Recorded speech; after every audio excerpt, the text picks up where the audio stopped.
The Moon Made by Edgar Burroughs. The Flight of the Bassoon.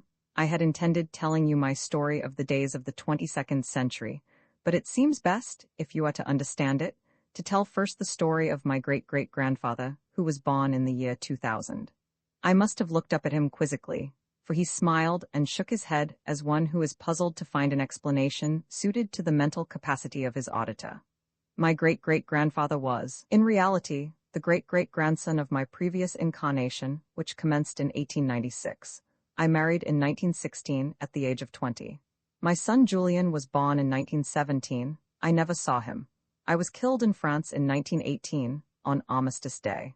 I was again reincarnated in my son's son in 1937. I am 30 years of age. My son was born in 1970. That is the son of my 1937 incarnation. And his son, Julian V, in whom I again returned to Earth, in the year 2000. I see you are confused, but please remember my injunction that you ought to try to keep in mind the theory that there is no such thing as time. It is now the year 1967, yet I recall distinctly every event of my life that occurred in 4 incarnations, the last that I recall being that which had its origin in the year 2100. Whether I actually skipped 3 generations that time, or through some caprice of fate, I am merely unable to visualize an intervening incarnation. I do not know. My theory of the matter is that I differ only from my fellows in that I can recall the events of many incarnations, while they can recall none of theirs other than a few important episodes of that particular one they are experiencing, but perhaps I am wrong. It is of no importance. I will tell you the story of Julian V, who was born in the year 2000, and then, if we have time and you yet are interested, I will tell you of the torments during the harrowing days of the 22nd century, following the birth of Julian IX in 2100. I will try to tell the story in his own words insofar as I can recall them, but for various reasons, not the least of which is that I am lazy, I shall omit superfluous quotation marks. That is, with your permission, of course. My name is Julian. I am called Julian V. I come of an illustrious family. My great-great-grandfather, Julian I, a major at 22, was killed in France early in the Great War. My great-grandfather, Julian II, was killed in battle in Turkey in 1938. My grandfather, Julian III, fought continuously from his 16th year until peace was declared in his 30th year.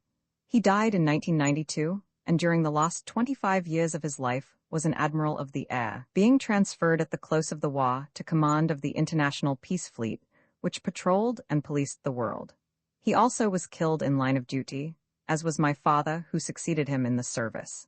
At 16, I graduated from the air school and was detailed to the International Peace Fleet, being the 5th generation of my line to wear the uniform of my country. That was in 2016, and I recall that it was a matter of pride to me that it rounded out the full century since Julian first graduated from West Point, and that during that 100 years, no adult male of my line had ever owned or worn civilian clothes. Of course there were no more wars, but there still was fighting. We had the pirates of the air to contend with, and occasionally some of the uncivilized tribes of Russia, Africa, and Central Asia required the attention of a punitive expedition. However, life seemed tame and monotonous to us when we read of the heroic deeds of our ancestors from 1914 to 1967, yet none of us wanted war. It had been too well schooled into us that we must not think of war, and the International Peace Fleet so effectively prevented all preparation for war that we all knew there could never be another. There wasn't a firearm in the world other than those with which we were armed, and a few of ancient design that were kept as heirlooms, or in museums, or that were owned by savage tribes who could procure no ammunition for them, since we permitted none to be manufactured. There was not a gas shell, nor a radio bomb, nor any engine to discharge or project one, and there wasn't a big gun of any caliber in the world. I veritably believed that 1,000 men equipped with the various engines of destruction that had reached their highest efficiency at the close of the war in 1967 could have conquered the world. But there were not 1,000 men so armed. There never could be 1,000 men so equipped anywhere upon the face of the earth. The International Peace Fleet was equipped and manned to prevent just such a calamity. But it seems that Providence never intended that the world should be without calamities. If man prevented those of possible internal origin, there still remained undreamed of external sauces over which he had no control. It was one of these which was to prove our undoing.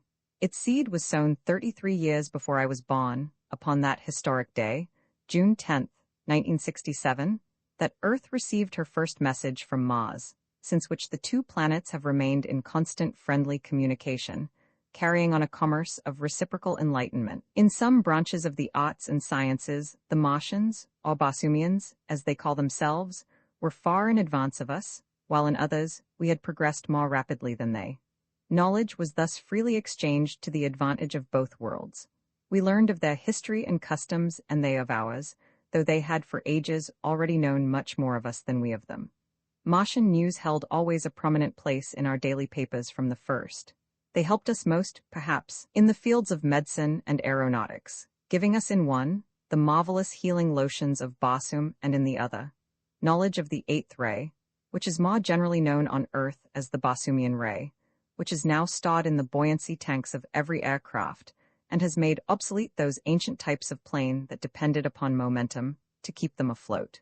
That we ever were able to communicate intelligibly with them is due to the presence upon Mars of that deathless Virginian, John Carter, whose miraculous transportation to Mars occurred March 4th, 1866, as every school child of the 21st century knows. Had not the little band of Martian scientists, who sought so long to communicate with Earth, mistakenly formed themselves into a secret organization for political purposes, messages might have been exchanged between the two planets nearly half a century before they were, and it was not until they finally called upon John Carter that the present interplanetary code was evolved.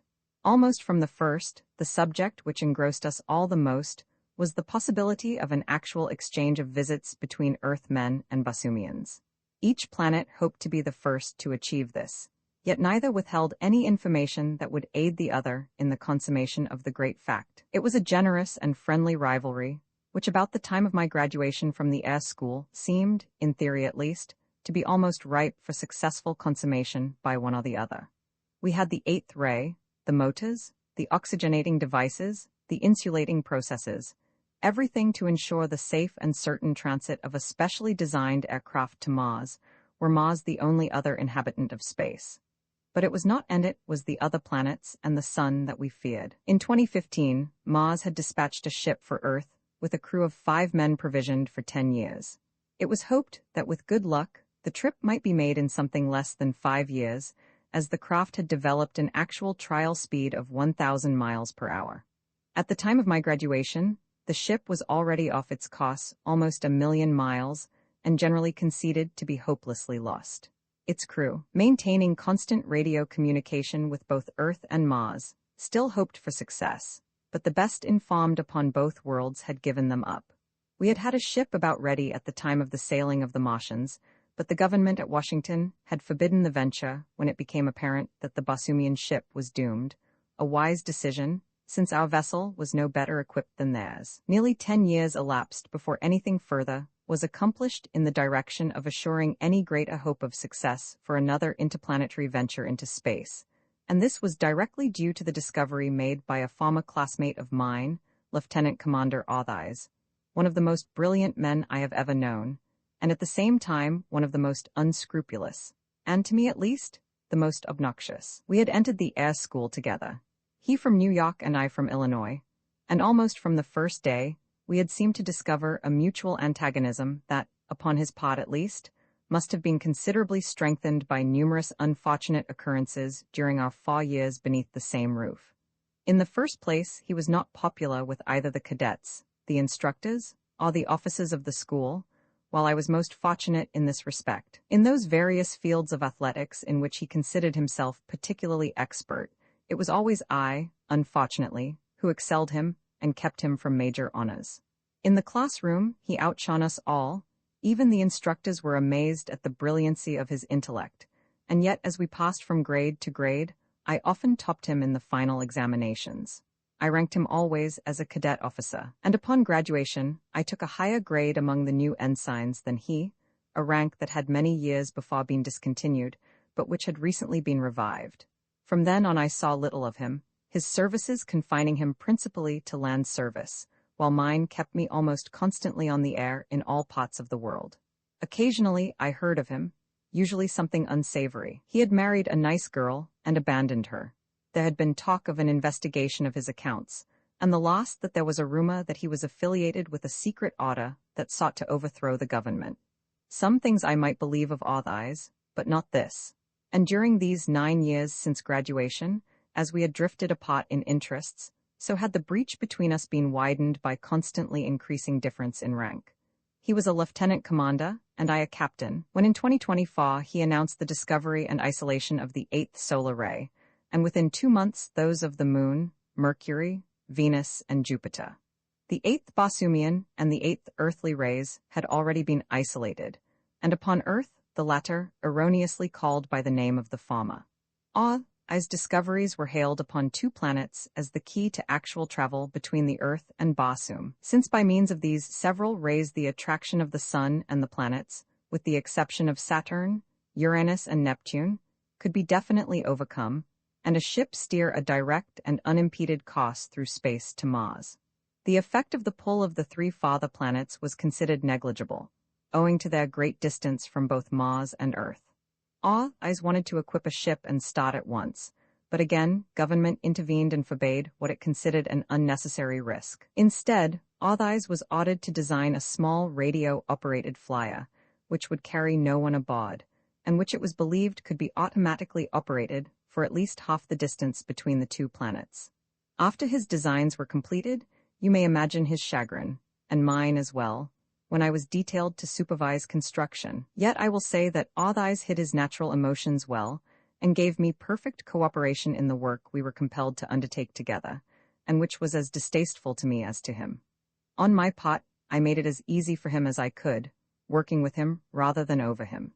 It required but a short time to complete the experimental ship, and during this time, I had an opportunity to get a still better insight into the marvelous intellectual ability of Eyes, though I never saw into his mind or heart.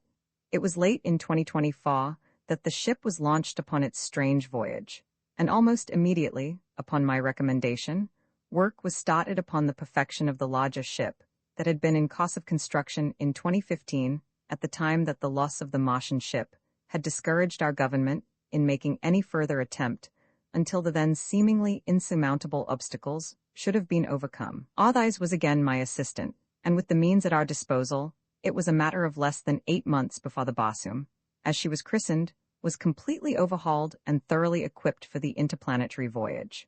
The various 8th rays that would assist us in overcoming the pull of the Sun, Mercury, Venus, Earth, Mars, and Jupiter were stored in carefully constructed and well-protected tanks within the hull, and there was a smaller tank at the bow containing the 8th lunar ray, which would permit us to pass safely within the zone of the Moon's influence without danger of being attracted to her barren surface.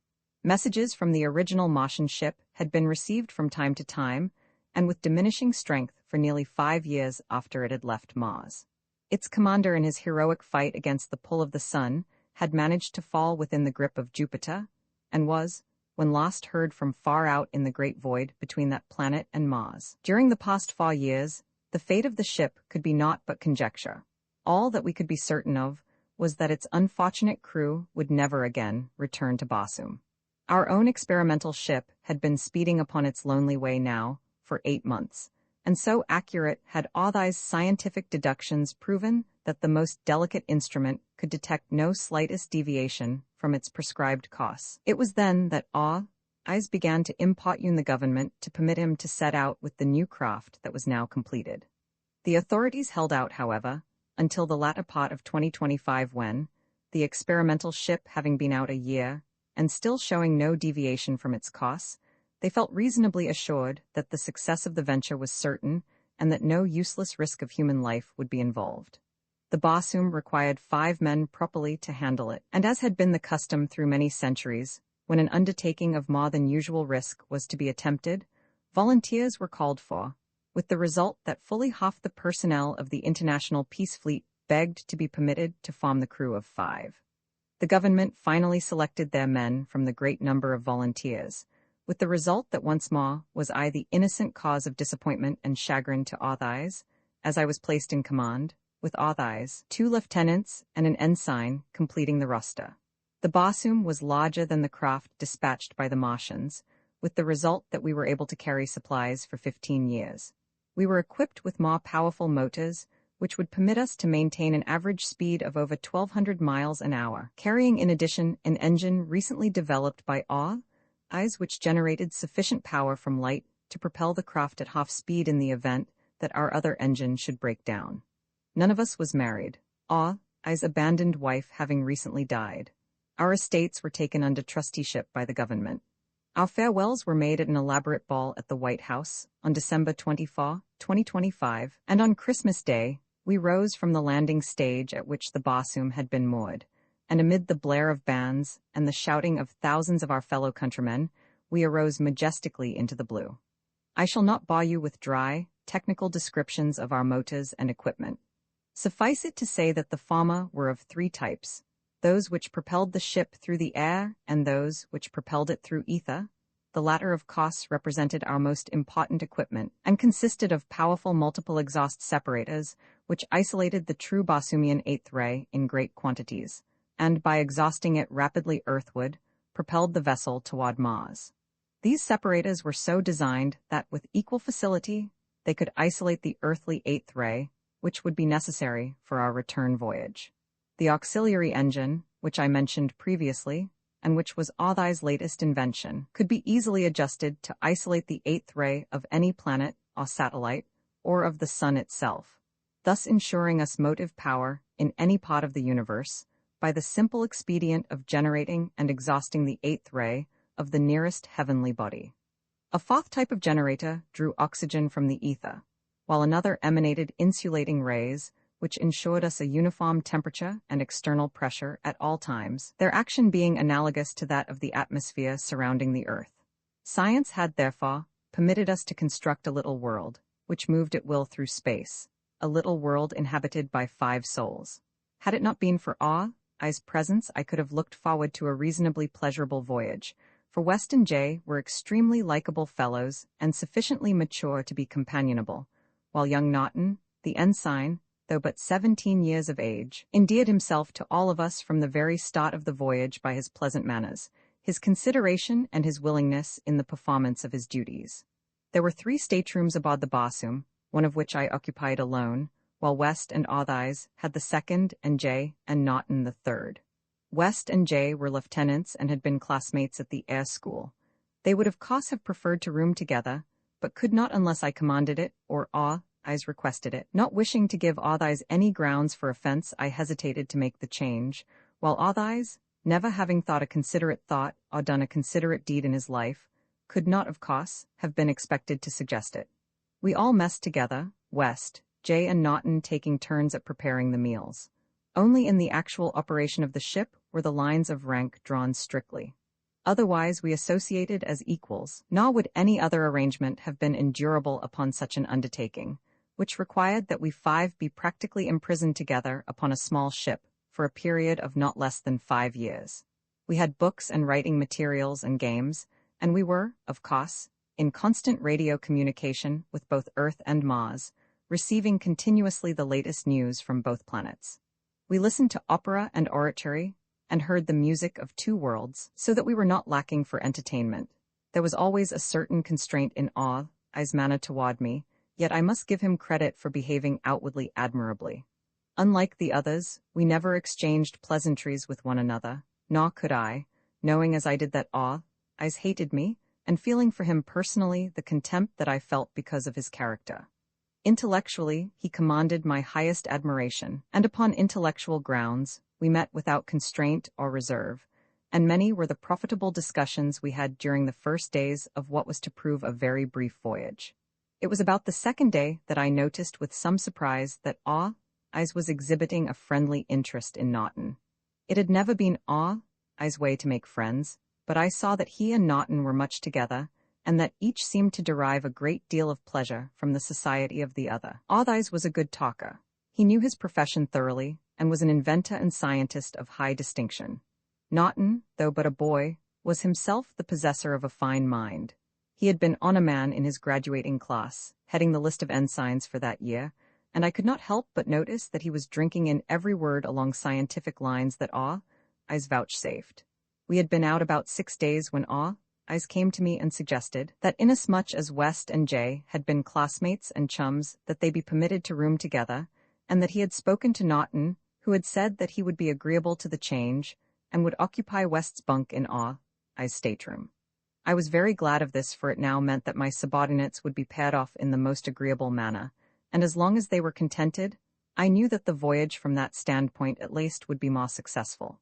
I was, of course, a trifle sorry to see a fine boy like Naughton brought under the influence of Eyes, yet I felt that what little danger might result would be offset by the influence of West and Jay and myself, or counterbalanced by the liberal education which 5 years' constant companionship with Eyes would be to any man with whom Eyes would discuss freely the subjects of which he was master. We were beginning to feel the influence of the moon rather strongly. At the rate we were traveling, we would pass closest to it upon the 12th day, or about the 6th of January, 2026. Our course would bring us within about 20,000 miles of the moon, and as we neared it, I believe that the sight of it was the most impressive thing that human eye had ever gazed upon before. To the naked eye, it loomed large and magnificent in the heavens, appearing over 10 times the size that it does to terrestrial observers, while our powerful glasses brought its weird surface to such startling proximity that one felt that he might reach out and touch the torn rocks of its tortured mountains. This nearer view enabled us to discover the truth or falsity of the theory that has been long held by some scientists, that there is a form of vegetation upon the surface of the moon.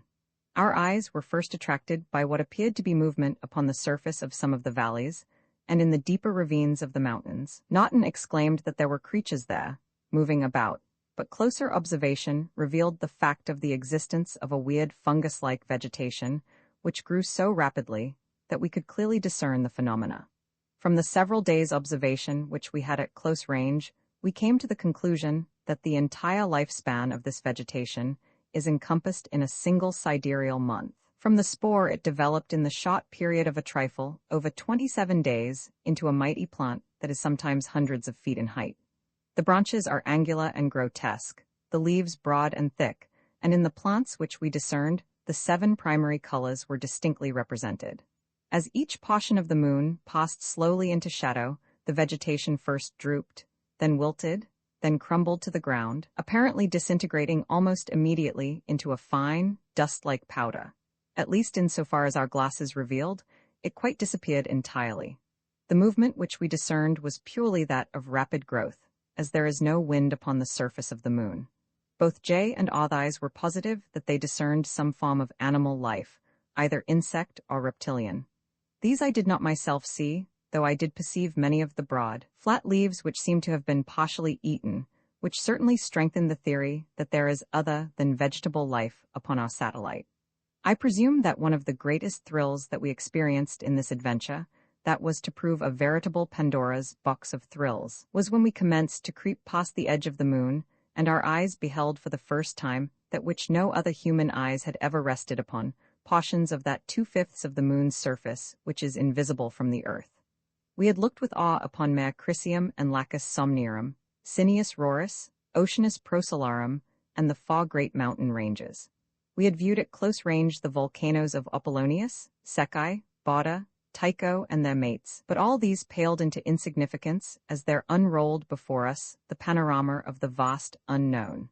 I cannot say that it differed materially from that portion of the moon that is visible to us.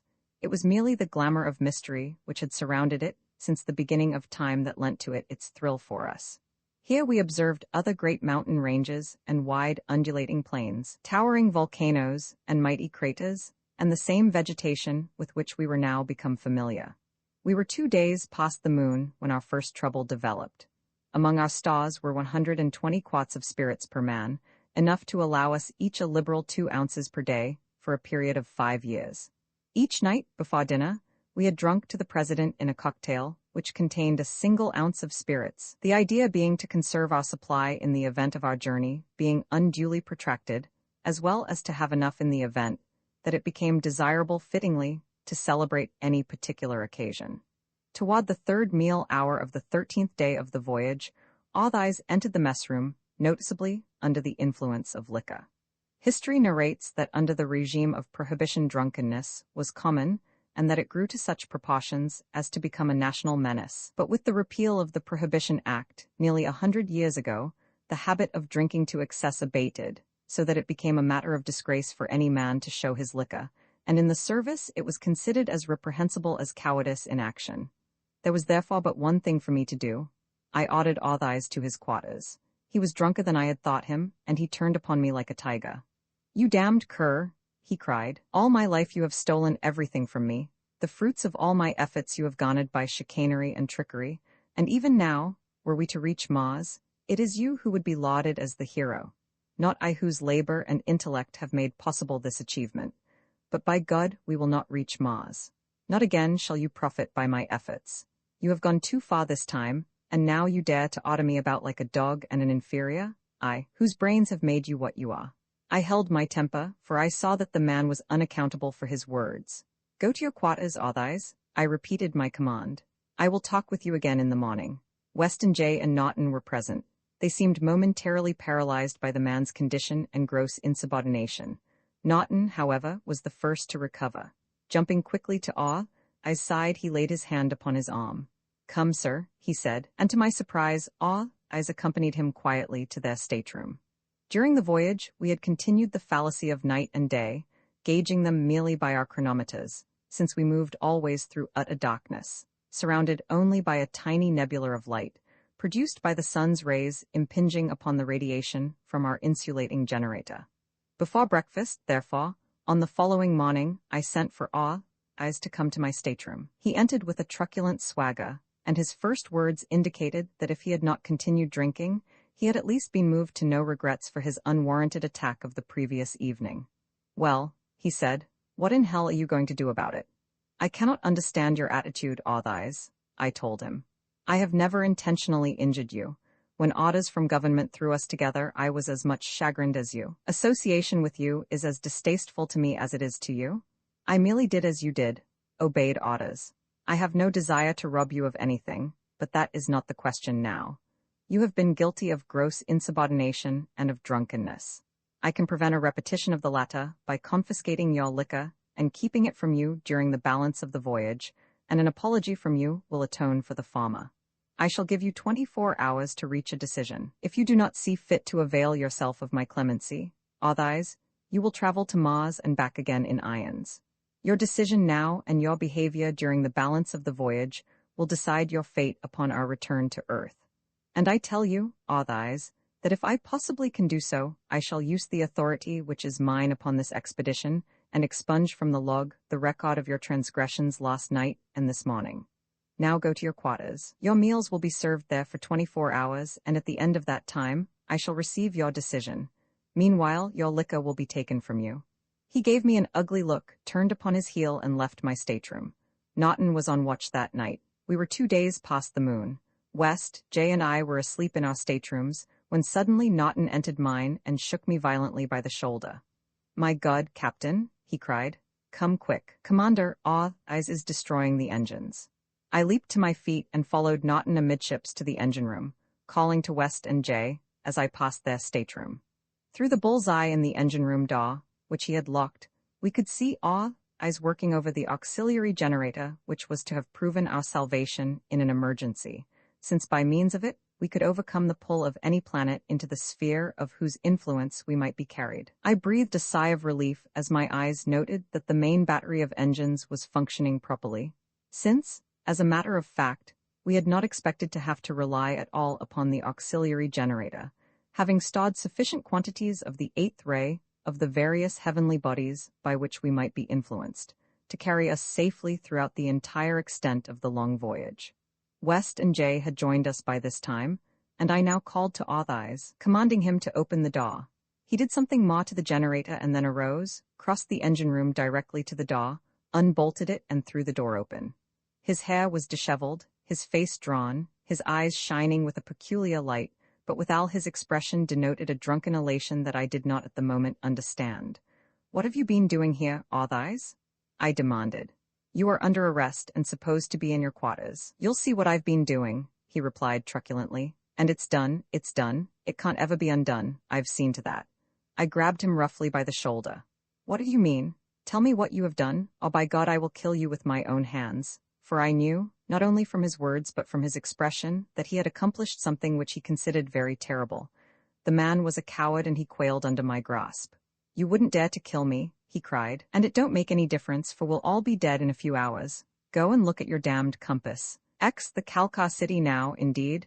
Did I have reason to curse the stupidity that had permitted me to cast into the abyss all of the hooked poles save one?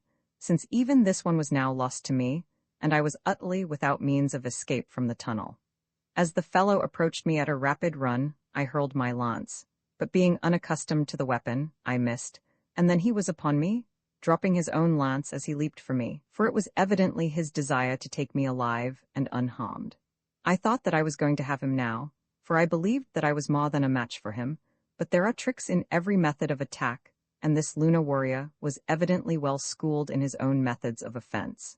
He scarcely seemed to touch me, and yet he managed to trip me and push me simultaneously, so that I fell heavily backward to the ground and turning a little sideways as I fell. I must have struck my head against the side of the tunnel, for that is the last that I remember, until I regained consciousness in the very cave that Nari-La and I had reached when we saw the first of the Calcars. I was surrounded by a party of 8 of the Calcars, 2 of whom were half carrying, half dragging me. I learned later that in the fight before the rostrum, I had killed 4 of their number. The fellow who had captured me was in very good humor, doubtless because of his success, and when he discovered that I had regained consciousness, he started to converse with me. You thought that you could escape from Gapth, did you? He cried. But never. You might escape from the others, but not from me. No, not from Gapth. I did the principal thing that I desired to do, I replied, wishing to learn if Nari-La had escaped. What is that? Demanded Gapth. I succeeded in accomplishing the escape of my companion, I replied.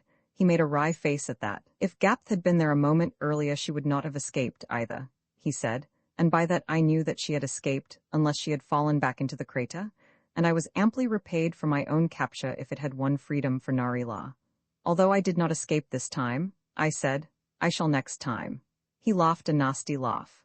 There will be no next time, he said, for we are taking you to the city, and once there is no escape, for this is the only avenue by which you can reach the outer world, and once within the city, you never can retrace your steps to the mouth of the tunnel. I was not so sure of that myself, for my sense of direction and that of location are very well developed within me. The degree of perfection attained in orientation by many officers of the International Peace Fleet has been described as almost miraculous, and even among such as these, my ability in this line was a matter of comment. I was glad, therefore, that the fellow had warned me, since now I should be particularly upon the watch for each slightest scrap of information that would fix in my memory whatever route I might be led over. From the cave in which I regained consciousness, there was but a single route to the mouth of the tunnel, but from here on into the city I must watch every turn and fork and crossing and draw upon the tablets of my memory an accurate and detailed map of the entire route. We do not even have to confine our prisoners, continued Gapth, after we have so marked them that their ownership may always be determined. How do you mark them? I asked. With heated irons we make the mark of the owner here, and he touched my forehead just above my eyes.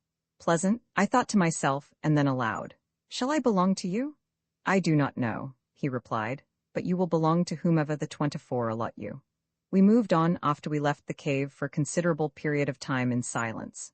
I was busy making mental notes of every salient feature that might be useful to me in retracing my steps, but I found nothing other than a winding and gently ascending corridor, without crossings or branches, until we reached the foot of a long flight of stone steps at the summit of which we emerged into a large chamber in the walls of which there must have been at least a dozen doorways, where, to my great disappointment, I was immediately blindfolded.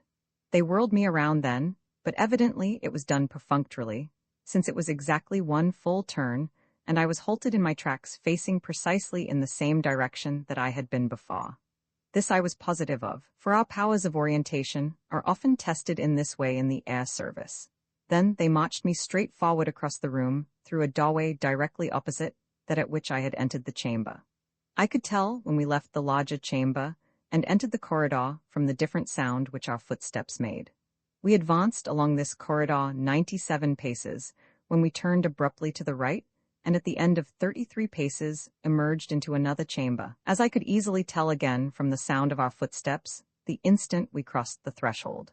They led me about this chamber a couple of times, with the evident intention of bewildering me, but in this they did not succeed, for when they turned again into a corridor, I knew that it was the same corridor from which I had just emerged, and that I was retracing my steps. This time they took me back 33 paces, and then turned abruptly to the right. I could not but smile to myself when I realized that we were now continuing directly along the same corridor as that which we had entered immediately after they had first blindfolded me, their little excursion through the short corridor into the second chamber having been but a ruse to bewilder me. A moment later, at the foot of a flight of steps, they removed the blind, evidently satisfied that there was now no chance of my being able to retrace my steps and find the main tunnel leading to the crater, while, as a matter of fact, I could easily have retraced every foot of it blindfolded. From here on we climbed interminable stairways, passed through numerous corridors and chambers, all of which were illuminated by the radium-bearing substance which coated their walls and ceilings, and then we emerged suddenly upon a terrace into the open air, and I obtained my first view of a lunar city.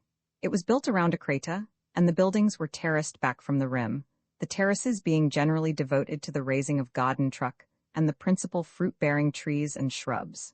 The city extended upwards several hundred feet, the houses, as I learned later, being built one upon another, the great majority of them, therefore, being without windows looking upon the outer world. I was led along the terrace for a short distance, and during this brief opportunity for observation, I deduced that the cultivated terraces lay upon the roofs of the tier of buildings next below. To my right, I could see the terraced steps extending downward to the rim of the crater. Nearly all the terraces were covered with vegetation, and in numerous places, I saw what appeared to be vargas feeding upon the plants, and this, I later learned, was the fact, and that the Kalkas, when they are able to capture members of the race of vargas, keep them in captivity and breed them as we breed cattle, for their flesh. It is necessary, to some extent, to change the diet of the vargas almost exclusively to vegetation, though this diet is supplemented by the flesh of the Kalkas and their Lathian slaves who die, the vargas thus being compelled to serve the double purpose of producing flesh for the Kalkas and acting as their scavengers as well.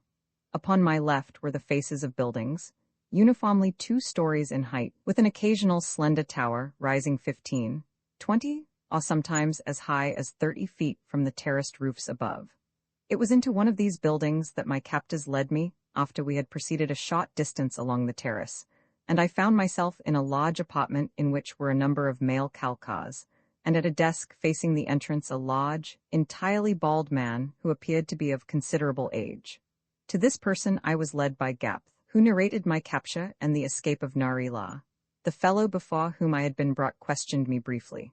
He made no comment when I told him that I was from another world, but he examined my garments rather carefully, and then after a moment turned to Gapth.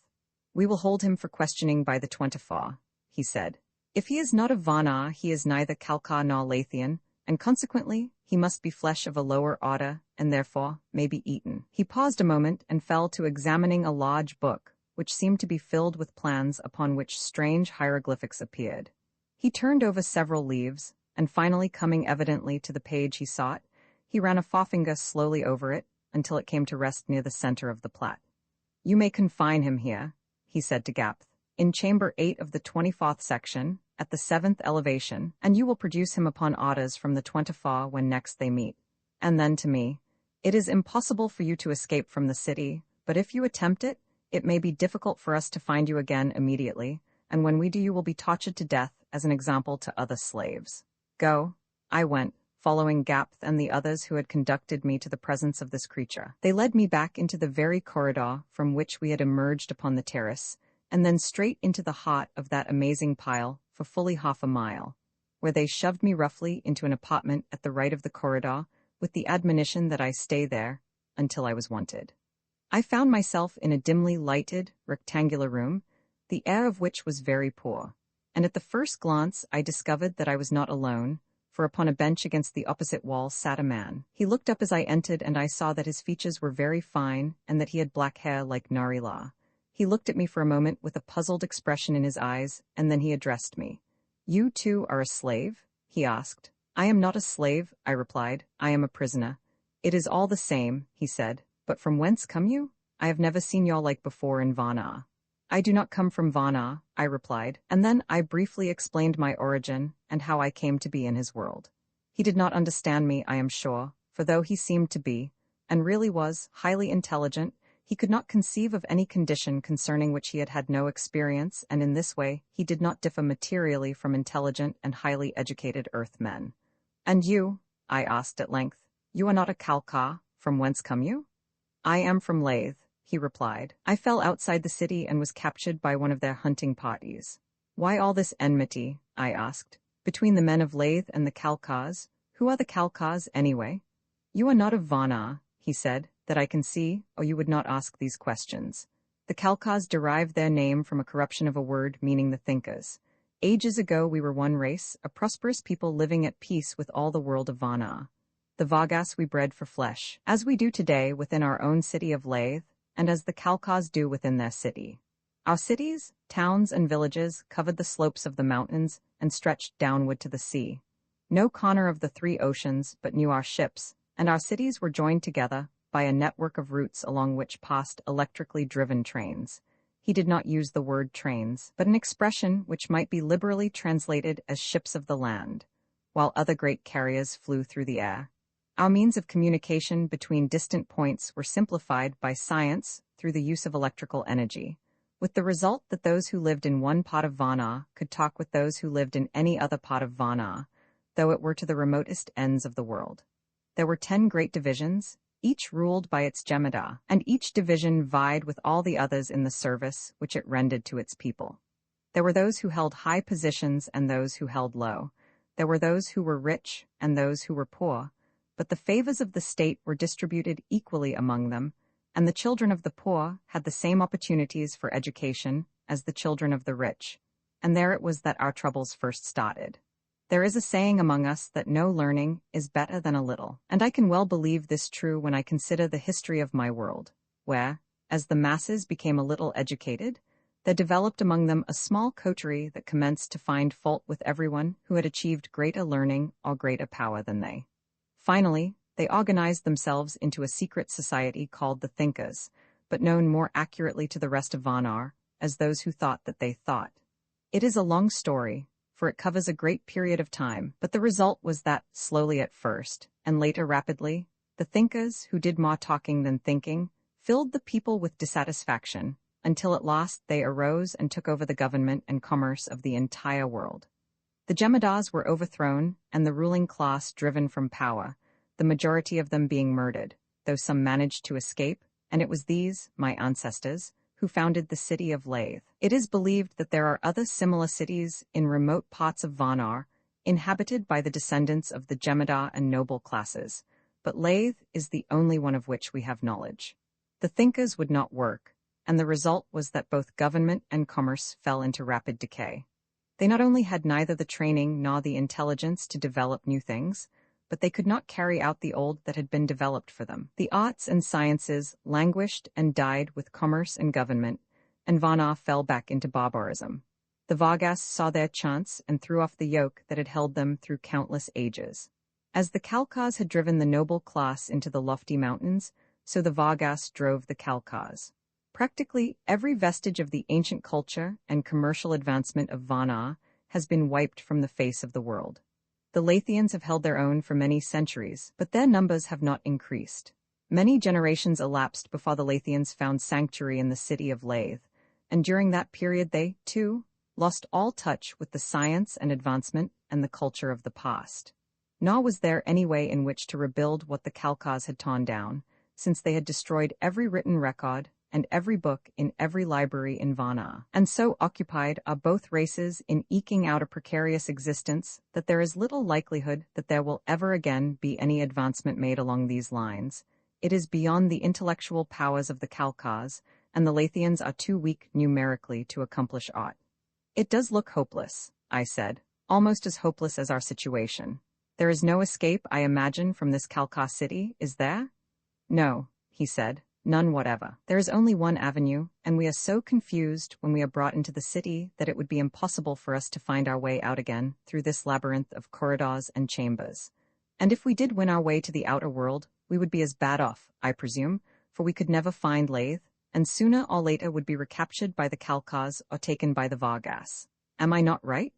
No, he said. You are not right. If I could reach the rim of the crater beyond this city, I could find my way to Lathe. I know the way well, for I am one of Kotar's hunters and am thoroughly familiar with the country for great distances in all directions from Lathe. So this was one of Kotar's men. I was glad, indeed, that I had not mentioned Nari-La or told him of her possible escape or of my acquaintance with her. And who is Kotar? I asked, feigning ignorance. Kotar is the most powerful noble of Lathe, he replied. Some day he will be Jemadar, for now that Nari-La, the princess, is dead and Sagroth, the Jemadar, grows old, it will not be long before there is a change. And if the princess should return to Lathe, I asked, would Kotar still become Jemadar then, upon the death of Sagroth? He would become Jemadar in any event, replied my companion, for had the princess not been carried off by the air that runs away, Kotar would have married her, unless she refused, in which event she might have died. People do die, you know. You feel no loyalty, then, I asked, for your old Jemadar Sagroth, or for his daughter, the princess. On the contrary, I feel every loyalty toward them, but like many others, I am afraid of Kotar, for he is very powerful, and we know that sooner or later he will become ruler of Lathe. That is why so many of the high nobles have attached themselves to him. It is not through love of Kotar, but through fear that he recruits his ranks. But the princess? I exclaimed. Would the nobles not rally to her defense? What would be the use? He asked. We of Lathe do but exist in the narrow confines of our prison city. There is no great future to which we may look forward in this life, but future incarnations may hold for us a brighter prospect. It is no cruelty, then, to kill those who exist now under the chaotic reign of anarchy, which has reduced Varna to a wilderness. I partially caught his rather hopeless point of view, and realized that the fellow was not bad or disloyal at heart, but like all his race, reduced to a state of hopelessness that was the result of ages of retrogression to which they could see no end. I can find the way to the mouth of the tunnel where it opens into the crater, I told him, but how can we reach it unarmed through a city populated with our enemies who would slay us on sight? There are never very many people in the chambers or corridors far removed from the outer terraces, and if we were branded upon the forehead, as accepted slaves are, and your apparel was not so noticeable, we might possibly reach the tunnel without weapons. Yes, I said, my clothes are a handicap.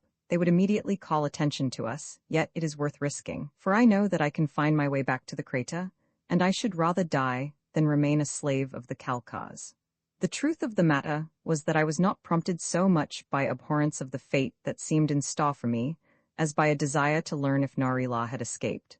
I was constantly haunted by the horrid fear that her hold upon the rim of the crater had given, and that she had fallen into the abyss below. Gapth had thought that she had escaped, but I knew that she might have fallen without either of us having seen her, since the pole up which she had clambered had been fastened a little beyond the opening of the tunnel, so that, had her hold become loosened, she would not have fallen directly past the aperture. The more I thought of it, the more anxious I became to reach Lathe and institute a search for her. While we were still discussing our chances of escape, 2 slaves brought us food in the shape of raw vegetables and fruit. I scanned them carefully for weapons, but they had none, a circumstance to which they may owe their lives. I could have used their garments, had they been other than slaves, but I had hit upon a bolder plan than this, and must wait patiently for a favorable opportunity to put it into practice. After eating, I became sleepy, and was about to stretch out upon the floor of our prison when my companion, whose name was Mogo, told me that there was a sleeping apartment adjoining the room in which we were, that had been set apart for us. The doorway leading to the sleeping chamber was covered by heavy hangings, and as I parted them and stepped into the adjoining chamber, I found myself in almost total darkness, the walls and ceiling of this room not having been treated with the illuminating coating used in the corridors and apartments which they wished to maintain in a lighted condition. I later learned that all their sleeping apartments were thus naturally dark. In one corner of the room was a pile of dried vegetation which I discovered must answer the purpose of mattress and covering, should I require any. However, I was not so particular, as I had been accustomed to only the roughest of fare since I had left my luxurious stateroom aboard the Basum. How long I slept I do not know, but I was awakened by Mogo calling me. He was leaning over me, shaking me by the shoulder. "You are wanted," he whispered. "They have come to take us before the 24. Tell them to go to the devil," I said, for I was very sleepy and only half awake, Of course he did not know what devil meant, but evidently he judged from my tone that my reply was disrespectful to the Kalkas. Do not anger them, he said. It will only make your fate the harder. When the 24 command, all must obey. Who are the 24? I demanded. They compose the committee that rules this Kalka city. I was thoroughly awakened now and rose to my feet, following him into the adjoining chamber, where I saw 2 Kalka warriors standing impatiently awaiting us. As I saw them, a phrase leaped to my brain and kept repeating itself. There are but 2, there are but 2. They were across the room from us, standing by the entrance, and Mogo was close to me. There are but 2? I whispered to him in a low voice. You take one and I will take the other. Do you dare? I will take the one at the right, he replied, and together we advanced across the room slowly toward the unsuspecting warriors. The moment that we were in reach of them, we leaped for them simultaneously. I did not see how Mogo attacked his man, for I was busy with my own, though it took me but an instant to settle him, for I struck him a single terrific blow upon the chin, and as he fell, I leaped upon him, wresting his dagger from its scabbard and plunging it into his heart before he could regain his senses from the stunning impact of my fist. Then I turned to assist Mogo, only to discover that he needed no assistance, but was already arising from the body of his antagonist, whose throat was cut from ear to ear with his own weapon. Quick! I cried to Mogo. Drag them into the sleeping apartment before we are discovered, and a moment later we had deposited the 2 corpses in the dimly lighted apartment adjoining. We will leave the city as Kalka warriors, I said, commencing to strip the accoutrements and garments from the man I had slain. Mogo grinned. Not a bad idea, he said. If you can find the route to the crater, it is possible that we may yet escape. It took us but a few moments to effect the change, and after we had hidden the bodies beneath the vegetation that had served us as a bed, and stepped out into the other chamber, where we could have a good look at one another, we realized that if we were not too closely scrutinized, we might pass safely through the corridors beneath the Kalka city. For the Kalkas are a mongrel breed, comprising many divergent types. My complexion, which differed outrageously from that of either the Kalkas or the Lathians, constituted our greatest danger, but we must take the chance, and at least we were armed. Lead the way, said Mogo, and if you can find the crater, I can assure you that I can find Lathe. Very good, I said, come, and stepping into the corridor, I moved off confidently in the direction that I knew I should find the passageways and stairs along which I had been conducted from the crater tunnel. I was as confident of success as though I were traversing the most familiar precinct of my native city. We traveled a considerable distance without meeting anyone, and at last reached the chamber in which I had been blindfolded. As we entered it, I saw fully a score of Kalkas lolling upon benches or lying upon vegetation that was piled upon the floor. They looked up as we entered, and at the same time, Mogo stepped in front of me. Who are you and where are you going? Demanded one of the Kalkas. By order of the 24, said Mogo, and stepped into the room. Instantly I realized that he did not know in which direction to go, and that by his hesitancy all might be lost. Straight ahead, straight across the room, I whispered to him, and he stepped out briskly in the direction of the entrance to the tunnel. Fortunately for us, the chamber was not brilliantly lighted, and the Kalkas were at the far end of it. Otherwise, they must certainly have discovered my deception, at least, since any sort of close inspection would have revealed the fact that I was not of Vana. However, they did not halt us, though I was sure that I saw one of them eyeing me suspiciously, and I venture to say that I took the last 20 steps without drawing a breath. It was quickly over, however, and we had entered the tunnel which now led without further confusing ramifications directly to the crater. We were fortunate, I said to Mogo. That we were, he replied. In silence, then, that we might listen for pursuit, or for the sound of Kalkas ahead of us. We hastened rapidly along the descending passageway, toward the mouth of the tunnel where it opened into the crater. And at last, as we rounded the last turn, and I saw the light of day ahead of me, I breathed a deep sigh of relief, though almost simultaneously my happiness turned to despair at the sudden recollection that there were no hooked poles here to assist us to the summit of the crater wall. What were we to do? Mogo, I said, turning to my companion as we halted at the end of the tunnel, there are no poles with which to ascend. I had forgotten it, but in order to prevent the Kalkas from ascending after me, I threw all but one into the abyss, and that one slipped from the rim and was lost also, just as my pursuers were about to seize me. I had not told Mogo that I had had a companion, since it would be difficult to answer any questions he might propound on the subject without revealing the identity of Narila. Oh, we can overcome that. replied my companion. We have these 2 spears, which are extremely stout, and inasmuch as we shall have plenty of time, we can easily arrange them in some way that will permit us to ascend to the summit of the crater. It is very fortunate that we were not pursued. The Kalkaz spears had a miniature crescent-shaped hook at the base of their point, similar to the larger ones affected by the Vargas. Mogo thought that we could fasten the 2 spears securely together, and then catch the small hook of the upper one upon the rim of the crater, testing its hold thoroughly before either of us attempted to ascend. Beneath his tunic, he wore a rope coiled around his waist, which he explained to me was a customary part of the equipment of all Lathians. It was his idea to tie one end of this around the waist of whichever of us ascended first, the other going as far back into the tunnel as possible and bracing himself, so that in the event that the climber fell, he would be saved from death, though I figured that he would get a rather nasty shaking up and some bad bruises under the best of circumstances. I volunteered to go first and began fastening one end of the rope securely about my waist, while Mogo made the 2 spears fast together with a short length that he had cut from the other end. He worked rapidly, with deft, nimble fingers, and seemed to know pretty well what he was doing. In the event that I reached the summit in safety, I was to pull up the spears and then haul Mogo up by the rope. Having fastened the rope to my satisfaction, I stood as far out upon the ledge before the entrance to the tunnel as I safely could, and with my back toward the crater, looked up at the rim 20 feet above me, in a vain attempt to select from below, if possible, a reasonably secure point upon which to hook the spear. As I stood thus upon the edge of eternity, steadying myself with one hand against the tunnel wall, there came down to me from out of the tunnel a noise which I could not mistake. Mogo heard it, too, and looked at me with a rueful shake of his head and a shrug of his shoulders. "Everything is against us, Earthman," he said, for this was the name he had given me when I told him what my world was called. Roman 11 lay, the pursuers were not yet in sight, but I knew from the nearness of the sound of approaching footsteps that it would be impossible to complete the splicing of the spears, to find a secure place for the hook above, and for me to scramble upward to the rim of the crater and haul Mogo after me before they should be upon us. Our position looked almost hopeless. I could think of no avenue of escape, and yet I tried, and as I stood there with bent head, my eyes cast upon the floor of the tunnel, they fell upon the neatly coiled rope lying at my feet, one end of which was fastened securely about my waist. Instantly there flashed into my mind a mad inspiration. I glanced up at the overhanging rim above me. Could I do it?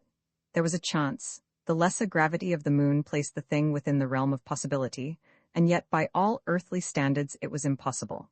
I did not wait, I could not wait, for had I given the matter any thought I doubt that I would have had the nerve to attempt it. Behind me lay a cavern opening into the depths of space, into which I should be dashed if my mad plan failed. But what of it? Better death than slavery. I stooped low then, and concentrating every faculty upon absolute coordination of mind and muscles, I leaped straight upward with all the strength of my legs. And in that instant during which my life hung in the balance, of what did I think? Of home, of earth, of the friends of my childhood? No, of a pale and lovely face with great, dark eyes and a perfect forehead, surmounted by a wealth of raven hair. It was the image of Narila, the moon maid, that I would have carried with me into eternity, had I died that instant. But I did not die.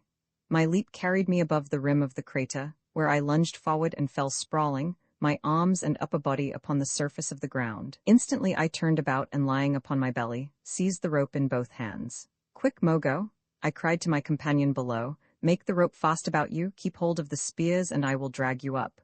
"Pull away," he answered me instantly. "I have no time to make the rope fast about me. They are almost upon me. Pull away and be quick about it."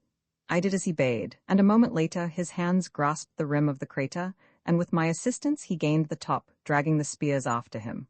For a moment he stood there in silence looking at me with a most peculiar expression upon his face, then he shook his head.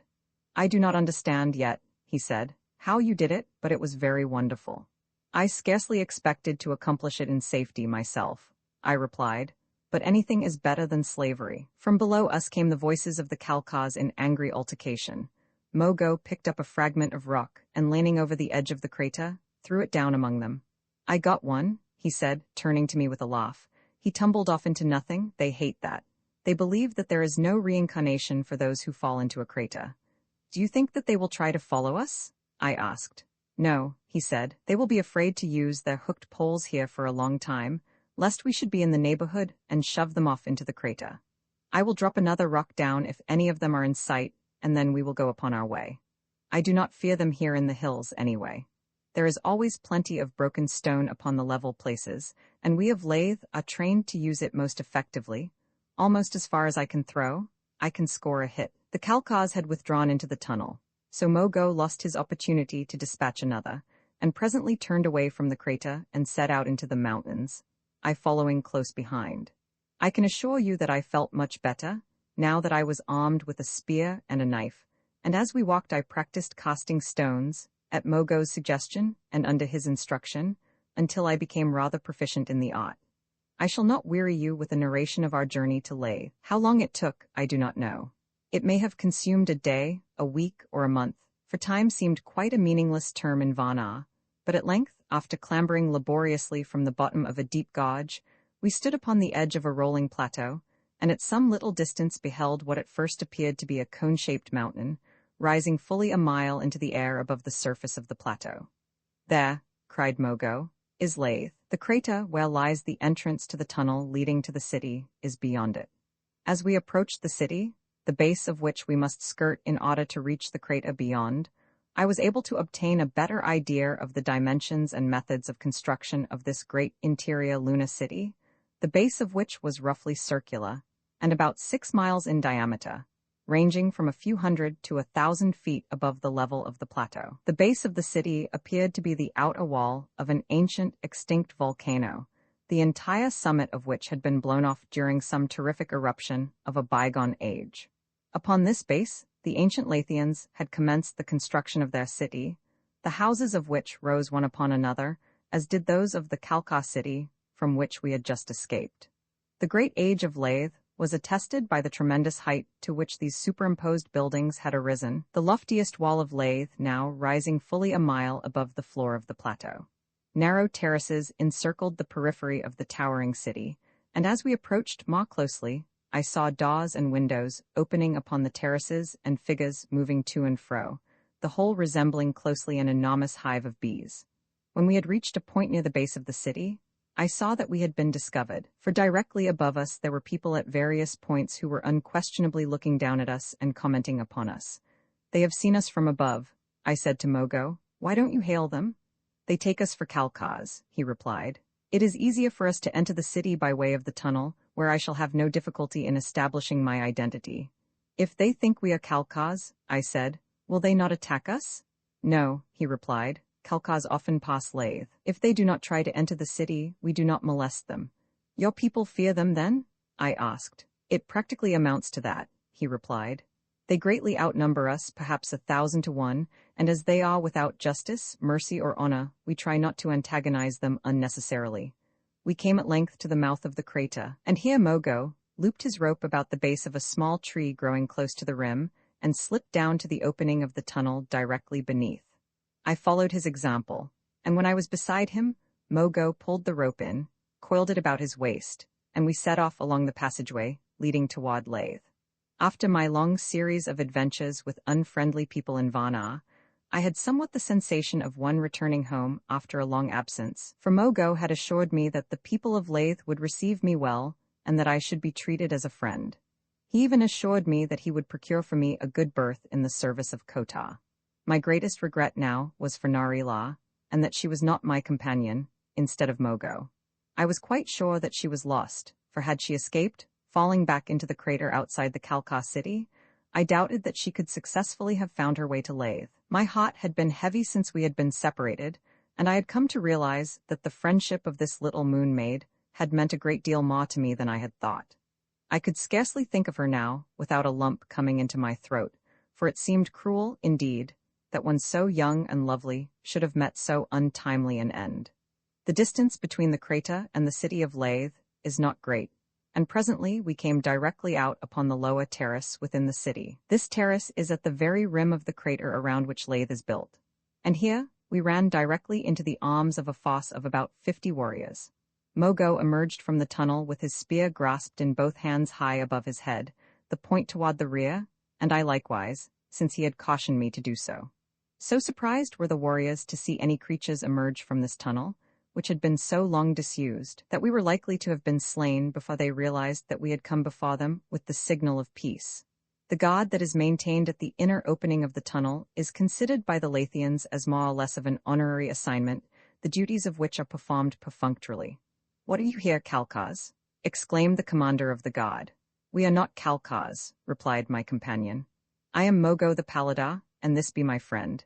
Can it be that you, Kovo the Kamadar, do not know me?" "Ah," cried the commander of the guard, "it is indeed Mogo the Paladar. You have been given up as lost." "I was lost indeed had it not been for this, my friend," replied Mogo, nodding his head in my direction. "I was captured by the Calcars and incarcerated in City No. 337. "You escaped from a Calcar city?" exclaimed Kovo in evident incredulity. "That is impossible. It never has been accomplished." "But we did accomplish it," replied Mogo, "thanks to my friend here." And then he narrated briefly to Kovo the details of our escape. "It scarce seems possible," commented the Lathian when Mogo had completed his narrative. "And what may be the name of your friend, Mogo, and from what country did you say he came?" "He calls himself Julan Fit," replied Mogo, for that was as near as he could come to the pronunciation of my name. And so it was that as Julan Fit I was known to the Lathians as long as I remained among them. They thought that Fifth, which they pronounced Fit, was a title similar to one of those which always followed the name of its possessor in Lathe, as Sagroth the Jemadar, or Emperor, Kovo the Kamadar, a title which corresponds closely to that of the English Duke, and Mogo the Paladar, or Count. And so, to humor them, I told them that it meant the same as their Javadar, or Prince. I was thereafter called sometimes Julan Fit, and sometimes Julan Javadar, as the spirit moved him who addressed me. At Mogo's suggestion, Kovo the Kamadar detailed a number of his men to accompany us to Mogo's dwelling, lest we have difficulty in passing through the city in our Calcar garb. As we had stood talking with Kovo, my eyes had been taking in the interior sights of this Luna city. The crater about which Lathe is built appeared to be between 3 and 4 miles in width. The buildings facing it, and rising terrace upon terrace, to a height of a mile at least, were much more elaborate of architecture, and far richer in carving than those of the Calcar city No. 337. The terraces were broad and well cultivated, and as we ascended toward Mogo's dwelling, I saw that much pains had been taken to elaborately landscape many of them, there being pools and rivulets and waterfalls in numerous places. As in the Calcar city, there were Vargas fattening for food in little groups upon various terraces. They were sleek and fat, and appeared contented, and I learned later that they were perfectly satisfied with their lot, having no more conception of the purpose for which they were bred or the fate that awaited them than have the beef cattle of earth. The Ugas of Lathe have induced this mental state in their Vargas herds by a process of careful selection covering a period of ages, possibly, during which time they have conscientiously selected, for breeding purposes, the most stupid and unimaginative members of their herds. At Mogo's dwelling, we were warmly greeted by the members of his family, his father, mother, and 2 sisters, all of whom, like the other Lathians I had seen, were of striking appearance. The men were straight and handsome, the women physically perfect and of great beauty. I could see in the affectionate greetings which they exchanged an indication of a family life and ties similar to those which are most common upon earth, while their gracious and hospitable reception of me mocked them as people of highly refined sensibilities. First of all, they must hear Mogo's story, and then, after having congratulated us and praised us, they set about preparing baths and fresh apparel for us, in which they were assisted by a corps of servants, descendants, I was told, of the faithful servitors who had remained loyal to the noble classes and accompanied them in their exile. We rested for a short time after our baths, and then Mogo announced that he must go before Kota, to whom it was necessary that he repart, and that he would take me with him. I was apparelled now in raiment befitting my supposed rank, and carried the weapons of a Lathian gentleman, a short lance, or javelin, a dagger and a sword, but with my relatively darker skin and my blonde hair, I could never hope to be aught than an object of remark in any Lathian company. Owing to the color of my hair, some of them thought that I was a Calcar, but upon this score my complexion set them right. Kota's dwelling was, indeed, princely, stretching along a broad terrace for fully a quarter of a mile, with its 2 stories and its numerous towers and minarets. The entire face of the building, was elaborately and beautifully carved, the decorations in their entirety recording pictographically the salient features of the lives of Kota's ancestors. Armed nobles stood on either side of the massive entranceway, and long before we reached this lunar prince, I realized that possibly he was more difficult to approach than one of earthly origin, but at last we were ushered into his presence, and Mogo, with the utmost deference, presented me to Kota the Javada. Having assumed a princely title and princely raiment, I chose to assume princely prerogatives as well, believing that my position among the Lathians would be better assured, and all my interests furthered if they thought me of royal blood. And so I acknowledged my introduction to Kotar as though we were equals, and that he was being presented to me upon the same footing that I was being presented to him. I found him, like all his fellows, a handsome man, but with a slightly sinister expression which I did not like. Possibly I was prejudiced against him from what Narila had told me, but be that as it may, I conceived a dislike and distrust for him the moment that I laid eyes upon him, and I think, too, that he must have sensed my attitude. For, though he was outwardly gracious and courteous, I believe that Kota the Javada never liked me. It is true that he insisted upon allotting me quarters within his palace, and that he gave me service high among his followers, but I was at that time a novelty among them, and Kota was not alone among the royalty who would have been glad to have entertained me and showered favors upon me, precisely as do earth men when a titled stranger, or famous man from another land, comes to their country. Although I did not care for him, I was not loth to accept his hospitality, since I felt that because of my friendship for Narilar, I owed all my loyalty to Sagroth the Jemada, and if by placing myself in the camp of the enemy I might serve the father of Narila, I was justified in so doing. I found myself in a rather peculiar position in the palace of Kota, since I was supposed to know little or nothing of internal condition in Lathe, and yet had learned from both Narila and Mogo a great deal concerning the intrigues and politics of this Luna city. For example, I was not supposed to know of the existence of Narila. Not even did Mogo know that I had heard of her.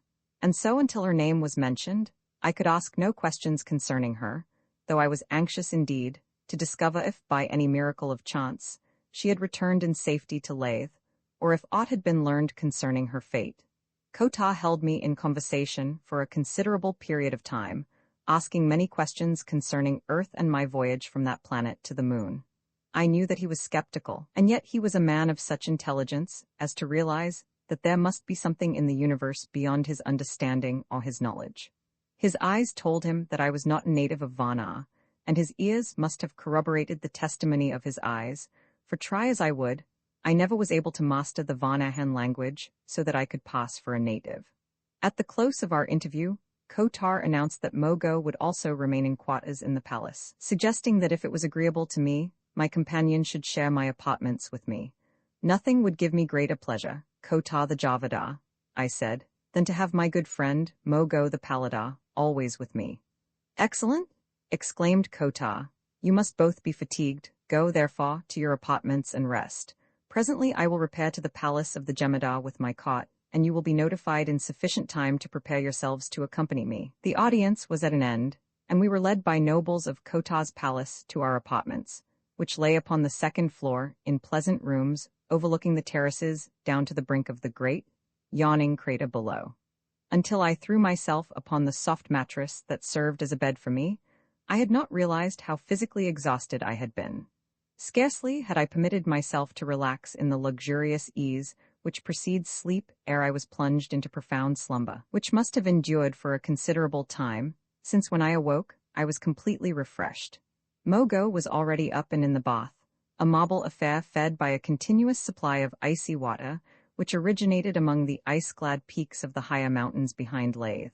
The bather had no soap, but used rough fiber gloves with which he rubbed the surface of his skin until it glowed.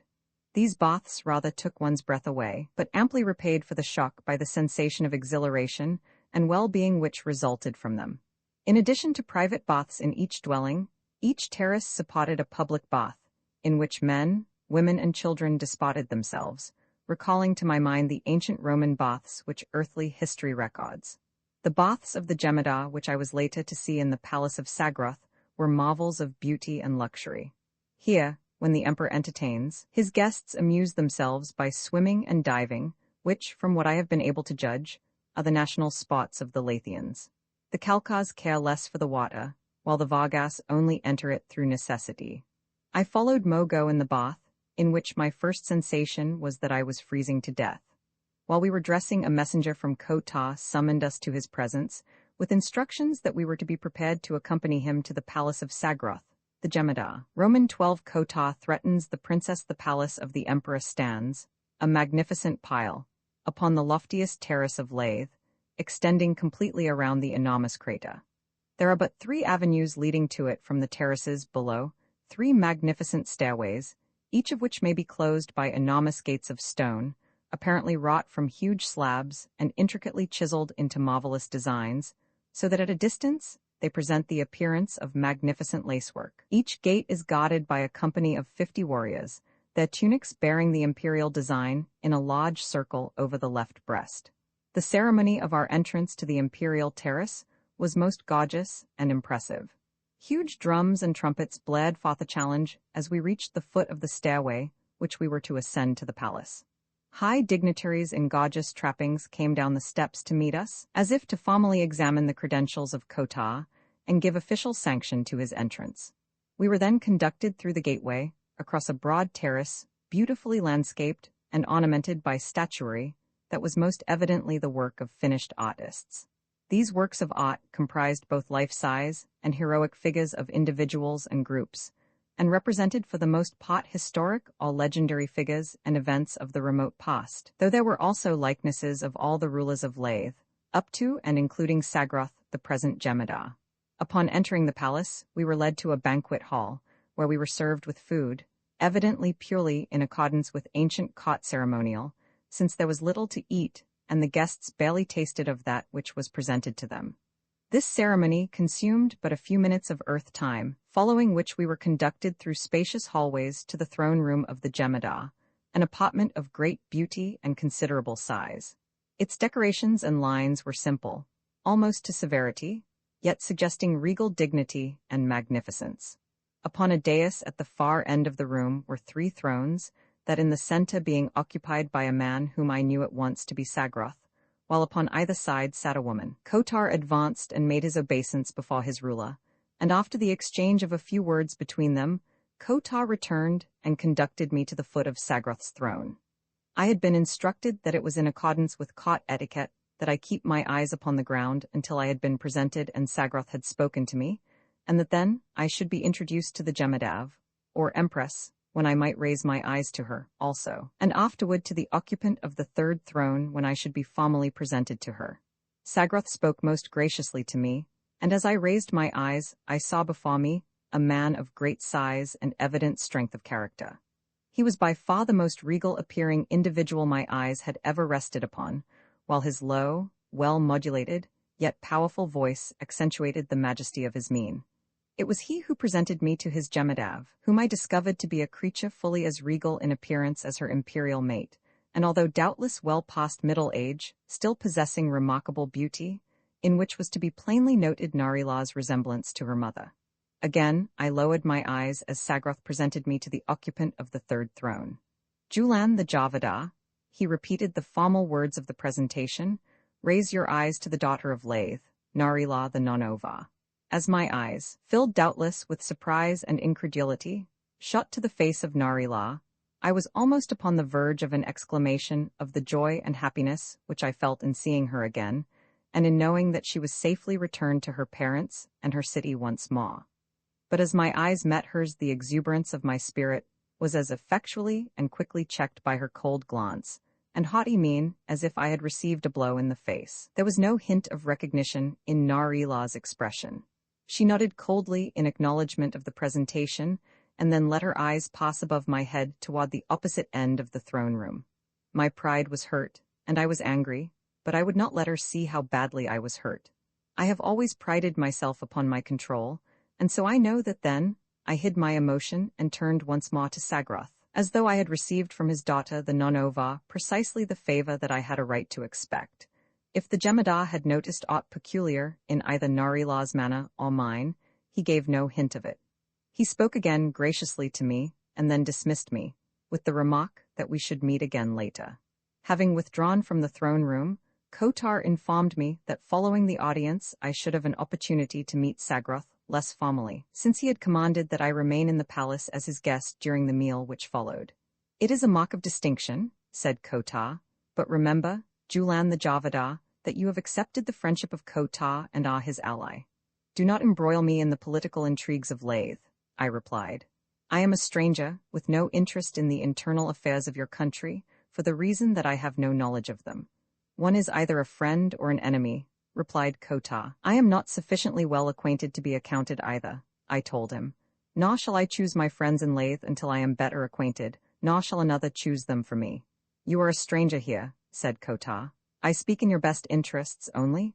If you would succeed here, if you would live, even you must choose quickly and you must choose correctly. I, Kotar the Javadar, have spoken." "I choose my own friends," I replied, "according to the dictates of my honor and my heart." "I, Julan the Javadar, have spoken." He bowed low in acquiescence, and when he again raised his eyes to mine, I was almost positive from the expression in them that his consideration of me was marked more by respect than resentment. "We shall see," was all that he said, and withdrew, leaving me to the kindly attention of some of the gentlemen of Sagroth's cot, who had been standing at a respectful distance out of earshot of Kotar and myself. These men chatted pleasantly with me for some time, until I was bidden to join Sagroth in another part of the palace. I found myself now with a man who had evidently thrown off the restraint of a formal audience, though without in the slightest degree relinquishing either his dignity or his majesty. He spoke more freely, and his manner was more democratic. He asked me to be seated, nor would he himself sit until I had, a point of Lathian court etiquette which made a vast impression on me, since it indicated that the first gentleman of the city must also be the first in courtesy. He put question after question to me concerning my own world and the means by which I had been transported to Varna. There are fragmentary, extremely fragmentary, legends handed down from extreme antiquity which suggest that our remote ancestors had some knowledge concerning the other worlds of which you speak, he said, but these have been considered always the veriest of myths. Can it be possible that, after all, they are based upon truth? The remarkable part of them, I suggested, is that they exist at all, since it is difficult to understand how any knowledge of the outer universe could ever reach to the buried depths of Varna.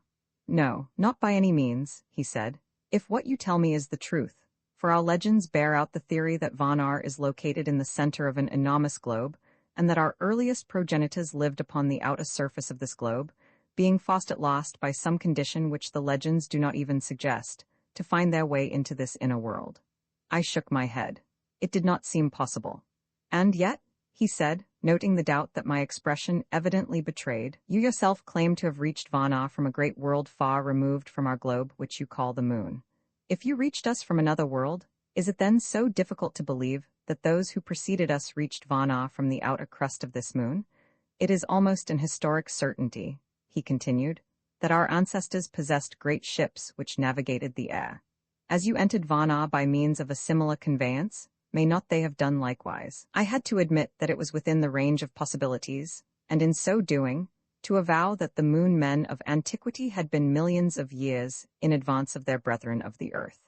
But after all, was it such a difficult conclusion to reach when one considers the fact that the moon, being smaller, must have cooled more rapidly than Earth, and therefore, provided that it had an atmosphere, have been habitable to man ages before man could have lived upon our own planet? We talked pleasantly upon many subjects for some time, and then, at last, Sagroth arose.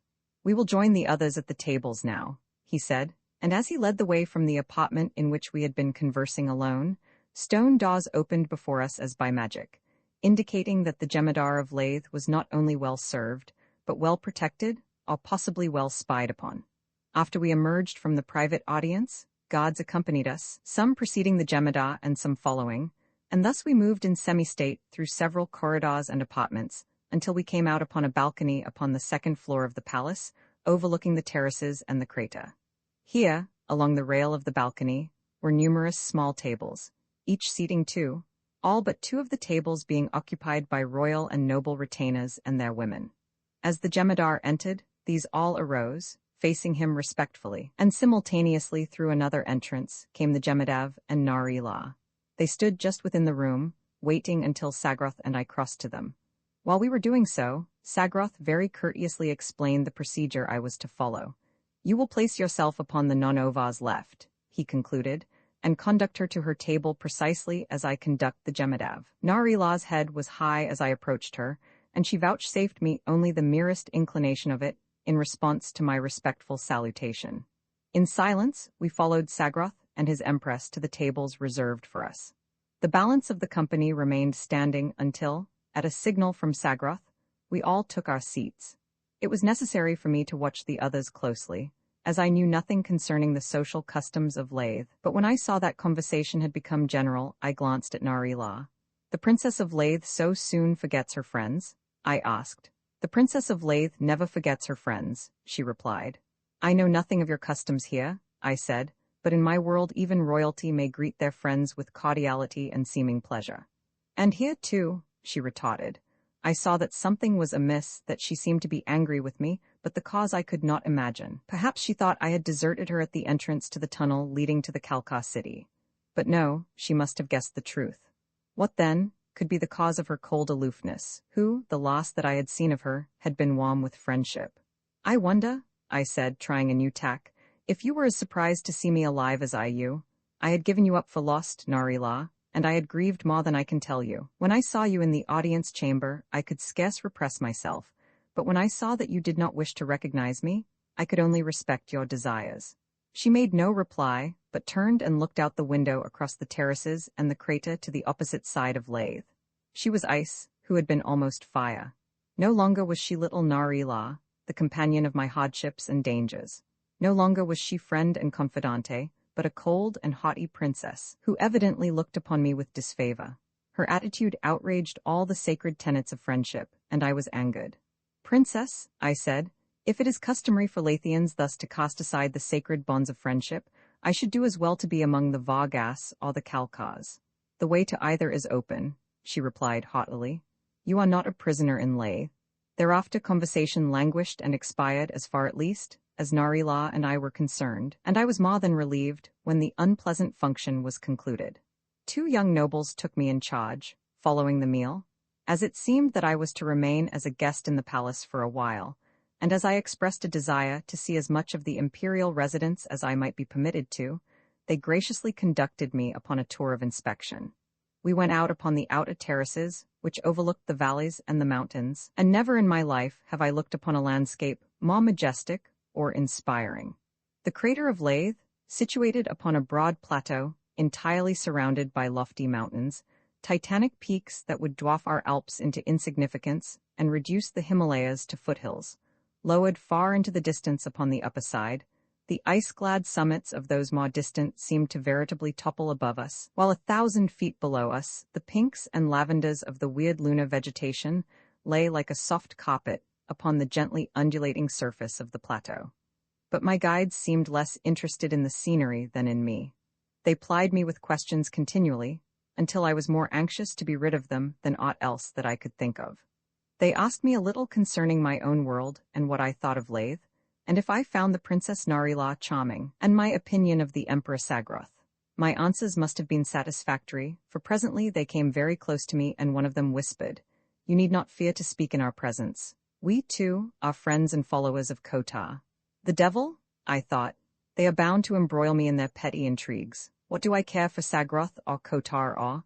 And then my thoughts reverted to Nari-La. She had treated me cruelly. Her cold aloofness and her almost studied contempt had wounded me, yet I could not say to myself that Nari-La was nothing to me. She had been my friend and I had been hers, and I should remain her friend to my dying day. Perhaps then, if these people were bound to draw me into their political disputes, I might turn their confidences into profit for Nari-La. I had never told them that I was a creature of Kotar's, for I was not, nor had I ever told Kotar that I was an enemy to Sagroth. In fact, I had led him to believe the very opposite. And so I gave these two an evasive answer which might have meant anything, and they chose to interpret it as meaning that I was one of them. Well, what could I do? It was not my fault if they insisted upon deceiving themselves, and Nari-La might yet need the friendship that she had scorned.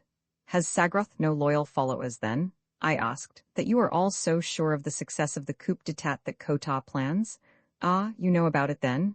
Cried one of them. You are in the confidence of the Javada. I let them think that I was. It could do no harm, at least. Did he tell you when it was to happen? Asked the other. Perhaps already I have said too much, I replied. The confidences of Kotar are not to be lightly spread about. You are right, said the last speaker. It is well to be discreet, but let us assure you, Julan the Javada, that we are equally in the confidence and favor of Kota with any of those who serve him. Otherwise, he would not have entrusted us with a portion of the work which must be done within the very palace of the Jemada. Have you many accomplices here? I asked. Many, he replied. Outside of the Jemada's gods, they remain loyal to Sagroth. It is one of the traditions of the organization, and they will die for him, to a man, and, he added with a shrug, they shall die, never fear. When the time arrives and the signal is given, each member of the god will be set upon by 2 of Kota's faithful followers. I do not know how long I remained in the city of Lathe. Time passed rapidly, and I was very happy after I returned to the dwelling of Mogo. I swam and dived with them and their friends in the baths upon our terrace, and also in those of Kota. I learned to use the flying wings that I had first seen upon Narila, the day that she fell exhausted into the clutches of the Vagas. And many were the lofty and delightful excursions we took into the higher mountains of the moon, when Mogo or his friends organized pleasure parties for the purpose. Constantly surrounded by people of culture and refinement, by brave men and beautiful women, my time was so filled with pleasurable activities that I made no effort to gauge it. I felt that I was to spend the balance of my life here, and I might as well get from it all the pleasure that Lathe could afford. I did not see Narila during all this time, and though I still heard a great deal concerning the conspiracy against Sagroth, I presently came to attach but little importance to what I did hear, after I learned that the conspiracy had been on foot for over 13 kelds, or approximately about 10 earthly years, and seemed, according to my informers, no nearer consummation than it ever had been in the past. Time does not trouble these people much, and I was told that it might be 20 kelds before Kota took action, though on the other hand, he might strike within the next Ola. There was an occurrence during this period which aroused my curiosity, but concerning which Mogo was extremely reticent. Upon one of the occasions that I was a visitor in Kota's palace, I was passing through a little used corridor in going from one chamber to another, when just ahead of me a door opened and a man stepped out in front of me. When he heard my footsteps behind him, he turned and looked at me, and then stepped quickly back into the apartment he had just left and closed the door hurriedly behind him. There would have been nothing particularly remarkable in that, had it not been for the fact that the man was not a Lathian, but unquestionably a Kalka. Believing that I had discovered an enemy in the very heart of Lathe, I leaped forward and, throwing open the door, followed into the apartment into which the man had disappeared.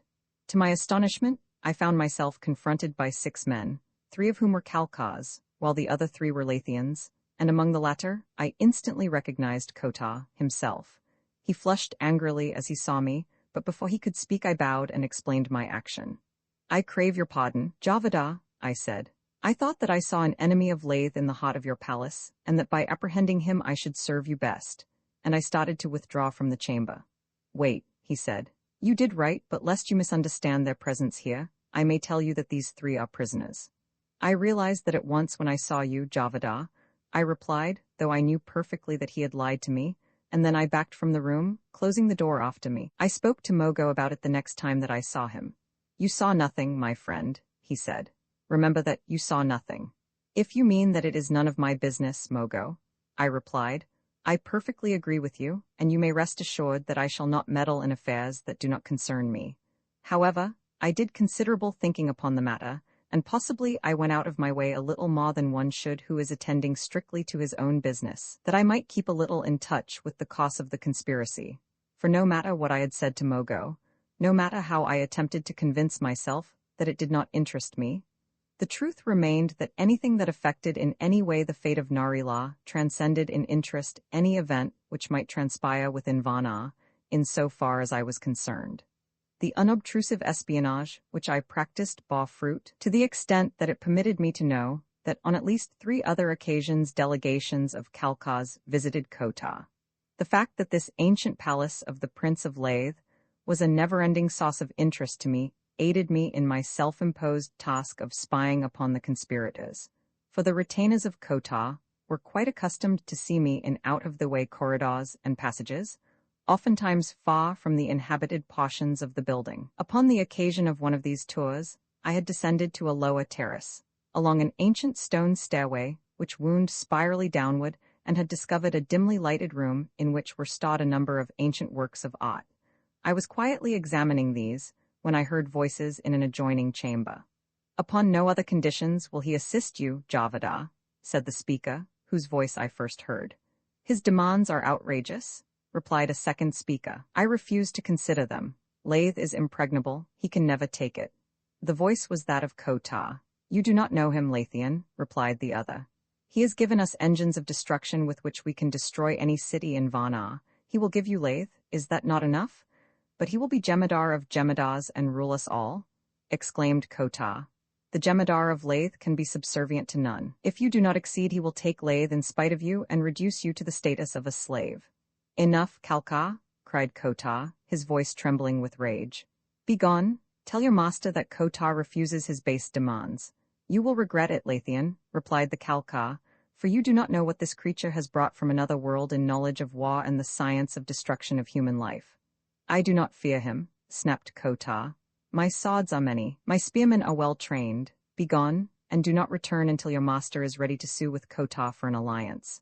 I heard receding footsteps then, and following that, a silence which I thought indicated that all had left the chamber, but presently I heard Kota's voice again. "What think you of it?"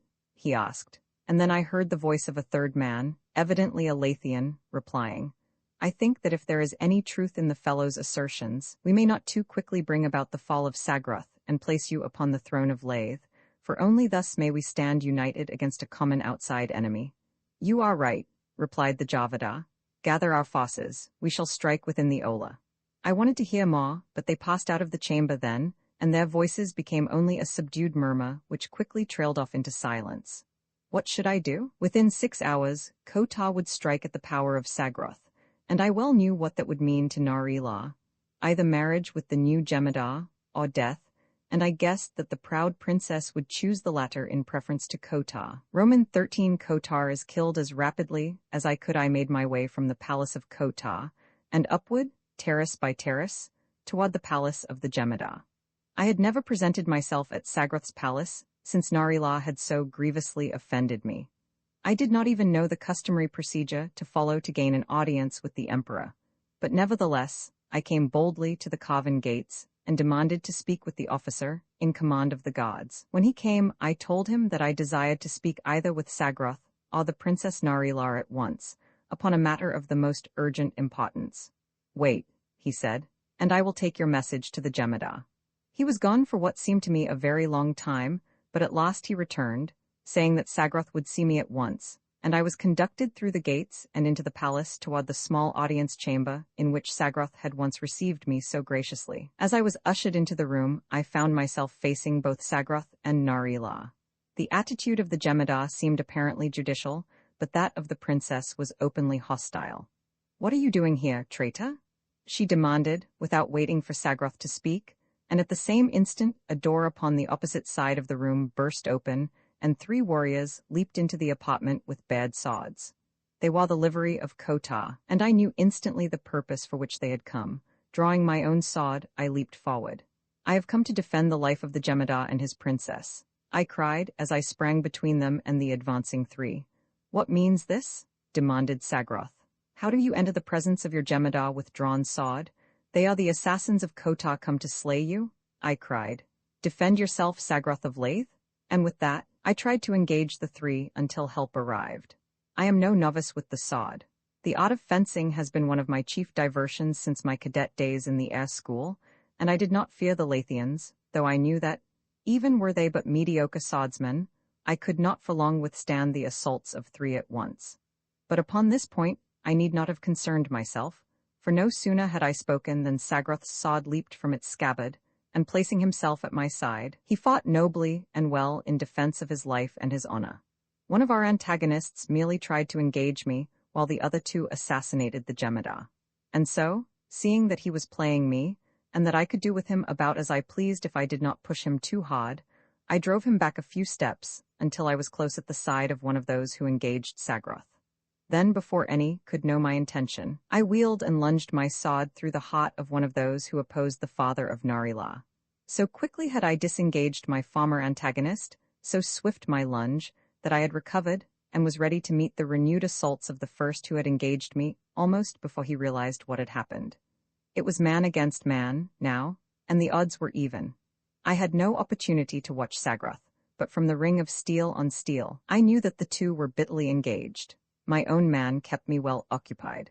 He was a magnificent swordsman, but he was only fighting for his life. I was fighting for more, for my life, and for my honor, too, since after the word traitor that Narila had hurled at me, I had felt that I must redeem myself in her eyes. I did not give any thought at all to the question as to just why I should care what Narila the Moon Maid thought of me, but something within me reacted mightily to the contempt that she had put into that single word.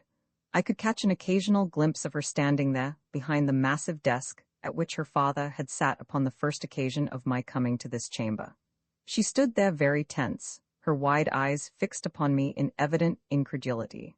I had almost worn my man down, and we were fighting now, so that I was facing Narila, with my back toward the doorway through which the three assassins had entered. Sagroth must have been more than holding his own, too, for I could see his opponent slowly falling back before the older man's assaults, and then there broke above the clang of steel a girl's voice, Narila's, raised in accents of fear.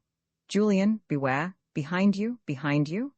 At the instant of her warning, the eyes of my antagonist left mine, which, for his own good, they never should have done, and passed in a quick glance over my shoulder at something or someone behind me. His lack of concentration cost him his life. I saw my opening the instant that it was made, and with a quick lunge, I passed my blade through his heart. Whipping it out again, I wheeled to face a dozen men springing into the chamber.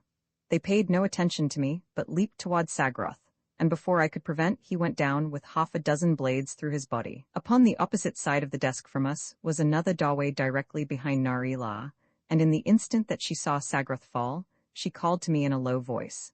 "Come, Julian, quick, or we too are lost." Realizing that the Jemadar was dead and that it would be folly to remain and attempt to fight this whole roomful of warriors, I leaped the desk and followed Narila through the doorway beyond. There was a cry then, from someone within the room, to stop us, but Narila wheeled and slammed the door in their faces as they rushed forward, fastened it upon our side, and then turned to me. "Julian," she said, "how can you ever forgive me? You who have risked your life for the Jemadar, my father, in spite of the contemptible treatment that in my ignorance I have accorded you." "I could have explained," I said, "but you would not let me. Appearances were against me, and so I cannot blame you for thinking as you did. It was wicked of me not to listen to you, Julian, but I thought that Kota had won you over, as he has won over even some of the staunchest friends of Sagroth. You might have known, Narila, that even could I have been disloyal to your father, I never could have been disloyal to his daughter." "I did not know," she said. "How could I?" There suddenly came over me a great desire to take her in my arms and cover those lovely lips with kisses. I could not tell why this ridiculous obsession had seized upon me, nor why, of a sudden, I became afraid of little Narila, the Moon Maid. I must have looked very foolish indeed, standing there looking at her, and suddenly I realized how fatuous I must appear, and so I shook myself and laughed. "Come, Narila," I said, "we must not remain here. Where can I take you that you will be safe?" "Upon the outer terrace there may be some of the loyal guards," she replied, "but if Kota has already taken the palace, flight will be useless." "From what I know of the conspiracy, it will be useless," I replied, "for the service of Sagroth and his palace is rotten with the spies and retainers of the Javada." "I feared as much," she said. "The very men who came to assassinate Sagroth wore the imperial livery less than an ola since." "Are there none, then, loyal to you?" I asked her. "The Jemadar's guard is always loyal," she said, "but they number scarce 1,000 men." "How may we summon them?" I asked. "Let us go to the outer terraces, and if there are any of them, there we can congregate the balance, or as many of them as Kota has left alive." "Come then," I said, "let us hasten." And together, hand in hand, we ran along the corridors of the Jemadar's palace to the outer terraces of the highest tier of Lathe. There we found 100 men, and when we had told them of what had happened within the palace, they drew their swords and, surrounding Narila, they shouted, "To the death for Narila, Jemadar of Lathe." They wanted to remain there and protect her, but I told them that there would be nothing gained by that sooner or later they would be overwhelmed by far greater numbers, and the cause of Nari-La lost. Send a dozen men, I said to their commander, to rally all of the loyal gods that remain alive. Tell them to come to the throne room, ready to lay down their lives for the new Jemadav, and then let the dozen continue on out into the city, rallying the people to the protection of Nari-La. As for us, we will accompany her immediately to the throne room, and there, place her upon the throne and proclaim her ruler of Lathe. 100 men may hold the throne room for a long time, if we reach it before Kota reaches it with his forces. The officer looked at Nari-La questioningly. Your command, Jemadav? He inquired. We will follow the plan of Julan the Javada, she replied. Immediately, a dozen warriors were dispatched to rally the imperial guard and arouse the loyal citizens of the city to the protection of their new Jemadav, while the balance of us conducted Nari-La by a short course toward the throne room. As we entered the great chamber at one end, Kota and a handful of warriors came in at the other. But we had the advantage, in that we entered through a doorway directly behind the throne and upon the dais. Throw your men upon the main entrance, I called to the officer of the guard, and hold it until reinforcements come. And then, as the 100 raced the length of the throne room toward the surprised and enraged Kota, I led Nari-La to the central throne and seated her upon it. Then stepping forward, I raised my hand for silence. The Jemadav Sagroth is dead, I cried. Behold Nari-La, the Jemadav of Lathe. Stop, cried Kota. She may share the throne with me, but she may not possess it alone. Take that traitor? I called to the loyal god, and they rushed forward, evidently glad to do my bidding. But Kota did not wait to be taken. He was accompanied by only a handful of men, and when he saw that the god really intended to seize him, and realized that he would be given short shift at the hands of Nari-La and myself, he turned and fled. But I knew he would come back, and come back he did, though not until after the majority of the Jemadav's god had gathered within the throne room. He came with a great concourse of warriors, and the fighting was furious, but he might have brought 1,000,000 men against our 1,000 and not immediately have overcome us, since only a limited number could fight at one time in the entranceway to the throne room. Already, the corpses lay stacked as high as a man's head, yet no single member of Kota's forces had crossed the threshold. How long the fight was waged, I do not know, but it must have been for a considerable time, since I know that our men fought in relays and rested many times, and that food was brought from other parts of the palace to the doorway behind the throne, and there were times when Kota's forces withdrew and rested and recuperated, but always they came back in great a number. And eventually, I realized we must be worn down by the persistence of their repeated attacks. And then there arose slowly a deep-toned sound. At first we could not interpret. It rose and fell in increasing volume, until finally we knew that it was the sound of human voices, the voices of a great mob, of a mighty concourse of people, and that it was sweeping toward us slowly and resistlessly. Closer and closer, it approached the palace as it rose, terrace upon terrace, toward the lofty pinnacle of Lathe. The fighting at the entrance to the throne room had almost ceased. Both sides were worn down almost to utter exhaustion, and now we but stood upon our arms upon either side of the wall of corpses that lay between us, our attention centered upon the sound of the growling multitude that was sweeping slowly upward toward us. They come, cried one of Nari-La's nobles, to acclaim the new Jemadav, and to tear the minions of Kota the traitor to pieces. He spoke in a loud voice that was easily audible to Kota and his retainers in the corridor without. They come to drag the spawn of Sagroth from the throne, cried one of Kota's followers. And then from the throne came the sweet, clear voice of Nari-La. Let the people's will be done, she said, and thus we stood, awaiting the verdict of the populace. Nor had we long to wait, for presently we realized that they had reached the palace terrace and entered the building itself. We could hear the shouting horde moving through the corridors and chambers, and finally the muffled bellowing resolved itself into articulate words. Sagroth is no more. Rule, Kota, Jemadar of Lathe. I turned in consternation toward Nari-La. What does it mean? I cried. Have the people turned against you?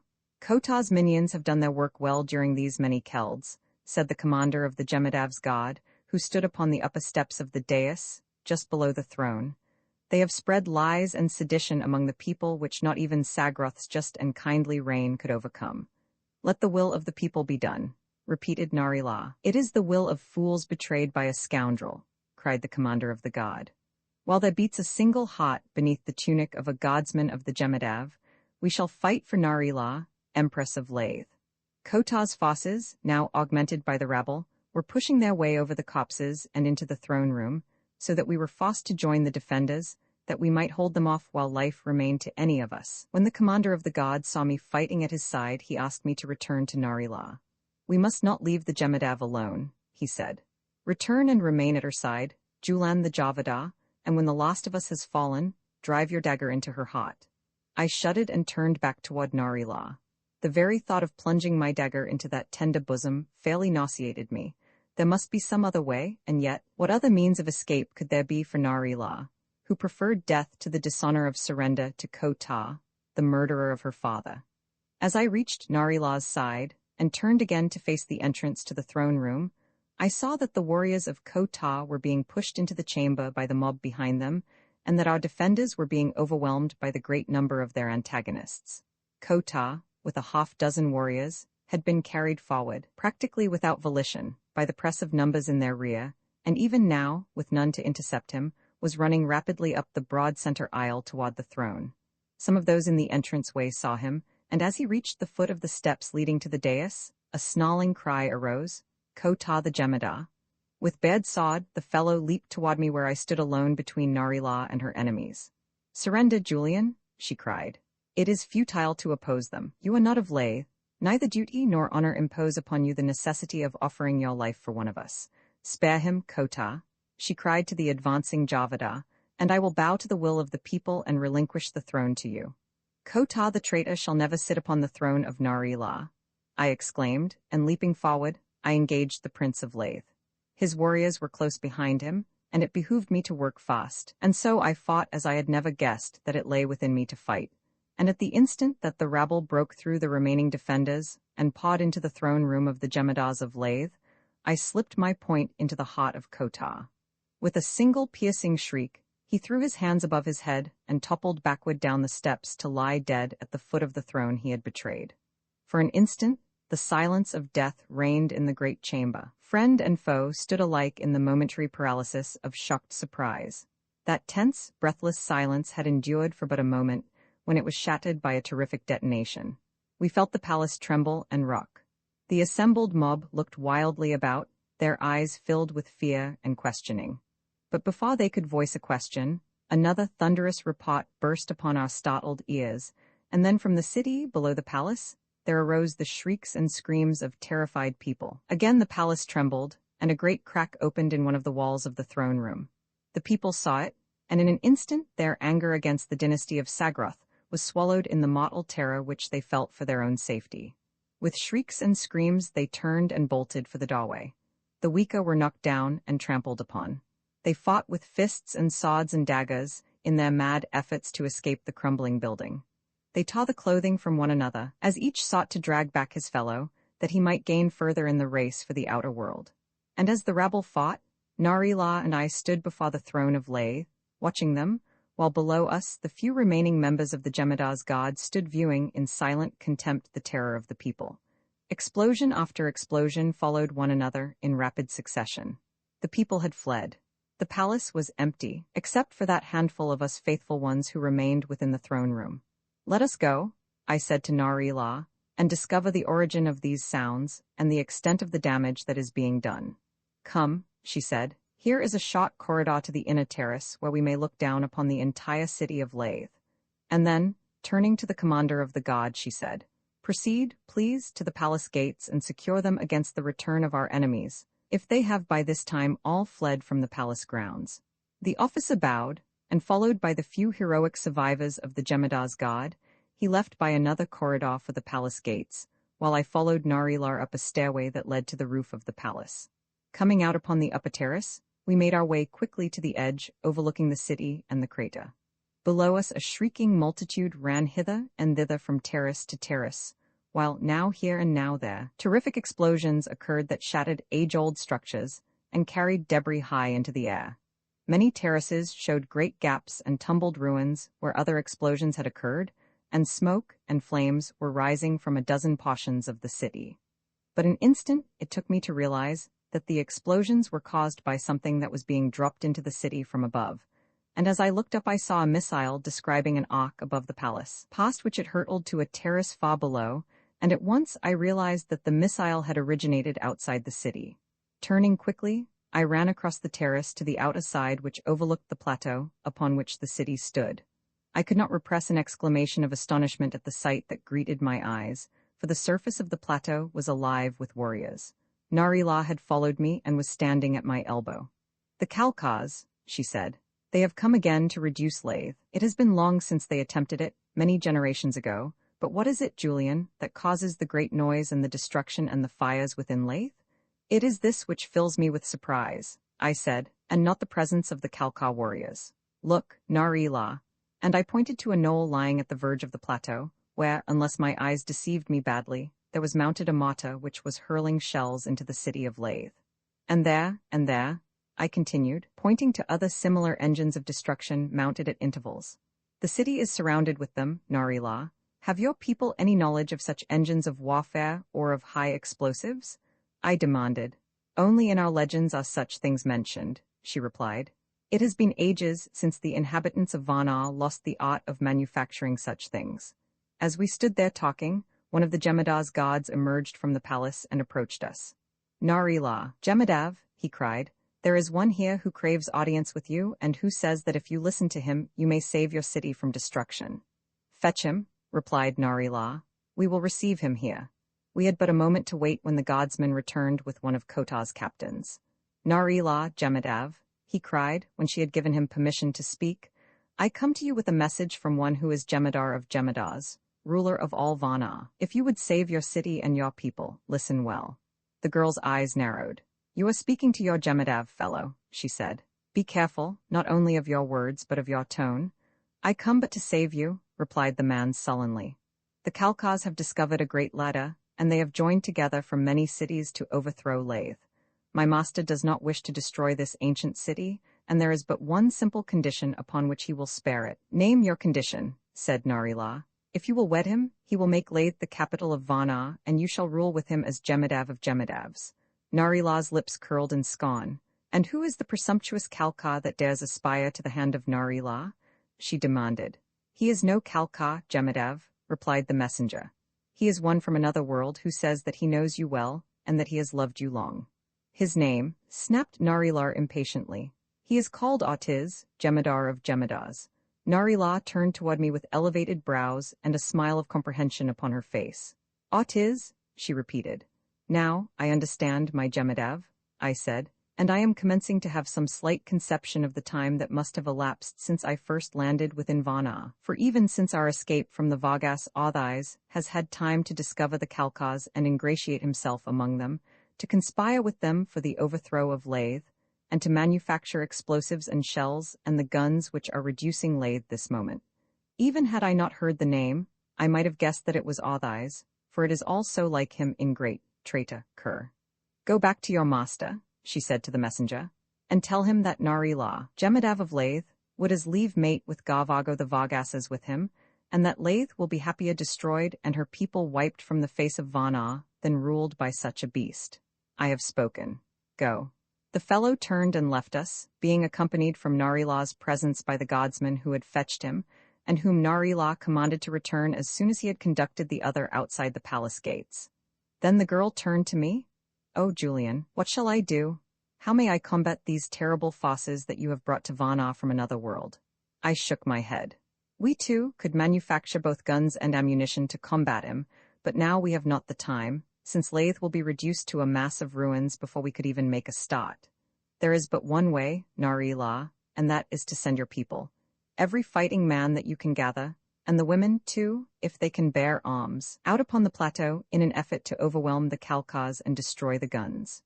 She stood and thought for a long time, and presently the officer of the guard returned and halted before her, awaiting her commands. Slowly she raised her head and looked at him. "Go into the city," she said, "and gather every Lathian who can carry a sword, a dagger, or a lance. Tell them to assemble on the inner terraces below the castle, and that I, Narila their Jemadav, will address them. The fate of Lathe rests with you. Go." Roman 14 back to the Basum, the city was already in flames in many places, and though the people fought valiantly to extinguish them, it seemed to me that they but spread the more rapidly with each succeeding minute. And then, as suddenly as it had commenced, the bombardment ceased. Narila and I crossed over to the outer edge of the terrace, to see if we could note any new movement by the enemy, nor did we have long to wait. We saw 100 ladders raised as if by magic toward the lowest terrace, which rose but a bare 200 feet above the base of the city. The men who carried the ladders were not visible to us when they came close to the base of the wall, but I guessed from the distant glimpses that I caught of the ladders as they were rushed forward by running men that here, again, I's earthly knowledge and experience had come to the assistance of the Kalkas, for I was sure that only some form of extension ladder could be successfully used to reach even the lowest terrace. When I saw their intention, I ran quickly down into the palace and out upon the terrace before the gates, where the remainder of the guard were stationed, and there I told them what was happening and urged them to hasten the people to the lowest terrace to repulse the enemy before they had secured a foothold upon the city. Then I returned to Narila, and together we watched the outcome of the struggle, but almost from the first I realized that Lathe was doomed, for before any of her defenders could reach the spot, fully 1,000 Kalkas had clambered to the terrace, and there they held their own while other thousands ascended in safety to the city. We saw the defenders rush forth to attack them, and for a moment, so impetuous was their charge, I thought that I had been wrong, and that the Kalkas might yet be driven from Lathe. Fighting upon the lower outer terrace far beneath us was a surging mass of shouting warriors. The Kalkas were falling back before the impetuous onslaught of the Lathians. "They have not the blood in their veins," whispered Narila, clinging tightly to my arm. "One noble is worth 10 of them. Watch them. Already are they fleeing." And so it seemed, and the rout of the Kalkas appeared almost assured, as score upon score of them were hurled over the edge of the terrace, to fall mangled and bleeding upon the ground hundreds of feet below. But suddenly, a new force seemed to be injected into the strife. I saw a stream of Kalkas emerging above the edge of the lower terrace, new men clambering up the ladders from the plateau below, and as they came, they shouted something which I could not understand, but the other Kalkas seemed to take heart and made once more the semblance of a stand against the noble Lathians, and I saw one, the leader of the newcomers, force his way into the battling throng, and then I saw him raise his hand above his head and hurl something into the midst of the compact ranks of the Lathians. Instantly, there was a terrific explosion, and a great, bloody gap lay upon the terrace where an instant before 100 of the flower of the fighting men of Lathe had been so gloriously defending their city and their honor. "Grenades," I exclaimed. "Hand grenades? What is it, Julian? What is it that they are doing down there?" cried Narila. "They are murdering my people." "Yes, Narila, they are murdering your people, and well may Vana curse the day that Earthmen set foot upon your world." "I do not understand, Julian," she said. "This is the work of Authis," I said, "who has brought from Earth the knowledge of diabolical engines of destruction. He first shelled the city with what must have been nothing more than crude mortars, for it is impossible that he has had the time to construct the machinery to build any but the simplest of guns. Now his troops are hurling hand grenades among your men. There is no chance, Narila, for the Lathians to successfully pit their primitive weapons against the modern agents of destruction which Authis has brought to bear against them. Lathe must surrender or be destroyed." Narila laid her head upon my shoulder and wept softly. "Julian," she said at last, "this is the end then. Take me to the Jemadav, my mother, please, and then you must go and make your peace with your fellow Earthman. It is not right that you, a stranger who have done so much for me, should fall with me and lay." "The only peace I can make with Authis, Narila," I replied, "is the peace of death. Authis and I may not live together again in the same world." She was crying very softly, sobbing upon my shoulder, and I put my arm about her in an effort to quiet her. "I have brought you only suffering and danger, and now death, Julian," she said, "when you deserve naught but happiness and peace." I suddenly felt very strange and my heart behaved wretchedly, so that when I attempted to speak it pounded so that I could say nothing and my knees shook beneath me. What had come over me? Could it be possible that already Authis had loosed his poison gas? Then, at last, I managed to gather myself together. "Narila," I said, "I do not fear death if you must die, and I do not seek happiness except with you." She looked up suddenly, her great, tear-dimmed eyes wide and gazing deep into mine. "You mean, Julian, you mean?" "I mean, Narila, that I love you," I replied, though I must have stumbled through the words in a most ridiculous manner, so frightened was I. "Ah, Julian," she sighed and put her arms about my neck. "And you, Narila," I exclaimed incredulously as I crushed her to me, "can it be that you return my love?" "I have loved you always," she replied. "From the very first, almost, way back when we were prisoners together in the Novans village, You Earthmen must be very blind, my Julian. A Lathian would have known it at once, for it seemed to me that upon a dozen occasions I almost avowed my love openly to you. Alas, Narila, I must have been very blind, for I had not guessed until this minute that you loved me. Now, she said, I do not care what happens. We have one another, and if we die together, doubtless we shall live together in a new incarnation. I hope so, I said, but I should much rather be sure of it and live together in this. And I, too, Julian, but that is impossible.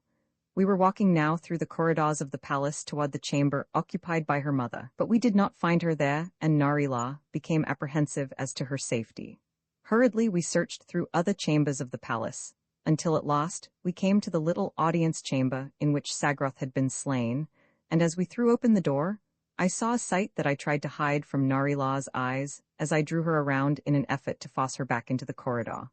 Possibly she guessed what impelled my action, for she shook her head and murmured, No, Julian, whatever it is I must see it.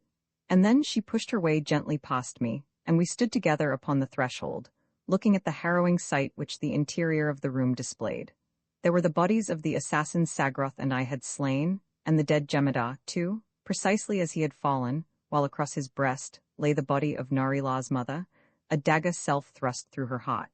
For just a moment, Narila stood there looking at them in silence, as though in prayer, and then she turned wearily away and left the chamber, closing the door behind her. We walked on in silence for some time, ascending the stairway back to the upper terrace. Upon the inner side, the flames were spreading throughout the city, roaring like a mighty furnace and vomiting up great clouds of smoke, for though the Lathian terraces are supported by tremendous arches of masonry, yet there is much wood used in the interior construction of the buildings, while the hangings and the furniture are all inflammable. We had no chance to save the city, said Narila with a sigh.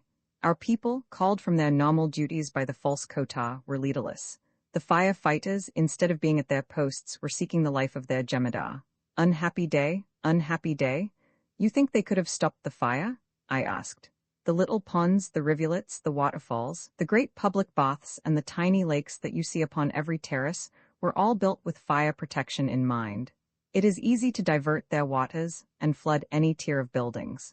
Had my people been at their posts, this, at least, could not have happened. As we stood watching the flames, we suddenly saw people emerging in great numbers upon several of the lower terraces.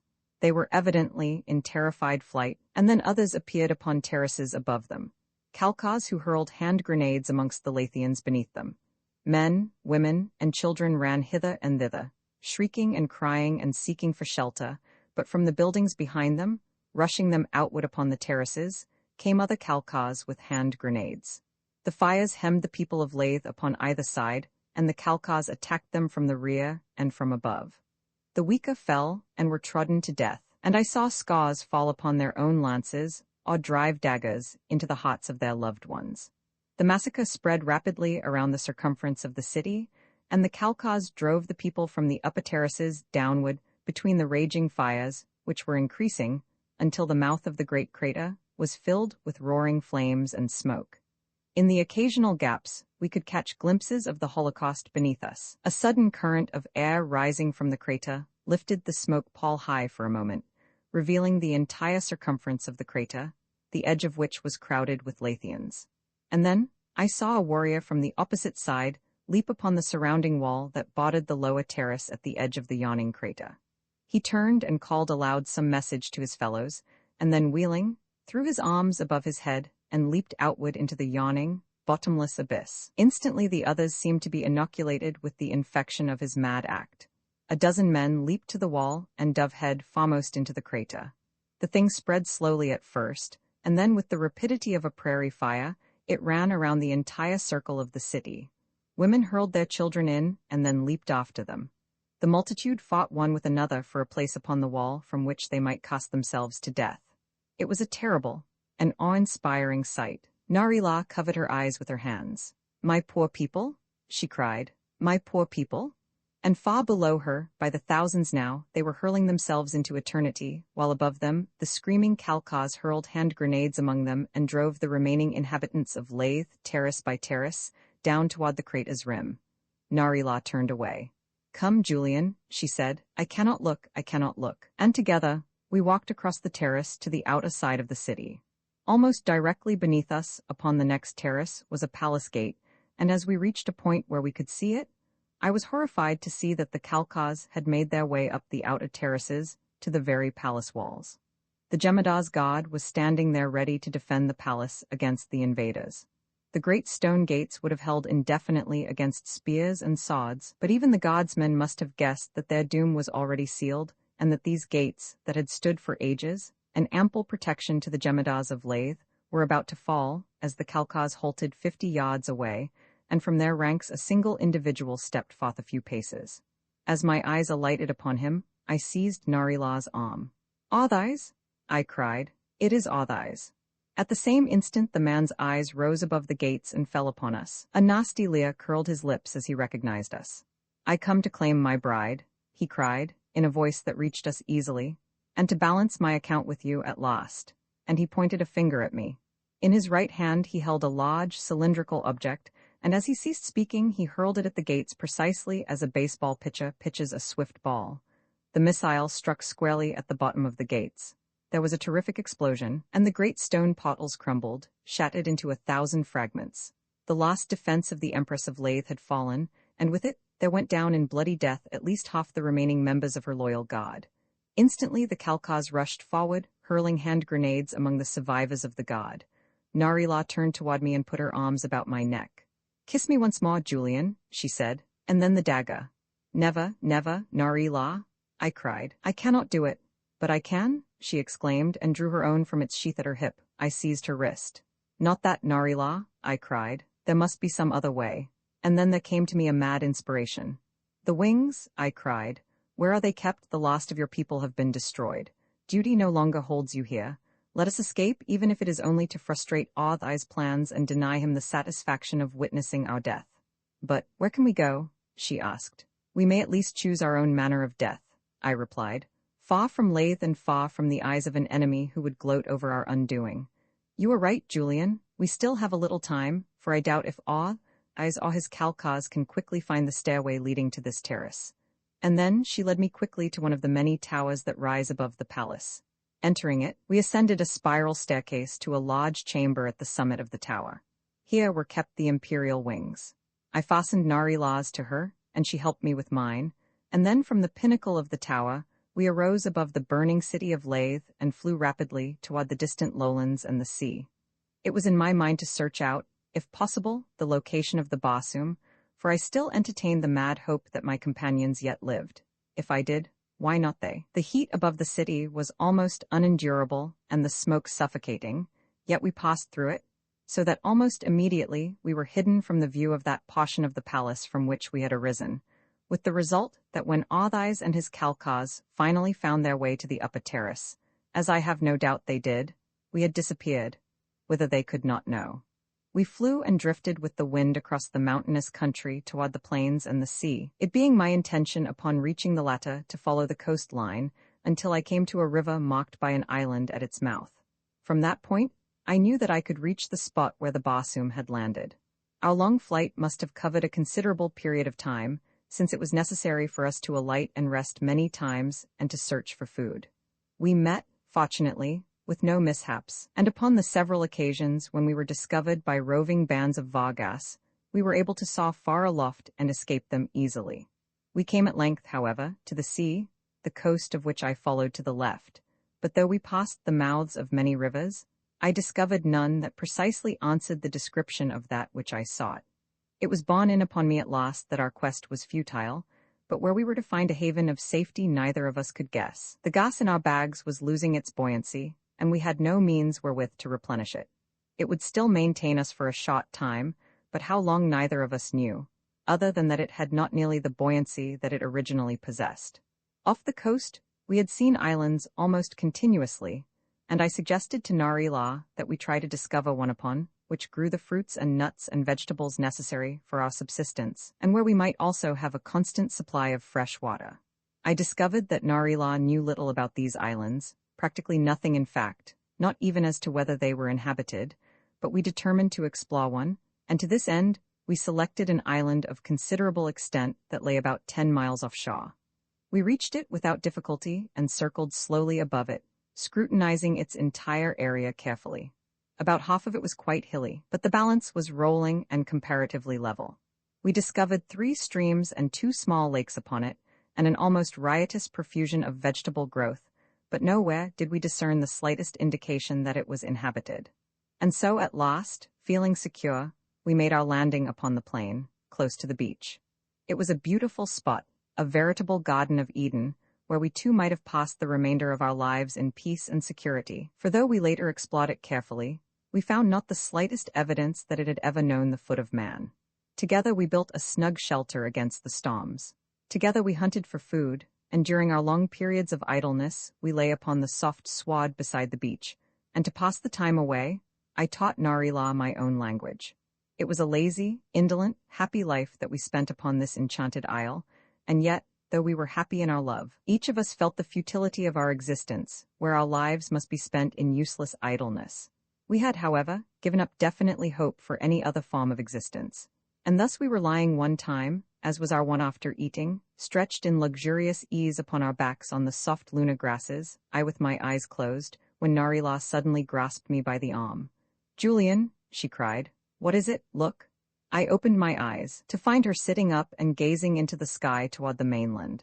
A slim forefinger, indicating the direction of the object that had attracted her attention and aroused her surprised interest. As my eyes rested upon the thing her pointing finger indicated, I leaped to my feet with an exclamation of incredulity, for there, sailing parallel with the coast at an altitude of not more than 1,000 feet, was a ship, the lines of which I knew as I had known my mother's face. It was the Barsoom. Grasping Narila by the arm, I dragged her to her feet. "Come, quick, Narila," I cried, and urged her rapidly toward our hut, where we had stowed the wings and the gas bags which we had never thought to use again, yet protected carefully, though why we knew not.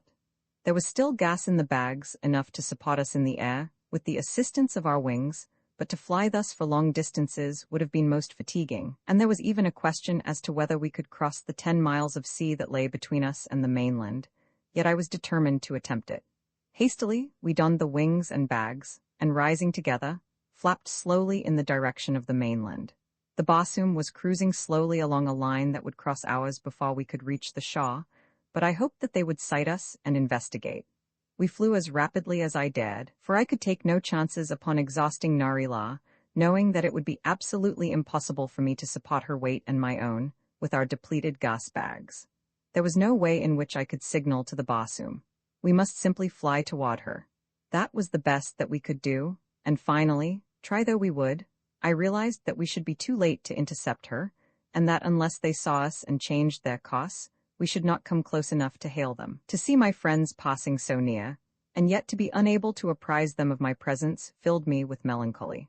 Not one of the many vicissitudes and dangers through which I had passed since I left Earth depressed me more than the sight of the Barsoom forging slowly past us without speaking.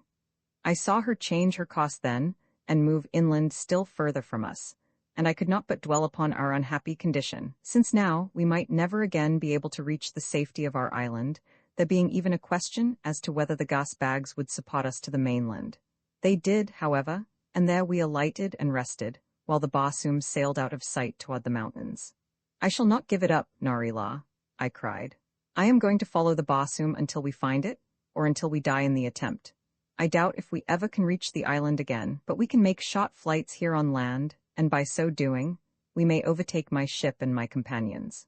After resting for a short time, we arose again, and when we were above the trees I saw the Barsoom far in the distance, and again it was circling, this time toward the left, so we altered our course and flew after it. But presently we realized that it was making a great circle, and hope renewed within our breasts, giving us the strength to fly on, though we were forced to come down often for brief rests. As we neared the ship, we saw that the circles were growing smaller, but it was not until we were within about 3 miles of her that I realized that she was circling the mouth of a great crater, the walls of which rose several hundred feet above the surrounding country. We had been forced to land again to rest, when there flashed upon my mind a sudden realization of the purpose of the maneuvers of the Barsoom. She was investigating the crater, preparatory to an attempt to pass through it into outer space and seek to return to Earth again. As this thought impinged upon my brain, a wave of almost hopeless horror overwhelmed me as I thought of being definitely left forever by my companions, and that by but a few brief minutes, Nari-La was to be robbed of life and happiness and peace. For at that instant the hull of the Barsoom dropped beneath the rim of the crater and disappeared from our view. Rising quickly with Nari-La, I flew as rapidly as my tired muscles and exhausted gas bag would permit toward the rim of the crater. In my heart of hearts, I knew that I should be too late, for once they had decided to make the attempt, the ship would drop like a plummet into the depths, and by the time I reached the mouth of the abyss, it would be lost to my view forever. And yet I struggled on, my lungs almost bursting from the exertion of my mad efforts toward speed. Nari-La trailed far behind, for if either of us could reach the Barsoom in time we should both be saved, and I could fly faster than Nari-La. Otherwise, I should never have separated myself from her by so much as 100 yards. Though my lungs were pumping like bellows, I venture to say that my heart stood still for several seconds before I topped the crater's rim. At the same instant that I expected the last vestige of my hopes to be dashed to pieces irrevocably and forever, I crossed the rim and beheld the Barsoom not 20 feet below me, just over the edge of the abyss, and upon her deck stood West and Jay and Naughton. As I came into view directly above them, West whipped out his revolver and leveled it at me, but the instant that his finger pressed the trigger, Naughton sprang forward and struck his hand aside. "My God, sir," I heard the boy cry, "it is the captain." And then they all recognized me, and an instant later I almost collapsed as I fell to the deck of my beloved ship. My first thought was of Nari-La, and at my direction the Barsoom rose swiftly and moved to meet her. "Great Scott!" cried my guest, leaping to his feet and looking out of the stateroom window. "I had no idea that I had kept you up all night. Here we are in Paris already." "But the rest of your story," I cried. "You have not finished it, I know. Last night, as you were watching them celebrating in the Blue Room, you made a remark which led me to believe that some terrible calamity threatened the world." "It does," he said, "and that was what I meant to tell you about, but this story of the third incarnation of which I am conscious was necessary to an understanding of how the great catastrophe overwhelmed the people of the earth." "But did you reach Earth again?" I demanded. "Yes," he said, "in the year 2036. I had been 10 years within Varna, but did not know whether it was 10 months or a century, until we landed upon Earth." He smiled then. "You notice that I still say I. It is sometimes difficult for me to recall which incarnation I am in. Perhaps it will be clearer to you if I say Julian V returned to Earth in 2036, and in the same year his son, Julian VI, was born to his wife, Nari-La, the Moon Maid. But how could he return to Earth in the disabled Barsoom?" "Ah," he said, "that raises a point that was of great interest to Julian V. After he regained the Barsoom, naturally one of the first questions he asked was as to the condition of the ship and their intentions, and when he learned that they had, in reality, been intending to pass through the crater toward the Earth, he questioned them further and discovered that it was the young ensign, Naughton, who had repaired the engine, having been able to do it by information that he had gleaned from Arthais after winning the latter's friendship. Thus was explained the intimacy between the two, which Julian V had so deplored, but which he now saw that young Naughton had encouraged for a patriotic purpose. "We are docked now, and I must be going. Thank you for your hospitality and for your generous interest," and he held out his hand toward me. "But the story of Julian IX," I insisted. "Am I never to hear that?" "If we meet again, yes," he promised with a smile. "I shall hold you to it," I told him. "If we meet again," he repeated and departed, closing the stateroom door after him. The flag I was born in the TiVos of Chicago, January 1, 2100, to Julian VIII and Elizabeth James. My father and mother were not married, as marriages had long since become illegal. I was called Julian IX. My parents were of the rapidly diminishing intellectual class and could both read and write. This learning they imparted to me, although it was very useless learning. It was their religion.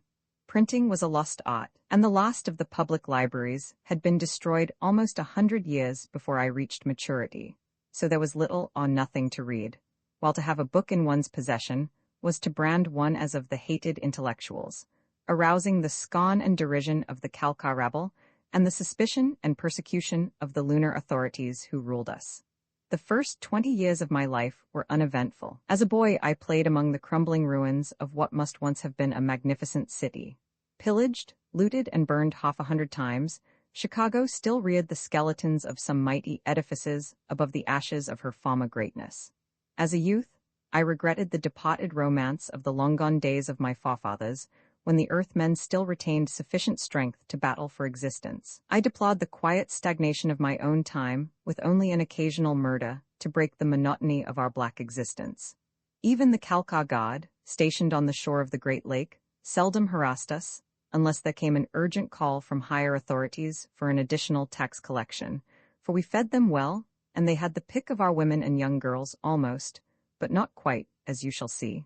The commander of the god had been stationed here for years, and we considered ourselves very fortunate in that he was too lazy and indolent to be cruel or oppressive.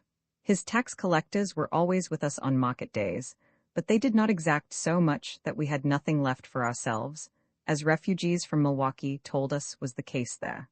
I recall one poor devil from Milwaukee who staggered into our marketplace of a Saturday.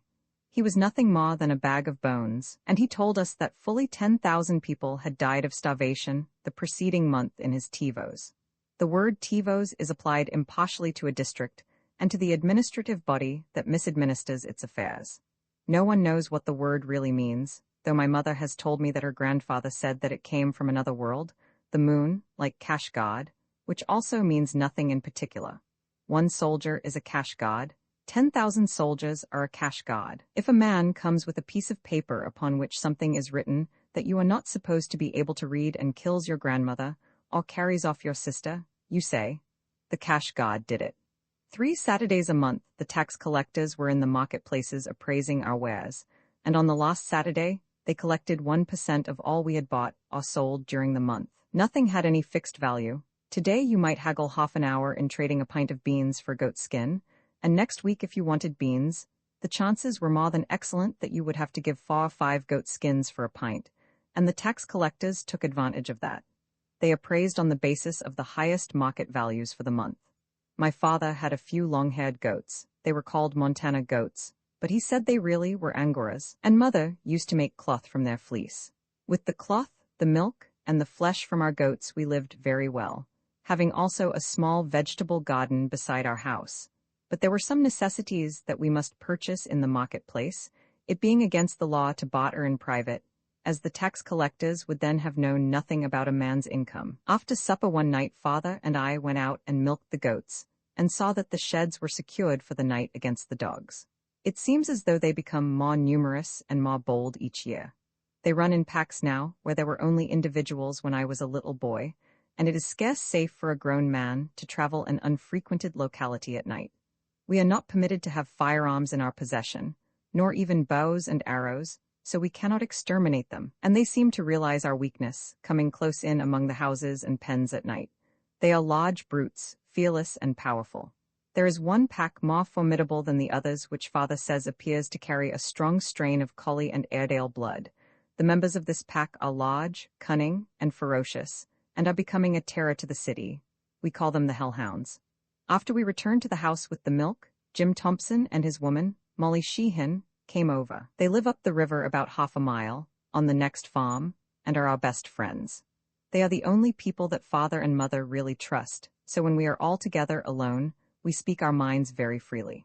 It seemed strange to me, even as a boy, that such big, strong men as father and Jim should be afraid to express their real views to anyone, and though I was born and reared in an atmosphere of suspicion and terror, I could never quite reconcile myself to the attitude of servility and cowardice which mocked us all, and yet I knew that my father was no coward. He was a fine-looking man, tall and wonderfully muscled, and I have seen him fight with men and with dogs. Once he defended mother against a cash god, and with his bare hands he killed the armed soldier. He lies in the center of the goat pen now, his rifle, bayonet, and ammunition wrapped in many thicknesses of oiled cloth beside him. We left no trace and were never even suspected, but we know where there is a rifle, a bayonet, and ammunition. Jim had had trouble with Saw, the new tax collector, and was very angry. Jim was a big man, and like father, was always smooth-shaven as were nearly all Americans, as we called those whose people had lived here long before the Great War. The others, the true Kalkars, grew no beards. Their ancestors had come from the moon many years before. They had come in strange ships year after year, but finally, one by one, their ships had been lost, and as none of them knew how to build others or the engines that operated them, the time came when no more Kalkars could come from the moon to Earth.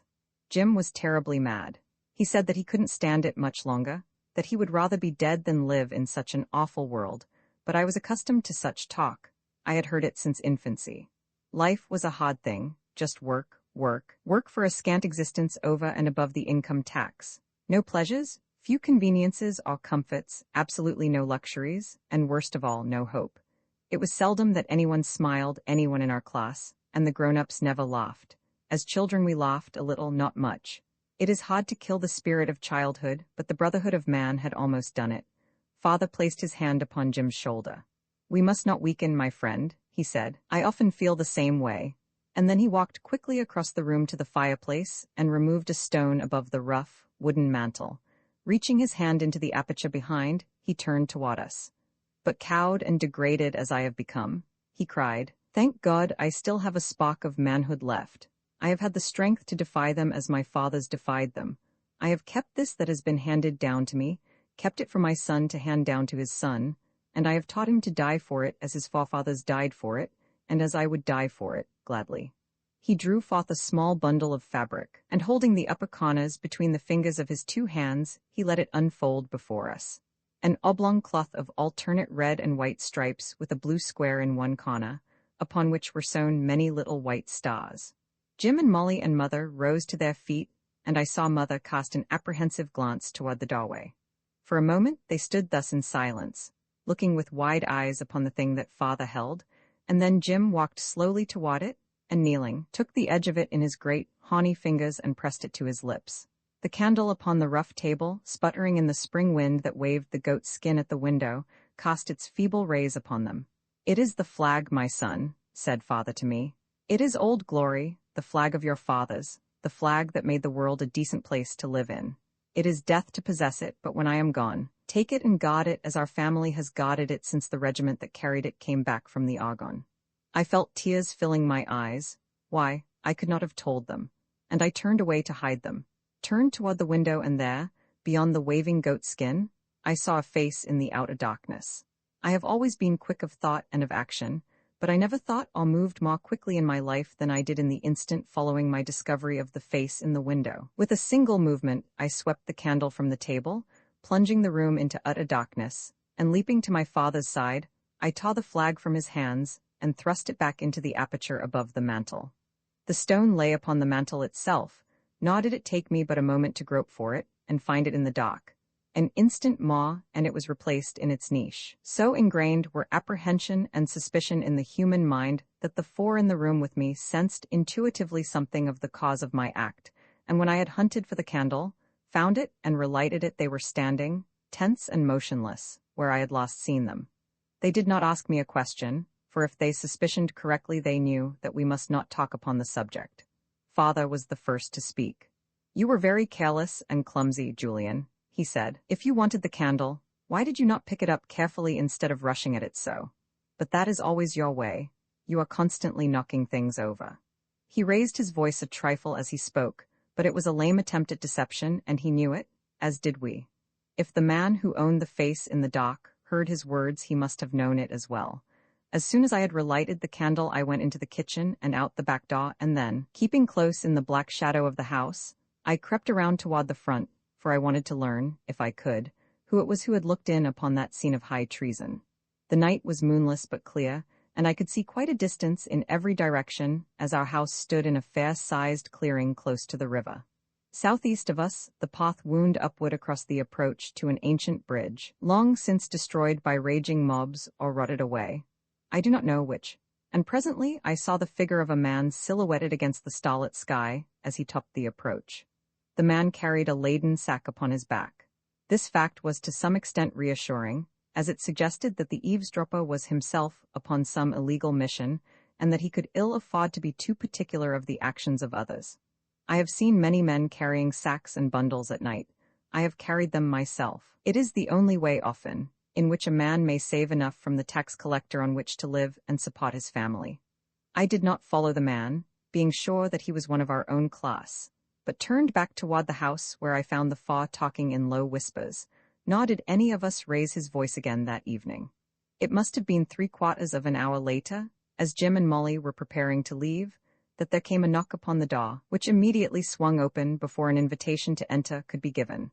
We looked up to see Peter Johansson smiling at us. I never liked Peter. He was a long, lanky man who smiled with his mouth, but never with his eyes. I didn't like the way he used to look at Mother when he thought no one was observing him, nor his habit of changing women every year or two. That was too much like the Calcars. I always felt toward Peter as I had as a child when, barefooted, I stepped unknowingly upon a snake in the deep grass. Father greeted the newcomer with a pleasant welcome, Brother Johansson, but Jim only nodded his head and scowled, for Peter had a habit of looking at Molly as he did at Mother, and both women were beautiful. I think I never saw a more beautiful woman than my mother, and as I grew older and learned more of men and the world, I marveled that Father had been able to keep her, and too, I understood why she never went abroad, but stayed always closely about the house and farm. I never knew her to go to the marketplace as did most of the other women, but I was 20 now and worldly wise, and so I knew what I had not known as a little child. "What brings you out so late, Brother Johansson?" I asked. We always used the prescribed brother to those of whom we were not sure. I hated the word. To me, a brother meant an enemy, as it did to all our class, and I guess to every class, even the Calcars. "I followed a stray pig," replied Peter to my question. "He went in that direction," and he waved a hand toward the marketplace. As he did so, something tumbled from beneath his coat, something that his arm had held there. It was an empty sack. Immediately, I knew who it was who owned the face in the dock beyond our goat skin hanging. Peter snatched the sack from the floor in ill-concealed confusion, and then I saw the expression of his cunning face change as he held it toward Father. "Is this yours, Brother Julian?" he asked. "I found it just before your door and thought that I would stop and ask." "No," said I, not waiting for Father to speak. "It is not ours. It must belong to the man I saw carrying it full, a short time since. He went by the path beside the old bridge." I looked straight into Peter's eyes. He flushed and then went white. "I did not see him," he said presently, "but if the sack is not yours, I will keep it. At least it is not high treason to have it in my possession." And then, without another word, he turned and left the house. We all knew then that Peter had seen the episode of the flag. Father said that we need not fear, that Peter was all right, but Jim thought differently, and so did Molly and Mother. I agreed with them. I did not like Peter. Jim and Molly went home shortly after Peter left, and we prepared for bed. Roman 2 the hellhounds. I had just slipped off my tunic when I heard the baying of the hellhounds close by. I thought they might be getting into the goat pen, so I waited a moment, listening, and then I heard a scream, the scream of a woman in terror. It sounded down by the river near the goat pens, and mingled with it was the vicious growling and barking of the hellhounds. I did not wait to listen longer, but seized my knife and a long staff. I ran out the front door, which was closest, and turned toward the pens in the direction of the hellhounds' deep growlings and the screams of the woman, which were repeated twice. As I neared the pens and my eyes became accustomed to the outer darkness, I made out what appeared to be a human figure resting partially upon the top of one of the sheds that formed a portion of the pen wall. The legs and lower body dangled over the edge of the roof, and I could see 3 or 4 hellhounds leaping for it, while another, that had evidently gotten a hold, was hanging to one leg and attempting to drag the figure down. As I ran forward, I shouted at the beasts, and those that were leaping for the figure stopped and turned toward me. I knew something of the temper of these animals, and that I might expect them to charge, for they were quite fearless of man ordinarily, but I ran forward toward them so swiftly and with such determination that they turned, growling, and ran off before I reached them. But not far. The one that had hold of the figure succeeded in dragging it to earth just before I reached them, and then it discovered me and turned, standing over its prey, with wide jaws and terrific fangs menacing me. It was a huge beast, almost as large as a full-grown goat, and easily a match for several men as poorly armed as I. Under ordinary circumstances, I should have given it plenty of room. But what was I to do when the life of a woman was at stake? I am an American, not a Calcar. Those swine would throw a woman to the hellhounds to save their own skins, and I had been brought up to revere woman in a world that considered her on a par with the cow, the nanny, and the sow, only less valuable, since the latter were not the common property of the state. I knew then that death stood very near as I faced that frightful beast, and from the corner of an eye, I could see its mates creeping closer. There was no time to think even, and so I rushed in upon the hellhound with my staff and blade. As I did so, I saw the wide and terrified eyes of a young girl looking up at me from beneath the beast of prey. I had not thought to desert her to her fate before, but after that single glance, I could not have done so had 1,000 deaths confronted me. As I was almost upon the beast, it sprang from my throat, rising high upon its hind feet and leaping straight as an arrow. My staff was useless, and so I dropped it, meeting the charge with my knife and a bare hand. By luck, the fingers of my left hand found the creature's throat at the first clutch, but the impact of his body against mine hurled me to the ground beneath him, and there, growling and struggling, he sought to close those snapping fangs upon me. Holding his jaws at arm's length, I struck at his breast with my blade, nor did I miss him once. The pain of the wounds turned him crazy, and yet, to my utter surprise, I found I still could hold him, and not that alone, but that I could also struggle to my knees and then to my feet, still holding him at arm's length in my left hand. I had always known that I was muscular, but until that moment, I had never dreamed of the great strength that nature had given me, for never before had I had occasion to exert the full measure of my powerful thews. It was like a revelation from above, and of a sudden I found myself smiling, and in the instant a miracle occurred. All fear of these hideous beasts dissolved from my brain like thin air, and with it fear of man as well. I, who had been brought out of a womb of fear into a world of terror, who had been suckled and nurtured upon apprehension and timidity. I, Julian IX, at the age of 20 years, became in the fraction of a second utterly fearless of man or beast. It was the knowledge of my great power that did it, that and, perhaps, those two liquid eyes that I knew to be watching me. The other hounds were closing in upon me when the creature in my grasp went suddenly limp. My blade must have found its heart, and then the others charged, and I saw the girl upon her feet beside me, my staff in her hands, ready to battle with them. "To the roof?" I shouted to her, but she did not heed.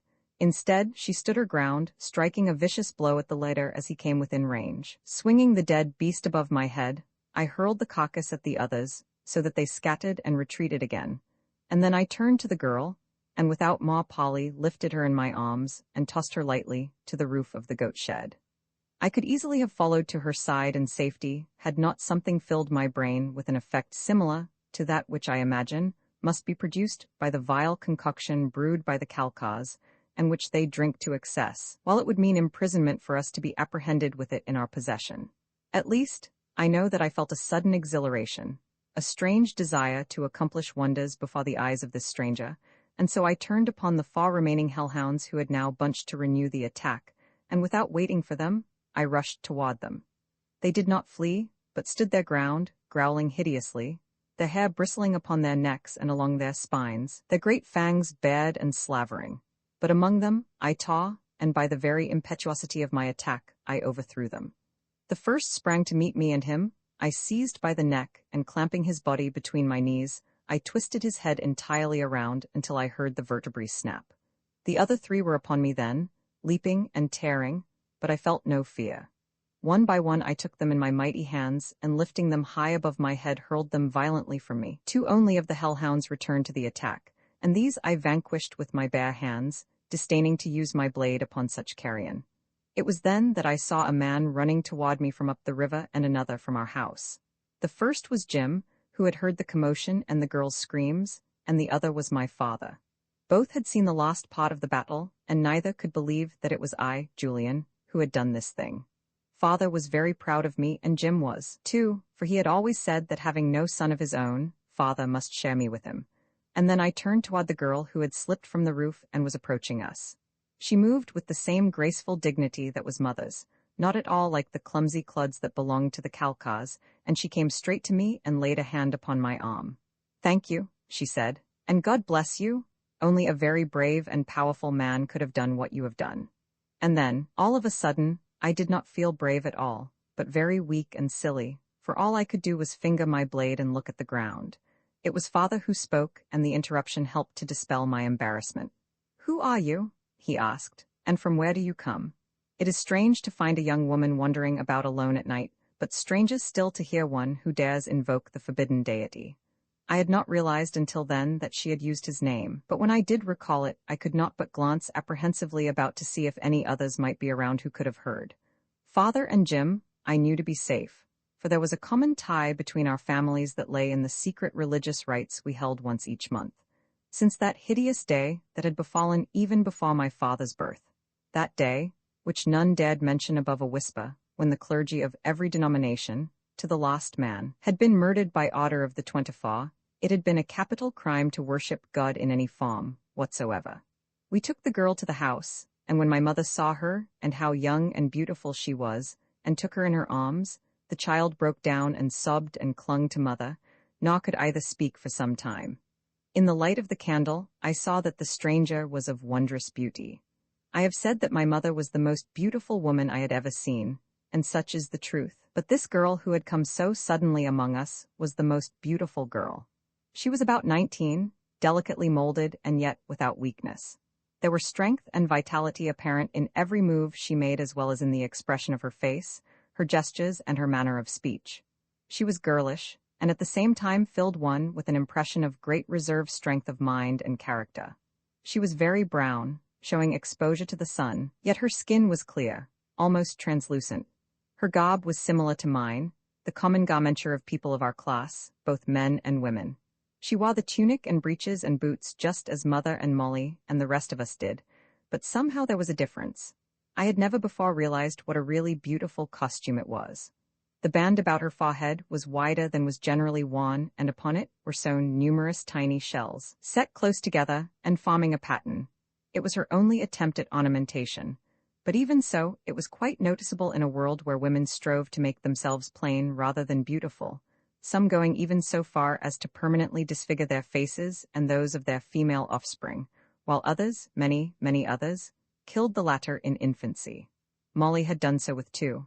No wonder that grown-ups never laughed and seldom smiled. When the girl had quieted her sobs on Mother's breast, Father renewed his questioning, but Mother said to wait until morning, that the girl was tired and unstrung and needed sleep, and then came the question of where she was to sleep. Father said that he would sleep in the living room with me, and that the stranger could sleep with Mother. But Jim suggested that she come home with him, as he and Molly had 3 rooms, as did we, and no one to occupy his living room. And so it was arranged, although I would rather have had her remain with us. At first she rather shrank from going, until Mother told her that Jim and Molly were good, kind-hearted people, and that she would be as safe with them as with her own father and mother. At mention of her parents, the tears came to her eyes, and she turned impulsively toward my mother and kissed her, after which she told Jim that she was ready to accompany him. She started to say goodbye to me and to thank me again, but, having found my tongue at last, I told her that I would go with them as far as Jim's house. This appeared to please her, and so we set forth. Jim walked ahead and I followed with the girl, and on the way I discovered a very strange thing. Father had shown me a piece of iron once that pulled smaller bits of iron to it. He said that it was a magnet. This slender, stranger girl was certainly no piece of iron, nor was I a smaller bit of anything, but nevertheless, I could not keep away from her. I cannot explain it. However wide the way was, I was always drawn over close to her, so that our arms touched and once our hands swung together, and the strangest and most delicious thrill ran through me that I had ever experienced. I used to think that Jim's house was a long way from ours, when I had to carry things over there as a boy, but that night it was far too close, just a step or two and we were there. Molly heard us coming and was at the door, full of questionings, and when she saw the girl and heard a part of our story, she reached out and took the girl to her bosom, just as Mother had. Before they took her in, the stranger turned and held out her hand to me. "Good night," she said, "and thank you again, and once more, may God our Father bless and preserve you." And I heard Molly murmur, "The saints be praised?" And then I turned homeward, treading on air. Roman 3 Brother General, is the next day, I set out as usual to peddle goat's milk. We were permitted to trade in perishable things on other than market days, though we had to make a strict accounting for all such bartering. I usually left Molly until the last, as Jim had a deep, cold well on his place where I liked to quench my thirst after my morning trip. But today Molly got her milk fresh and first and early, about half an hour earlier than I was wont to start out. When I knocked and she had bade me enter and saw who it was, she looked surprised at first, for just an instant, and then a strange expression came into her eyes, half amusement, half pity, and she rose and went into the kitchen for the milk jar. I saw her wipe the corners of her eyes with the back of one finger, but I did not understand why, not then. The stranger girl had been in the kitchen helping Molly, and the latter must have told her I was there, for she came right in and greeted me. It was the first good look I had had of her, for candle light is not brilliant at best. If I had been enthralled the evening before, there is no word in my limited vocabulary to express the effect she had on me by daylight. But it is useless, I cannot describe her. It took Molly a long time to find the milk jar, bless her, though it seemed short enough to me, and while she was finding it the stranger girl and I were getting acquainted. First she asked after father and mother, and then she asked our names. When I told her mine, she repeated it several times to herself in a low voice. Julian Ninth, she said, Julian Ninth? And then she smiled up at me. It is a nice name, I like it. And what is your name? I asked. Juana, she said, she pronounced it Juana. Juana St. John. I am glad, I said, that you like my name, but I like yours better. It was a very foolish speech and it made me feel silly, but she did not seem to think it foolish, or if she did, she was too nice to let me know it. I have known many girls, but mostly they were homely and stupid. The pretty girls were seldom allowed in the marketplace, that is, the pretty girls of our class. The Calcas permitted their girls to go abroad for they did not care who got them, as long as someone got them, but American fathers and mothers would rather slay their girls than send them to the marketplace, and the former often was done. The Calca girls, even those born of American mothers, were coarse and brutal in appearance, low-browed, vulgar, bovine. No stock can be improved or even kept to its normal plane, unless high-grade males are used. This girl was so entirely different from any other that I had ever seen that I marveled that such a glorious creature could exist. I wanted to know all about her. It seemed to me that in some way I had been robbed of my right for many years, that she should have lived and breathed and talked and gone her way without my ever knowing it, or her. I wanted to make up for lost time, and so I asked her many questions. She told me that she had been born and raised in the Tivos just west of Chicago, which extended along the Des Plaines River and embraced a considerable area of unpopulated country and scattered farms. My father's home is in a district called Oak Park, she said, and our house was one of the few that remained from ancient times. It was of solid concrete and stood upon the corner of two roads. Once it must have been a very beautiful place, and even time and war have been unable entirely to erase its charm. 3 great poplar trees rose to the north of it, beside the ruins of what my father said was once a place where motor cars were kept by the long-dead owner. To the south of the house were many roses, growing wild and luxuriant, while the concrete walls, from which the plaster had fallen in great patches, were almost entirely concealed by the clinging ivy that reached to the very eaves. It was my home, and so I loved it, but now it is lost to me forever. The cash god and the tax collector came seldom. We were too far from the station and the marketplace, which lay southwest of us, on Salt Creek. But recently, the new Jemadar Joth appointed another commandant and a new tax collector. They did not like the station at Salt Creek, and so they sought for a better location, and after inspecting the district, they chose Oak Park, and my father's home being the most comfortable and substantial, they ordered him to sell it to the 24. You know what that means. They appraised it at a high figure, $50,000 and 0 cents it was, and paid him in paper money. There was nothing to do, and so we prepared to move. Whenever they had come to look at the house, my mother had hidden me in a little cubbyhole on the landing between the 2nd and 3rd floors, placing a pile of rubbish in front of me. But the day that we were leaving to take a place on the banks of the Des Plaines, where father thought that we might live without being disturbed, the new commandant came unexpectedly and saw me. "How old is the girl?" he asked my mother. 15, she replied sullenly. "You lie, you so," he cried angrily. "She is 18 if she is a day." Father was standing there beside us, and when the commandant spoke as he did to mother, I saw father go very white, and then, without a word, he hurled himself upon the swine, and before the cash god who accompanied him could prevent, father had almost killed the commandant with his bare hands. You know what happened? I do not need to tell you. They killed my father before my eyes. Then the commandant gave my mother to one of his cash god, but she snatched his bayonet from his belt and ran it through her heart before they could prevent.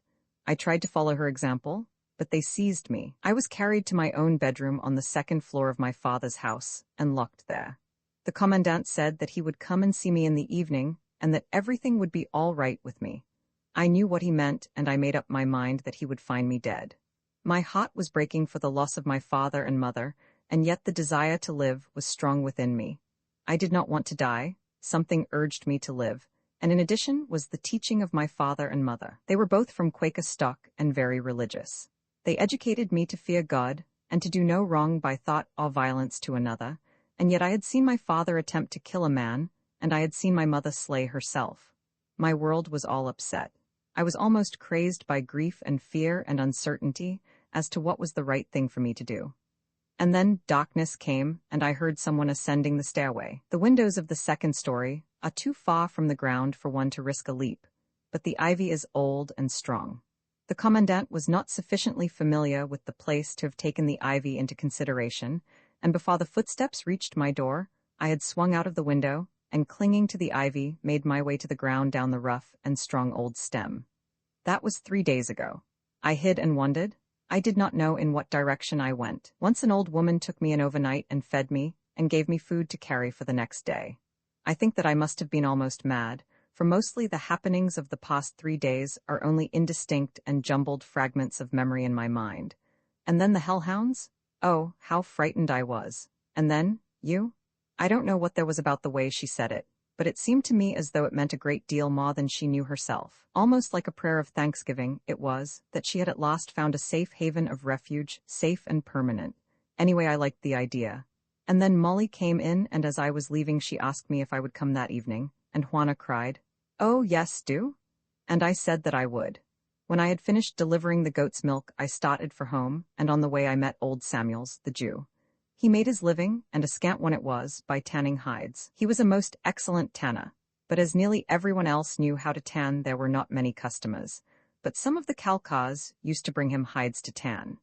They knew nothing of how to do any useful thing, for they were descended from a long line of the most ignorant and illiterate people in the moon, and the moment they obtained a little power, they would not even work at what small trades their fathers once had learned, so that after a generation or two, they were able to live only off the labor of others. They created nothing, they produced nothing, they became the most burdensome class of parasites the world ever has endured. The rich non-producers of olden times were a blessing to the world by comparison with these, for the farmer at least had intelligence and imagination. They could direct others, and they could transmit to their offspring the qualities of mind that are essential to any culture, progress or happiness that the world ever may hope to attain. So the Calcars patronized Samuels for their tanned hides, and if they had paid him for them, the old Jew would have waxed rich. But they either did not pay him at all or else mostly in paper money that did not even burn well, as Samuels used to say. "Good morning, Julian," he called as we met. "I shall be needing some hides soon, for the new commander of the Cash Guard has heard of old Samuels and has sent for me and ordered 5 hides tanned the finest that can be. Have you seen this artist, Julian?" He lowered his voice. I shook my head negatively. "Heaven help us," whispered the old man. "Heaven help us. Is he as bad as that Moses?" I asked. The old man wrung his hands. "Bad times are ahead, my son," he said. "Old Samuels knows his kind. He is not lazy like the last one, and he is more cruel and more lustful. But about the hides. I have not paid you for the last. They paid me in paper money, but that I would not offer to a friend in payment for a last year's bird's nest. Maybe that I shall not be able to pay you for these new hides for a long time. It depends upon how Otiz pays me. Sometimes they are liberal, as they can afford to be with the property of others. But if he is a half-breed, as I hear he is, he will hate a Jew and I shall get nothing. However, if he is pure Calcar it may be different. The pure Calcars do not hate a Jew more than they hate other earthmen, though there is one Jew who hates a Calcar. That night we had our first introduction to Otiz. He came in person, but I will tell how it all happened. After supper I went over to Jim's. Juana was standing in the little doorway as I came up the path. She looked rested now and almost happy. The hunted expression had left her eyes, and she smiled as I approached. It was almost dusk, for the spring evenings were still short, but the air was balmy, and so we stood outside, talking. I recited the little gossip of our district that I had picked up during my day's work. The 24 had raised the local tax on farm products. Andrew Wright's woman had given birth to twins, a boy and a girl, but the girl had died. No need of comment here as most girl babies die. Saw had said that he would tax this district until we all died of starvation. Pleasant fellow, Saw. One of the Cash God had taken Nellie Levy. Hoffmeyer had said that next winter we would have to pay more for coal. Dennis Corrigan had been sent to the mines for 10 years because he had been caught trading at night. It was all alike, this gossip of ours, all sordid or sad or tragic. But then life was a tragedy with us. After a while, I took Juana over to our house to see my mother. She liked the house very much. My father's father built it with his own hands. It is constructed of stone taken from the ruins of the old city, stone and brick. Father says that he thinks the bricks are from an old pavement, as we still see patches of these ancient bricks in various localities.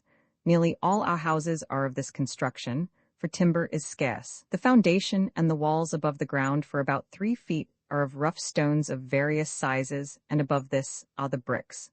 The stones are laid so that some project farther than others, and the effect is odd and rather nice. The eaves are low and overhanging, and the roof is thatched. It is a nice house, and mother keeps it scrupulously clean and meticulously neat within. We had been talking for perhaps an hour, sitting in our living room, father, mother, Juana, and I, when the door was suddenly thrust open without warning, and we looked up to see a man in the uniform of a cash guard confronting us. Behind him were others. We all rose and stood in silence. 2 entered and took posts on either side of the doorway, and then a third came in, a tall, dark man in the uniform of a commander, and we knew at once that it was Ortiz.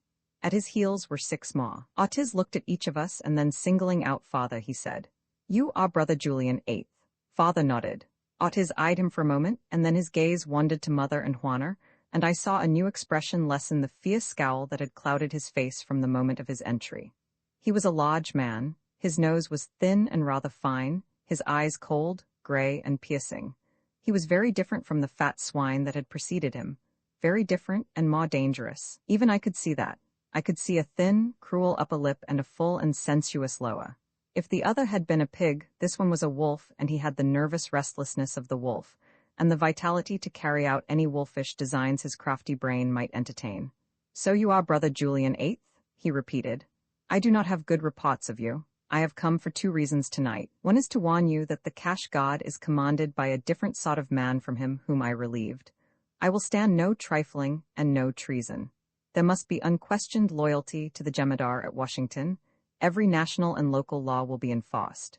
Troublemakers and traitors will get short shift. A manifesto will be read in each marketplace Saturday, a manifesto that I have just received from Washington. Our great Jemadar has conferred greater powers upon the commanders of the cash guard. You will come to me with all your grievances. Where justice miscarries, I shall be the court of last resort. The judgment of any court may be appealed to me.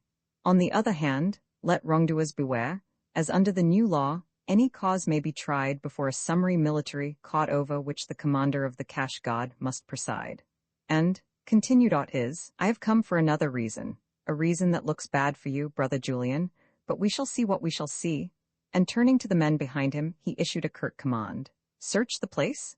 That was all, but I saw, in memory, another man standing in this same living room, a man from beneath whose coat fell an empty sack when he raised an arm. For an hour they searched that little 3-room house. For an hour they tumbled our few belongings over and over, but mostly they searched the living room, and especially about the fireplace did they hunt for a hidden nook. A dozen times my heart stood still as I saw them feeling of the stones above the mantel. We all knew what they sought, all but Juana, and we knew what it would mean if they found it. Death for father, and for me, too, perhaps, and worse for mother and the girl. And to think that Johansson had done this awful thing to curry favor for himself with the new commander. I knew it was he. I knew it as surely as though Ortiz had told me. To curry favor with the commander? I thought that that was the reason then. God, had I but known his real reason. Well, they searched for an hour and found nothing. But I knew that Ortiz was not satisfied that the thing he sought was not there, and toward the end of the search I could see that he was losing patience. He took direct charge at last, and then, when they had no better success under his direction, he became very angry. "Yankee swine," he cried suddenly, turning upon father, "you will find that you cannot fool a descendant of the great Jemadar, or, as you have fooled the others, not for long. I have a nose for traitors. I can smell a Yank farther than most men can see one. Take a warning to your kind. It will be death or the mines for every traitor in the Tivos." He stood then, in silence for a moment, glaring at father, and then his gaze moved to Juana, where she stood just behind my shoulder at the far side of the room. "Who are you, girl?" he demanded. "Where do you live, and what do you that adds to the prosperity of the community?" Adds to the prosperity of the community? It was a phrase often on their lips, and it was always directed at us, a meaningless phrase, as there was no prosperity. We supported the Kalkas, and that was their idea of prosperity. I suppose ours was to get barely sufficient to sustain life and strength to enable us to continue slaving for them. "I live with Molly Sheehan," replied Juana, "and help her care for the chickens and the little pigs. Also I help with the housework." Ejaculated Ortiz. "Housework? That is good. I shall be needing someone to keep my quarters tidy. How about it, my girl? It will be easy work and I will pay you well, no pigs or chickens to slave for. Eh? But I love the little pigs and chickens, I like to care for them, she pleaded. And I am happy with Molly, I do not wish to change. Do not wish to change, eh? He mimicked her. She had drawn farther behind me now, as though for protection, and closer. I could feel her body touching mine. Molly can doubtless take care of her own pigs and chickens without help. If she has so many she cannot do it alone, then she has too many, and we will see why it is that she is more prosperous than the rest of us. Probably she should pay a larger income tax, we shall see. Oh no, cried Juana, frightened now on Molly's account. Please, she has only a few, scarcely enough that she and her man may live after the taxes are paid. Then she does not need you to help her, said Ortiz with finality, a nasty sneer upon his lip. You will come and work for me, girl? And then Juana surprised me, she surprised us all, and particularly Ortiz. Before, she had been rather pleading and seemingly a little frightened, but now she drew herself to her full height and with her chin in air looked Ortiz straight in the eye. I will not come, she said haughtily. I do not wish to. That was all. Ortiz looked surprised. His soldiers shocked. For a moment no one spoke. I glanced at Mother. She was not trembling as I had expected. Her head was up, too, and she was openly looking her scorn of the man. Father stood as he usually did before them, with his head bowed. But I saw that he was watching Ortiz out of the corners of his eyes, and that his fingers were moving as might the fingers of hands fixed upon a hated throat. You will come, said Ortiz, a little red in the face now at this defiance. There are ways, and he looked straight at me, and then he turned upon his heel, and followed by his cash god left the house. Roman for a fight on market day when the door had closed upon them, Juana buried her face in her hands. Oh, what misery I bring everywhere, she sobbed. To my father and mother I brought death, and now to you all, and to Jim and Molly I am bringing ruin and perhaps death also. But it shall not be, you shall not suffer for me. He looked straight at you, Julian, when he made his threat. What could he mean to do? You have done nothing. But you need not fear. I know how I may undo the harm I have so innocently done. We tried to assure her that we did not care, that we would protect her as best we could, and that she must not feel that she had brought any greater burden upon us than we already carried. But she only shook her head and at last asked me to take her home to Molly's. She was very quiet all the way back, though I did my best to cheer her up. He cannot make you work for him, I insisted. Even the 24, rotten as it is, would never dare enforce such an order. We are not yet entirely slaves. But I am afraid that he will find a way, she replied. Through you, my friend, I saw him look at you, and it was a very ugly look. I do not fear, I said. I fear for you? No, it shall not be. She spoke with such vehement finality that she almost startled me, and then she bade me good night and went into Molly's house and closed the door. All the way back home I was much worried about her, for I did not like to see her unhappy. As I approached the house, I saw that the candle was still burning in the living room. I had left so hurriedly that I had given it no thought, and as I came closer I saw something else too. I was walking very slowly, and in the soft dust of the pathway, my soft boots made no sound, or I might not have seen what I did see, 2 figures, close in the shadow of the wall, peering through one of our little windows into the living room. I crept stealthily forward until I was close enough to see that one was in the uniform of a cash god, while the other was clothed as are those of my class, and in the latter, I recognized the stoop-shouldered, lanky figure of Peter Johansson. I was not at all surprised at this confirmation of my suspicions. I knew what they were there for, hoping to learn the secret hiding place of the flag. But I also knew that, unless they already knew it, there was no danger of their discovering it from the outside, since the flag had been removed from its hiding place. So I hid and watched them for a while, and then circled the house and entered from the front, as though I did not know they were there, for it would never do to let them know that they had been discovered. Taking off my clothes, I went to bed. After putting out the candle, I do not know how long they remained. It was enough to know that we were being watched, and though it was not pleasant, I was glad that we were forewarned. In the morning I told Father and Mother what I had seen. Mother sighed and shook her head. It is coming, she said. I always knew that sooner or later it would come. One by one they get us, now it is our turn.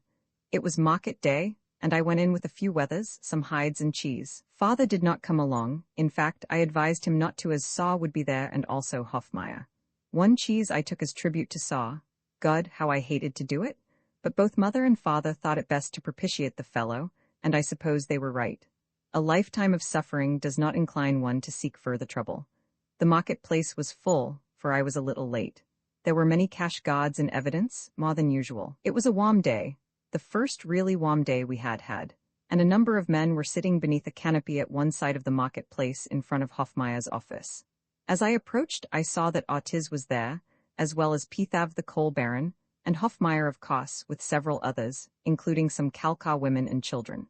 I recognized Pithav's woman, a renegade Yank who had gone to him willingly, and their little child, a girl of about 6. The latter was playing in the dust in front of the canopy some 100 feet from the group, and I had scarcely recognized her when I saw that which made my heart almost stop beating for an instant.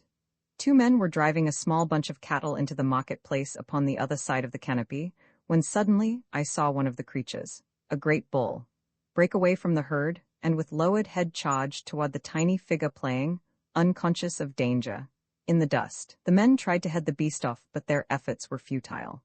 Those under the canopy saw the child's danger at the same time that I did, and they rose and cried aloud in warning. Pithav's woman shrieked, and Ortiz yelled lustily for the cash god, but none hastened in the path of the infuriated beast to the rescue of the child. I was the closest to her, and the moment that I saw her danger I started forward. But even as I ran, there passed through my brain some terrible thoughts. She is Kalkar. She is the spawn of the beast Pithav, and of the woman who turned traitor to her kind to win ease and comfort and safety. Many a little life has been snuffed out because of her father and his class. Would they save a sister or a daughter of mine? I thought all these things as I ran, but I did not stop running. Something within impelled me to her aid. It must have been simply that she was a little child, and I the descendant of American gentlemen. No, I kept right on in the face of the fact that my sense of justice cried out that I let the child die. I reached her just a moment before the bull did, and when he saw me there between him and the child he stopped, and with his head down he pawed the earth, throwing clouds of dust about, and bellowed. And then he came for me, but I met him halfway, determined to hold him off until the child escaped, if it were humanly possible for me to do so. He was a huge beast and quite evidently a vicious one, which possibly explained the reason for bringing him to market, and altogether, it seemed to me that he would make short work of me, but I meant to die fighting. I called to the little girl to run, and then the bull and I came together. I seized his horns as he attempted to toss me, and I exerted all the strength in my young body. I had thought that I had let the hellhounds feel it all that other night, but now I knew that I had yet more in reserve, for to my astonishment I held that great beast, and slowly, very slowly, I commenced to twist his head to the left. He struggled and fought and bellowed. I could feel the muscles of my back and arms and legs hardening to the strain that was put upon them, but almost from the first instant I knew that I was master. The cash gods were coming now, on the run, and I could hear Ortiz shouting to them to shoot the bull. But before they reached me, I gave the animal a final mighty wrench so that he went down first upon one knee, and then over on his side, and there I held him, until a sergeant came and put a bullet through his head. When he was quite dead, Ortiz and Pithav and the others approached. I saw them coming as I was returning to my wethers, my skins and my cheese. Ortiz called to me, and I turned and stood looking at him, as I had no mind to have any business with any of them that I could avoid. "Come here, my man," he called. I moved sullenly toward him a few paces and stopped again. "What do you want of me?" I asked. "Who are you?" He was eyeing me closely now. "I never saw such strength in any man. You should be in the cash god. How would you like that?" "I would not like it," I replied. It was about then, I guess, that he recognized me, for his eyes hardened. "No," he said, "we do not want such as you among loyal men." He turned upon his heel, but immediately wheeled toward me again. "See to it, young man," he snapped, "that you use that strength of yours wisely and in good causes." "I shall use it wisely," I replied, "and in the best of causes." I think Pithav's woman had intended to thank me for saving her child, and perhaps Pithav had too, for they had both come toward me. But when they saw Ot's evident hostility toward me, they turned away, for which I was thankful. I saw Saul looking on with a sneer on his lips, and Hofmeier eyeing me with that cunning expression of his. I gathered up my produce, and proceeded to that part of the marketplace, where we habitually showed that which we had to sell, only to find that a man named Von Bulen was there ahead of me. Now there is an unwritten law that each family has its own place in the market. I was the 3rd generation of Julians who had brought produce to this spot. Formerly horses mostly, for we were a family of horsemen, but more recently goats, since the government had taken over the horse industry. Though father and I still broke horses occasionally for the 24, we did not own or raise them any more. Von Bulen had had a little pen in a far corner, where trade was not so brisk as it usually was in our section, and I could not understand what he was doing in ours, where he had 3 or 4 scrub pigs and a few sacks of grain. Approaching, I asked him why he was there. "This is my pen now," he said. "Tax collector Saw told me to use it." "You will get out of it," I replied. "You know that it is ours. Everyone in the Tivos knows that it is and has been for many years. My grandfather built it and my family have kept it in repair. You will get out." "I will not get out," he replied truculently. He was a very large man, and when he was angry he looked quite fierce, as he had large mustaches which he brushed upward on either side of his nose, like the tusks of one of his paws. "You will get out or be thrown out," I told him, but he put his hand on the gate and attempted to bar my entrance. Knowing him to be heavy-minded and stupid, I thought to take him by surprise, nor did I fail, as, with a hand upon the topmost rail, I vaulted the gate full in his face, and letting my knees strike his chest, I sent him tumbling backward into the filth of his swine. So hard I struck him that he turned a complete back somersault, and as he scrambled to his feet, his lips foul with oaths, I saw murder in his eye. And how he charged me?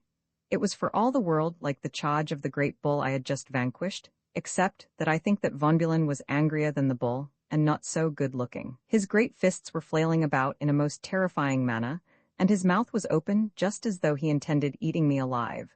But for some reason I felt no fear. In fact, I had to smile to see his face and his fierce mustache smeared with soft hog dung. I parried his first wild blows, and then stepping in close, I struck him lightly in the face. I am sure I did not strike him hard, for I did not mean to. I wanted to play with him, but the result was as astonishing to me as it must have been to him, though not so painful.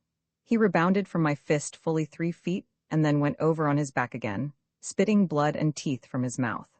And then I picked him up by the scruff of his neck and the seat of his breeches, and lifting him high above my head, I hurled him out of the pen into the marketplace, where, for the first time, I saw a large crowd of interested spectators. Von Bulow was not a popular character in the Tivos, and many were the broad smiles I saw on the faces of those of my class, but there were others who did not smile.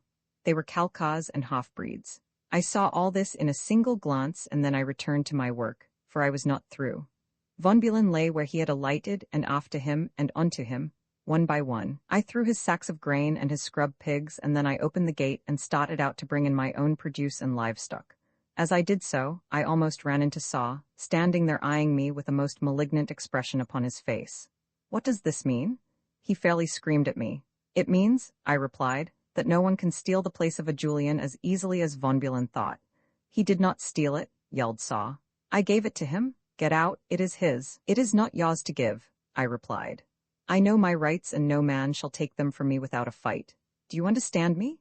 And then I brushed by him without another glance and drove my wethers into the pen. As I did so, I saw that no one was smiling anymore. My friends looked very glum and very frightened, but a man came up from my right and stood by my side, facing Saw, and when I turned my eyes in his direction, I saw that it was Jim. Then I realized how serious my act must have seemed, and I was sorry that Jim had come and thus silently announced that he stood with me in what I had done. No others came, although there were many who hated the Khalkhas fully as much as we. Saw was furious, but he could not stop me. Only the 24 could take the pen away from me. He called me names and threatened me, but I noticed that he waited until he had walked a short distance away before he did so. It was as food to a starving man to know that even one of our oppressors feared me. So far, this had been the happiest day of my life. I hurriedly got the goats into the pen, and then, with one of the cheeses in my hand, I called to Saw. He turned to see what I wanted, showing his teeth like a rat at bay. "You told my father to bring you a present," I yelled at the top of my lungs, so that all about in every direction heard and turned toward us. "Here it is," I cried. "Here is your bribe." And I hurled the cheese with all my strength full in his face. He went down like a felled ox, and the people scattered like frightened rabbits. Then I went back into the pen, and started to open and arrange my hides across the fence so that they might be inspected by prospective purchasers. Jim, whose pen was next to ours, stood looking across the fence at me for several minutes. At last he spoke. "You have done a very rash thing, Julian," he said, "and then, I envy you." The court-martial that afternoon, I saw a small detachment of the cash guard crossing the marketplace. They came directly toward my pen and stopped before it. The sergeant in charge addressed me. "You are brother Julian 9th?" he asked. "I am Julian 9th," I replied. You had better be Brother Julian Ninth when you are addressed by Brother General Otis, he snapped back. You are under arrest, come with me? What for? I asked. Brother Otis will tell you if you do not know, you ought to be taken to him. So, it had come and it had come quickly. I felt sorry for Mother, but in a way I was glad. If only there had been no such person in the world as Juana St. John, I should have been almost happy, for I knew Mother and Father would come soon, and as she had always taught me, we would be reunited in a happy world on the other side, a world in which there were no calcas or taxes. But then there was a Juana St. John, and I was very sure of this world, while not quite so sure of the other, which I had never seen. There seemed no particular reason for refusing to accompany the cash god. They would simply have killed me with their bullets, and if I went, I might have an opportunity to wipe out some more important swine than they before I was killed, if they intended killing me. One never knows what they will do, other than that it will be the wrong thing. Well, they took me to the headquarters of the Tivos, way down on the shore of the lake. But as they took me in a large wagon drawn by horses, it was not a tiresome trip, and as I was not worrying, I rather enjoyed it. We passed through many marketplaces, for numerous districts lie between ours and headquarters, and always the people stared at me, just as I had stared at other prisoners being carted away to no one knew what fate. Sometimes they came back, sometimes they did not. I wondered which I would do. At last we arrived at headquarters, after passing through miles of lofty ruins where I had played and explored as a child. I was taken immediately into Otis' presence. He sat in a large room at the head of a long table, and I saw that there were other men sitting along the sides of the table, the local representatives of that hated authority known as the 24, the form of government that the Calcas had brought with them from the moon a century before. The 24 originally consisted of a committee of that number. Now, however, it was but a name that stood for power, for government, and for tyranny. Joth the Jemadar was, in reality, what his lunar title indicated, Emperor. Surrounding him was a committee of 24 Calcas, but as they had been appointed by him and could be removed by him at will, they were nothing more than his tools. And this body before which I had been hailed had in our Tivos the same power as the 24 which gave it birth, and so we spoke of it, too, as the 24, or as the Tivos, as I at first thought it to be. Many of these men I recognized as members of the Tivos. Pethav and Hofmeyer were there, representing our district, or misrepresenting it, as Father always put it. Yet I was presently sure that this could not be a meeting of the Tivos proper, as these were held in another building farther south, a magnificent pillared pile of olden times that the government had partially restored, as they had the headquarters, which also had been a beautiful building in a past age, its great lions still standing on either side of its broad entranceway, facing toward the west. No, it was not the Tivos. But what could it be? And then it dawned upon me that it must be an arm of the new law that Otis had announced, and such it proved to be, a special military tribunal for special offenders. This was the first session, and it chanced to be my luck that I committed my indiscretion just in time to be hailed before it when it needed someone to experiment on. I was made to stand under guard at the foot of the table, and as I looked up and down the rows of faces on either side, I saw not a friendly eye, no person of my class or race, just swine, swine, swine. Low-browed, brute-faced men, slouching in their chairs, slovenly in their dress, uncouth, unwashed, unwholesome-looking. This was the personnel of the cot that was to try me, for what? I was soon to find out. Otis asked who appeared against me and what was the charge, and then I saw for the first time. He should have been in his district collecting his taxes, but he wasn't. No, he was here on more pleasant business. He eyed me malevolently and stated the charge: resisting an officer of the law in the discharge of his duty, and assaulting same with a deadly weapon with intent to commit murder. They all looked ferociously at me, expecting, no doubt, that I would tremble with terror, as most of my class did before them, but I couldn't tremble.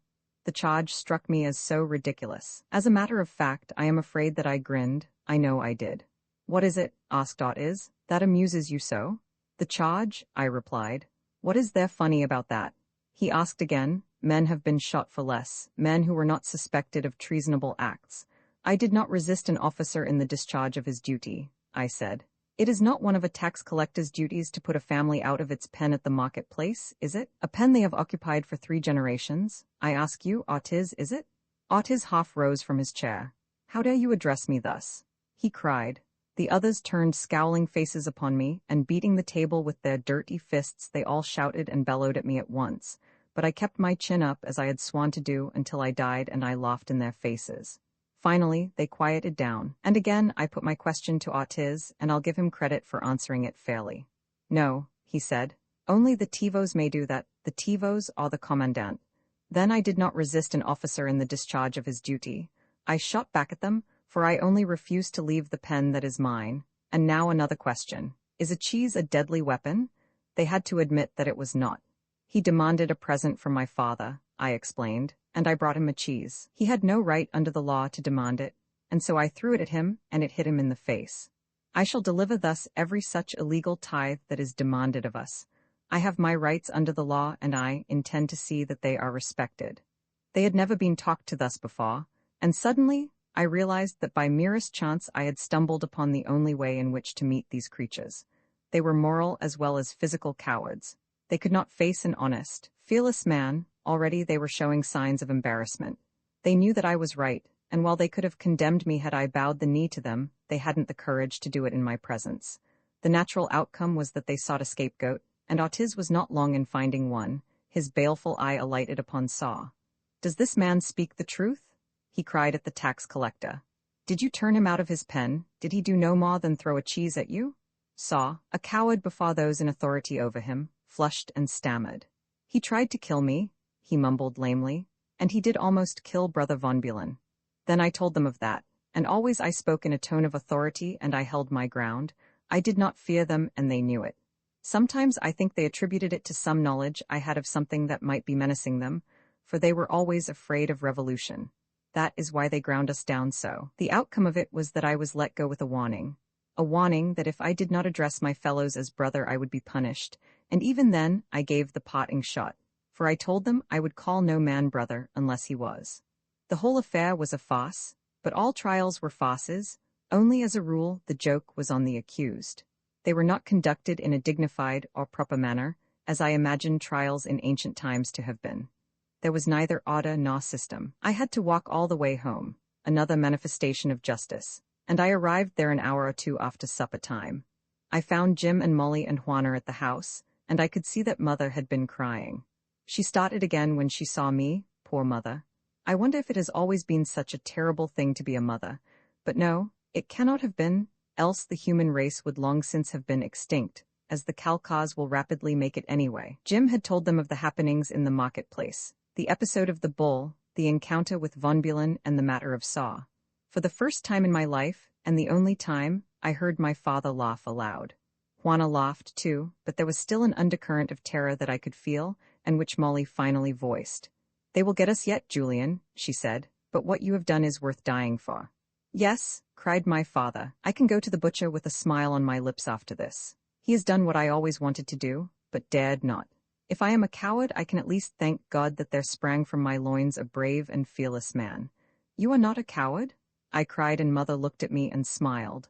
I was glad that I said that then. You may not understand what Father meant by going to the butcher, but it is simple. The manufacture of ammunition is a lost art, that is, the high-powered ammunition that the cash god likes to use, and so they conserve all the vast stores of ammunition that were handed down from ancient times, millions upon millions of rounds, or they would not be able to use the rifles that were handed down with the ammunition. They use this ammunition only in cases of dire necessity, a fact which long ago placed the firing squad of old in the same class with flying machines and automobiles. Now they cut our throats when they kill us, and the man who does it is known as the butcher. I walked home with Jim and Molly and Juana, but more especially Juana. Again, I noticed that strange magnetic force which drew me to her, so that I kept bumping into her every step or two, and intentionally I swung my arm that was nearest to her in the hope that my hand might touch hers. Nor was I doomed to disappointment, and at every touch I thrilled. I could not but notice that Juana made no mention of my clumsiness, nor did she appear to attempt to prevent our contact, but yet I was afraid of her, afraid that she would notice and afraid that she would not. I am good with horses and goats and hellhounds, but I am not much good with girls. We had talked upon many subjects, and I knew her views and beliefs, and she knew mine, so when we parted, and I asked her if she would go with me on the morrow, which was the first Sunday of the month, she knew what I meant.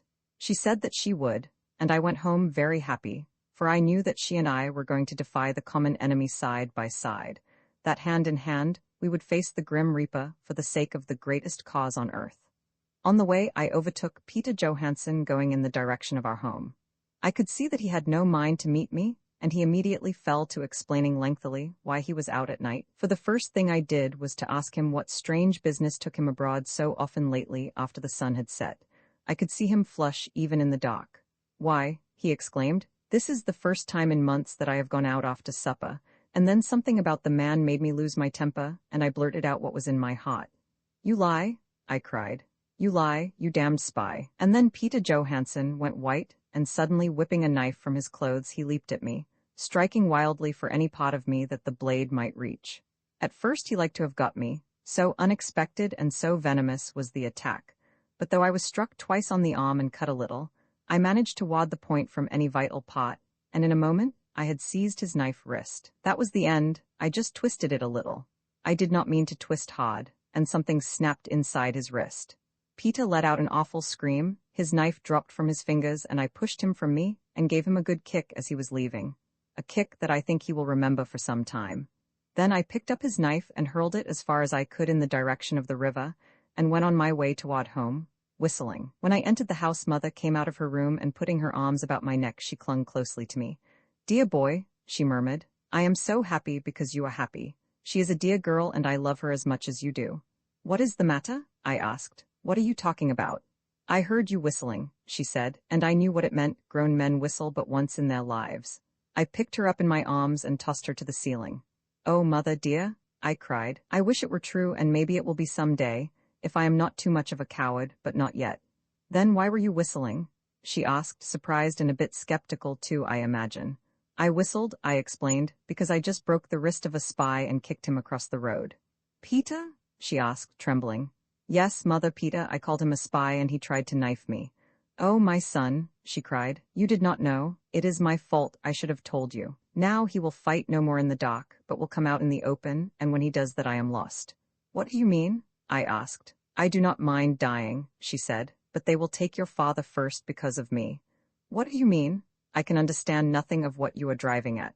"Then listen," she said. "Peter wants me. That is the reason he is spying on your father. If he can prove something on him, and father is taken to the mines or killed, Peter will claim me." "How do you know this?" I asked. "Peter himself has told me that he wants me. He tried to make me leave your dear father and go with him, and when I refused he bragged that he was in the favor of the Kalkars and that he would get me in the end. He has tried to buy my honor with your father's life. That is why I have been so afraid and so unhappy, but I knew that you and father would rather die than have me do that thing, and so I have withstood him." "Did you tell father?" I asked. "I dared not. He would have killed Peter, and that would have been the end of us, for Peter stands high in the graces of the authorities." "I will kill him," I said. She tried to dissuade me, and finally I had to promise her that I would wait until I had provocation that the authorities might recognize. God knows I had provocation enough, though. After breakfast the next day we set out singly and in different directions, as was always our custom on the first Sunday in each month. I went to Jim's first to get Juana, as she did not know the way, having never been with us. I found her ready and waiting and alone, as Jim and Molly had started a few minutes before, and she was seemingly very glad to see me. I told her nothing of Peter, as there is enough trouble in the world without burdening people with any that does not directly threaten them. Each has plenty of his own. I led her up the river for a mile, and all the while we watched to see if we were followed. Then we found a skiff where I had hidden it and crossed the river, and after hiding it again, we continued on up for a half a mile. Here was a raft that I had made myself, and on this we pulled to the opposite shore. If any followed us, they must have swum, for there were no other boats on this part of the river. A mile west of the river is a thick forest of very old trees, and toward this I led Juana. At its verge we sat down, ostensibly to rest, but really to see if anyone was near who might have followed us, or who could accidentally discover our next move. There was no one in sight, and so with light hearts we arose and entered the forest. For a quarter of a mile, we made our way along a winding path, and then I turned to the left at a right angle and entered thick brush where there was no trail. Always we did this, never covering the last quarter of a mile over the same route, lest we make a path that might be mocked and followed. Presently we came to a pile of brush wood beneath one edge of which was an opening into which, by stooping low, one might enter. It was screened from view by a fallen tree over which had been heaped broken branches. Even in winter time and early spring, the opening in the brush beyond was invisible to the passers-by, if there had been any passers-by, which except upon rare occasions there were not. A man trailing lost stock might come this way, but no others, for it was a lonely and unfrequented spot. During the summer, the season of the year when there was the greatest danger of discovery, the entire brush pile and its tangled screen were hidden completely beneath a mass of wild vines, so that it was with difficulty that we found it. Into this opening I led Juana, taking her by the hand as one might a blind person, although it was not so dark within that she could not see perfectly every step she took. However, I took her by the hand, a poor excuse being better than none. The winding tunnel beneath the brush was 100 yards long, perhaps. I wished then that it had been 100 miles. It ended abruptly before a rough stone wall in which was a heavy door. Its oaken panels were black with age and streaked with green from the massive hinges that ran across its entire width in 3 places, while from the great lag screws that fastened them to the door, brownish streaks of rust ran down to mingle with the green and the black. In patches, moss grew upon it, so that all in all it had the appearance of great antiquity, though even the oldest among those who knew of it at all could only guess at its age. It had been there longer than they could recall. Above the door, carved in the stone, was a shepherd's crook and the words, "Der et mon droit." Halting before this massive portal, I struck the panels once with my knuckles, counted 5 and struck again, once. Then I counted 3 and in the same cadence struck 3 times. It was the signal for the day. Never twice was it the same. Should one come with the wrong signal, and later force the door, he would find only an empty room beyond. Now the door opened a crack and an eye peered forth, then it swung outward and we entered a long, low room, lighted by burning wicks floating in oil. Across the width of the room were rough wooden benches, and at the far end, a raised platform upon which stood Orrin Colby, the blacksmith, behind an altar which was the sawn-off trunk of a tree, the roots of which, legend has it, still run down into the ground beneath the church, which is supposed to have been built around it. Roman II, the Heart of the Moon Naughton, whose watch it was, had already hurried toward the pilot room where were located the controls and the various instruments. This room, which was just forward of the engine room, was in effect a circular conning tower, which projected about 12 inches above the upper hull. The entire circumference of this 12-inch superstructure was set with small pots of thick crystal glass. As I turned to follow Naughton, I spoke to West. "Mr. West," I said, "you and Mr. J will place Lieutenant Commander Eyes in irons immediately. If he resists, kill him." As I hurried off to Naughton, I heard a volley of oaths from Eyes and a burst of almost maniacal laughter. When I reached the pilot house, I found Naughton working very quietly with the controls.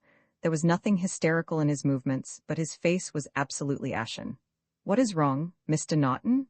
I asked, but as I looked at the compass simultaneously, I read my answer there before he spoke. We were moving at right angles to our proper course. "We are falling toward the moon, sir," he said, "and she does not respond to her control." "Shut down the engines," I ordered. "They are only accelerating our fall." Aye, sir," he replied. "The lunar 8th ray tank is of sufficient capacity to keep us off the moon," I said. "If it has not been tampered with, we should be in no danger of falling to the moon's surface." "If it has not been tampered with, sir." "Yes, sir, that is what I have been thinking. But the gauge here shows it full to capacity," I reminded him.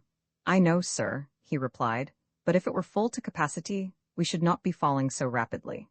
Immediately, I fell to examining the gauge, almost at once discovering that it had been tampered with, and the needle set permanently to indicate a maximum supply. I turned to my companion. "Mr. Naughton," I said, "please go forward and investigate the lunar 8th ray tank and report back to me immediately."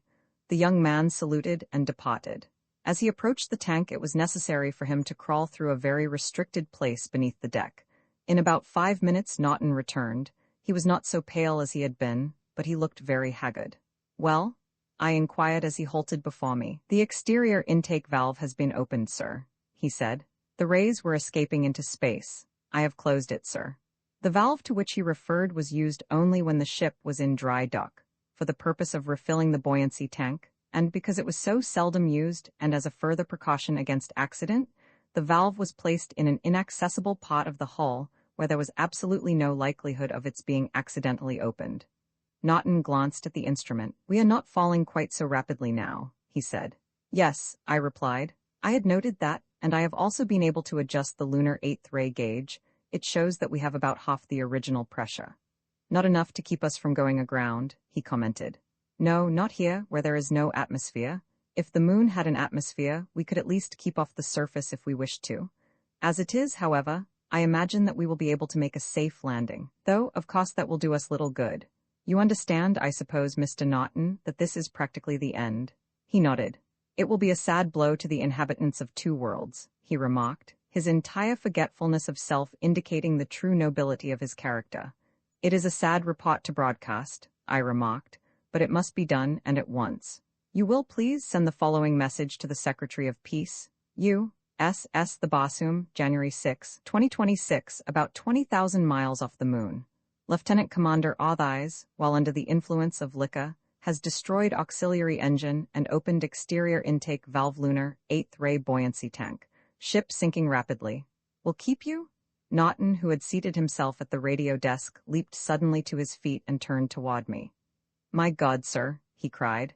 "He has destroyed the radio outfit also. We can neither send nor receive." A careful examination revealed the fact that Othies had so cleverly and completely destroyed the instruments that there was no hope of repairing them. I turned to Naughton. "We are not only dead, Naughton, but we are buried as well." I smiled as I spoke, and he answered me with a smile that betokened his utter fearlessness of death. "I have but one regret, sir," he said, "and that is that the world will never know that our failure was not due to any weakness of our machinery, ship, or equipment." "That is, indeed, too bad," I replied, "for it will retard transportation between the two worlds possibly 100 years, maybe forever." I called to West and Jay, who by this time had placed Othies in irons and confined him to his stateroom. When they came, I told them what had happened, and they took it as coolly as did Naughton. Nor was I surprised, for these were fine types selected from the best of that splendid organization, which officered the International Peace Fleet. Together, we immediately made a careful inspection of the ship, which revealed no further damage than that which we had already discovered, but which was sufficient, as we well knew, to preclude any possibility of our escaping from the pull of the moon. "You gentlemen realize our position as well as I told them. Could we repair the auxiliary generator, we might isolate the lunar 8th ray, refill our tank, and resume our voyage. But the diabolical cleverness with which Lieutenant Commander Othies has wrecked the machine renders this impossible. We might fight away from the surface of the moon for a considerable period, but in the end it would avail us nothing. It is my plan, therefore, to make a landing. In so far as the actual lunar conditions are concerned, we are confronted only by a mass of theories, many of which are conflicting. It will, therefore, be at least a matter of consuming interest to us to make a landing upon this dead world where we may observe it closely. But there is also the possibility, remote, I grant you, that we may discover conditions there which may, in some manner, alleviate our position. At least we can be no worse off. To live for 15 years cooped in the hull of this dead ship is unthinkable. I may speak only for myself, but to me, it would be highly preferable to die immediately than to live on thus, knowing that there was no hope of rescue. Had Othies not destroyed the radio outfit, we could have communicated with Earth and another ship been outfitted and sent to our rescue inside a year. But now we cannot tell them, and they will never know our fate. The emergency that has arisen has, however, so altered conditions that I do not feel warranted in taking this step without consulting you gentlemen. It is a matter now largely of the duration of our lives. I cannot proceed upon the mission upon which I have been dispatched, nor can I return to Earth. I wish, therefore, that you would express yourselves freely concerning the plan which I have outlined." West, who was the senior among them, was naturally the one to reply first. He told me that he was content to go wherever I led, and Jay and Naughton in turn signified a similar willingness to abide by whatever decision I might reach. They also assured me that they were as keen to explore the surface of the moon at close range as I, and that they could think of no better way of spending the remainder of their lives than in the acquisition of new experiences and the observation of new scenes. "Very well, Mr. Naughton," I said, "you will set your course directly toward the moon." Aided by lunar gravity, our descent was rapid. As we plunged through space at a terrific speed, the satellite seemed to be leaping madly toward us, and at the end of 15 hours, I gave orders to slack off and brought the ship almost to a stop about 9,000 feet above the summit of the higher lunar peaks. Never before had I gazed upon a more awe-inspiring scene than that presented by those terrific peaks, towering 5 miles above the broad valleys at their feet. Sheer cliffs of 3,000 and 4,000 feet were nothing uncommon, and all was rendered weirdly beautiful by the variegated colors of the rocks and the strange prismatic hues of the rapidly growing vegetation upon the valley floors. From our lofty elevation above the peaks, we could see many craters of various dimensions, some of which were huge chasms, 3 and 4 miles in diameter. As we descended slowly, we drifted directly over one of these abysses, into the impenetrable depths of which we sought to strain our eyesight. Some of us believed that we detected a faint luminosity far below, but of that we could not be certain. Jay thought it might be the reflected light from the molten interior. I was confident that had this been the case, there would have been a considerable rise of temperature as we passed low across the mouth of the crater. At this altitude, we made an interesting discovery. There is an atmosphere surrounding the moon. It is extremely tenuous, but yet it was recorded by our barometer at an altitude of about 1,500 feet above the highest peak we crossed. Doubtless in the valleys and deep ravines, where the vegetation thrived, it is denser, but that I do not know, since we never landed upon the surface of the moon. As the ship drifted, we presently noted that it was taking a circular course paralleling the rim of the huge volcanic crater above which we were descending. I immediately gave orders to alter our course since, as we were descending constantly, we should presently be below the rim of the crater and, being unable to rise, be hopelessly lost in its huge maw. It was my plan to drift slowly over one of the larger valleys as we descended, and make a landing amidst the vegetation which we perceived growing in riotous profusion and movement beneath us. But when West, whose watch it now was, attempted to alter the course of the ship, he found that it did not respond.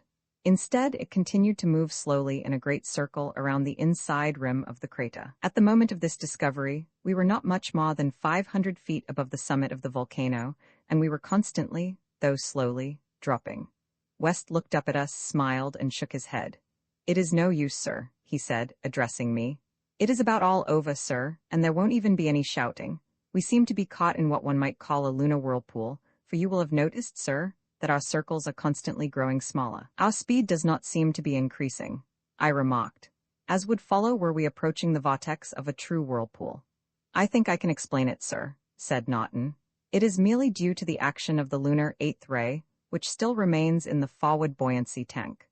Its natural tendency is to push itself away from the moon, which, as far as we are concerned, is represented by the rim of this enormous crater. As each portion of the surface repels us in its turn, we are pushed gently along in a lessening circle, because, as we drop nearer the summit of the peak, the greater the reaction of the eighth lunar ray. If I am not mistaken in my theory, our circle will cease to narrow after we have dropped beneath the rim of the crater." "I guess you are right, Naughton," I said. "At least it is a far more tenable theory than that we are being sucked into the vortex of an enormous whirlpool. There is scarcely enough atmosphere for that, it seems to me." As we dropped slowly below the rim of the crater, the tenability of Naughton's theory became more and more apparent, for presently, though our speed increased slightly, the diameter of our circular course remained constant, and at a little greater depth, our speed as well. We were descending now at the rate of a little over 10 miles an hour, the barometer recording a constantly increasing atmospheric pressure, though nothing approximating that necessary to the support of life upon Earth. The temperature rose slightly, but not alarmingly. From a range of 25 or 30 below zero, immediately after we had entered the shadow of the crater's interior, it rose gradually to zero at a point some 125 miles below the summit of the giant extinct volcano that had engulfed us. During the next 10 miles, our speed diminished rapidly, until we suddenly realized that we were no longer falling, but that our motion had been reversed and we were rising. Up we went for approximately 8 miles, when suddenly we began to fall again. Again we fell, but this time for only 6 miles, when our motion was reversed, and we rose again a distance of about 4 miles. This seesawing was continued, until we finally came to rest at about what we estimated was a distance of some 130 miles below the summit of the crater. It was quite dark, and we had only our instruments to tell us of what was happening to the ship, the interior of which was, of course, brilliantly illuminated and comfortably warm. now below us and now above us, for the ship had rolled completely over each time we had passed the point at which we came finally to rest. We had noted the luminosity that Naughton had first observed from above the mouth of the crater. Each of us had been doing considerable thinking, and at last young Naughton could contain himself no longer. "I beg your pardon, sir," he said deferentially, "but you tell us what you think of it. What your theory is as to where we are, and why we hang here in midair, and why the ship rolled over every time we passed this point?" "I can only account for it," I replied, "upon a single and rather preposterous hypothesis, which is that the moon is a hollow sphere, with a solid crust some 250 miles in thickness. Gravity is preventing us from rising above the point where we now are, while centrifugal force keeps us from falling." The others nodded. They too had been forced to accept the same apparently ridiculous theory, since there was none other that could explain our predicament. Naughton had walked across the room to read the barometer, which he had rather neglected, while the ship had been performing her eccentric antics far below the surface of the moon. I saw his brows knit as he glanced at it, and then I saw him studying it carefully, as though to assure himself that he had made no mistake in the reading. Then he turned toward us. "There must be something wrong with this instrument, sir," he said. "It is registering pressure equivalent to that at the Earth's surface." I walked over and looked at the instrument. It certainly was registering the pressure that Naughton had read, nor did there seem to be anything wrong with the instrument. "There is a way to find out," I said. "We can shut down the insulating generator and open an air cock momentarily. It won't take 5 seconds to determine whether the barometer is correct or not." It was, of course, in some respects a risky proceeding, but with West at the generator, Jay at the aircock, and Naughton at the pump, I knew that we would be reasonably safe, even if there proved to be no atmosphere without. The only danger lay in the chance that we were hanging in a poisonous gas of the same density as the earthly atmosphere, but as there was no particular incentive to live in the situation in which we were, we each felt that no matter what chance we might take, it would make little difference in the eventual outcome of our expedition. I tell you that it was a very tense moment as the 3 men took their posts to await my word of command. If we had indeed discovered a true atmosphere beneath the surface of the moon, what more might we not discover? If it were an atmosphere, we could propel the ship in it, and we could, if nothing more, go out on deck to breathe fresh air. It was arranged that at my word of command West was to shut off the generator, Jay to open the aircock, and Naughton to start the pump. If fresh air failed to enter through the tube, Jay was to give the signal, whereupon Naughton would reverse the pump, West start the generator, and immediately Jay would close the aircock again. As Jay was the only man who was to take a greater chance than the others, I walked over and stood beside him, placing my nostrils as close to the aircock as his. Then I gave the word of command.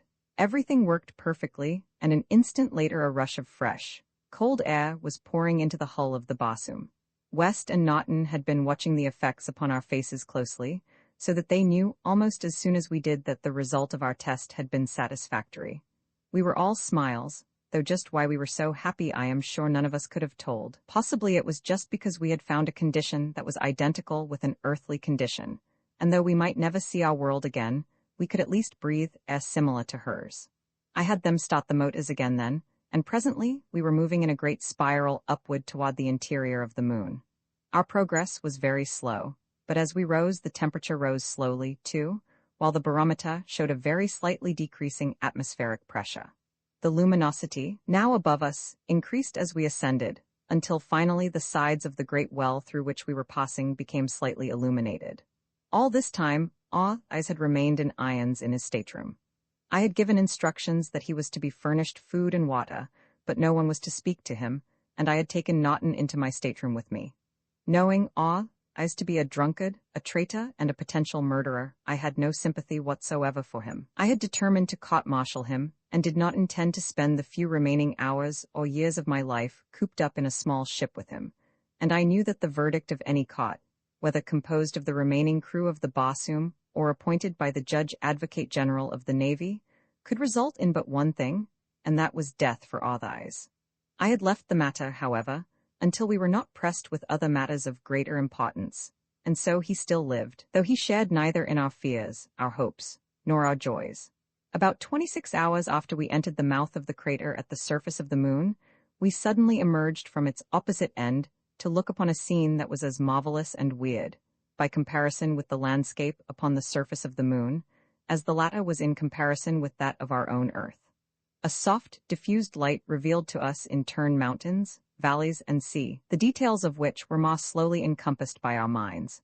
The mountains were as rugged as those upon the surface of the satellite, and appeared equally as lofty. They were, however, clothed with verdure almost to their summits, at least a few that were within our range of vision. And there were forests, too, strange forests of strange trees, so unearthly in appearance as to suggest the weird phantasmagoria of a dream. We did not rise much above 500 feet from the opening of the well through which we had come from outer space when I descried an excellent landing place and determined to descend. This was readily accomplished, and we made a safe landing close to a large forest and near the bank of a small stream. Then we opened the forward hatch and stepped out upon the deck of the Barsoom, the first Earthmen to breathe the air of Luna. It was, according to Earth time, 11 a.m., January 8, 2026. I think that the first thing which engaged our interest and attention was the strange, and then, to us, unaccountable luminosity which pervaded the interior of the moon. Above us were banks of fleecy clouds, the undersurfaces of which appeared to be lighted from beneath, while, through breaks in the cloud banks, we could discern a luminous firmament beyond, though nowhere was there any suggestion of a central incandescent orb radiating light and heat as does our sun. The clouds themselves cast no shadows upon the ground, nor, in fact, were there any well-defined shadows even directly beneath the hull of the ship or surrounding the forest trees which grew close at hand.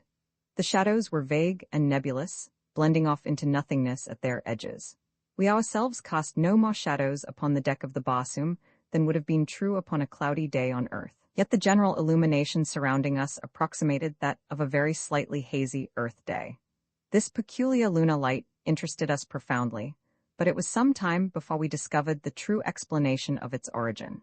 It was of two kinds, emanating from widely different sources, the chief of which was due to the considerable radium content of the internal lunar soil, and principally of the rock forming the loftier mountain ranges, the radium being so combined as to diffuse a gentle perpetual light, which pervaded the entire interior of the moon.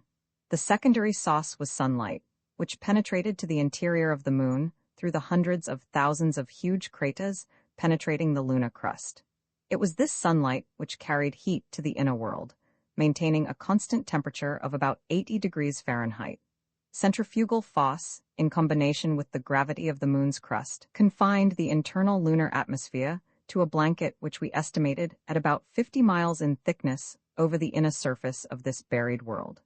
This atmosphere rarefies rapidly as one ascends the higher peaks, with the result that these are constantly covered with perpetual snow and ice, sending great glaciers down mighty gorges toward the central seas. It is this condition which has probably prevented the atmosphere, confined as it is within an almost solid sphere, from becoming superheated through the unthinkable ages that this condition must have existed. The Earth seasons are reflected but slightly in the moon, there being but a few degrees difference between summer and winter. There are, however, periodic windstorms which recur with greater or less regularity once each sidereal month, due, I imagine, to the unequal distribution of crater openings through the crust of the moon, a fact which must produce an unequal absorption of heat at various times and in certain localities. The natural circulation of the lunar atmosphere, affected as it is by the constantly changing volume and direction of the sun's rays, as well as the great range of temperature between the valleys and the ice-clad mountain peaks, produces frequent storms of greater or less violence. High winds are accompanied by violent rains upon the lower levels and blinding snowstorms among the barren heights above the vegetation line. Rains which fall from low-hanging clouds are warm and pleasant. Those which come from high clouds are cold and disagreeable. Yet however violent or protracted the storm, the illumination remains practically constant. There are never any dark, lowering days within the moon, nor is there any night. VI betrayed there were 12 people sitting on the benches when we entered, so that with Orrin Colby, ourselves, and the man at the door we were 16 in all. Colby is the head of our church, his great-grandfather having been a Methodist minister. Father and mother were there, sitting next to Jim and Molly, and there were Samuels the Jew, Betty Worth, who was Dennis Corrigan's woman, and all the other familiar faces. They had been waiting for us, and as soon as we were seated the services commenced with a prayer, everyone standing with bowed head. Orrin Colby always delivered this same short prayer at the opening of services each first Sunday of every month. It ran something like this: God of our fathers, through generations of persecution and cruelty in a world of hate that has turned against you, we stand at your right hand, loyal to you and to our flag. To us, your name stands for justice, humanity, love, happiness, and right, and the flag is your emblem. Once each month we risk our lives that your name may not perish from the earth. Amen. From behind the altar he took a shepherd's crook to which was attached a flag like that in my father's possession, and held it aloft, where we all knelt in silence for a few seconds. Then he replaced it, and we arose. Then we sang a song. It was an old song that started like this: Onward, Christian Soldier. It was my favorite song. Molly Sheehan played a violin while we sang. Following the song, Orrin Colby talked to us. He always talked about the practical things that affected our lives and our future. It was a homely talk, but it was full of hope for better times. I think that at these meetings, once each month, we heard the only suggestions of hope that ever came into our lives. There was something about Orrin Colby that inspired confidence and hope. These days were the bright spots in our drab existence that helped to make life bearable. After that, we sang again, and then Samuel's, the Jew, prayed, and the regular service was over, after which we had short talks by various members of our church. These talks were mostly on the subject which dominated the minds of all, a revolution, but we never got any further than talking. How could we? We were probably the most thoroughly subjugated people the world ever had known. We feared our masters and we feared our neighbors. We did not know whom we might trust outside that little coterie of ours, and so we dared not seek recruits for our cause, although we knew that there must be thousands who would sympathize with us. Spies and informers were everywhere. They, the cash god and the butcher, were the agencies by which they controlled us. But of all, we feared most the spies and informers. For a woman, for a neighbor's house, and in one instance of which I know, for a setting of eggs, men have been known to inform on their friends, sending them to the mines or the butcher. Following the talks, we just visited together and gossiped for an hour or two, enjoying the rare treat of being able to speak our minds freely and fearlessly. I had to retell several times my experiences before Otti's new court-martial, and I know that it was with difficulty that they believed that I had said the things I had to our masters and come away free and alive.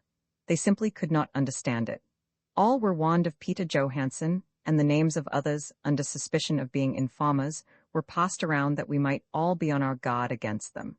We did not sing again, for even on these days that our hearts were lightest they were too heavy for song. About 2 o'clock the pass signal for the next meeting was given out, and then we started away singly or in pairs. I volunteered to go last with Juana and see that the door was locked, and an hour later, after the rest had gone, we started out about 5 minutes behind Samuel's, the Jew. Juana and I had emerged from the wood, when we noticed a man walking cautiously in the shade of the trees ahead of us. He seemed to be following someone, and immediately there sprang to my thoughts the Evania suspicion: spy. The moment that he turned a bend in the pathway, and was out of our sight, Juana and I ran forward as rapidly as we could, that we might get a closer view of him, nor were we disappointed. We saw and recognized him, and we also saw whom he shadowed.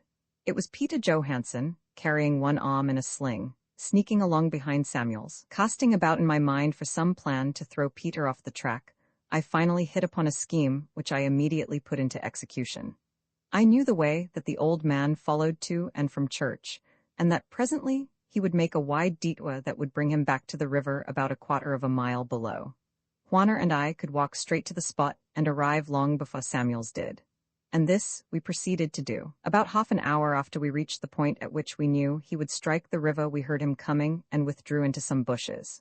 On he came, all oblivious of the creature on his trail, and a moment later we saw Peter come into view and halt at the edge of the trees.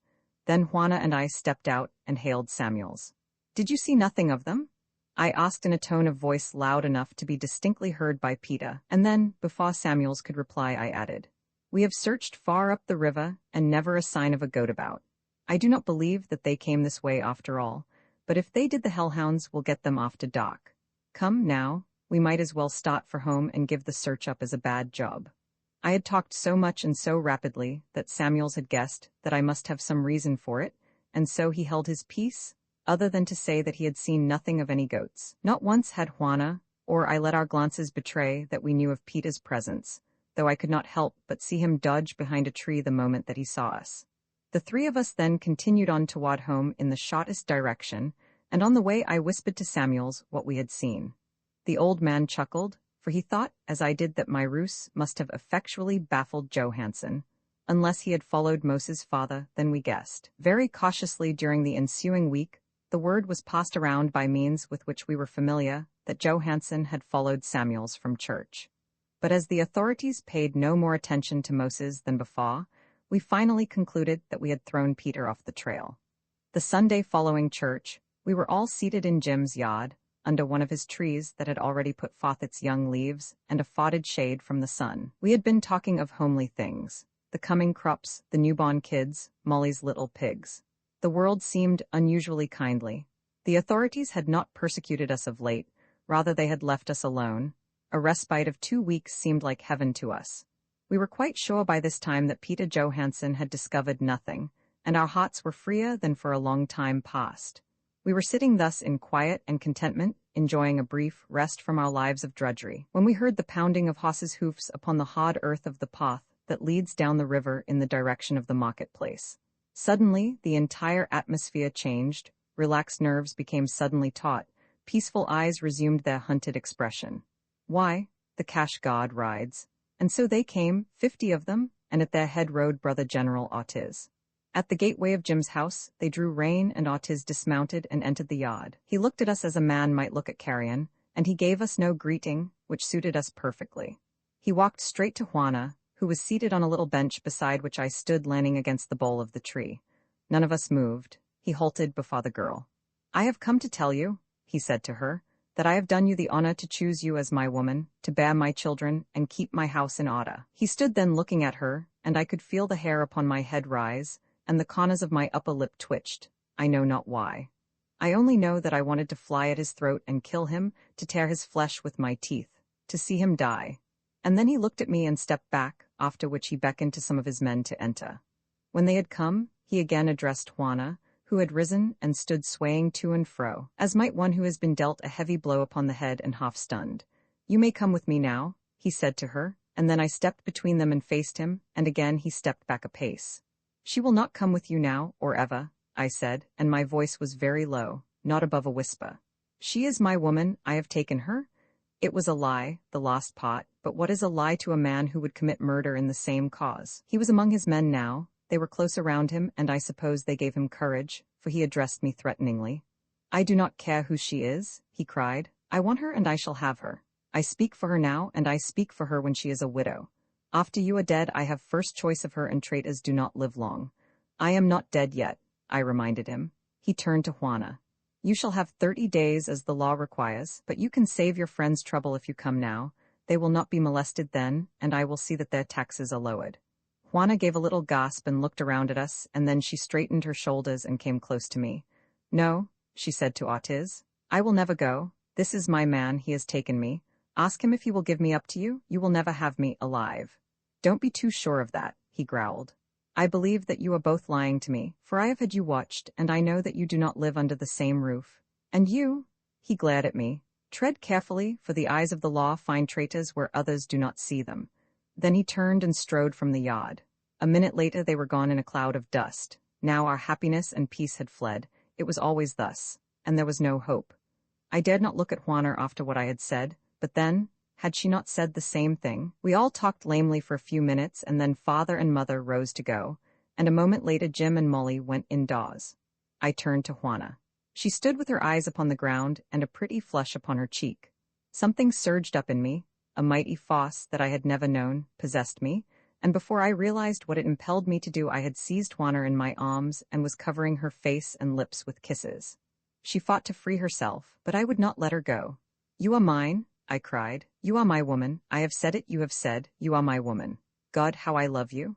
She lay quiet then and let me kiss her, and presently her arms stole about my neck and her lips sought mine in an interval that I had drawn them away, and they moved upon my lips in a gentle caress that was yet palpitant with passion. This was a new Juana, a new and very wonderful Juana. "You really love me?" she asked at last. "I heard you say it." "I have loved you from the moment I saw you looking up at me from beneath the hellhound," I replied. "You have kept it very much of a secret to yourself then," she teased me. If you loved me so, why did you not tell me? Were you going to keep it from me all my life? Ah, were you afraid? Brother Ortiz was not afraid to say that he wanted me. Is my man, my Julian, less brave than he? I knew that she was only teasing me, and so I stopped her mouth with kisses and then, had you been a hellhound, or even Ortiz, I said, I could have told you what I thought of you, but being Juana and a little girl the words would not come. I am a great coward. We talked until it was time to go home to supper, and I took her hand to lead her to my house. But first, I said, you must tell Molly and Jim what has happened, and that you will not be back. For a while we can live under my father's roof, but as soon as maybe I will get permission from the Tivos to take the adjoining land and work it, and then I shall build a house. She drew back and flushed.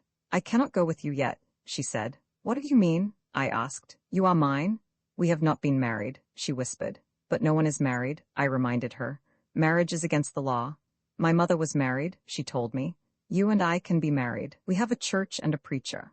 Why cannot he marry us? He is not ordained because there is none to ordain him, but being the head of the only church that he knows of, or that we know of, it is evident that he can be ordained only by God, and who knows, but that he already has been ordained.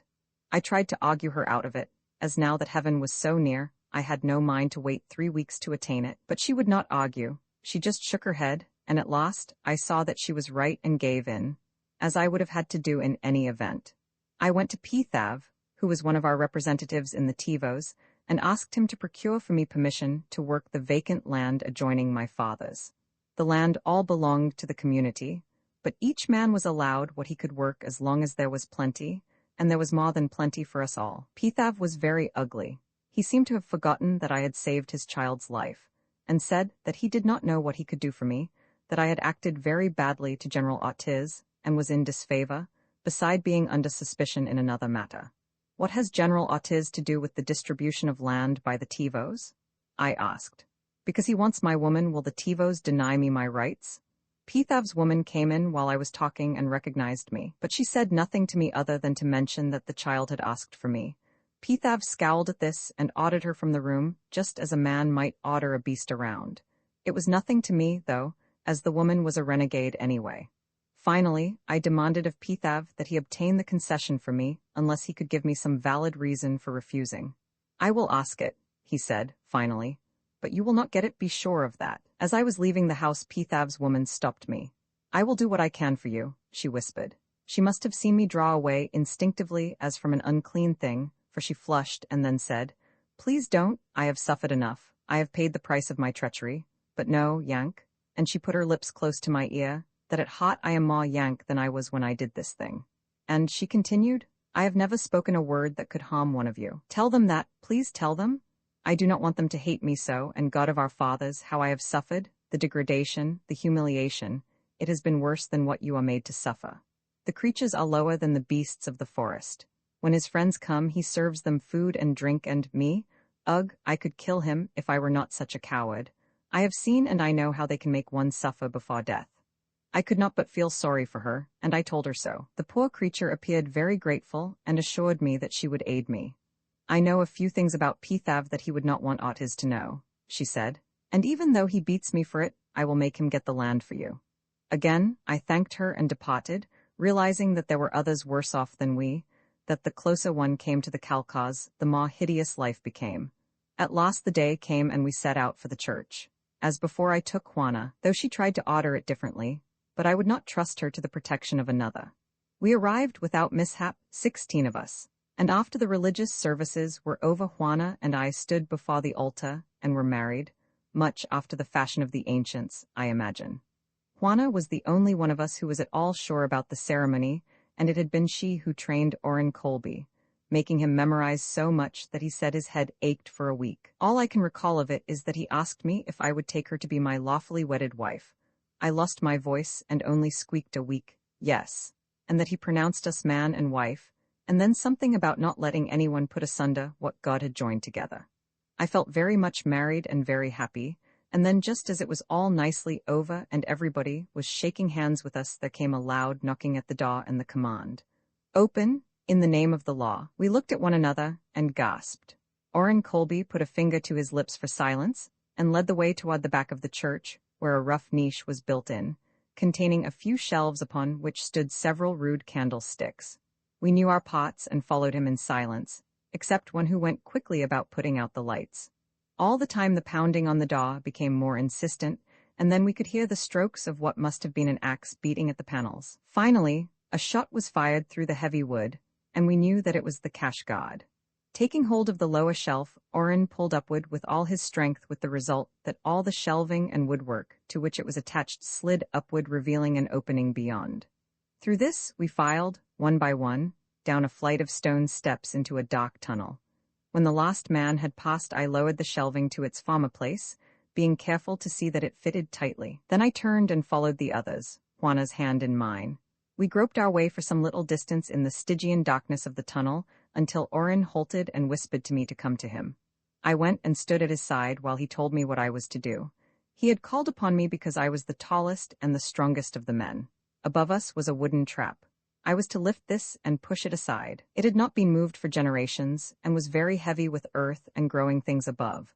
But I put my shoulders to it, and it had to give, either it or the ground beneath my feet, and that could not give. At last I had it off, and in a few minutes I had helped them all out into the midst of a dense wood. Again, we knew our pots, for many times had we been coached for just such an emergency, and one by one the men scattered in different directions, each taking his woman with him.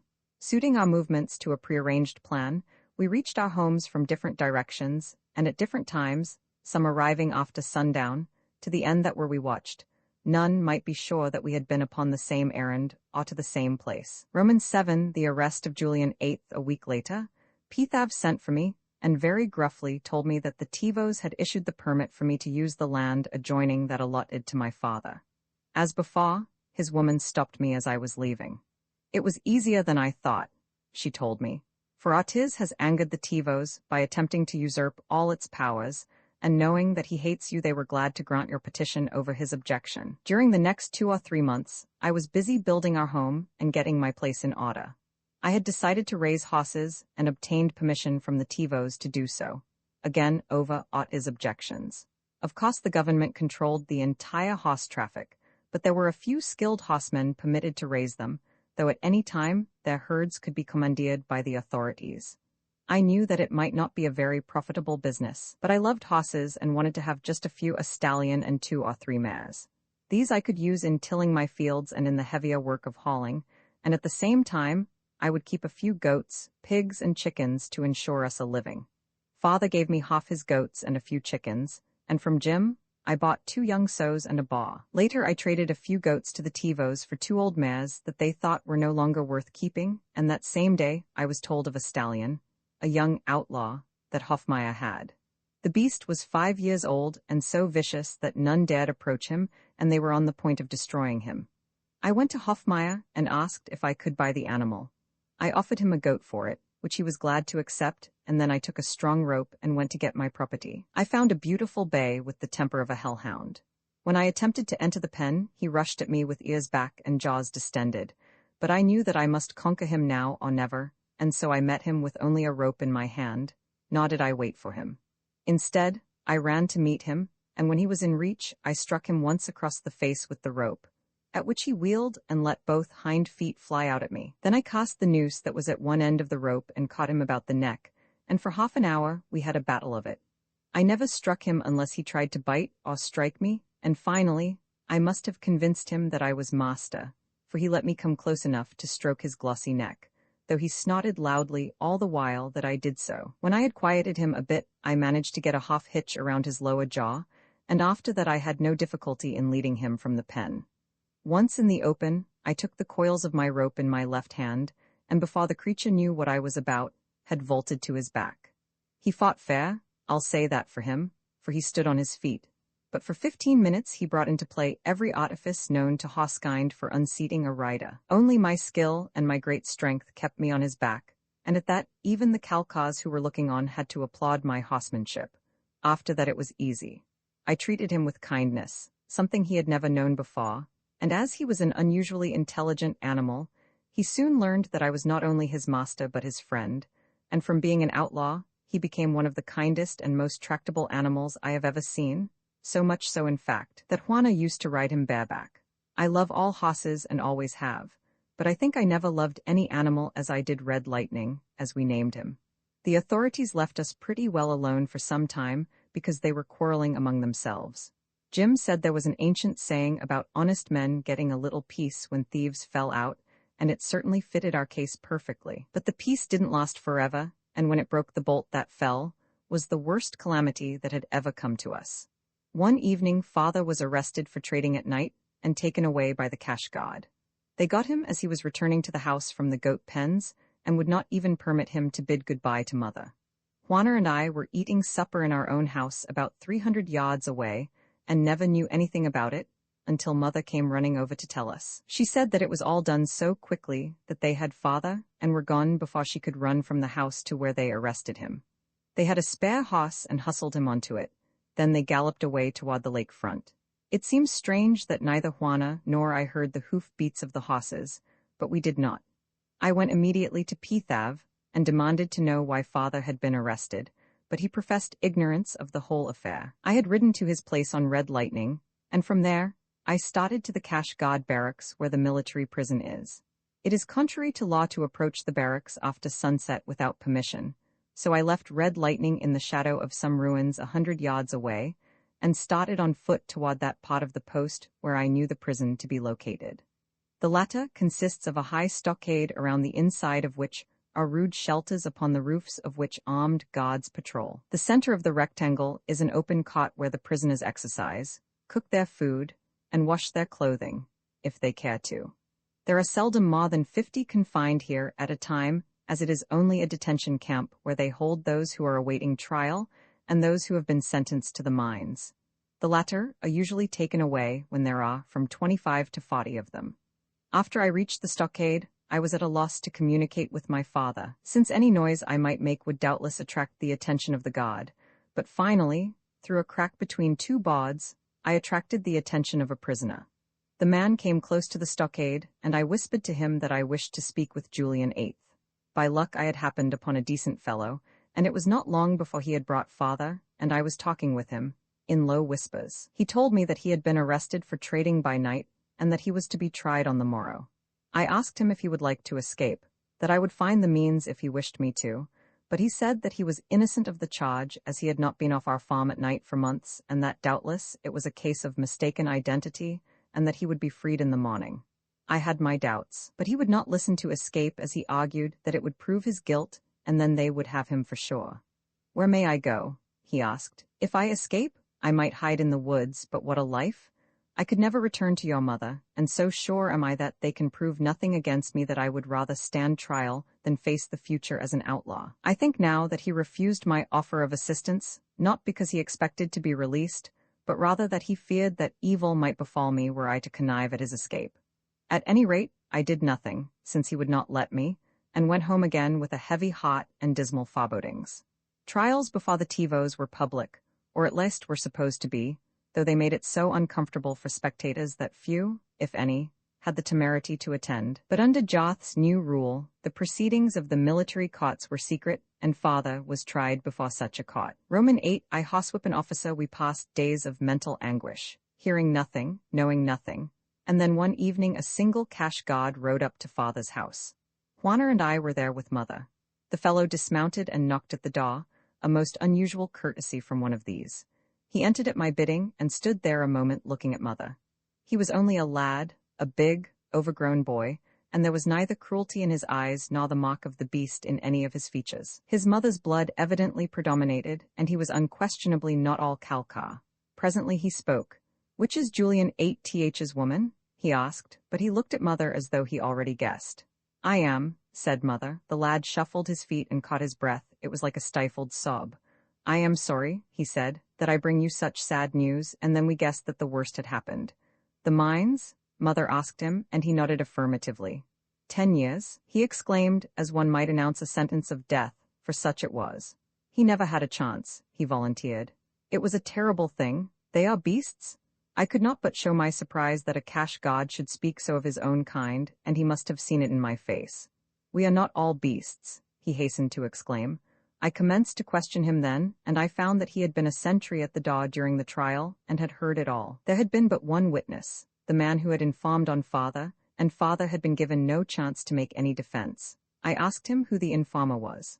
I am not sure of the name, he replied. He was a tall, stoop-shouldered man. I think I heard him called Peter.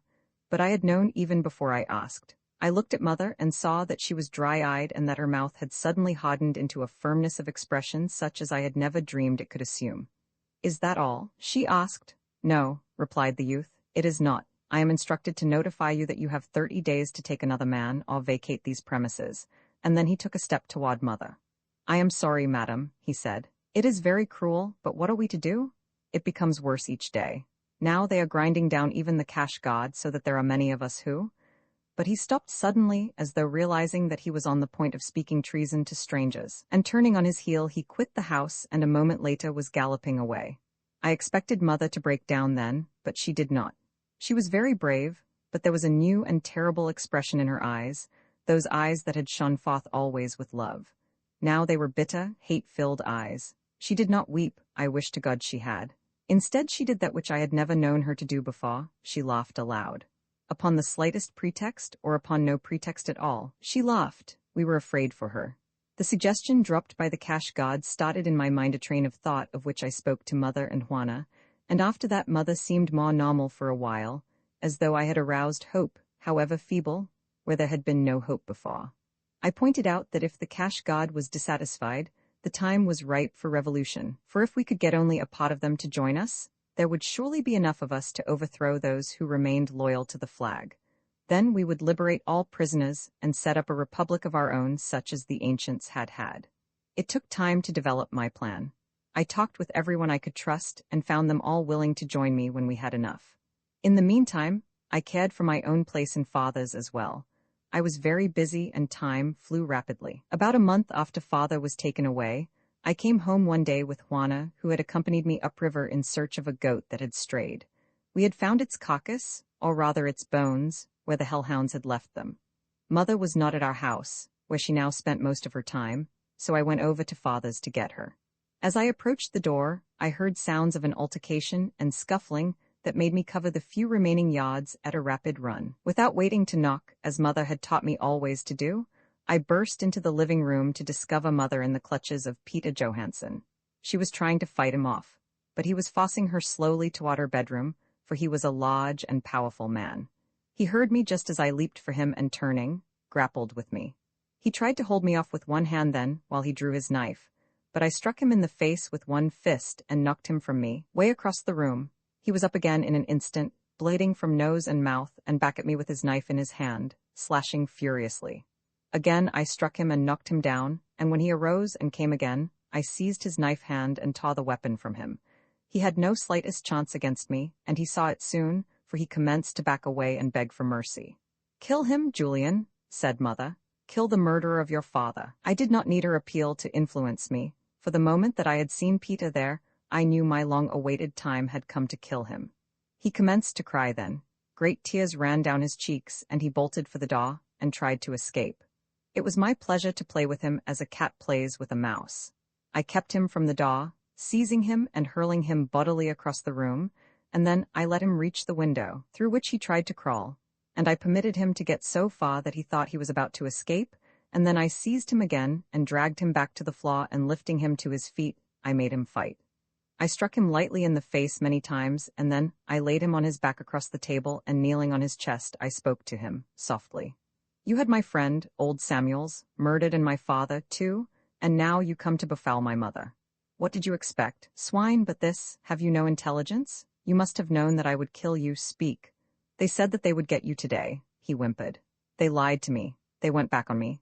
They told me that you would be in the pen at the barracks before noon. Damn them, they lied to me. So, that was how it was, eh? And the lucky circumstance of the strayed goat had saved me to avenge my father and succor my mother, but they would come yet. I must hurry, or they might come before I was through. And so I took his head between my hands and bent his neck far back over the edge of the table until I heard his spine pot. And that was the end of the vilest traitor who ever lived, one who professed friendship openly and secretly conspired to ruin us. In broad daylight, I carried his body to the river and threw it in. I was past caring what they knew. They were coming for me, and they would have their way with me whether they had any pretext or not, but they would have to pay a price for me, that I determined, and I got my knife and strapped it in its scabbard about my waist beneath my shirt, But they did not come. They had lied to Peter, just as they lie to everyone. The next day was market day and tax day, so I went to market with the necessary goats and produced to make my trades and pay my taxes. As Saw passed around the marketplace making his collections, or rather his levies, for we had to deliver the stuff to his place ourselves, I saw from the excited conversation of those in his wake that he was spreading alarm and consternation among the people of the commune. I wondered what it might all be about, nor had I long to wait to discover, for he soon reached me.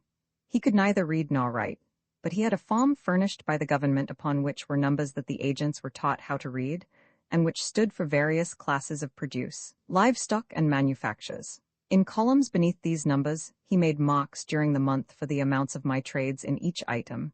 It was all crude, of costs, and inaccurate, but as they always overcharged us and then added something to make up for any errors they might have made to our credit, the government was satisfied, even if we were not.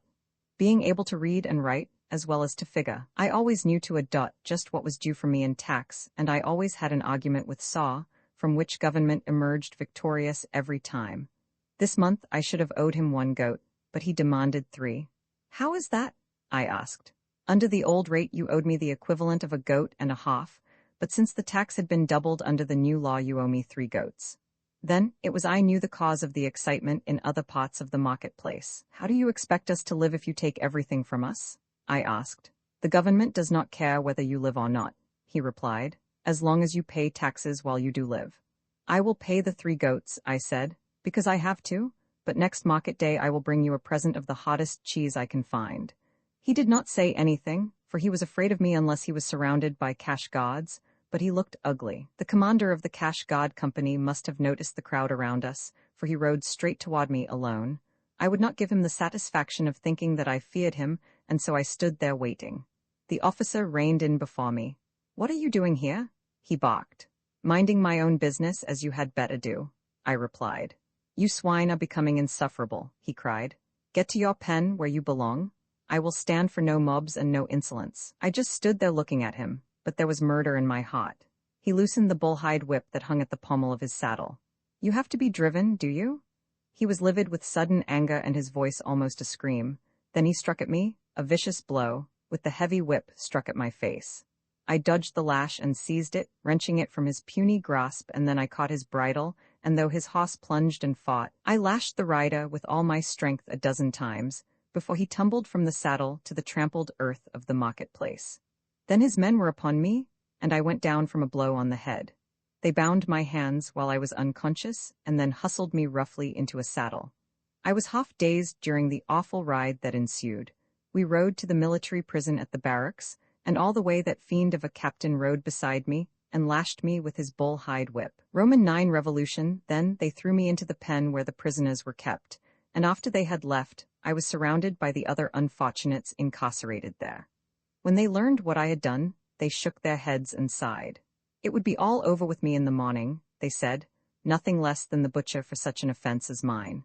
I lay upon the hard ground, bruised and saw, thinking not of my future, but of what was to befall Juana and mother if I too were taken from them, and the thought gave me new strength and made me forget my hurts, for my mind was busy with plans, mostly impossible plans for escape, and vengeance. Vengeance was often uppermost in my mind. Above my head at intervals, I heard the pacing of the sentry upon the roof. I could tell, of course, each time that he passed and the direction in which he was going. It required about 5 minutes for him to pass above me, reach the end of his post and return. That was when he went west. Going east he took but a trifle over 2 minutes. Therefore, when he passed me going west his back was toward me for about 2.5 minutes, but when he went east it was only for about a minute that his face was turned from the spot where I lay. Of course he could not see me while I lay beneath the shed, but my plan, the one I finally decided upon, did not include remaining in the shed. I had evolved several subtle schemes for escape, but finally cast them all aside and chose, instead, the boldest that occurred to me. I knew that at best the chances were small that I could succeed in any plan, and therefore the boldest seemed as likely as any other, and it at least had the advantage of speedy results. I would be free, or I would be dead in a few brief moments after I essayed it. I waited, therefore, until the other prisoners had quieted down and comparative silence in the direction of the barracks, and the parade assured me that there were few abroad. The sentry came and went and came again upon his monotonous round. Now he was coming toward me from the east, and I was ready, standing just outside the shed, beneath the low eaves, which I could reach by jumping. I heard him pass, and gave him a full minute to gain the distance. I thought necessary to drown the sounds of my attempt from his ears, and then I leaped for the eaves, caught with my fingers, and drew myself quickly to the roof. I thought that I did it very quietly, but the fellow must have had the ears of a hellhound, for no more had I drawn my feet beneath me for the quick run across the roof than a challenge rang out from the direction of the sentry, and almost simultaneously the report of a rifle. Instantly all was pandemonium. Guards ran, shouting, from all directions, lights flashed in the barracks, rifles spoke from either side of me and from behind me, while from below rose the dismal howlings of the prisoners. It seemed then that 100 men had known of my plan and been lying in wait for me, but I was launched upon it, and even though I had regretted it, there was nothing to do but carry it through to whatever was its allotted end. It seemed a miracle that none of the bullets struck me, but of course it was dark and I was moving rapidly. It takes seconds to tell about it, but it required less than a second for me to dash across the roof and leap to the open ground beyond the prison pen. I saw lights moving west of me, and so I ran east toward the lake, and presently the firing ceased as they lost sight of me, though I could hear sounds of pursuit.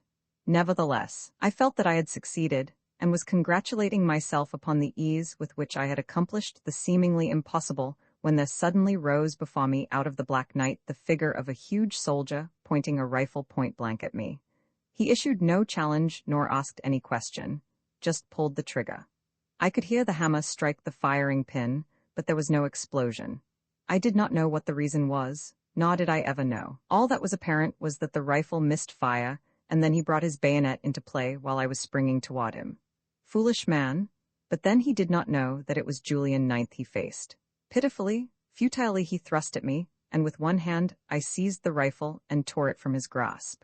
In the same movement, I swung it behind me and above my head, bringing it down with all the strength of one arm upon his thick skull. Like a felled ox he tumbled to his knees and then sprawled forward upon his face, his head crushed to a pulp.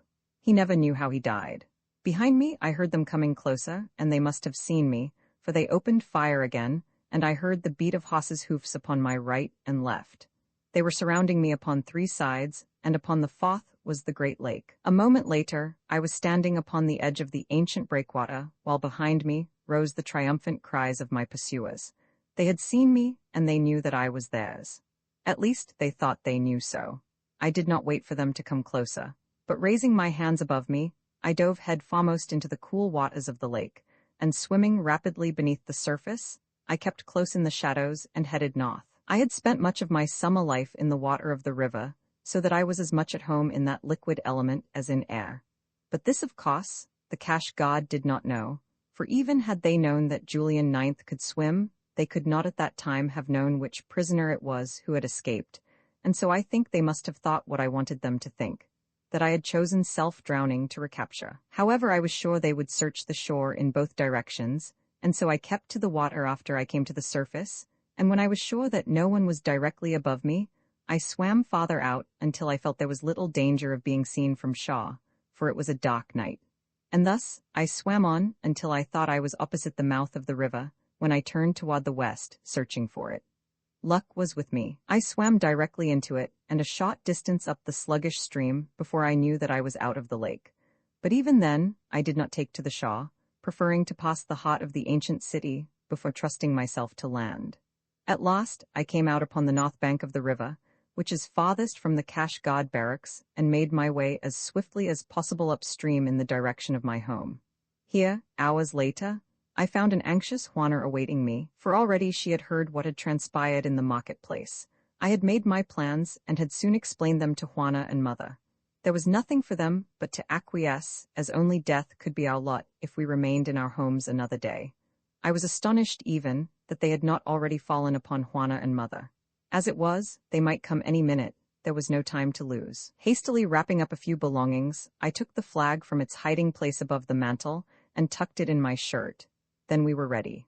Going to the pens, we caught up Red Lightning and the 2 mares and 3 of my best milk goats. These latter we tied, And after Juana and Mother had mounted the mares, I laid one goat in front of each across a mare's withers, and the third before myself upon Red Lightning, who did not relish the strange burden and gave me considerable trouble at first. We rode out upriver, leaving the pens open that the goats might scatter and possibly cover our trail until we could turn off the dusty path beyond Jim's house.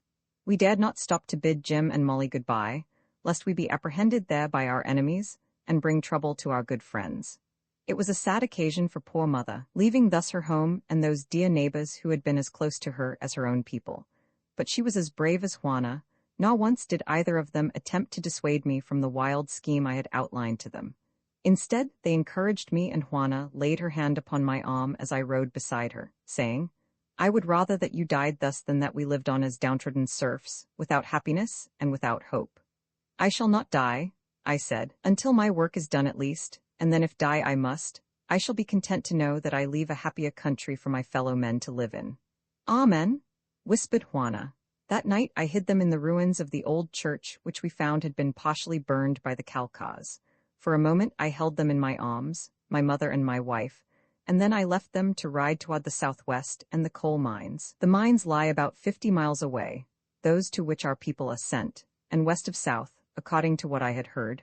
I had never been to them, but I knew that I must find the bed of an ancient canal and follow it through the district of Joliet, and between 15 and 20 miles beyond, where I must turn south, and after passing a large lake, I would presently come to the mines. I rode the balance of the night and into the morning, until I commenced to see people astir in the thinly populated country through which I passed. Then I hid in a wood through which a stream wound, and here found pasture for Red Lightning and rest for myself.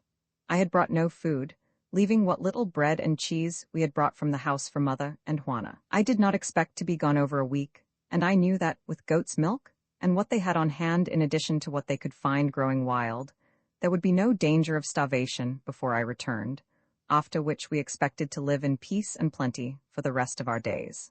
My journey was less eventful than I had anticipated. I passed through a few ruined villages and towns of greater or less antiquity, the largest of which was ancient Joliet, which was abandoned during the plague of 50 years ago, the TiVo's headquarters and station being removed directly west a few miles to the banks of a little river. Much of the territory I traversed was covered with thick woods, though here and there were the remnants of clearings that must once have been farms which were not yet entirely reclaimed by nature. Now and again, I passed those gaunt and lonely towers in which the ancients stored the winter feed for their stock. Those that have endured were of concrete, and some showed but little the ravages of time, other than the dense vines that often covered them from base to capital, while several were in the midst of thick forests with old trees almost entwining them. So quickly does nature reclaim her own when man has been displaced. After I passed Joliet, I had to make inquiries, and this I did boldly of the few men I saw laboring in the tiny fields scattered along my way. They were poor clods, these descendants of ancient America's rich and powerful farming class, those people of olden times whose selfishness had sought to throw the burden of taxation upon the city dwellers, where the ignorant foreign classes were most numerous, and had thus added their bit to fomenting the discontent that had worked the downfall of a glorious nation. They themselves suffered much before they died, but nothing by comparison with the humiliation and degradation of their descendants. An illiterate, degraded, starving race. Early in the second morning, I came within sight of the stockade about the mines. Even at a distance, I could see that it was a weak, dilapidated thing, and that the sentries pacing along its top were all that held the prisoners within. As a matter of fact, many escaped, but they were soon hunted down and killed, as the farmers in the neighborhood always informed on them, since the commandant at the prison had conceived the fiendish plan of slaying one farmer for every prisoner who escaped and was not recaught. I hid until night, and then cautiously I approached the stockade, leaving Red Lightning securely tied in the woods. It was no trick to reach the stockade, so thoroughly was I hidden by the rank vegetation growing upon the outside. From a place of concealment, I watched the sentry, a big fellow, but apparently a dull clod who walked with his chin upon his breast, and with the appearance of being half asleep. The stockade was not high, and the whole construction was similar to that of the prison pen at Chicago, evidently having been designed by the same commandant in years gone by. I could hear the prisoners conversing in the shed beyond the wall, and presently, When one came near to where I listened, I tried to attract his attention by making a hissing sound. After what seemed a long time to me, he heard me, but even then it was some time before he appeared to grasp the idea that someone was trying to attract his attention. When he did, he moved closer and tried to peer through one of the cracks, but as it was dark outside, he could see nothing. "Are you a Yank?" I asked. "If you are, I am a friend." "I am a Yank," he replied. "Did you expect to find a Calcar working in the mines? Do you know a prisoner called Julian 8th? I inquired. He seemed to be thinking for a moment, and then he said, "I seem to have heard the name. What do you want of him?" "I want to speak to him. I am his son." "Wait," he whispered. "I think that I heard a man speak that name today. I will find out. He is nearby." I waited for perhaps 10 minutes when I heard someone approaching from the inside, and presently a voice asked if I was still there. "Yes," I said. "Is that you, father?" For I thought that the tones were his. "Julian, my son," came to me almost as a sob. "What are you doing here?" Briefly I told him, and then of my plan. "Have the convicts the courage to attempt it?" I asked in conclusion. "I do not know," he said, and I could not but note the tone of utter hopelessness in his voice. "They would wish to, but here our spirits and our bodies both are broken. I do not know how many would have the courage to attempt it. Wait, and I will talk with some of them. All are loyal, but just weak from overwork, starvation, and abuse." I waited for the better part of an hour before he returned. "Some will help," he said, "from the first, and others if we are successful. Do you think it worth the risk? They will kill you if you fail. They will kill us all." "And what is death to that which you are suffering?" I asked. "I know," he said, "but the worm impaled upon the hook still struggles and hopes for life. Turn back, my son. We can do nothing against them." "I shall not turn back," I whispered. "I shall not turn back. I will help you, but I cannot speak for the others." We had spoken only when the sentry had been at a distance, falling into silence each time he approached the point where we stood. In the intervals of silence, I could hear the growing restlessness of the prisoners, and I guessed that what I had said to the first man was being passed around from mouth to mouth, within until already the whole adjacent shed was seething with something akin to excitement. I wondered if it would arouse their spirits sufficiently to carry them through the next 10 minutes. If it did, success was assured. Father had told me all that I wanted to know. The location of the guardhouse and the barracks and the number of cash guard posted here, only 50 men to guard 5,000. How much more eloquently than words did this fact bespeak the humiliation of the American people and the utter contempt in which our scurvy masters held us. 50 men to guard 5,000. And then I started putting my plan into execution. A mad plan which had only its madness to recommend it. The sentry approached and came opposite where I stood, and I leaped for the eaves as I had leaped for the eaves of the prison pen at Chicago. Only this time I leaped from the outside where the eaves are closer to the ground, and so the task was easier. I leaped for them and caught them, and then I scrambled up behind the sentry, and before his dull wits told him that there was someone behind him, I was upon his back, and the same fingers that threw a mad bull closed upon his windpipe. The struggle was brief. He died quickly, and I lowered him to the roof. Then I took his uniform from him and donned it, with his ammunition belt, and I took his bayoneted rifle and started out upon his post, walking with slow tread and with my chin upon my breast as he had walked. At the end of my post, I waited for the sentry I saw coming upon the next, and when he was close to me, I turned back, and he turned back away from me, and then I wheeled and struck him an awful blow upon the head with my rifle. He died more quickly than the other.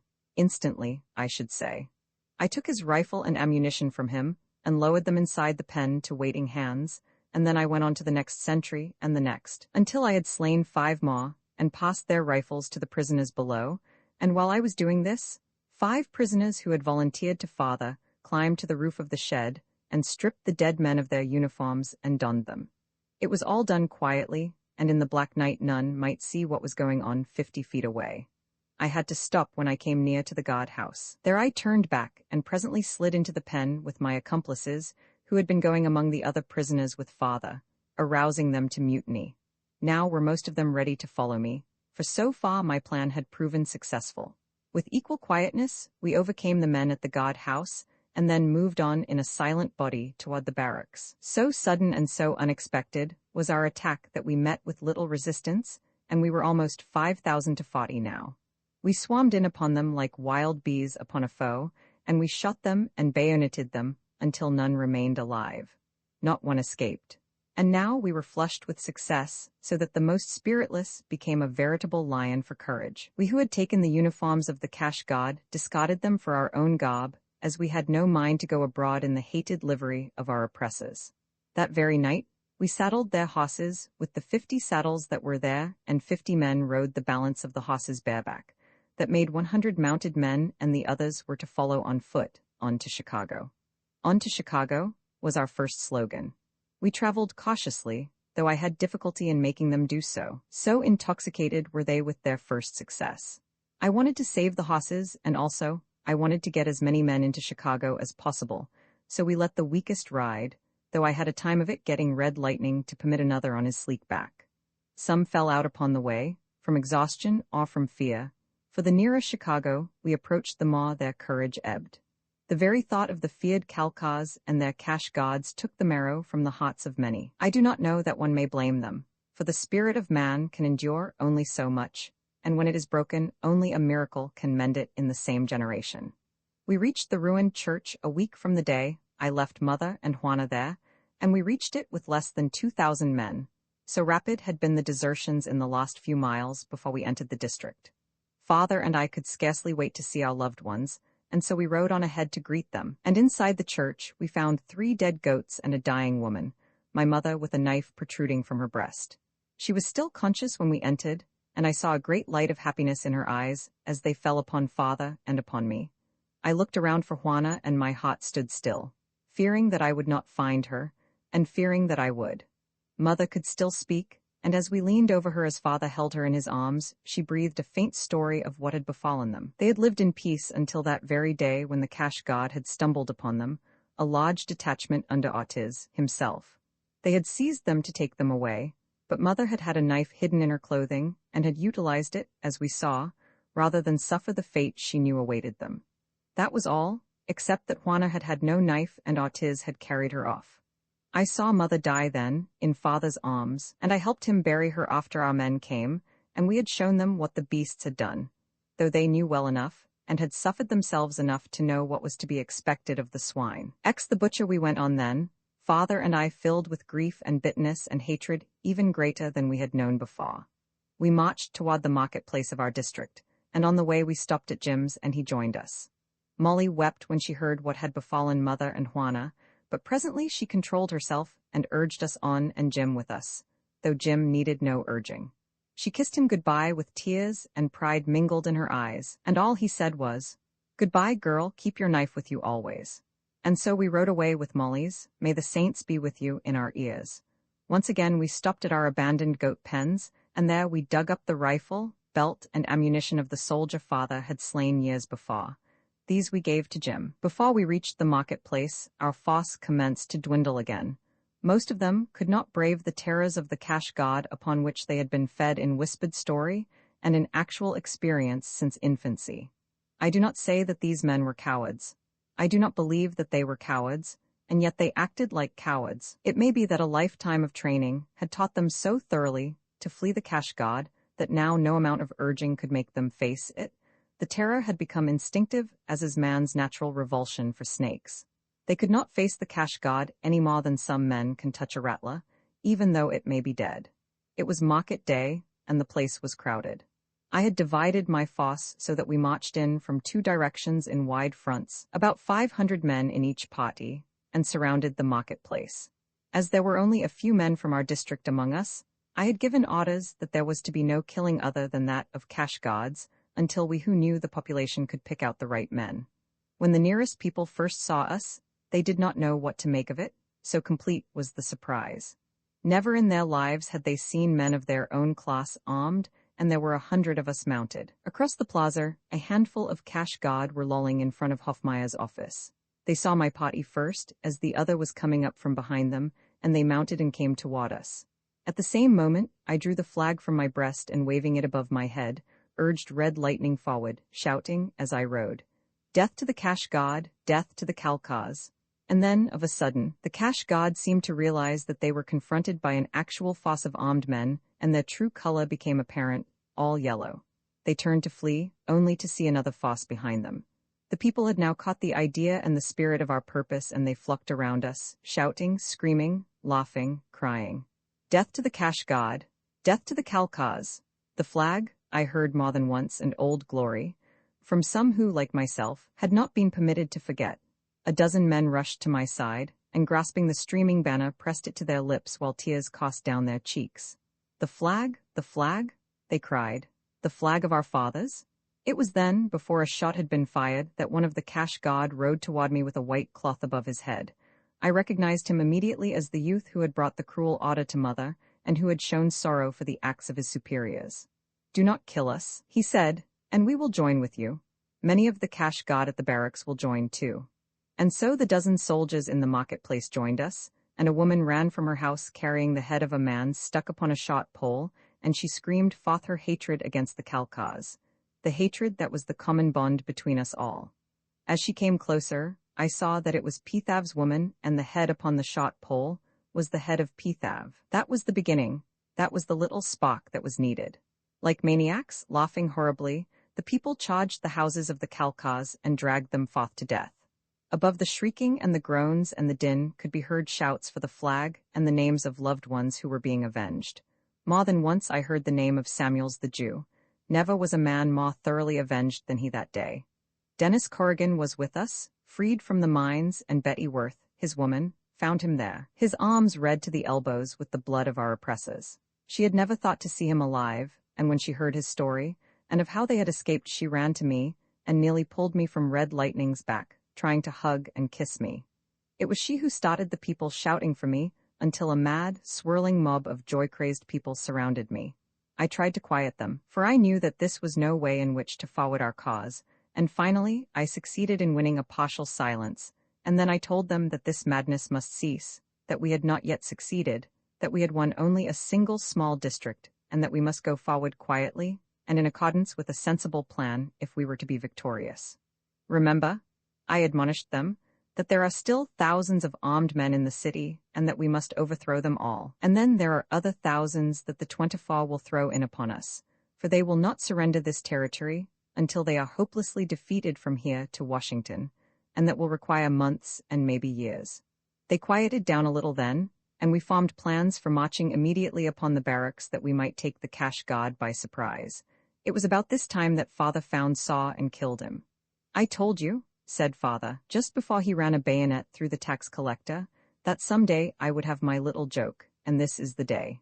Then a man dragged Hoffmeyer from some hiding place, and the people literally tore him to pieces, and that started the pandemonium all over again. There were cries of "on to the barracks," and "kill the cash god," followed by a concerted movement toward the lakefront. On the way our numbers were increased by volunteers from every house, either fighting men and women from the houses of our class or bloody heads from the houses of the Calcas, for we carried them all with us, waving above us upon the ends of poles, and at the head of all I rode with Old Glory, now waving from a tall staff. I tried to maintain some semblance of order, but it was impossible, and so we streamed along, screaming and killing, laughing and crying, each as the mood claimed him. The women seemed the maddest, possibly because they had suffered most, and Pethav's woman led them.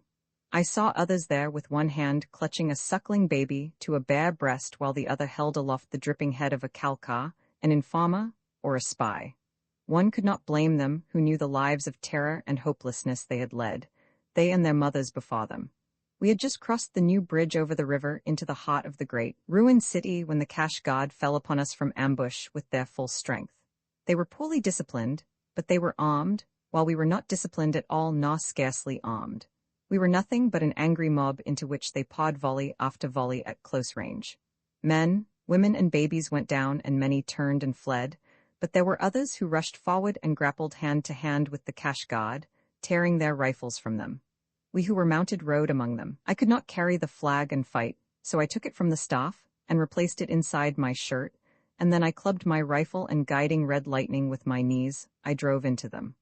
God of our fathers, but it was a pretty fight. If I had known that I was to die the next minute, I would have died gladly for the joy I had in those few minutes. Down they went before me, to right and to left, reeling from their saddles with crushed skulls and broken bodies, for wherever I hit them made no difference in the result. They died if they came within reach of my rifle, which was soon only a bent and twisted tube of bloody metal. And so I rode completely through them, with a handful of men behind me. We turned then to ride back over the crumbling ruins that were in this spot only mounds of debris, and from the elevation of one of these hillocks of the dead past, I saw the battle down by the river, and a great lump came into my throat. It was all over, all but the bloody massacre. My poor mob had turned at last to flee. They were jammed and stuck upon the narrow bridge, and the cash god were firing volleys into that wedged mass of human flesh. Hundreds were leaping into the river, only to be shot from the banks by the soldiers. 25 mounted men surrounded me, all that was left of my fighting force, and at least 2,000 cash gods lay between us and the river. Even could we have fought our way back, we could have done nothing to save the day or our own people. We were doomed to die, but we decided to inflict more punishment before we died. I had in mind Juana in the clutches of Ortiz. Not once had the frightful thought left my consciousness, and so I told them that I would ride to headquarters and search for her, and they said that they would ride with me, and that we would slay whom we could before the soldiers returned. Our dream had vanished. Our hopes were dead. In silence we rode through the streets toward the barracks. The cash god had not come over to our side as we had hoped. Possibly they would have come had we had some measure of success in the city, but there could be no success against armed troops for an undisciplined mob of men, women, and children. I realized too late that we had not planned sufficiently, yet we might have won had not someone escaped and ridden ahead to notify the cash god. Could we have taken them by surprise in the barracks, the outcome might have been what it had been in the marketplaces through which we had passed. I had realized our weakness, and the fact that if we took time to plan and arrange, some spy or informer would have divulged all to the authorities long before we could have put our plans into execution. Really, there had been no other way than to trust to a surprise attack and the impetuosity of our first blow. I looked about among my followers as we rode along. Jim was there, but not father. I never saw him again. He probably fell in the battle at the New Bridge. Orrin Colby, blacksmith and preacher, rode at my side covered with blood, his own and cash god. Dennis Corrigan was there too. We rode right into the barrack yard, for with their lack of discipline and military efficiency, they had sent their whole force against us, with the exception of a few men who remained to guard the prisoners and a handful at headquarters building. The latter we overcame with scarce a struggle, and from one whom I took prisoner, I learned where the sleeping quarters of Ortiz were located. Telling my men that our work was done, I ordered them to scatter and escape as best they might, but they said that they would remain with me. I told them that the business I was on was such that I must handle it alone, and asked them to go and free the prisoners while I searched for Juana. They said that they would wait for me outside, and so we parted. Ortiz quarters were on the second floor of the building in the east wing, and I had no difficulty in finding them. As I approached the door, I heard the sound of voices raised in anger within and of rapid movement, as though someone was running hither and thither across the floor. I recognized Ortiz's voice. He was swearing foully, and then I heard a woman scream, and I knew that it was Juana. I tried the door and found it locked.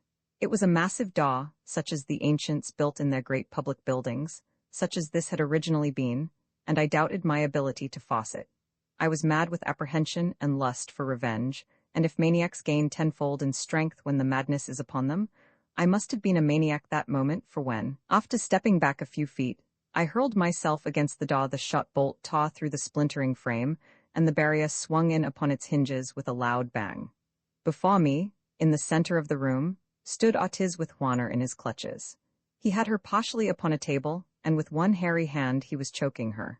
He looked up at the noise of my sudden entry, and when he saw me, he went white and dropped Juana, at the same time whipping a pistol from its holster at his side. Juana saw me too, and springing for his arm dragged it down as he pulled the trigger, so that the bullet went harmlessly into the floor. Before he could shake her off, I was upon him, and had wrenched the weapon from his grasp. I held him in one hand as one might a little child. He was utterly helpless in my grip, and I asked Juana if he had wronged her. "Not yet," she said. "He just came in after sending the cash god away. Something has happened. There is going to be a battle, but he sneaked back to the safety of his quarters." And then she seemed to notice for the first time that I was covered with blood. "There has been a battle?" she cried, "and you have been in it."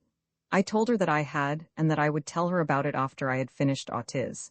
He commenced to plead and then to whimper. He promised me freedom and immunity from punishment and persecution if I would let him live. He promised never to bother Juana again, and to give us his protection and assistance. He would have promised me the sun and the moon and all the little stars had he thought I wished them, but I wished only one thing just then, and I told him so, to see him die. Had you wronged her? I said, you would have died a slow and terrible death, but I came in time to save her, and so you are saved that suffering. When he realized that nothing could save him, he began to weep, and his knees shook so that he could not stand, and I had to hold him from the floor with one hand, and with my other clenched, I dealt him a single terrific blow between the eyes, a blow that broke his neck and crushed his skull. Then I dropped him to the floor and took Juana in my arms. Quickly, as we walked toward the entrance of the building, I told her of all that had transpired since we parted, and that now she would be left alone in the world for a while, until I could join her. I told her where to go and await me in a forgotten spot I had discovered upon the banks of the old canal on my journey to the mines. She cried and clung to me, begging to remain with me, but I knew it could not be, for already I could hear fighting in the yard below. We would be fortunate indeed if one of us escaped. At last she promised on condition that I would join her immediately, which, of course, I had intended doing as soon as I had the chance. Red Lightning stood where I had left him before the door. A company of cash guard, evidently returning from the battle, were engaged with my little band that was slowly falling back toward the headquarters building. There was no time to be lost if Juana was to escape. I lifted her to Red Lightning's back from where she stooped and threw her dear arms about my neck, covering my lips with kisses. Come back to me soon, she begged. I need you so, and it will not be long before there will be another to need you too. I pressed her close to my breast. And if I do not come back, I said, take this and give it to my son to God as his fathers before him have, and I placed the flag in her hands. The bullets were singing around us, and I made her go, watching her as the noble horse raced swiftly across the parade and disappeared among the ruins to the west. Then I turned to the fighting to find but 10 men left to me. Orrin Colby was dead and Dennis Corrigan. Jim was left and 9 others. We fought as best we could, but we were cornered now, for other gods were streaming onto the parade from other directions, and our ammunition was expended. They rushed us then, 20 to 1, and though we did the best we could, they overwhelmed us. Lucky Jim was killed instantly, but I was only stunned by a blow upon the head. That night they tried me before a court-martial and tortured me in an effort to make me divulge the names of my accomplices, but there were none left alive that I knew of, even had I wished to betray them. As it was, I just refused to speak. I never spoke again after bidding Juana goodbye, other than the few words of encouragement that passed between those of us who remained fighting to the last. Early the next morning, I was led forth to the butcher. I recall every detail up to the moment the knife touched my throat. There was a slight stinging sensation followed instantly by oblivion. It was broad daylight when he finished, so quickly had the night sped, and I could see by the light from the east window of the room where we sat that his face looked drawn and pinched, and that even then he was suffering the sorrows and disappointments of the bitter, hopeless life he had just described. I rose to retire. That is all? I asked. Yes, he replied, that is all of that incarnation. But you recall another? I insisted.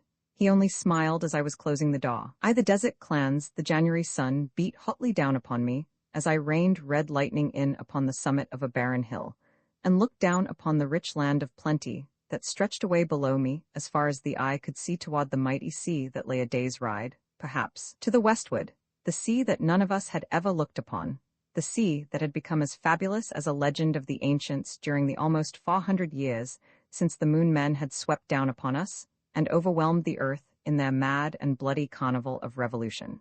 In the near distance, the green of the orange groves mocked us from below, and great patches that were groves of leafless nut trees, and there were sandy patches toward the south that were vineyards waiting for the hot suns of April and May before they, too, broke into riotous, tantalizing green.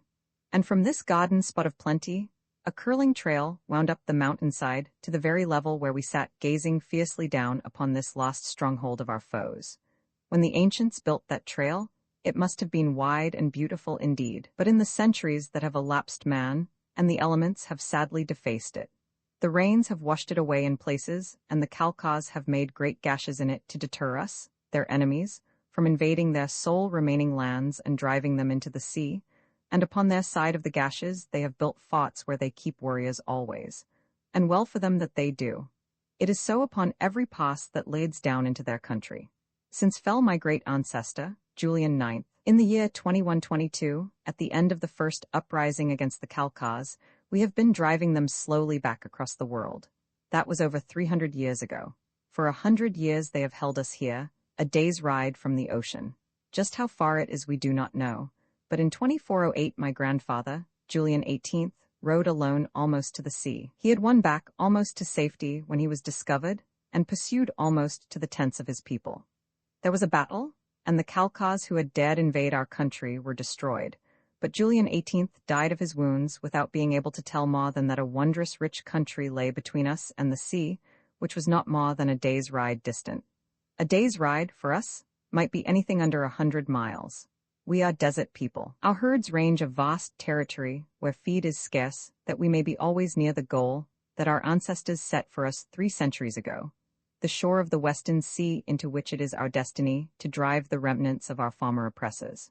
In the forests and mountains of Arizona, there is rich pasture, but it is far from the land of the Khalkhas, where the lost of the tribe of Otiz make their last stand, and so we prefer to live in the desert near our foes, driving our herds great distances to pasture when the need arises, rather than to settle down in a comparative land of plenty, resigning the age-old struggle, the ancient feud between the House of Julian and the House of Otiz. A light breeze moves the black mane of the bright bay stallion beneath me.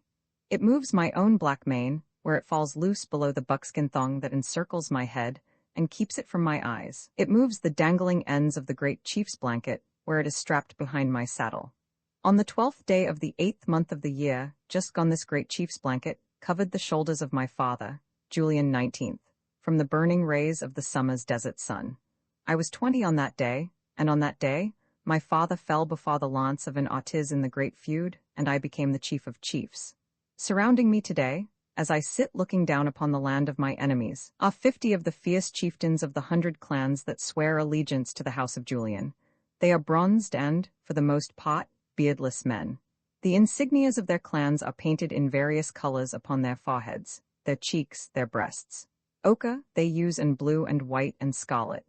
Feathers rise from the headbands that confine their hair, the feathers of the vulture, the hawk, and the eagle. I, Julian 20th, wear a single feather. It is from a red-tailed hawk, the clan sign of my family. We are all garbed similarly. Let me describe the wolf, and in his portrait you will see a composite of us all. He is a sinewy, well-built man of 50, with piercing, gray-blue eyes beneath straight brows. His head is well-shaped, denoting great intelligence. His features are strong and powerful, and of a certain fierce cast that might well strike terror to a foeman's heart, and does, if the Khalkha scalps that fringe his ceremonial blanket stand for aught. His breeches, wide below the hips and skin-tight from above the knees down, are of the skin of the buck deer. His soft boots, tied tight about the calf of each leg, are also of buck. Above the waist he wears a sleeveless vest of calfskin tanned with the hair on. The wolf's is of fawn and white. Sometimes these vests are ornamented with bits of colored stone or metal sewn to the hide in various manners of design. From the wolf's headband, just above the right ear, depends the tail of a timber wolf, the clan sign of his family. An oval shield, upon which is painted the head of a wolf, hangs about this chief's neck, covering his back from nape to kidneys. It is a stout, light shield, a hardwood frame covered with bull hide. Around its periphery have been fastened the tails of wolves. In such matters each man, with the assistance of his women folk, gives rein to his fancy in the matter of ornamentation. Clan signs and chief signs, however, are sacred. The use of one to which he is not entitled might spell death for any man. I say might, because we have no inflexible laws. We have few laws. The Khalkhas were forever making laws, so we hate them. We judge each case upon its own merits, and we pay more attention to what a man intended doing than what he did. The wolf is armed, as are the rest of us, with a light lance about 8 feet in length, a knife and a straight, 2-edged sword. A short, stout bow is slung beneath his right stirrup leather, and a quiver of arrows is at his saddle bow. The blades of his sword and his knife, and the metal of his lance tip, come from a far place called Colorado, and are made by a tribe that is famous because of the hardness and the temper of the metal of its blades. The Utahs bring us metal, also, but theirs is inferior, and we use it only for the shoes that protect our horses' feet from the cutting sands and the rocks of our hard and barren country. The Colorados travel many days to reach us, coming once in 2 years. They pass, unmolested, through the lands of many tribes because they bring what none might otherwise have, and what we need in our never-ending crusade against the Khalkhas. That is the only thread that holds together the scattered clans and tribes that spread east and north and south beyond the ken of man. All are animated by the same purpose, to drive the lost of the Kalkas into the sea. From the Colorados, we get meager news of clans beyond them toward the rising sun. Far, far to the east, they say, so far that in a lifetime no man might reach it, lies another great sea, and that there, as here upon the world's western edge, a few Kalkas are making their last stand. All the rest of the world has been won back by the people of our own blood, by Americans. We are always glad to see the Colorados come, for they bring us news of other peoples, and we welcome the Utahs, too, though we are not a friendly people, killing all others who come among us, for fear, chiefly, that they may be spies sent by the Kalkas. It is handed down from father to son that this was not always so, and that once the people of the world went to and fro safely from place to place, and that then all spoke the same language. But now it is different. The Kalkas brought hatred and suspicion among us. Until now we trust only the members of our own clans and tribes. The Colorados, from coming often among us, we can understand, and they can understand us, by means of a few words and many signs, though when they speak their own language among themselves, we cannot understand them, except for an occasional word that is like one of ours. They say that when the last of the Kalkas is driven from the world, we must live at peace with one another, but I am afraid that that will never come to pass, for who would go through life without breaking a lance or dipping his sword point now and again into the blood of a stranger? Not the wolf, I swear, nor no more the red hawk. By the flag, I take more pleasure in meeting a stranger upon a lonely trail than in meeting a friend, for I cannot set my lance against a friend and feel the swish of the wind as red lightning bears me swiftly down upon the prey as I crouch in the saddle, nor thrill to the shock as we strike. I am the red hawk. I am but 20, yet the fierce chiefs of 100 fierce clans bow to my will. I am a Julian, the 20th Julian, and from this year, 2434, I can trace my line back 534 years to Julian I, who was born in 1896. From father to son, by word of mouth, has been handed down to me the story of every Julian, and there is no blot upon the shield of one in all that long line, nor shall there be any blot upon the shield of Julian 20th. From my 5th year to my 10th I learned, word for word, as had my father before me, the deeds of my forebears, and to hate the Kalkas and the tribe of Ortiz. This, with writing, was my schooling. From 10 to 15, I learned to use lance and sword and knife, and on my 16th birthday, I rode forth with the other men, a warrior.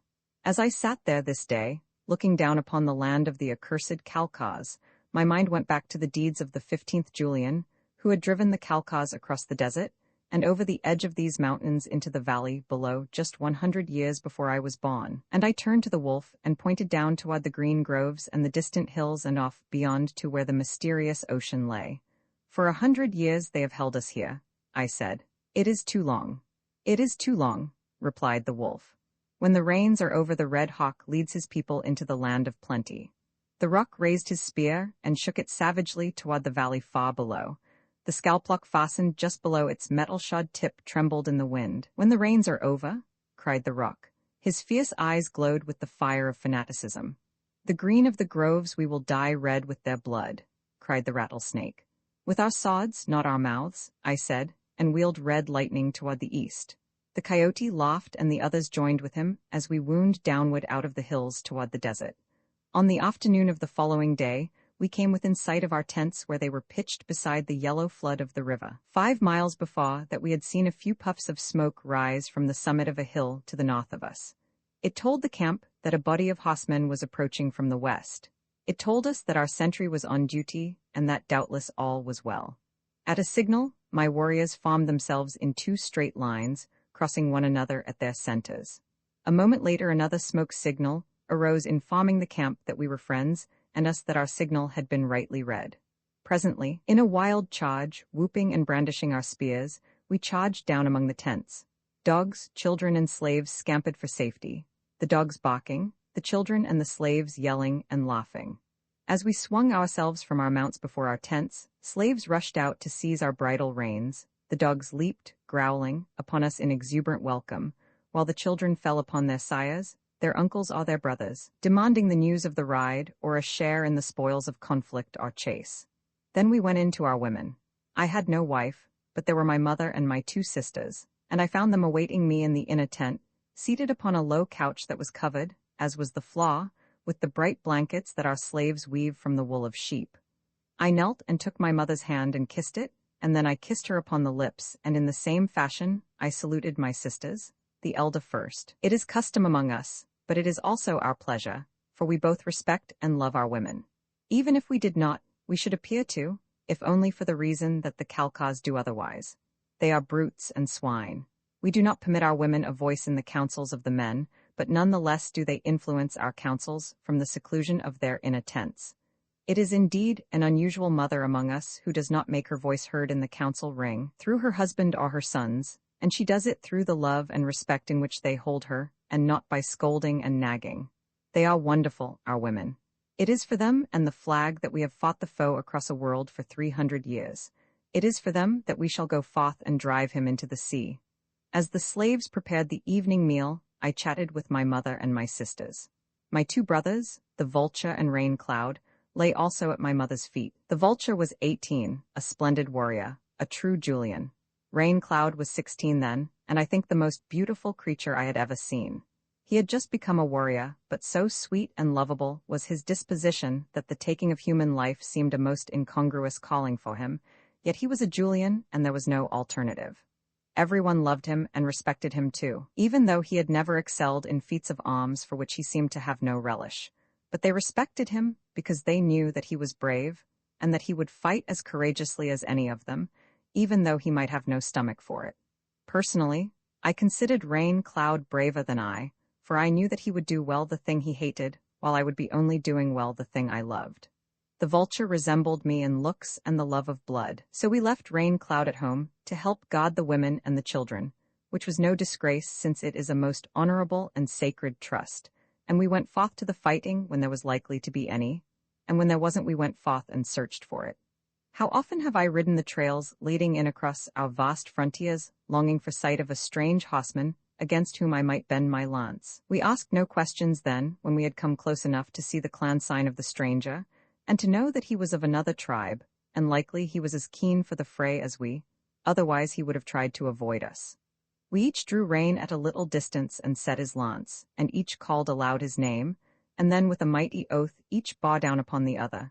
And then one rode away with a fresh scalplock, and a new horse to add to his herd, while the other remained to sustain the Vulture and the Coyote. 2 or 3 of our great, shaggy hounds came in and sprawled among us as we lay talking with Mother and the 2 girls, Naller and Nita. Behind my mother and sisters squatted 3 slave girls, ready to do their bidding, for our women do no labor. They ride and walk and swim and keep their bodies strong and fit that they may bear mighty warriors, but labor is beneath them as it is beneath us. We hunt and fight and tend our own herds, for that is not menial, but all other labor the slaves perform. We found them here when we came. They have been here always, a stolid, dark-skinned people, weavers of blankets and baskets, makers of pottery, tillers of the soil. We are kind to them and they are happy. The Khalkhas, who preceded us, were not kind to them. It has been handed down to them from father to son for over 100 years that the Khalkhas were cruel to them, and they hate their memory. Yet, were we to be driven away by the Khalkhas, these simple people would remain and serve anew their cruel masters, for they will never leave their soil. They have strange legends of a far time when great horses of iron raced across the desert dragging iron tents filled with people behind them, and they point to holes in the mountain sides through which these iron monsters made their way to the green valleys by the sea, and they tell of men who flew like birds and as swiftly. But of course we know that such things were never true, and are but the stories that the old men and the women among them told to the children for their amusement. However, we like to listen to them. I told my mother of my plans to move down into the valley of the Khalkhas after the rains. She was silent some time before replying. Yes, of course, she said. You would be no Julian were you not to attempt it. At least 20 times before, in 100 years, have our warriors gone down in force into the valley of the Khalkhas and been driven back. I wish that you might have taken a wife and left a son to be Julian 21st before you set out upon this expedition from which you may not return. Think well of it, my son, before you set forth. A year or 2 will make no great difference, but you are the great chief, and if you decide to go we can but wait here for your return and pray that all is well with you. But you do not understand, mother, I replied. I said that we are going to move down into the valley of the Khalkhas after the rains. I did not say that we are coming back again. I did not say that you would remain here and wait for our return. You will accompany us. The tribe of Julian moves down into the valley of the Caucasus when the rains are over, and they take with them their women and their children and their tents and all their flocks and herds and every other possession that is movable, and they do not return to live in the desert evermore. She did not reply, but only sat in thought. Presently a manslave came to bid us warriors to the evening meal.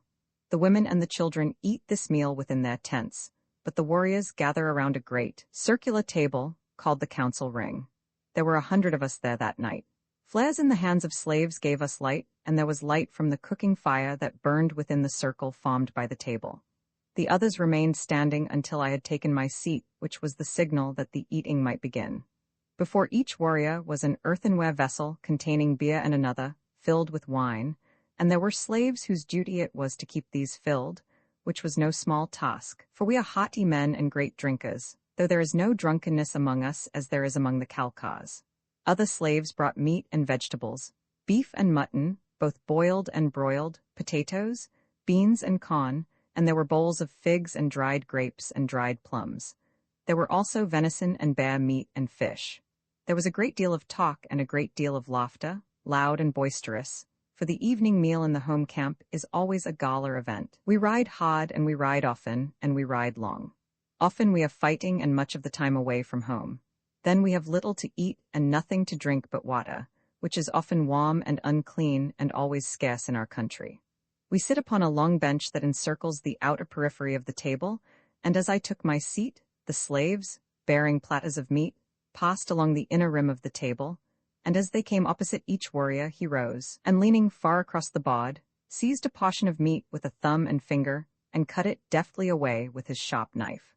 The slaves moved in slow procession without pause, and there was a constant gleam and flash of blades and movement and change of color as the painted warriors rose and leaned across the table, the firelight playing upon their beads and metal ornaments and the gay feathers of their headdresses. And the noise, pacing to and fro behind the warriors, were 2 or 3 scar shaggy hounds waiting for the scraps that would presently be tossed them, large, savage beasts bred to protect our flocks from coyote and wolf, hellhound and lion, and capable of doing it, too. As the warriors fell to eating, the din subsided, and at a word from me a youth at my elbow struck a deep note from a drum. Instantly there was silence. For 100 years we have dwelt beneath the heat of this barren wasteland, while our foes occupied a flowering garden, their cheeks fanned by the cooling breezes of the sea. They live in plenty, their women eat of luscious fruits, fresh from the trees, while ours must be satisfied with the dried and wrinkled semblance of the real. 10 slaves they have to do their labor for every one that we possess.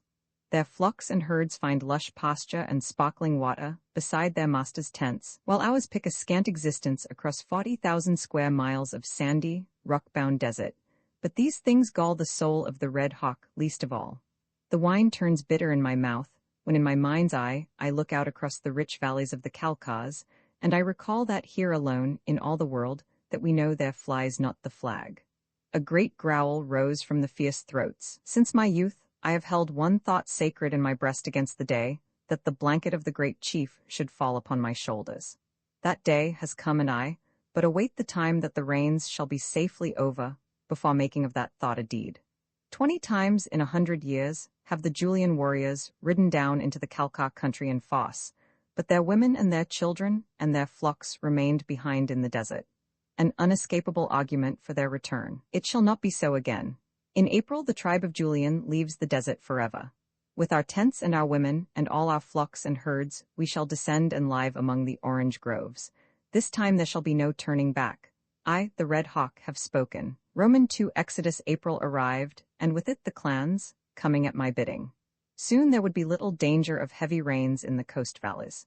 To have been caught there in a week of rain with an army would have been fatal, for the mud is deep and sticky, and our horses would have mired and the Caucasus fallen upon us and destroyed us. They greatly outnumber us, and so our only hope must lie in our mobility. We realize that we are reducing this by taking along our women and our flocks, but we believe that so desperate will be our straits that we must conquer, since the only alternative to victory must be death. Death for us and worse for our women and children. The clans have been gathering for 2 days and all are here, some 50,000 souls, and of horses, cattle, and sheep there must be 1,000,000, for we are rich in livestock. In the past 2 months at my orders, all our swine have been slaughtered and smoked, for we could not be hampered by them on the long desert march, even if they could have survived it. There is water in the desert this time of year and some feed, but it will be a terrible march. We shall lose a great deal of our stock, 1 in 10, perhaps. The wolf thinks it may be as high as 5 in 10. We shall start tomorrow an hour before sunset, making a short march of about 10 miles to a place where there is a spring along the trail the ancients used. It is strange to see all across the desert evidence of the great work they accomplished. After 500 years, the location of their well-graded trail, with its wide, sweeping curves, is plainly discernible. It is a narrow trail, but there are signs of another, much wider, that we discover occasionally. It follows the general line of the other, crossing it and recrossing it, without any apparent reason, time and time again. It is almost obliterated by drifting sand, or washed away by the rains of ages. Only where it is of a material like stone has it endured. The pains those ancients took with things, the time and men and effort they expended, and for what? They have disappeared and their works with them. As we rode that first night, Rain Cloud rode often at my side and, as usual, he was gazing at the stars.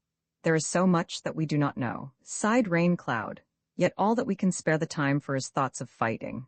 I shall be glad when we have chased the last of the Kalkas into the sea, so that some of us may sit down in peace and think. It is handed down to us that the ancients prided themselves upon their knowledge, but what did it profit them? I think we are happier. They must have had to work all their lives to do the things they did, and to know all the things they knew, yet they could eat no more, or sleep no more, or drink no more in a lifetime than can we, and now they are gone forever from the earth, and all their works with them, and all their knowledge is lost. And presently we will be gone, said Rain Cloud, and we will have left as much as they to benefit those who follow. I replied. Perhaps you are right, Red Hawk, said Rain Cloud, yet I cannot help wanting to know more than I do know. The second march was also made at night and was a little longer than the first. We had a good moon, and the desert night was bright. The third march was about 25 miles and the fourth a short one, only 10 miles, and there we left the trail of the ancients and continued in a southwesterly direction to a trail that followed a series of springs that gave us short marches the balance of the way to a lake called Bear by our slaves. The way, of course, was all well known to us, and so we knew just what was ahead and dreaded the fifth march, which was a terrible one, by far the worst of them all. It lay across a rough and broken area of desert and crossed a range of barren mountains. For 45 miles, it wound its parched way from water-hole to water-hole. For horsemen alone, it would have been but a hard march, but with cattle and sheep to herd across that waterless waste, it became a terrific undertaking. Every beast that was strong enough carried hay, oats or barley in sacks, for we could not depend entirely upon the sparse feed of the desert for so huge a caravan. But water we could not carry in sufficient quantities for the stock, transporting enough, however, on the longer marches to ensure a supply for the women and all children under 16, and on the short marches enough for nursing mothers and children under 10. We rested all day before the fifth march began, setting forth about 3 hours before sundown. From 50 camps in 50 parallel lines we started. Every man, woman, and child was mounted. The women carried all children under 5, usually seated astride a blanket on the horse's rump behind the mother. The rest rode alone. The bulk of the warriors and all the women and children set out ahead of the herds, which followed slowly behind, each bunch securely hemmed in by outriders, and followed by a rearguard of warriors. 100 men on swift horses rode at the head of the column, and as the night wore on, gradually increased their lead until they were out of sight of the remainder of the caravan. Their duty was to reach the campsite ahead of the others and fill the water tanks that slaves had been preparing for the past 2 months. We took but few slaves with us, only a few personal attendants for the women and such others as did not wish to be separated from their masters and had chosen to accompany us. For the most part, the slaves preferred to remain in their own country, and we were willing to let them, since it made fewer mouths to feed upon the long journey, and we knew that in the Kalka country we should find plenty to take their places, as we would take those from the Kalkas we defeated. The long, tiresome march was over at last.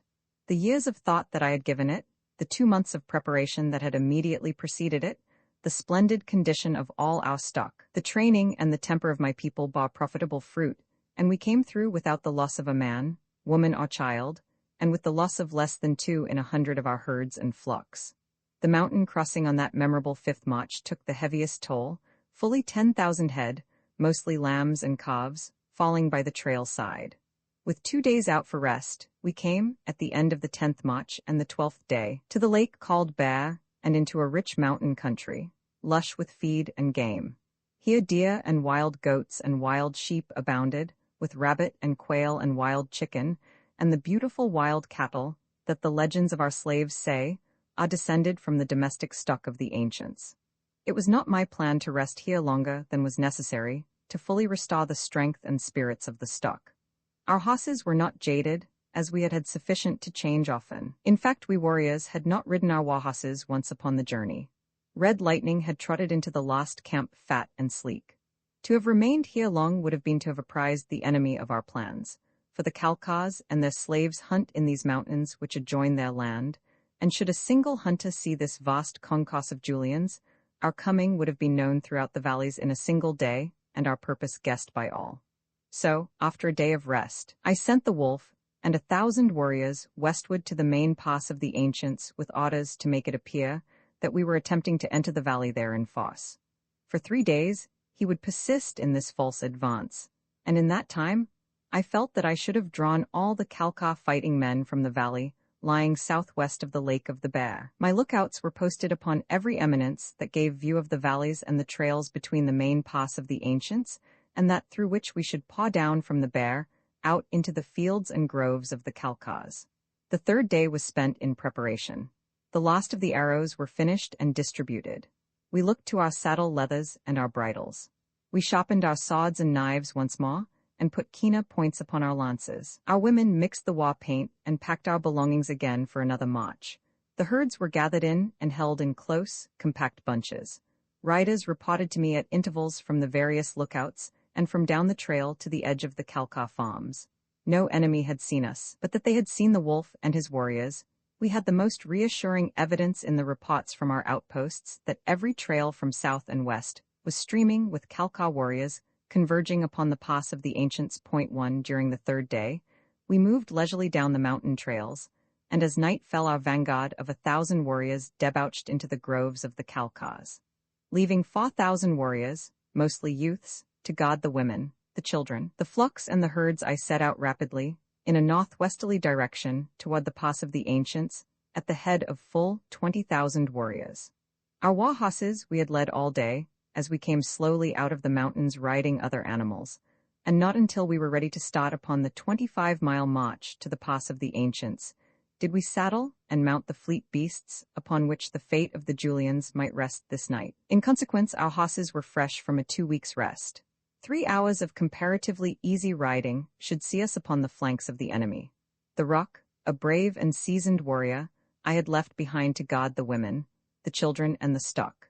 The Rattlesnake, with 5,000 warriors, bore along a more westerly trail, after 15 miles had been covered, that he might fall upon the rear of the enemy from one point while I fell upon them from another, and at the same time place himself between their main body, lying at the foot of the pass, and the source of their supplies and reinforcements.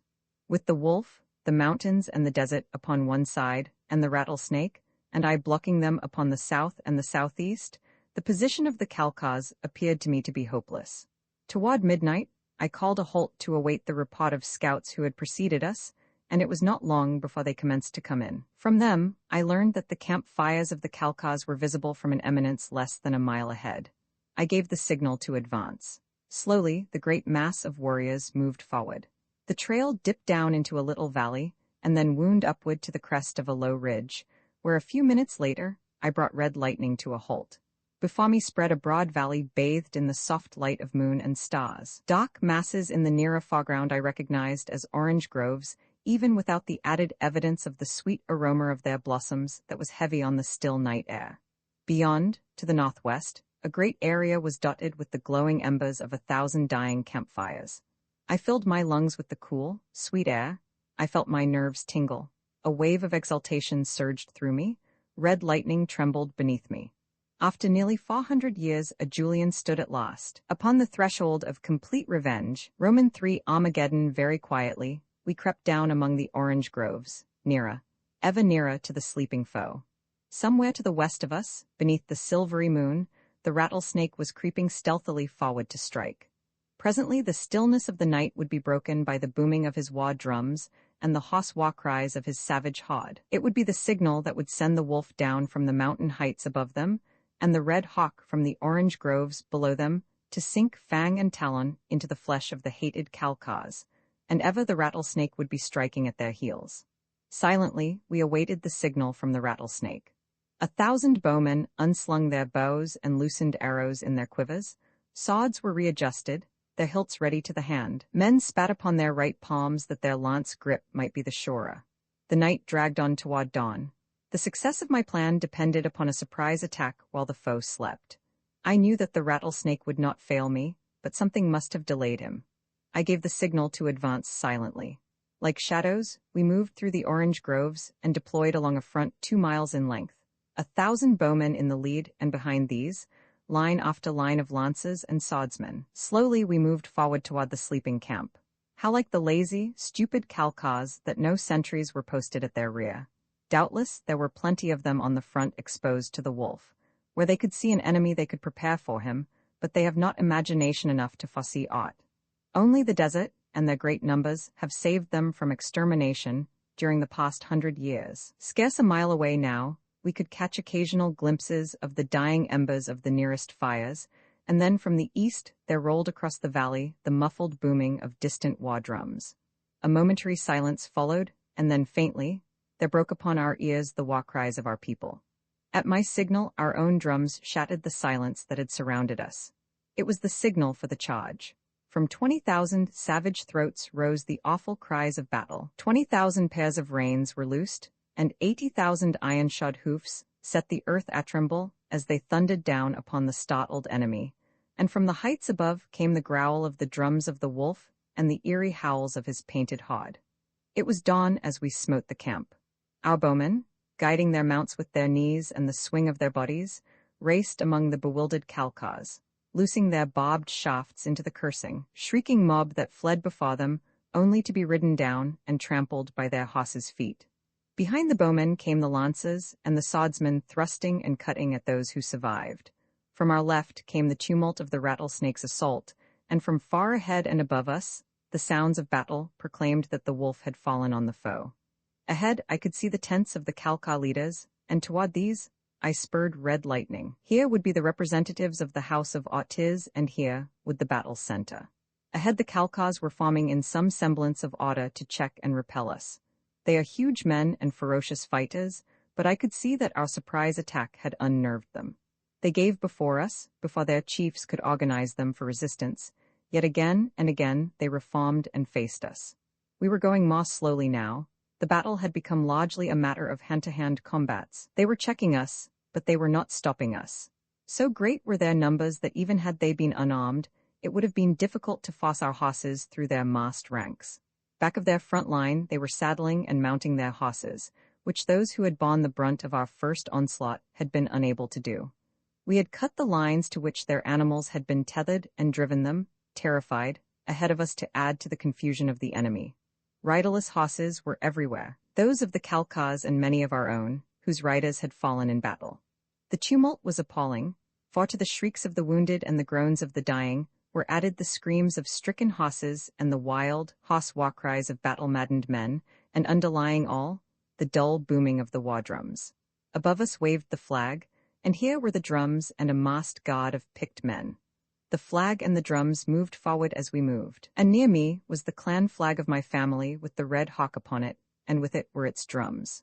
In all, there were 100 clan flags upon that field this day, and the drums of each rolled out, incessantly, defiance of the enemy. Their horsemen now were rallied, and the dismounted men were falling back behind them, and presently a Calcar chief upon a large horse confronted me. Already was my blade red with their blood.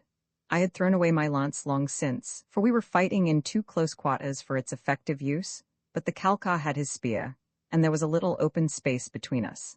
In the instant he crouched and put spurs to his horse and bore down upon me. He was a large man, as most Calcars are, for they have bred with that alone in mind for 500 years, so that many of them are 7 feet in height and over. He looked very fierce. Did this fellow, with his great bulk and his little, bloodshot eyes. He wore a war bonnet of iron to protect his head from sword cuts, and a vest of iron covered his chest against the thrusts of sword or lance, or the barbed tips of arrows. We Julians, or Americans, disdain such protection, choosing to depend upon our skill and agility, not hampering ourselves and our horses with the weight of all this metal. My light shield was on my left forearm, and in my right hand I grasped my two-edged sword. A pressure of my knees, an inclination of my body, a word in his pointed ear, were all that was needed to make Red Lightning respond to my every wish, even though the reins hung loose upon his withers. The fellow bore down upon me with a loud yell, and Red Lightning leaped to meet him. The Calcar's point was set straight at my chest, and I had only a sword on that side to deflect it, and at that I think I might have done so had I cared to try, even though the Calcar carries a heavy lance, and this one was backed by a heavy man and a heavy horse. With my left hand, I grasped Red Lightning's mane, and at the instant that the Calcar thought to see his point tear through my chest, I swung from my saddle and lay flat against Red Lightning's near side, while the Calcar and his spear brushed harmlessly past an empty saddle. Empty for but an instant, though. Swinging back to my seat in the instant that I wheeled Red Lightning, I was upon the Calcar from the rear, even as the fighting mass before him brought him to a halt. He was swinging to have at me again, but even as he faced me, my sword swung down upon his iron bonnet, driving pieces of it through his skull and into his brain. A fellow on foot cut viciously at me at the instant. I was recovering from the blow I had dealt the mounted Calcar, so that I was able only to partially parry with my shield, with the result that his point opened up my right arm at the shoulder. A flesh wound, but one that bled profusely, though it did not stay the force of my return, which drove through his collarbone and opened up his chest to his heart. Once again I spurred in the direction of the tents of the Ortiz, above which floated the red banners of the Calcars, around which were massed the flower of the Calcar fosses. Too thickly massed, perhaps, for most effective defense, since we were driving them in from three sides and packing them there as tightly as eggs in the belly of a she-salmon. But now they surged forward and drove us back by weight of numbers, and now we threw ourselves upon them again until they, in their turn, were forced to give the ground that they had won. Sometimes the force of our attack drove them to one side, while at another point their warriors were pushing out into the very body of the massed clans, so that here and there our turning movements would cut off a detachment of the enemy, or again, a score or more of our own men would be swallowed by the milling Calcar horde. Until as the day wore on, the great field became a jumbled mass of broken detachments of Julian and Calcar warriors surging back and forth over a bloody shambles, the iron shoes of their reeking mounts trampling the corpse of friend and foe alike into the gory mire. Once, late in the afternoon, during a lull in the battle, I sat looking about the chaos of the field. Red with our own blood from a score of wounds and with the blood of friend and foe, Red Lightning and I stood panting in the midst of the welter. The tents of the Ortiz lay south of us. We had fought halfway around them, but they were scarce 100 yards nearer for all those bitter hours of battle. Some of the warriors of the Wolf were near me, showing how far that old, gray chief had fought his way since dawn, and presently behind a mask of blood I saw the flashing eyes of the Wolf himself, scarce 20 feet away. "The Wolf?" I cried, and he looked up and smiled in recognition. "The Red Hawk is red indeed," he bantered, "but his pinions are yet unclipped." "And the fangs of the Wolf are yet undrawn," I replied. A great Calcar, blowing like a spent hound, was sitting his tired horse between us. At our words he raised his head. "You are the Red Hawk?" he asked. "I am the Red Hawk," I replied. "I have been searching for you these 2 hours," he said. "I have not been far, Calcar," I told him. "What would you of the Red Hawk?" "I bear word from Ortiz the Jemadar." "What word has an Ortiz for a Julian?" I demanded. "The Jemadar would grant you peace," he explained. I laughed. "There is only one peace which we may share together," I said, "and that is the peace of death. That peace I will grant him, and he will come hither and meet me. There is nothing that an Ortiz has the power to grant a Julian." "He would stop the fighting while you and he discussed the terms of peace," insisted the Calcar. "He would stop this bloody strife that must eventually annihilate both Calcar and Yank." He used an ancient term which the Calcars have applied to us for ages in a manner of contempt, but which we have been taught to consider as an appellation of honor, though its very meaning is unknown to us and its derivation lost in antiquity. "Go back to your Jemadar," I said, "and tell him that the world is not wide enough to support both Calcar and Yank, Ortiz and Julian, that the Calcars must slay us to the last man or be slain. He wheeled his horse toward the tent of the Otiz, and the wolf bade his warriors let him pass. Soon he was swallowed by the close-packed ranks of his own people, and then a Kalka struck at one of us from behind, and the battle raged again. How many men had fallen one might not even guess, but the corpses of warriors and horses lay so thick that the living mounts could but climb and stumble over them, and sometimes barriers of them, nearly man-high, lay between me and the nearest foeman, so that I was forced to jump red lightning over the gory obstacle to find new flesh for my blade. And then, slowly, night descended, until man could not tell foe from friend, but I called to my tribesmen about me to pass along the word that we would not move from our ground that night, staying on for the first streak of dawn that would permit us to tell a Kalka from a Yank. All through the night, we heard a considerable movement of men and horses among the Kalkas, and we judged that they were reforming for the dawn's attack. And then quite suddenly, and without warning of any sort, we saw a black mass moving down upon us. It was the Kalkas, the entire body of them, and they rode straight for us, not swiftly, for the copse-strewn, slippery ground prevented that, but steadily, overwhelmingly, like a great, slow-moving river of men and horses. They swept into us and over us, or they carried us along with them. Their first line broke upon us in a bloody wave and went down, and those behind passed over the corpses of those that had fallen. We hacked until our tired arms could scarce raise a blade shoulder-high. Kalkas went down screaming in agony, but they could not halt, they could not retreat, for the great, ever-moving mass behind them pushed them onward, nor could they turn to right or left because we hemmed them in on both flanks, nor could they flee ahead, for there, too, were we. Borne on by this resistless tide, I was carried with it. It surrounded me, it pinioned my arms at my sides, it crushed my legs, it even tore my sword from my hand. At times, when the fosse ahead stemmed it for a moment, and the fosse behind continued to push on, it rose in the center until horses were lifted from the ground, and then those behind sought to climb over the backs of those in front, until the latter were borne to earth and the others passed over their struggling forms, or the obstacle before gave way and the flood smoothed out and passed along again between the flashing banks of Julian blades, hewing, ever hewing, at the Kalka stream. Never have I looked upon such a sight as the moon revealed that night. Never in the memory or the tradition of man has there been such a holocaust. Thousands upon thousands of Kalkas must have fallen upon the edge of that torrent as it swept its slow way between the blades of my painted warriors, who hacked at the living mass until their arms fell numb at their sides, and then gave way to the eager thousands pressing from behind. And ever onward I was borne, helpless to extricate myself from the sullen, irresistible flood that carried me southward down the broadening valley. The Kalkas about me did not seem to realize that I was an enemy, or notice me in any way, so intent were they upon escape. Presently we had passed the field of yesterday's thickest fighting. The ground was no longer strewn with corpses, and the speed of the rout increased, and as it did so, the massed warriors spread to right and left sufficiently to permit more freedom of individual action, still not enough to permit me to worm my way from the current. That I was attempting to do so, however, was what attracted attention to me at first, and then the single red hawk feather and my other trappings, so different from those of the Kalkas. "A Yank?" cried one near me, and another drew his sword and struck at me, but I warded the blow with my shield as I drew my knife, a pitiful weapon wherewith to face a swordsman. "Hold!" cried a voice of authority nearby. "It is he whom they call the Red Hawk, their chief. Take him alive to the Jemadar." I tried to break through their lines, but they closed in upon me, and though I used my knife to good effect upon several of them, they overbore me with their numbers, and then one of them must have struck me upon the head with the flat of his sword, for of a sudden everything went black, and of that moment I remember only reeling in my saddle. Roman for the capital, when I regained consciousness, it was night again. I was lying upon the ground, out beneath the stars.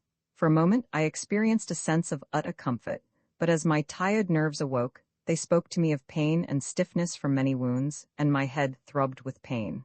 I tried to raise a hand to it, and it was then that I discovered that my wrists were bound. I could feel the matted stiffness of my scalp, and I knew that it was caked with dried blood, doubtless from the blow that had stunned me.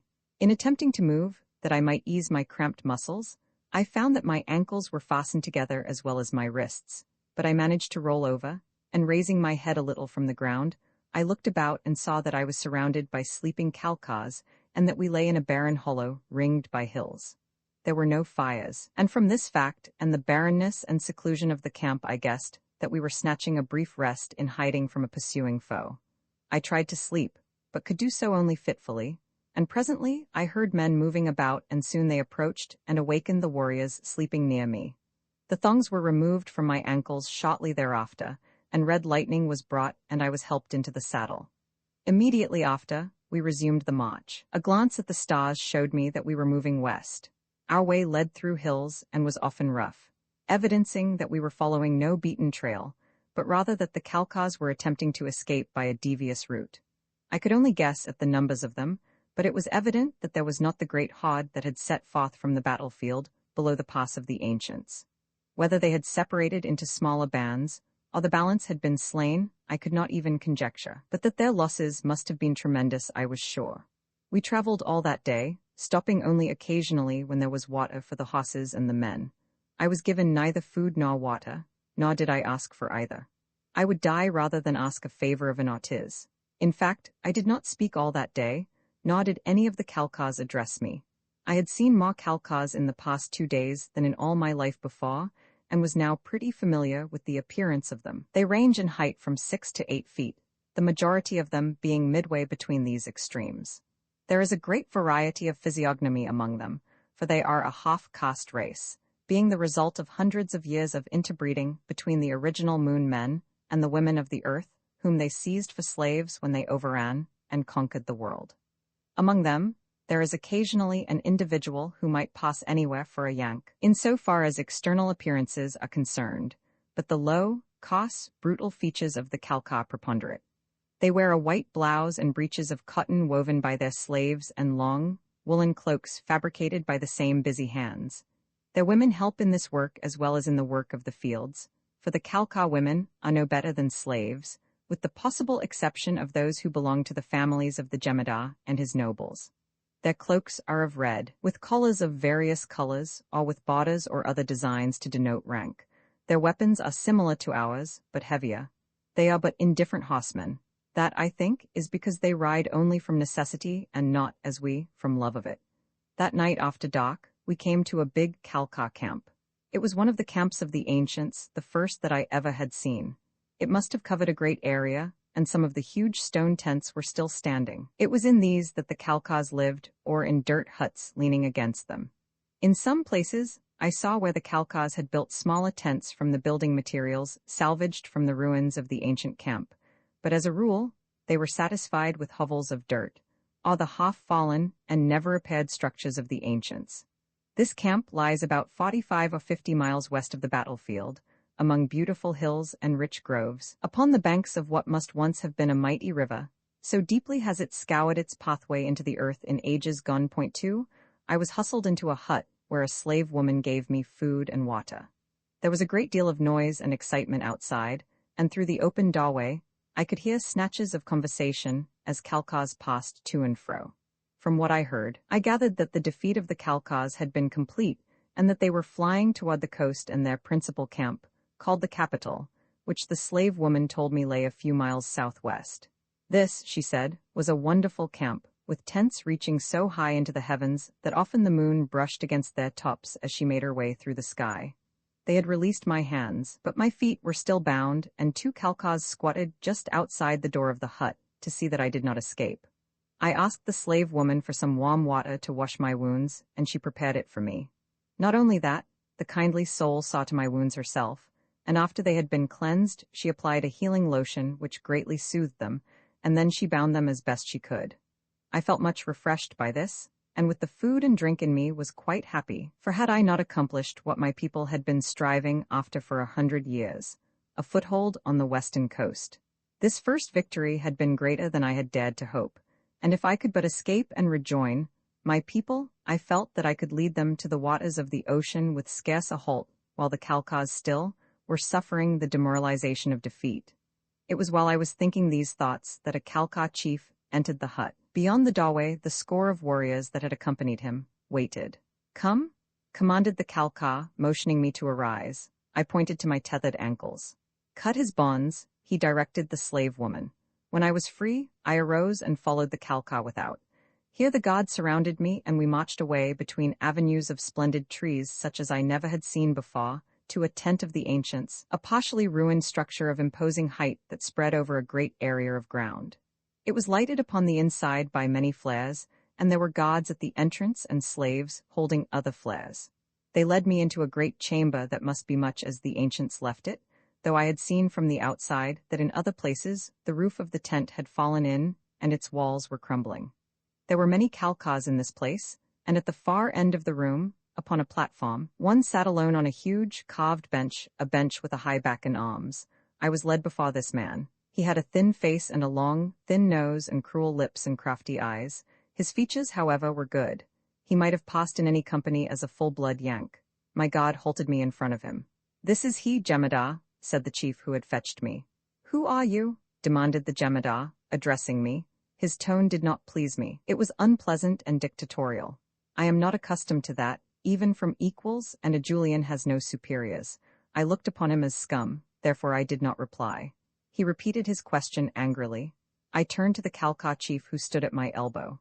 "Tell this man that he is addressing a Julian," I said, "and that I do not like his manner. Let him ask for it in a more civil tone if he wishes information." The eyes of the Jemadar narrowed angrily. He half rose from his bench. "A Julian?" he exclaimed. "You are all Julians, but you are the Julian. You are the great chief of the Julians. Tell me." His tone became suddenly civil, almost ingratiating. "Is it not true that you are the Julian, the Red Hawk who led the desert hordes upon us?" "I am Julian 20th, the Red Hawk," I replied. "And you?"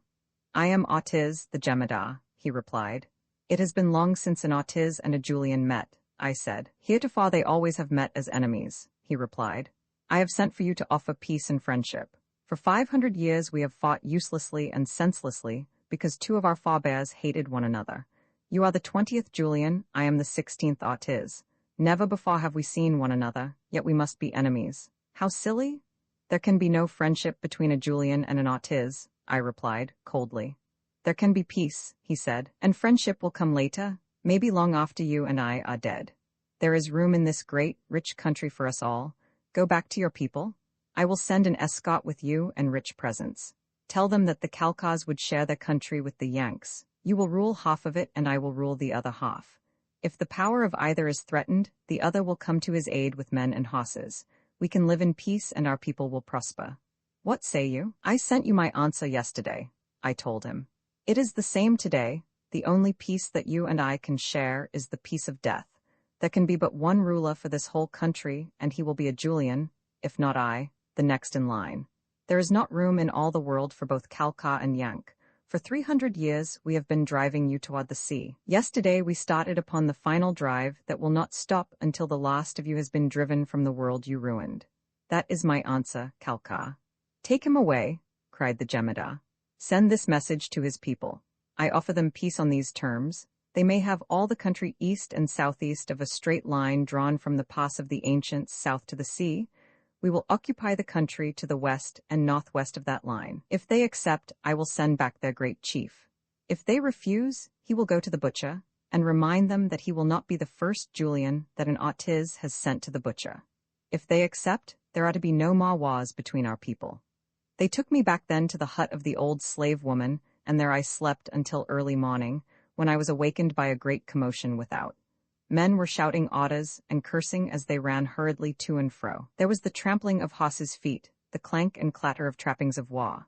Faintly, as from a great distance I heard presently, a familiar sound, and my blood leaped in answer. It was the war cry of my people, and beneath it ran the dull booming of their drums. "They come?" I must have spoken aloud, for the old slave woman turned toward me. "Let them come," she said. "They cannot be worse than these others, and it is time that we changed masters. It has been long now since the rule of the ancients, who, it is said, were not unkind to us. Before them were other ancients, and before those still others. Always they came from far places, ruled us and went their way, displaced by others. Only we remain, never changing. Like the coyote, the deer, and the mountains, we have been here always.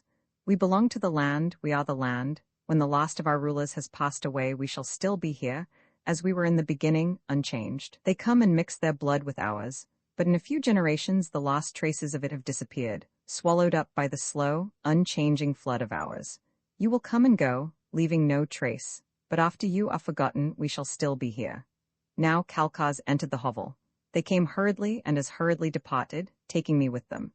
My wrists were tied again, and I was almost thrown upon Red Lightning's back. A moment later, we were swallowed up by the torrent of horsemen surging toward the southwest. Less than 2 hours later, we were entering the greatest camp that man has ever looked upon.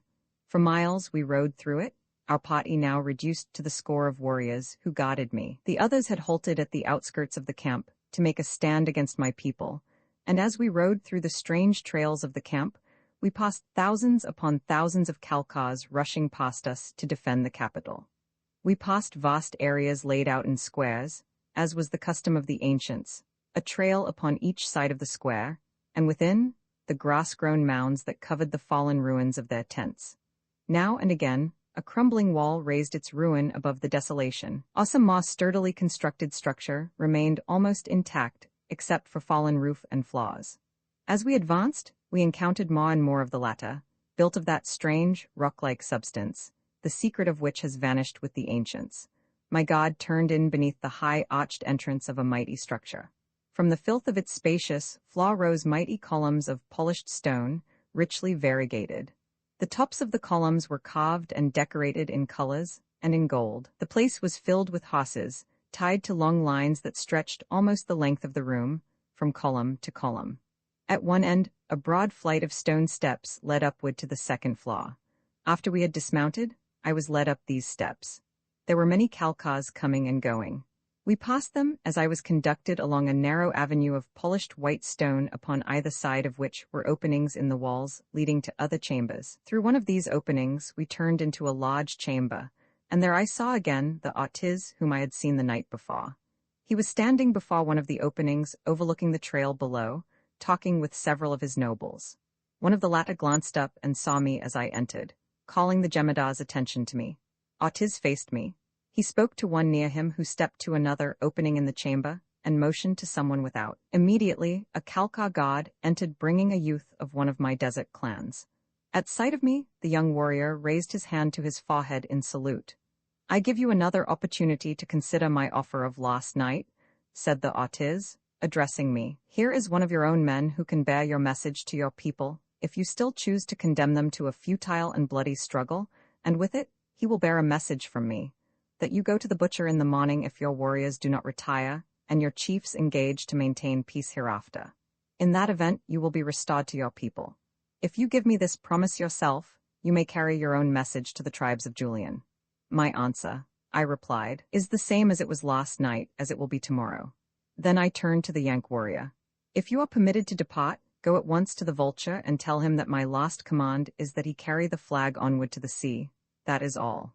The artisan was trembling with disappointment and rage. He laid a hand upon the hilt of his sword and took a step toward me, but whatever he intended, he thought better of it and stopped.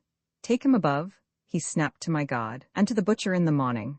I will be present," he said to me, "to see your head roll into the dust and your carcass fed to the pigs."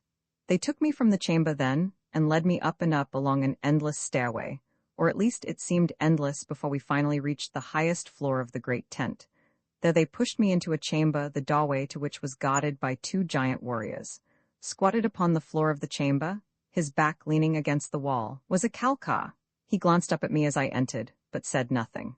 I looked about the bare chamber, its floor littered with the dust and debris of ages, its walls stained by the dirt and grease from the bodies that had leaned against it, to the height of a man. I approached one of the apertures in the front wall. Far below me, like a narrow buckskin thong, lay the trail filled with tiny people and horses no bigger than rabbits. I could see the pigs rooting in the filth. They and the dogs are the scavengers of the camp. For a long time, I stood looking out over what was to me a strange landscape. The tent in which I was confined was among the highest of the nearer structures of the ancients, and from its upper floor, I could see a vast expanse of tent roofs, some of the structures apparently in an excellent state of preservation, while here and there a grass-grown mound marked the site of others that had fallen. Evidences of fire and smoke were numerous, and it was apparent that whatever the ancients had built of other materials than their enduring stone had long since disappeared, while many of the remaining buildings had been gutted by flame and left mere shells, as was attested by hundreds of smoke-blackened apertures within the range of my vision. As I stood gazing out over distant hills beyond the limits of the camp, I became aware of a presence at my elbow. Turning, I saw that it was the Kalka whom I had seen sitting against the wall as I entered the chamber. "Look well, Yank," he said, in a not unpleasant voice, "for you have not long to look." He was smiling grimly. "We have a wonderful view from here," he continued. "On a clear day you can see the ocean and the island." "I should like to see the ocean," I said. He shook his head. "You are very near," he said, "but you will never see it. I should like to see it again myself, but I shall not." "Why?" I asked. "I go with you to the butcher in the morning," he replied simply. "You?" "Yes, I." "And why?" "Because I am a true artist," he replied. "Why should they send an artist to the butcher?" I demanded. "It is not strange that an artist should send me the Julian, but why should an artist send an artist?" "He is not a true artist who sends me," replied the man, and then he laughed. "Why do you laugh?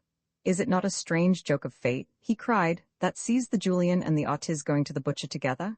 By the blood of my sires, I think our feud be over, Julian, at least so far as you and I are concerned." "It can never be over, Kalka," I replied. He shook his head. "Had my father lived and carried out his plans, I think it might have ended," he insisted. "While an artist and a Julian lived, never, you are young, and the hate that has been suckled into you and yours from your mother's breasts for ages runs hot in your veins.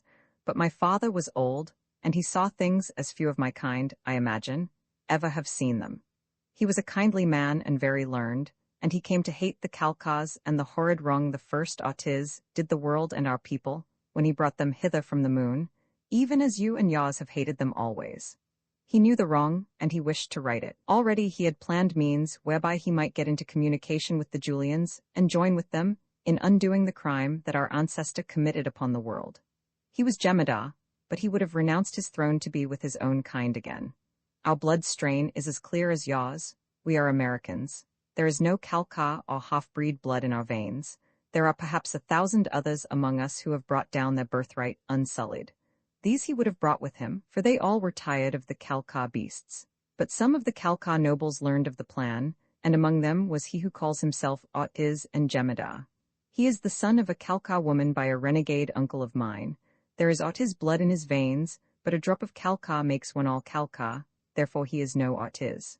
He assassinated my father, and then set out to exterminate every pure-blood Otiz and all those other uncontaminated Americans who would not swear fealty to him. Some have done so to save their hides, but many have gone to the butcher. In so far as I know, I am the last of the Otiz line. There were 2 brothers and a sister, all younger than I. We scattered, and I have not heard of them since, but I am sure that they are all dead. Yes, if my father had lived, the feud might have been ended, but tomorrow the butcher will end it. However, the other way would have been better. What think you, Julian? I stood meditating in silence for a long time. I wondered if, after all, the dead Jemada's way would not have been better. It seemed strange indeed to me that I stood conversing thus amicably with an Otiz. I should have been at his throat, but there was something about him that disarmed me, and after his speech I felt, I am almost ashamed to say, something of friendliness for him. He was an American after all, and he hated the common enemy. Was he responsible for the mad act of an ancestor, dead now almost 400 years? But the hate that was almost a part of my being would not down entirely. He was still an Otiz, I told him as much. He shrugged his shoulders. "I do not know that I can blame you," he said. "But what matters it? Tomorrow we shall both be dead. Let us at least call a truce until then." He was a pleasant-faced young fellow, 2 or 3 years my senior, perhaps with a winning way that disarmed malice. It would have been very hard to have hated this Otiz. "Agreed?" I said, and held out my hand. He took it and then he laughed. 34 ancestors would turn over in their graves if they could see this, he cried. We talked there by the opening for a long time, while in the trail below us constant streams of Kalkas moved steadily to the battle front. Faintly, from a great distance, came the booming of the drums. "You beat them badly yesterday," he said. "They are filled with terror. We will beat them again today and tomorrow, and the next day, until we have driven them into the sea," I said. "How many warriors have you?" he asked. "There were full 25,000 when we rode out of the desert," I replied proudly. He shook his head dubiously. "They must have 10, 20 times 25,000, he told me. "Even though they have 40 times 25,000 we shall prevail," I insisted. "Perhaps you will, for you are better fighters, but they have so many youths growing into the warrior class every day. It will take years to wear them down. They breed like rabbits. Their women are married before they are 15, as a rule. If they have no child at 20, they are held up to scorn, and if they are still childless at 30, they are killed, and unless they are mighty good workers they are killed at 50 anyhow. Their usefulness to the state is over. Night came on. The Kalkas brought us no food or water. It became very dark. In the trail below and in some of the surrounding tents flares gave a weird, flickering light. The sky was overcast with light clouds. The Kalkas in the avenue beyond our doorway dozed. I touched the Artiz upon the shoulder where he lay stretched beside me on the hard floor. "What is it?" he whispered. "I am going," I said. "Do you wish to come?" He sat up. "How are you going?" he demanded, still in a low whisper. "I do not know, nor how far I shall go, but I am going, if only far enough to cheat the butcher." He laughed. "Good, I will go with you." It had taken me a long time to overcome the prejudices of heredity, and I had thought long before I could bring myself to ask an Artiz to share with me this attempt to escape, but now it was done. I hoped I would not regret it. I arose and moved cautiously toward the doorway. A wick, burning from the nozzle of a clay vessel filled with oil, gave forth a sickly light. It shone upon two hulking Kalkas nodding against the wall as they sat upon the stone floor of the avenue. My knife, of course, had been taken from me, and I was unarmed, but here was a sword within my reach and another for the Artiz. The hilt of one protruded from beneath the cloak of the nearer Kalka. My hand, reaching forth, was almost upon it when he moved. I could not wait to learn if he was awaking or but moving in his sleep. I lunged for the hilt, grasped it, and the fellow was awake. At the same instant, the Artiz sprang upon the other. He whom I had attacked lumbered to his feet, clawing at the hand that had already half-drawn his sword from its scabbard, and at the same time he set up a terrific yelling. I struck him on the jaw with my clenched fist. I struck him as hard as I could strike, as he loomed above me his full 8 feet. The Artiz was having a bad time with his man, who had seized him by the throat and was trying to draw a knife to finish him. The knife must have become stuck in its scabbard for a moment, or his long, red cloak was in the way. I do not know. I saw only a flash of it from the corner of my eye as my man stiffened and then sank to the floor. Then I wheeled upon the other, a naked blade in my hand. He threw the Artiz aside when he saw me and whipped out his own sword, but he was too slow. As I ran my point into his heart, I heard the sound of running footsteps ascending the stairway and the shouts of men. I handed the sword I carried to the Artiz and snatched the other from the fellow I had just finished. Then I kicked the puny flare as far as I could kick it and called to the Artiz to follow me. The light went out, and together we ran along the dark avenue toward the stairway, up which we could hear the warriors coming in response to the cries of our late antagonists. We reached the head of the stairs, but a moment before the Kalkas appeared. There were 3 of them, and one carried a weak, smoking flare that did little but cast large, grotesque, dancing shadows upon wall and stair, and reveal our targets to us without revealing us to them. "Take the last one," I whispered to the Artiz. We leaned over the railing, and as he smote the head of the last of the 3, I finished the second. The first, carrying the flare, turned to find himself facing 2 swords. He gave a shriek and started down the avenue. That would not do. If he had kept still, we might have let him live, for we were in a hurry, but he did not keep still, and so we pursued him. He reminded me of a comet as he fled through the dark with his tail of light, only it was such a little tail. However, he was a little comet. He was a fast comet, though, and we could not catch him until the end of the avenue brought him to bay. Then, in turning, he slipped and fell. I was upon him in the same instant, but some fancy stayed my blade when I might have run it through him. Instead, I seized him before he could recover himself, and lifting him from the floor, I hurled him through the aperture at the end of the avenue. He still clung to his lamp, and as I leaned out above him, he appeared a comet indeed, though he was quickly extinguished in the courtyard far below. The Artiz chuckled at my elbow. "The stupid clod?" he ejaculated. He clung to that flare even to death, when, had he thrown it away and dodged into one of these many chambers, he could have eluded us and still lived. "Perhaps he needed it to light his way to hell," I suggested. "They need no help in that direction," the Artiz assured me, "for they will all get there if there be such a place." We retraced our steps to the stairway again, but once more we heard men ascending. The Artiz plucked me by the sleeve. "Come," he whispered. "It is futile to attempt escape in this direction now that the god is aroused. I am familiar with this place. I have been here many times. If we have the nerve, we may yet escape. Will you follow me?" "Certainly," I replied. The corpses of 2 of our recent antagonists lay at our feet at the head of the stairs where we stood. Artiz stooped and snatched their cloaks and bonnets from them. "We shall need these if we reach the ground, alive," he said. "Follow me closely." He turned and continued along the corridor, presently entering a chamber at the left. Behind us, we heard the Kalkas ascending the stairs. They were calling to their fellows above, from whom they would never receive a reply, but they were evidently coming slowly, for which we were both thankful. Ortiz crossed the chamber to an aperture in the wall. "Below is the courtyard," he said. "It is a long way down. These walls are laid in uneven causes. An agile man might make his way to the bottom without falling. Shall we try it? We can go down close to these apertures and thus rest often, if we wish. You go on one side and I will go on the other," I told him. He rolled the 2 cloaks and the bonnets into a bundle and dropped them into the dark void beneath. Then we slid over the edge of the aperture.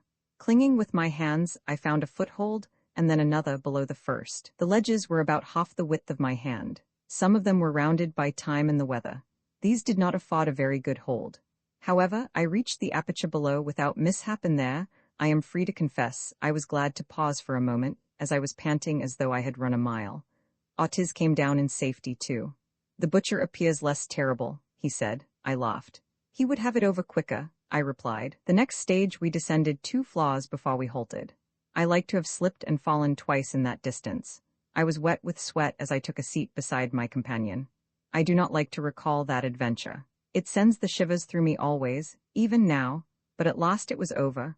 We reached the bottom together and donned the cloaks and the bonnets of the Calcars. The swords, for which we had no scabbards, we slipped through our own belts, the cloaks hiding the fact that they were scabbardless. The smell of horses was strong in our nostrils as we crept forward toward a doorway. All was darkness within as we groped forward to find that we were in a small chamber with a door at the opposite side. Nearly all the doors of the ancients have been destroyed, either by the fires that have gutted most of the buildings, by decay, or by the Calcars that have used them for fuel, but there are some left. They are the metal doors, and this was one. I pushed it open enough to see if there was a light beyond. There was. It was in the great chamber on the first floor where the horses were tethered. It was not a brilliant light, but a sad, flickering light. Even the lights of the Calcars are grimy and unclean. It cast a pallid luminance beneath it. Elsewhere were heavy shadows. The horses, when they moved, cast giant shadows upon the walls and floor and upon the great, polished stone columns. A guard loafed before the door that led to the trail in front of the tent. It was composed of 5 or 6 men.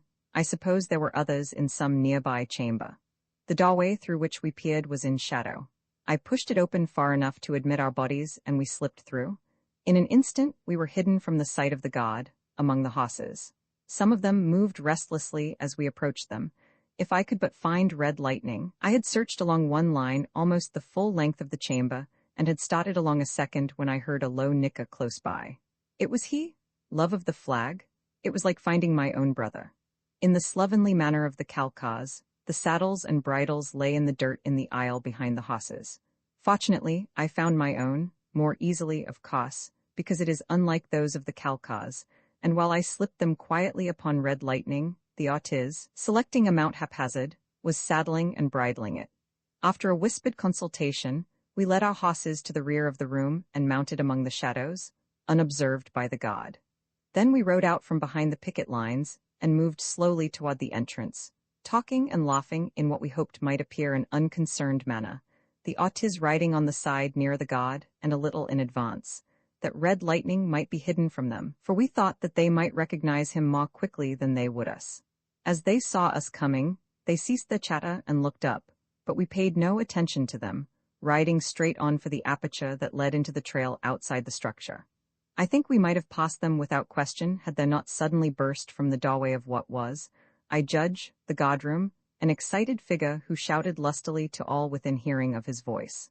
"Let no one leave. The Julian and the Ortiz have escaped?" He screamed.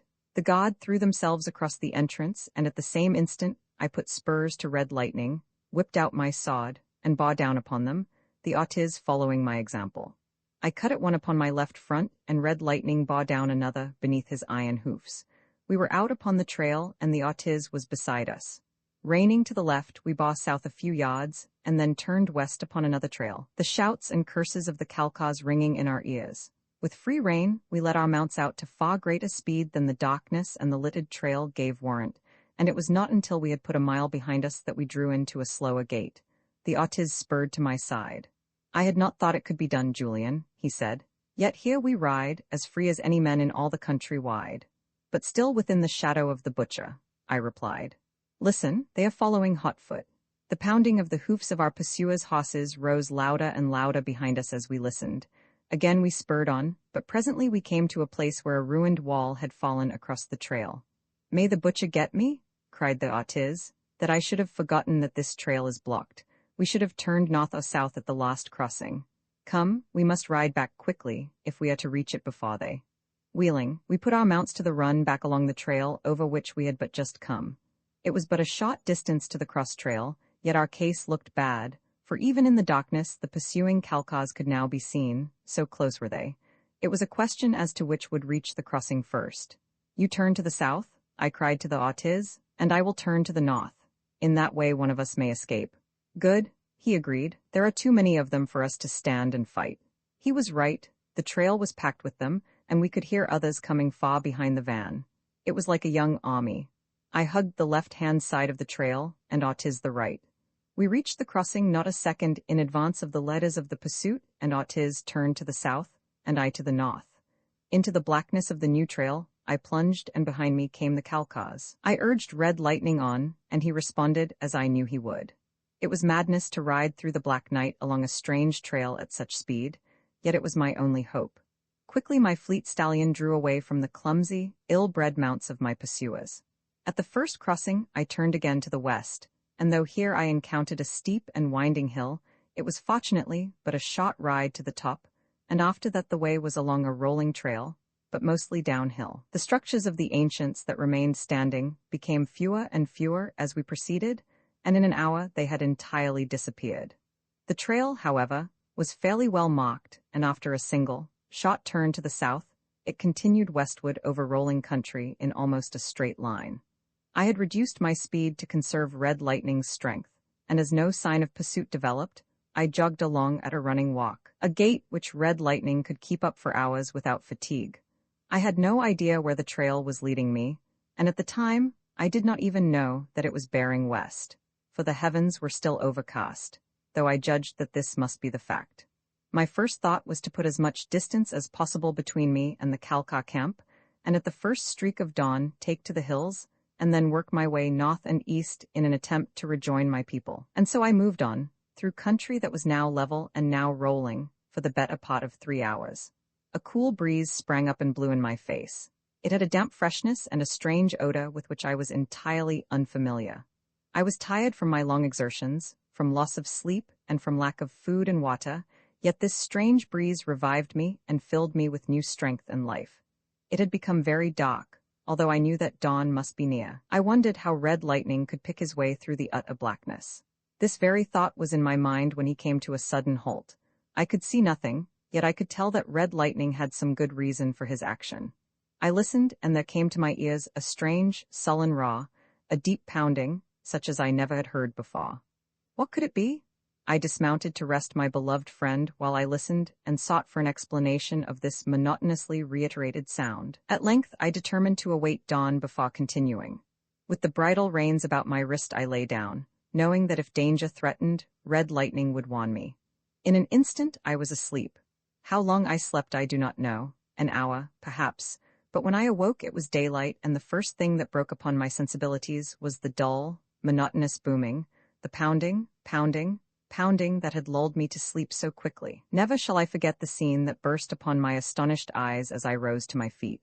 Before me was a sheer cliff dropping straight away at my feet, upon the very verge of which Red Lightning had halted the previous night, and beyond, as far as the eye could reach, water, a vast expanse of water, stretching on and on and on, the sea. At last a Julian had looked upon it.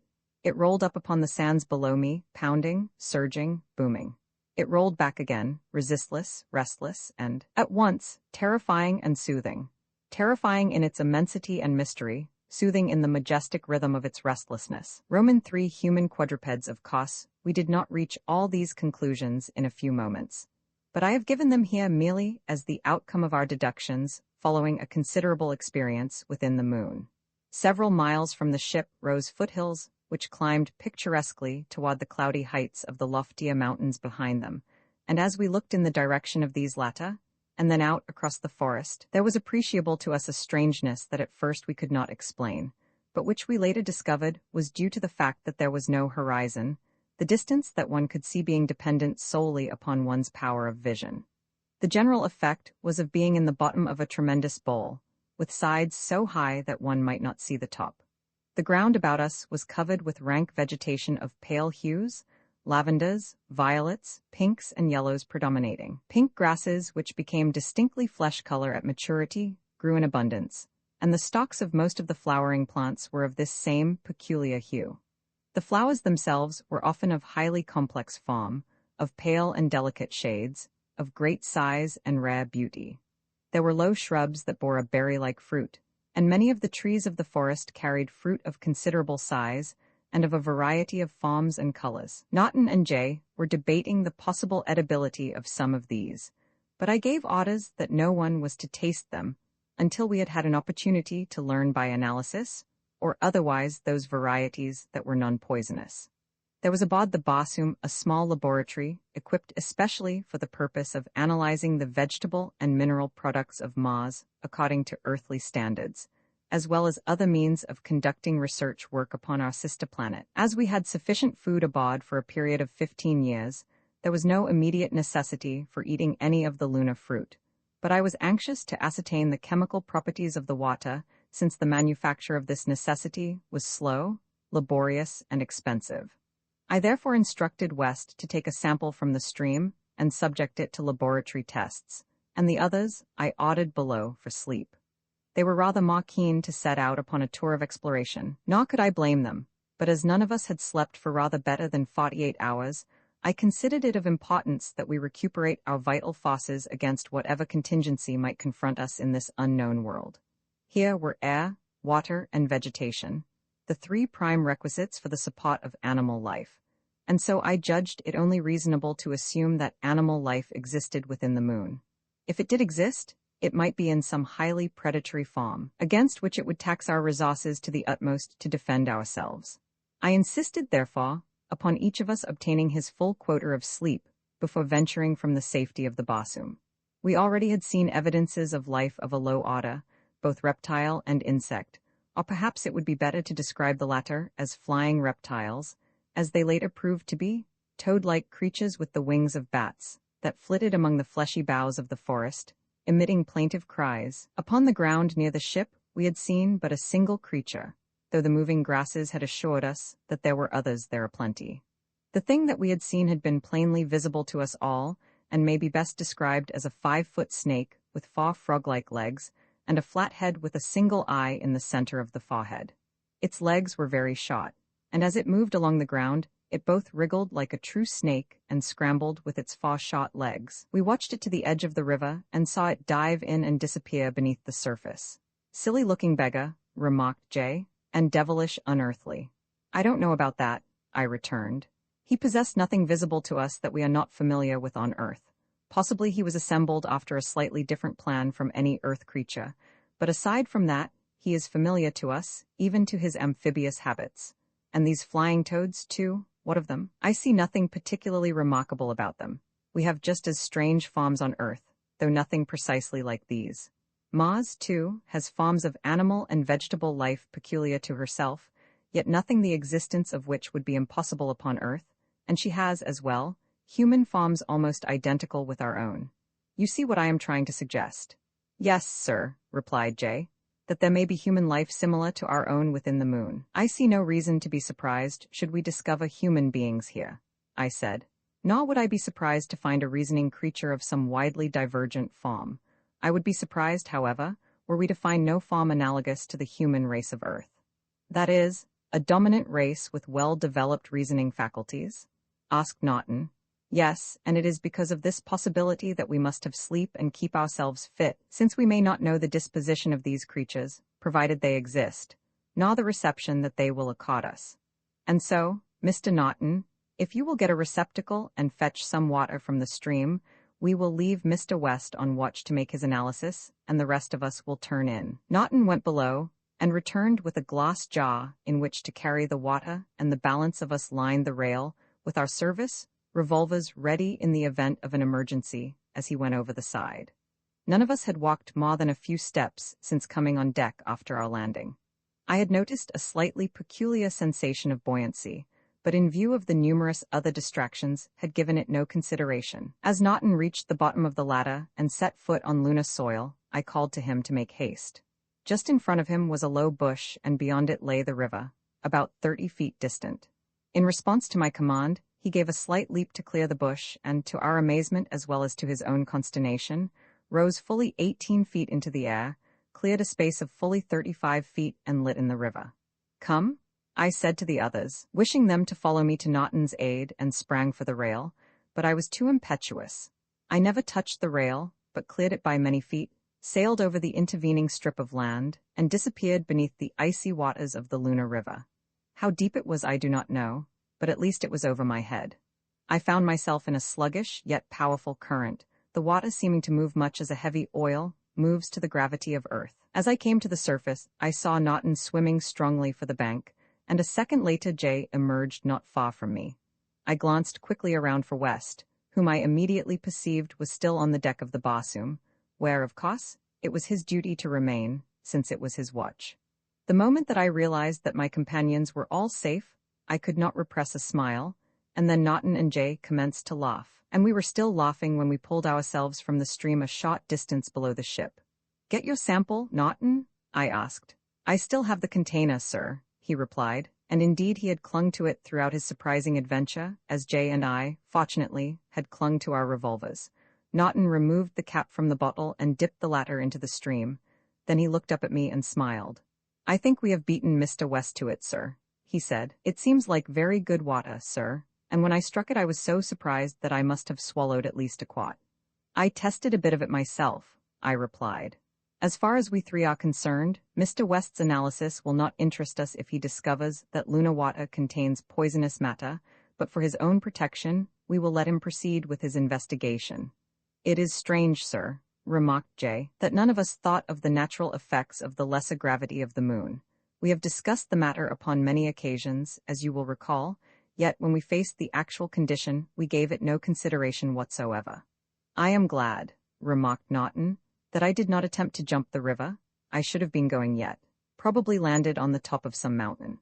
As we approached the ship, I saw West awaiting us with a most serious and dignified mien, but when he saw that we were all laughing he joined us, telling us after we reached the deck that he had never witnessed a more surprising or ludicrous sight in his life. We went below then, and after closing and securing the hatch, 3 of us repaired to our bunks, while West, with the sample of lunar water, went to the laboratory.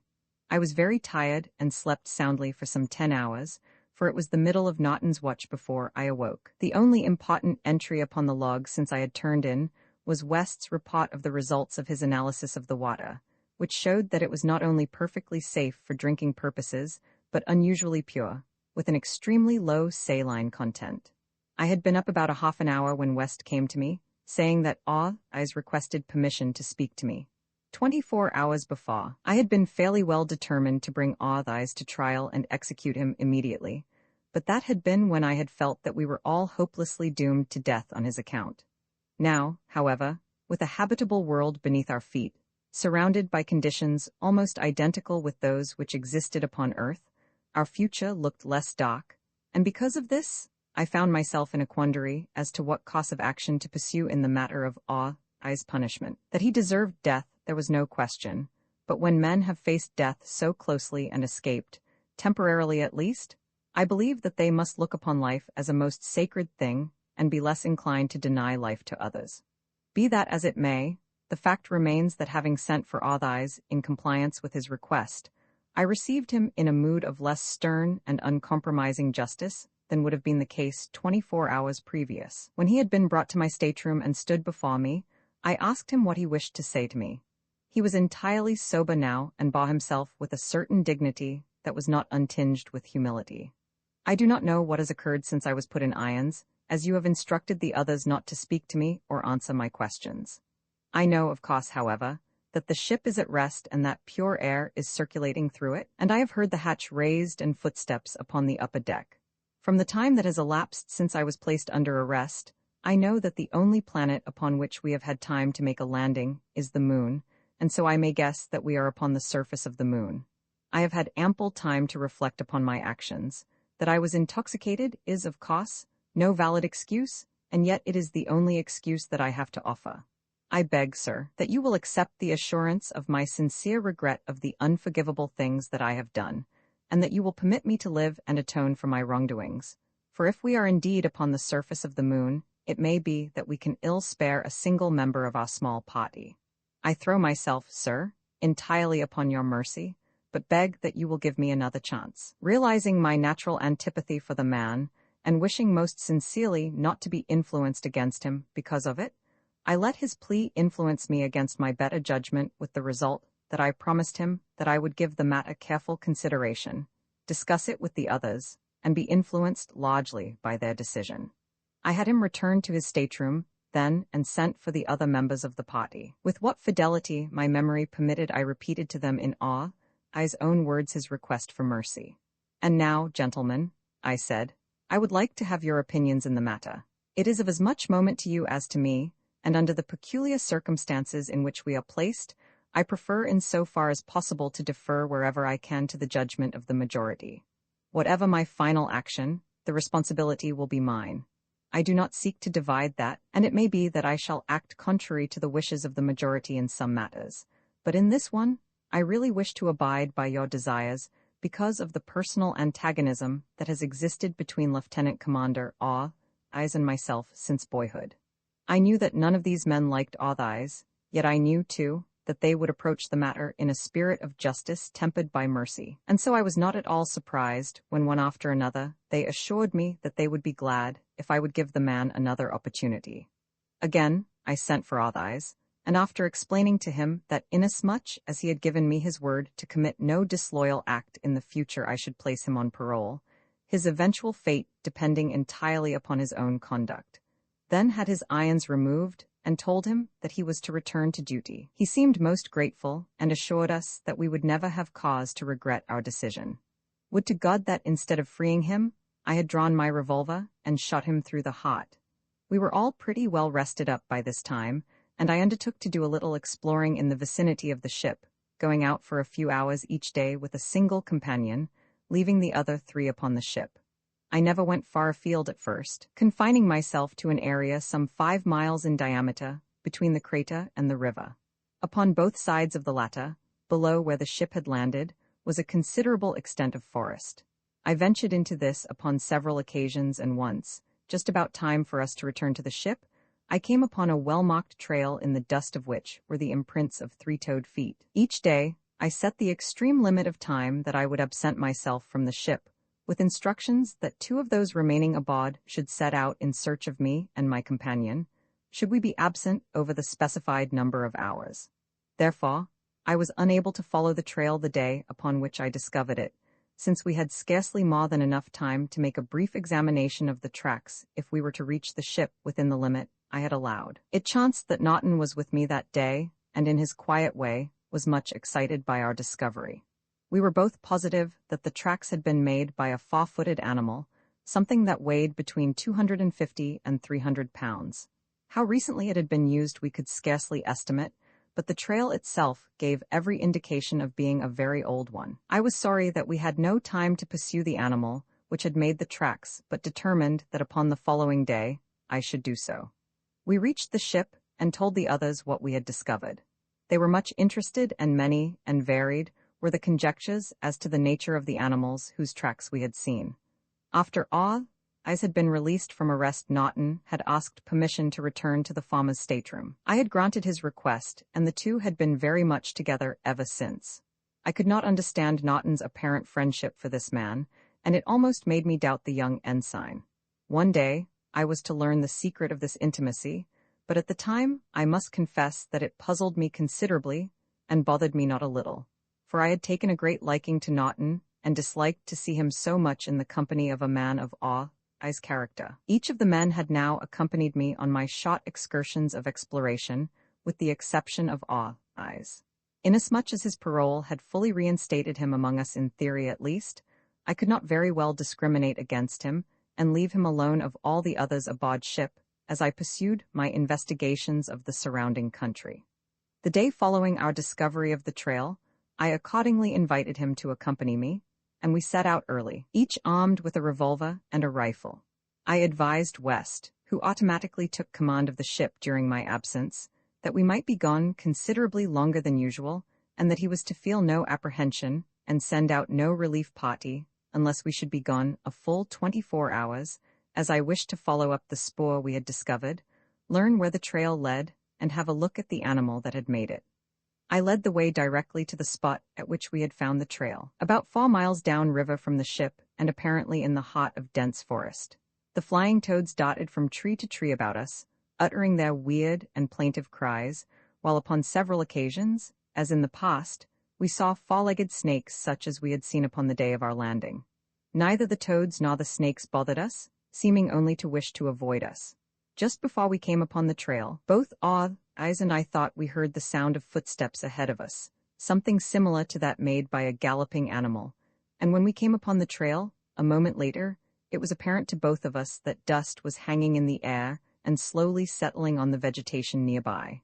Something, therefore, had passed over the trail but a minute or two before we arrived. A brief examination of the spoor revealed the fact that it had been made by a three-toed animal whose direction of travel was to our right and toward the river, at this point some half-mile from us. I could not help but feel considerable inward excitement, and I was sorry that one of the others had not been with me, for I never felt perfectly at ease with Eyes. I had done considerable hunting in various parts of the world where wild game still exists, but I had never experienced such a thrill as I did at the moment that I undertook to stalk this unknown beast upon an unknown trail in an unknown world. Where the trail would lead me, what I should find upon it, I never knew from one step to another, and the lure of it, because of that, was tremendous. The fact that there were almost 9 million square miles of this world for me to explore, and that no Earthman had ever before set foot upon an inch of it, helped a great deal to compensate for the fact that I knew I could never return to my own Earth again. The trail led to the edge of the river, which at this point was very wide and shallow. Upon the opposite shore, I could see the trail again directly opposite, and I knew therefore that this was a ford. Without hesitating, I stepped into the river, and as I did so, I glanced to my left to see stretching before me as far as my eye could reach a vast expanse of water. Here then I had stumbled upon the mouth of the river, and beyond, a lunar sea. The land upon the opposite side of the river was rolling and grass-covered, but in so far as I could see, almost treeless. As I turned my eyes from the sea back toward the opposite shore, I saw that which caused me to halt in my tracks, cock my rifle and issue a cautious warning to Eyes for silence, for there before us upon a knoll stood a small horse-like animal. It would have been a long shot, possibly 500 yards, and I should have preferred to have come closer, but there was no chance to do that now, for we were in the middle of the river in plain view of the animal, which stood there watching us intently. I had scarcely raised my rifle, however, ere it wheeled and disappeared over the edge of the knoll upon which it had been standing. "What did it look like to you, Eyes?" I asked my companion. "It was a good ways off," he replied, "and I only just got my binoculars on it as it disappeared, but I could have sworn that it wore a harness of some sort. It was about the size of a small pony, I should say, but it didn't have a pony's head." "It appeared tailless to me," I remarked. "I saw no tail," said Eyes, "nor any ears or horns. It was a devilish, funny-looking thing. I don't understand it. There was something about it?" He paused. "My God, sir, there was something about it that looked human." "It gave me that same impression, too, Eyes, and I doubt if I should have fired had I been able to cover it, for just at the instant that I threw my rifle to my shoulder, I felt that same strange impression that you mention. There was something human about the thing." As we talked, we had been moving on across the ford, which we found an excellent one, the water at no time coming to our waists while the current was scarcely appreciable. Finally, we stepped out on the opposite shore, and a moment later, far to the left, we caught another glimpse of the creature that we had previously seen. It stood upon a distant knoll, evidently watching us. Eyes and I raised our binoculars to our eyes almost simultaneously, and for a full minute we examined the thing as it stood there, neither of us speaking, and then we dropped our glasses and looked at each other. "What do you make of it, sir?" he asked. I shook my head. "I don't know what to make of it, Eyes," I replied, but I should swear that I was looking straight into a human face, and yet the body was that of a quadruped. "There can be no doubt of it, sir," he replied, and this time one could see the harness and the clothing quite plainly. "It appears to have some sort of a weapon hanging at its left side. Did you notice it, sir?" "Yes, I noticed it, but I don't understand it." A moment longer we stood watching the creature until it turned and galloped off, disappearing behind the knoll on which it had stood. We decided to follow the trail which led in a southerly direction, feeling reasonably assured that we were more likely to come in contact with the creature or others similar to it upon the trail than off of it. We had gone but a short distance when the trail approached the river again, which puzzled me at the time somewhat, as we had gone apparently directly away from the river since we had left the ford. But after we had gone some mile and a half, we found the explanation, since we came again to another ford, while on beyond, we saw the river emptying into the sea and realized that we had crossed an island lying in the mouth of the river. I was hesitating as to whether to make the crossing and continue along the trail or to go back and search the island for the strange creature we had discovered. I rather hoped to capture it, but since I had finally descried its human face, I had given up all intention of shooting it unless I found that it would be necessary to do so in self-defense. As I stood there, rather undecided, our attention was attracted back to the island by a slight noise, and as we looked in the direction of the disturbance, we saw 5 of the creatures eyeing us from high land a quarter of a mile away. When they saw that they were discovered, they galloped boldly toward us. They had come a short distance only, when they stopped again upon a high knoll, and then one of them raised his face toward the sky and emitted a series of piercing howls. Then they came on again toward us, nor did they pause until they were within 50 feet of us, when they came to a sudden halt. Vi Saku the Nippon hungry and thirsty, red lightning, and I set off up the canyon away from the sea, presently entering the first side canyon 3 bearing in a northerly direction, for it was my desire to pass through these mountains in the hope of finding a valley running east and west, which I could follow back in the direction of my people. We had proceeded only a short distance up the side canyon when I discovered a spring of pure water, and around it an abundance of fine pasture, and a moment later red lightning, and I were drinking avidly from the same pool. Then I removed his saddle and bridle, and turned him loose to browse upon the lush grasses, while I removed my clothing and bathed my body, which was by now sorely in need of it. I felt much refreshed, and could I have found food should soon have been myself again, but without bow and arrows my chances seemed slight unless I were to take the time to construct a snare and wait for prey. This, however, I had no mind to do, since I argued that sooner or later I must run across human habitation, where, unless greatly outnumbered by armed men, I would obtain food.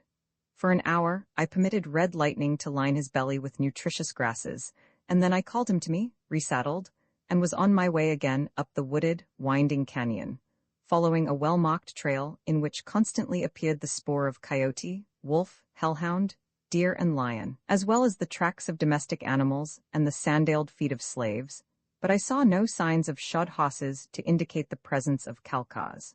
The imprints of sandals might mark only the passage of native hunters, or they might lead to a hidden camp. It was this that I hoped.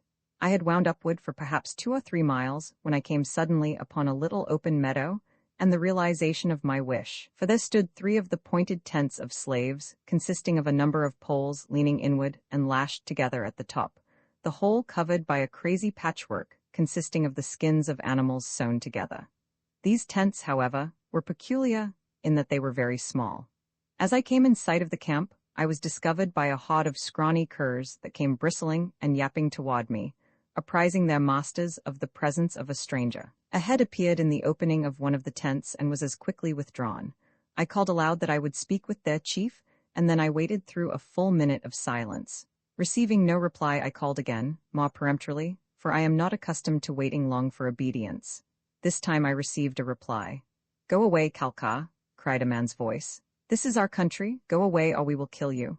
But I am not a Kalka. I have but just escaped them, and I have been long without food. I wish food and then I will go on, for I am in search of my own people who are fighting the Kalkas at the edge of their great camp to the east. He stuck his head through the flap then, and eyed me closely. His face was small and much wrinkled, and he had a great shock of stiff, black hair that stuck out in all directions, and was not confined by any band. I thought that he must still be sitting or squatting upon the ground, so low was his head, but a moment later, when, evidently having decided to investigate my claims more closely, he parted the flap and stepped out of the tent, I was startled to see a man little more than 3 feet tall standing before me. He was stark naked and carried a bow in one hand and several arrows in the other. At first I thought he might be a child, but his old and wrinkled face, as well as the well-developed muscles moving beneath his brown skin, belied that. Behind him came two other men of about the same height, and simultaneously, from the other two tents appeared 6 or 8 more of these diminutive warriors. They formed a semicircle about me, their weapons in readiness. "From what country do you come?" demanded the little chief. I pointed toward the east. "From the desert beyond your farthest mountains," I replied. He shook his head. "We have never been beyond our own hills," he said. It was most difficult to understand him, though I am familiar with the dialects of a score of tribes and the mongrel tongue that is employed by both the Khalkhas and ourselves to communicate with the natives, yet we managed to make ourselves understood to one another. I dismounted and approached them, my hand held out toward them, as is the custom of my people in greeting friends, with whom we always clasp hands after an absence. All when meeting friendly strangers for the first time, they did not seem to understand my intentions and drew back, fitting arrows to their bows. I dropped my hand and smiled, at a loss as how best to reassure them. The smile must have done it, for immediately the old man's face broke into a smile. "You are not a Khalkha," he said. "They never smile at us." He lowered his weapon, his example being followed by the others. "Tie your horse to a tree, we will give you food." He turned toward the tents and called to the women to come out and prepare food. I dropped my reins to the ground, which is all the tying that red lightning requires, and advanced toward the little men, and when I had thrown aside my Khalkha coat and bonnet, they crowded around me with questions and comment. "No, he is not a Khalkha," said one. "His cloak and bonnet are Khalkha, but not his other garments." "I was captured by the Khalkhas," I explained, "and to escape I covered myself with this cloak, which I had taken from a Khalkha that I killed." A stream of women and children were now issuing from the tents, whose capacity must have been taxed beyond their limit. The children were like tiny toys, so diminutive were they, and like their fathers and mothers, quite naked, nor was there among them all the sign of an ornament or decoration of any nature. They crowded around me, filled with good-natured curiosity, and I could see that they were a joyous, kindly little people. But even as I stood there encircled by them, I could scarce bring myself to believe in their existence, rather thinking that I was the victim of a capricious dream, for never had I seen or heard of such a race of tiny humans. As I had this closer and better opportunity to study them, I saw that they were not of the same race as the slaves, or Injuns, but were of a lighter shade of brown, with differently shaped heads and slanting eyes.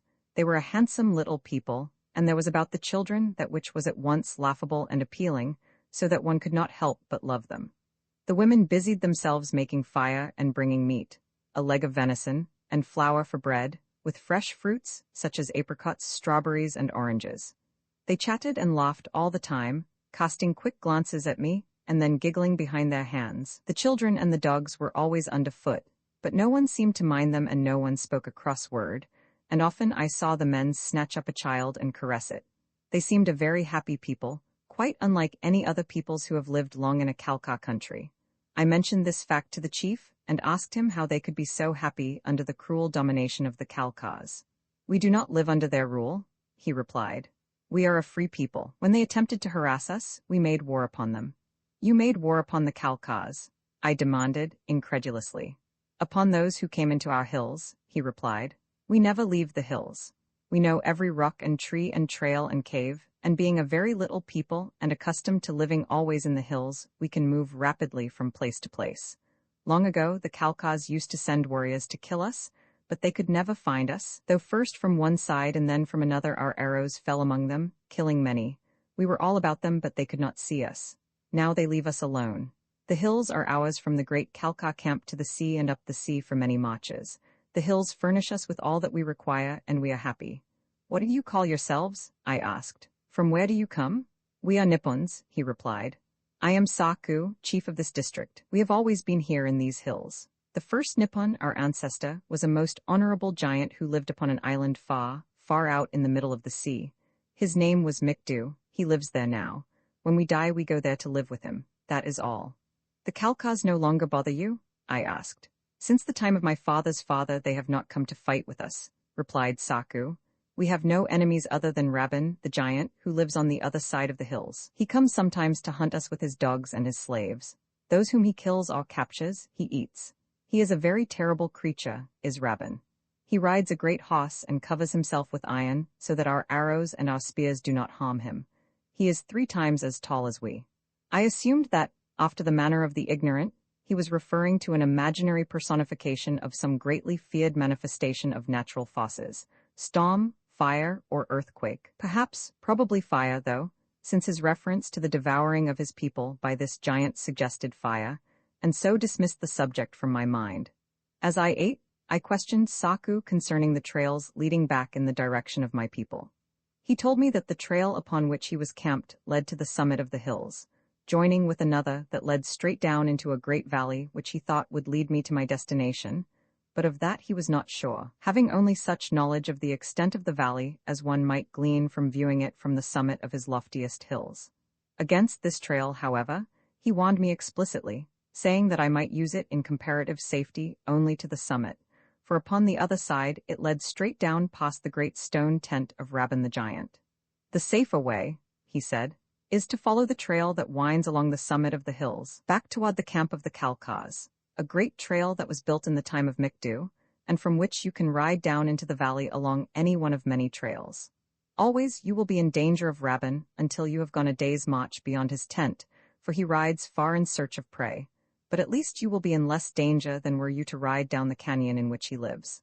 But Rabban, the imaginary giant, did not worry me much, and though I thanked Saku for his warnings, and let him believe that I would follow his advice, I was secretly determined to take the shortest route to the valley beyond the hills. Having finished my meal, I thanked my hosts and was preparing to depart, when I saw the women and children pulling down the tents to an accompaniment of much laughter and squealing, while several of the men started up the canyon, voicing strange cries. I looked at Saku questioningly. "We are moving up the canyon for deer," he explained, "and will go with you part of the way to the summit. There are many trees across the trail that would hinder you, and these we will move or show you a way around." "Must you carry all this camp equipment?" I asked him, seeing the women struggling with the comparatively heavy hide tents, which they were rolling and tying into bundles, while others gathered the tent poles and bound them together. "We will put them on our horses," he explained, pointing up the canyon. I looked in the direction he indicated, to see the strangest creatures I had ever looked upon, a string of tiny, woolly horses that were being driven toward camp by the men who had recently gone up the canyon after them. The little animals were scarce half the height of Red Lightning, and they moved at so slow a pace that they seemed scarce to move at all. They had huge bellies and most enormous ears set upon great, uncouth heads. In appearance they seemed part sheep, part horse, and a great deal of the long-eared rabbit of the desert. They were most docile creatures, and during the business of strapping the loads to them, the children played about between their feet or were tossed to their backs, where they frolicked, while the sad-eyed, dejected creatures stood with drooping heads and waving ears. When we started upon the march, the children were all mounted upon these little horses, sometimes perched upon the top of a load, or again, there would be 3 or 4 of them upon the back of a single beast. It did not take me long to discover that Red Lightning and I had no place in this cavalcade, for if we went behind we were constantly trampling upon the heels of the slow-moving little horses, and if we went ahead, we lost them in a few yards, and so I explained to Saku that my haste made it necessary for me to go on, but that if I came to any obstacle I could not surmount alone, I would wait there for them to overtake me. I thanked him again for his kindness to me, and we exchanged vows of friendship which I believe were as sincere upon his part as they were upon mine.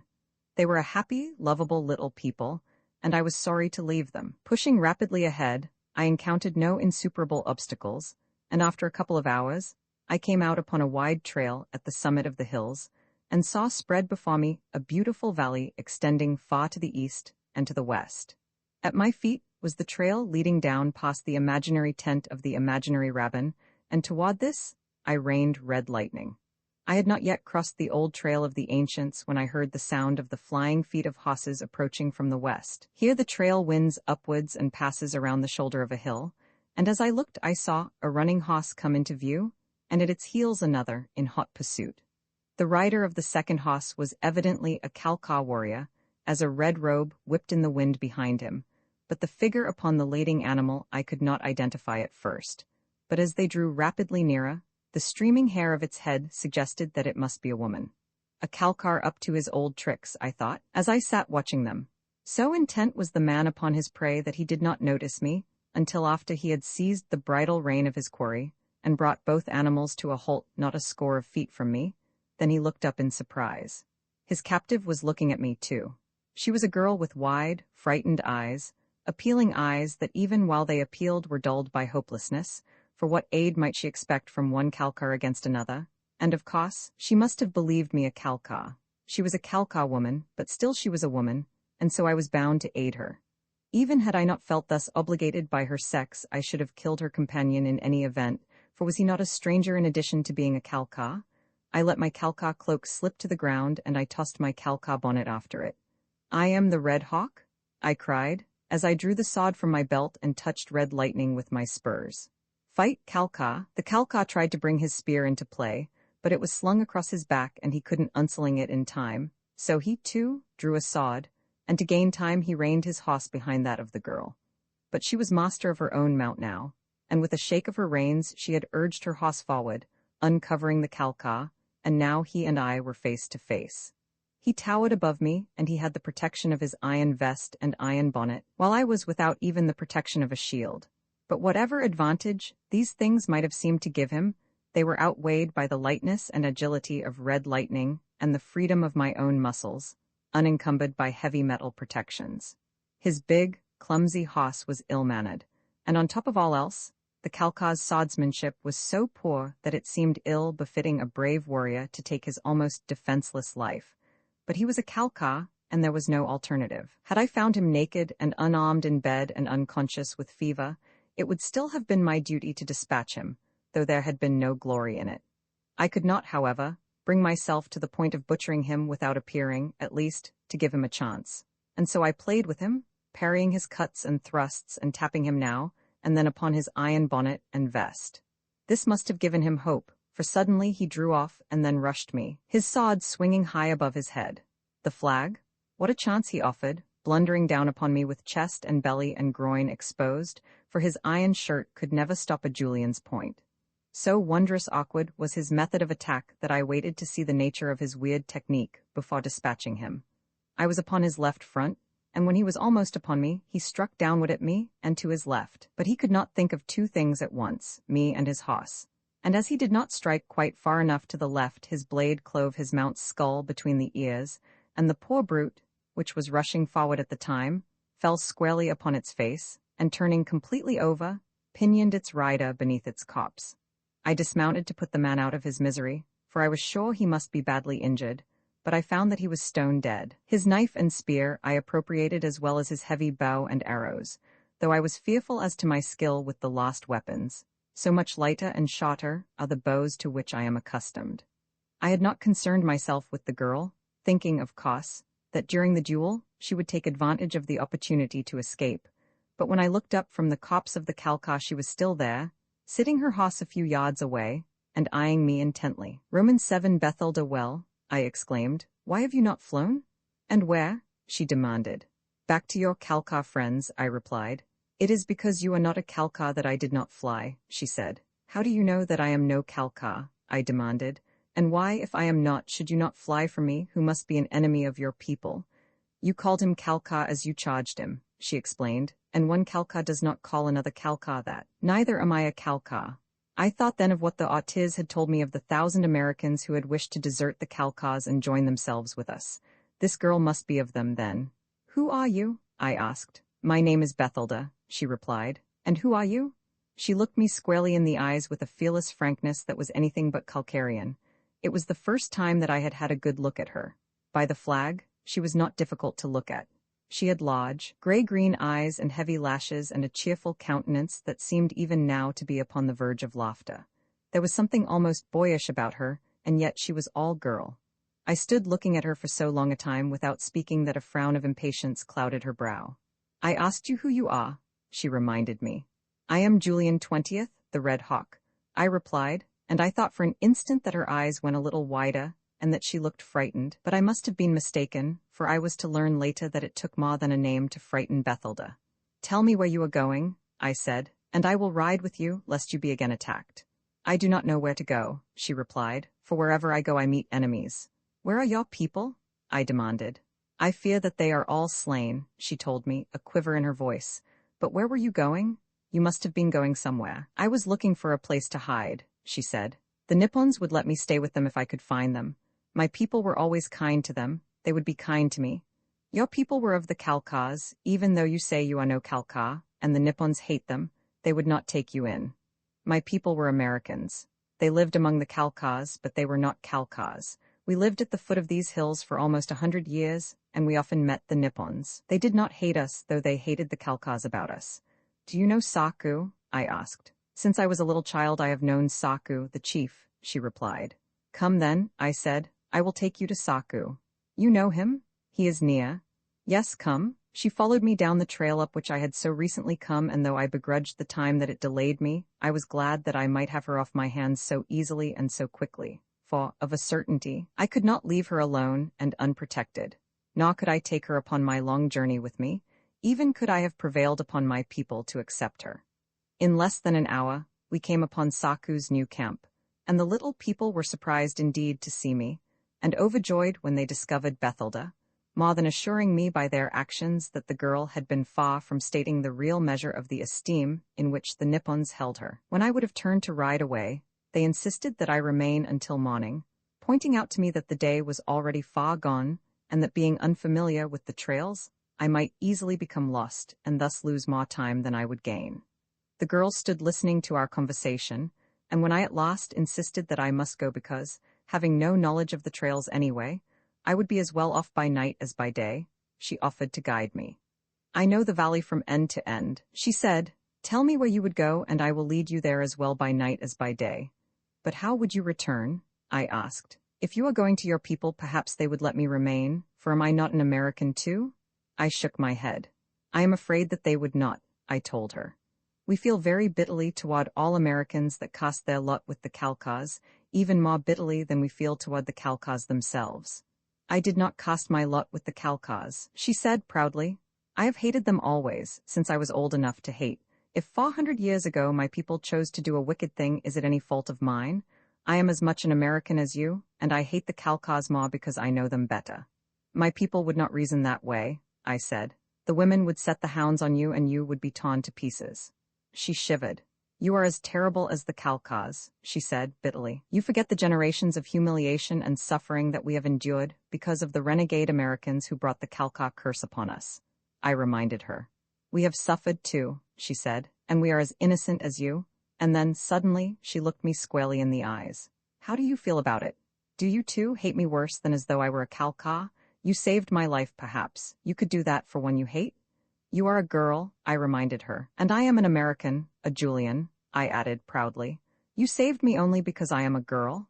She insisted. I nodded. You are a strange people, she said, that you could be so brave and generous to one you hate and yet refuse the simpler kindness of forgiveness of a sin that we did not commit. I recalled the Autis who had spoken similarly, and I wondered if, perhaps, they might not be right. But we are a proud people, and for generations before my day, our pride had been ground beneath the heel of the victorious Khalkha. Even yet the wound was still raw, and we are a stubborn people, stubborn in our loves and our hatreds. Already had I regretted my friendliness with the Autis, and now I was having amicable dealings with another Khalkha. It was difficult for me to think of them as other than Khalkhas. I should be hating this one. I should have hated the Autis, but for some reason I found it not so easy to hate them. Saku had been listening to our conversation, a portion of which at least he must have understood. Wait until morning, he said, and then she can at least go with you as far as the top of the hills and point out the way for you, but you will be wise to take her with you. She knows every trail, and it will be better for her to go with you to your own people. She is not Khalkha, and if they catch her, they will kill her. Were she Khalkha, we would hate her and chase her away. But though she is welcome among us, it would be hard for her to remain.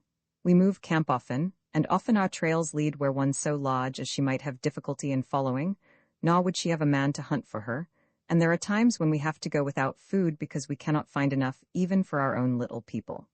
I will wait until morning, I said, but I cannot take her with me. My people would kill her. I had two motives in remaining overnight. One was to go forth early in the morning and kill game for the little Nippons in payment for their hospitality, and the other was to avail myself of the girl's knowledge of the trails, which she could point out from some lofty hill top. I had only a general idea of the direction in which to search for my people, And as I had seen from the summit that the valley beyond was entirely surrounded by hills, I realized that I might gain time by waiting until morning, when the girl should be able to point out the route to the proper pass to my destination. After the evening meal that night, I kept up a fire for the girl, as the air was chill, and she was not warmly clad. The little people had only their tents and a few skins for their own protection, nor was there room in the farmer for the girl, so already overcrowded were they.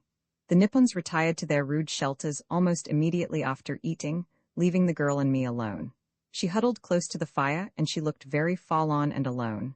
I could not help but feel sorry for her. "Your people are all gone?" I asked. "My own people, my father, my mother, my 3 brothers, all are dead, I think," she replied. "My mother and father I know are dead. She died when I was a little girl. 6 months ago my father was killed by the Khalkhas. My 3 brothers and I scattered, for we heard that they were coming to kill us also. I have heard that they captured my brothers, but I am not sure. They have been killing many in the valley lately, for here dwell nearly all the pure descendants of Americans, and those of us who were thought to favor the true Artiz were marked for slaughter by the false Artiz. I had been hiding in the home of a friend of my father, but I knew that if I were found there, it would bring death to him and his family, and so I came away, hoping to find a place where I might be safe from them. But I guess there is no place for me. Even my friends, the Nippons, though they would let me stay with them, admit that it would be a hardship to provide for me." "What will you do?" I asked. Somehow I felt very sorry for her. "I shall find some nearly inaccessible place in the hills and build myself a shelter," she replied. "But you cannot live here in the hills alone," I remonstrated. She shrugged her shoulders. "Where may I live then?" "For a little while, perhaps," I suggested, "until the Khalkhas are driven into the sea." "Who will drive them into the sea?" she asked. "We," I replied proudly. "And if you do, how much better off shall I be?" "Your people will set their hounds upon me, you have said so yourself. But you will not drive the Khalkhas into the sea. You have no conception of their numbers. All up and down the coast, days' journeys north and south, wherever there is a fertile valley, they have bred like flies. For days they have been coming from all directions, marching toward the capital. I do not know why they congregate now, nor why only the warriors come. Are they threatened, do you think?" A sudden thought seemed to burst upon her. "It cannot be," she exclaimed, "that the Yanks have attacked them? Have your people come out of the desert again?" "Yes," I replied. "Yesterday we attacked their great camp. Today my warriors must have eaten their evening meal in the stone tents of the Khalkhas." "You mean the capital?" "Yes. Your forces have reached the capital? It seems incredible. Never before have you come so far. You have a great army. 25,000 warriors marched down out of the desert beneath the flag," I told her, "and we drove the Khalkhas from the pass of the ancients back to the capital, as you call their great camp. You lost many warriors? You must have." "Many fell," I replied. "Thousands. Then you are not 25,000 now, and the Khalkhas are like ants. Kill them and more will come. They will wear you down until your few survivors will be lucky if they can escape back to their desert." "You do not know us," I told her. "We have brought our women, our children, our flocks and herds down into the orange groves of the Khalkhas, and there we shall remain. If we cannot drive the Khalkhas into the sea today, we shall have to wait until tomorrow. It has taken us 300 years to drive them this far, but in all that time, we have never given back a step that we have once gained. We have never retreated from any position to which we have brought our families and our stock." "You have a large family?" she asked. "I have no wife," I replied as I rose to add fuel to the fire. As I returned with a handful of sticks, I saw that she hugged closer to the blaze and that she shivered with the cold. I removed my Khalkha robe and threw it across her shoulders. "No," she cried, rising. "I cannot take it, you will be cold." She held it out toward me. "Keep it," I said. "The night will be cold and you cannot go until morning without covering." She shook her head. "No," she repeated. "I cannot accept favors from an enemy who hates me." She stood there, holding the red robe out toward me. Her chin was high and her expression haughty. I stepped forward and took the robe, and as her hand dropped to her side, I threw the woolen garment about her once more and held it there upon her slim figure. She tried to pull away from it, but my arm was about her, holding the robe in place, and as I guessed her intention, I pressed the garment more closely around her, which drew her to me until we stood face to face, her body pressed against mine. As I looked down into her upturned face, our eyes met, and for a moment we stood there as though turned to stone. I do not know what happened. Her eyes, wide and half frightened, looked up into mine, her lips were parted and she caught her breath once in what was almost a sob. Just for an instant we stood thus, and then her eyes dropped and she bent her head and turned it half away, and at the same time her muscles relaxed, and she went almost limp in my arms. Very gently, I lowered her to her seat beside the fire and adjusted the robe about her. Something had happened to me. I did not know what it was, but of a sudden nothing seemed to matter so much in all the world as the comfort and safety of Bethelda.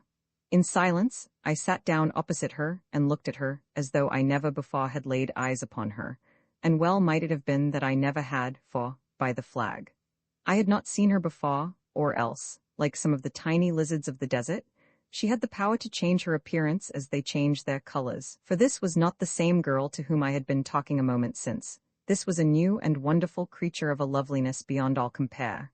No, I did not know what had happened, nor did I care. I just sat there and devoured her with my eyes, and then she looked up and spoke 4 words that froze my heart in my bosom. She looked up and her eyes were dull and filled with pain. Something had happened to her too, I could see it. She was changed. "I am an autiz," she said and dropped her head again. I could not speak. I just sat there staring at the slender little figure of my blood enemy sitting, dejected, in the firelight. After a long time she lay down beside the fire and slept, and I suppose that I must have slept too, for once, when I opened my eyes, the fire was out, I was almost frozen, and the light of a new day was breaking over rugged hilltops to the east. I arose and rekindled the fire. After that I would get Red Lightning and ride away before she awakened. But when I had found him, feeding a short distance from the camp, I did not mount and ride away, but came back to the camp again. Why, I do not know. I did not want to see her again ever, yet something drew me to her. She was awake and standing looking all about, up and down the canyon, when I first saw her, and I was sure that there was an expression of relief in her eyes when she discovered me. She smiled wistfully, and I could not be hard, as I should have been to a blood enemy. I was friendly with her brother, I thought. Why should I not be friendly with her? Of course I shall go away and not see her again, but at least I may be pleasant to her while I remain. Thus I argued and thus I acted. "Good morning," I said as I approached. "How are you?" "Splendid," she replied. "And how are you?" Her tones were rich and mellow, and her eyes intoxicated me like old wine. Oh, why was she an enemy? The Nippons came from their little tents. The naked children scampered around, playing with the dogs, in an attempt to get warm. The women built the fires around which the men huddled while their mates prepared the morning meal. After we had eaten, I took Red Lightning and started off down the canyon to hunt, and although I was dubious as to what results I should achieve with the heavy Calcar bow, I did better than I had expected, for I got 2 bucks, although the chase carried me much farther from camp than I had intended going. The morning must have been half spent as Red Lightning toiled up the canyon trail, beneath the weight of the 2 carcasses and myself, to the camp. I noticed that he seemed nervous as we approached, keeping his ears pricked forward and occasionally snorting, but I had no idea of the cause of his perturbation, and was only the more on the alert myself, as I always am when warned by Red Lightning's actions that something may be amiss. And when I came to the campsite, I did not wonder that he had been aroused, for his keen nostrils had scented tragedy long before my dull senses could become aware of it.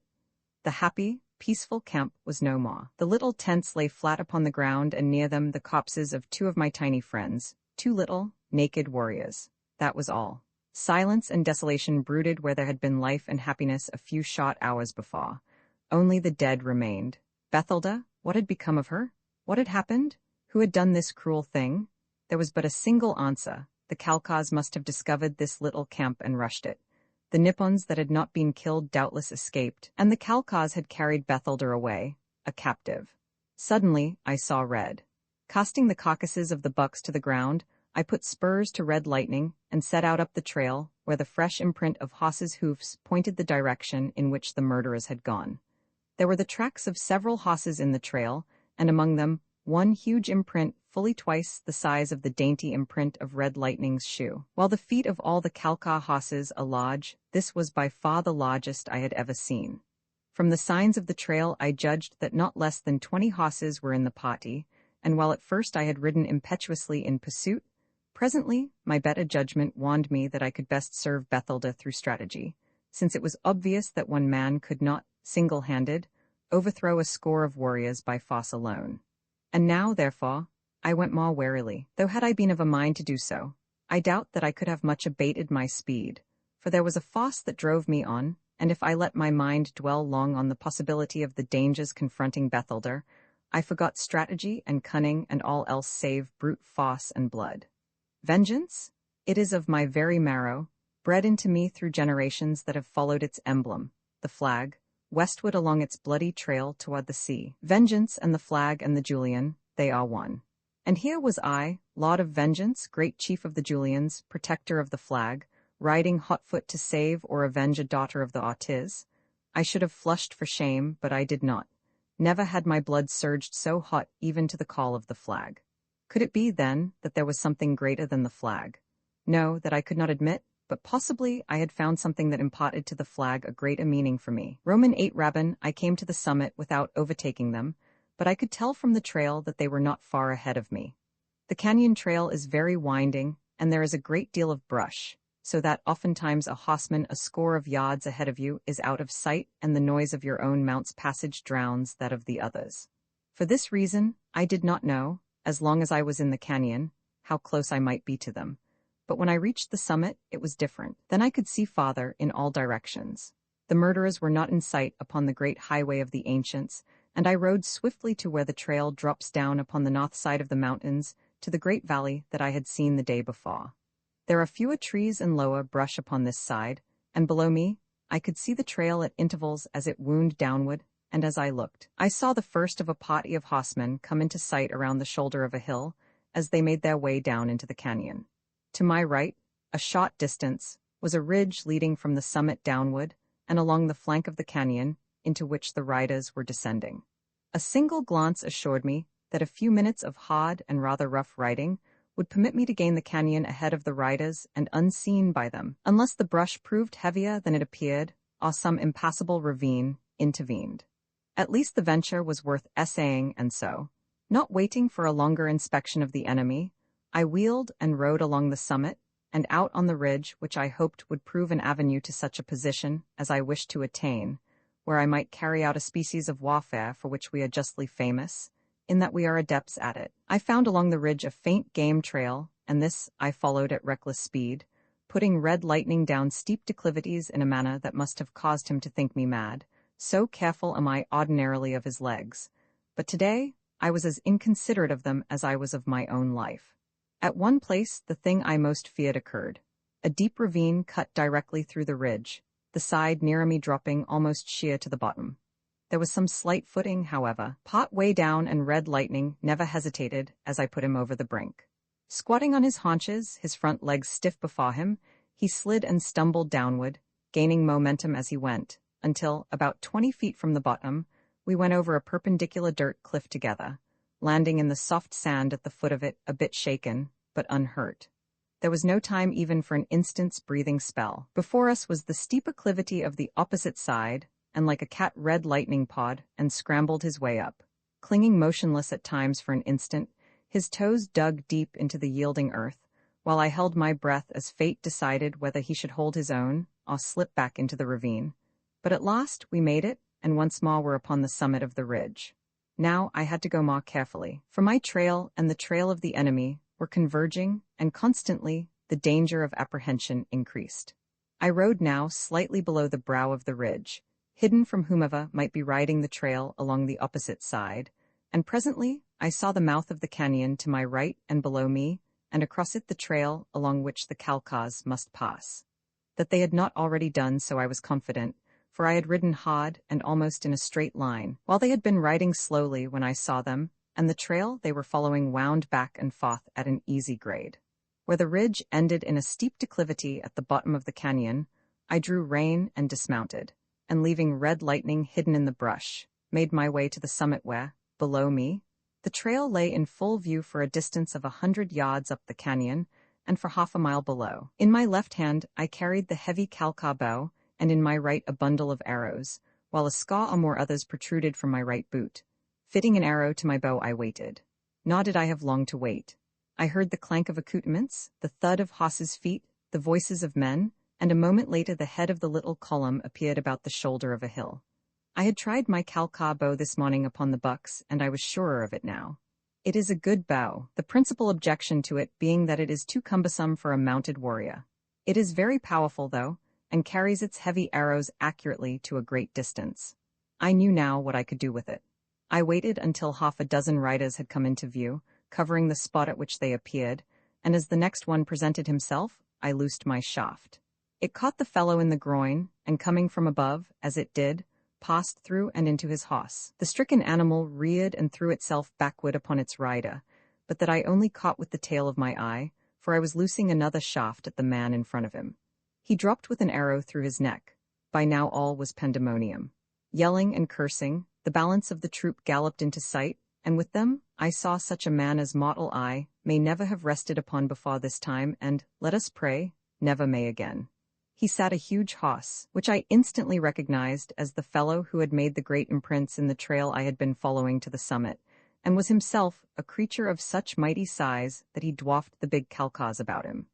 Instantly, I saw in him the giant, Rabban, whom I had thought but the figment of Saku's imagination or superstition. On a horse at Rabban's side rode Bethelda.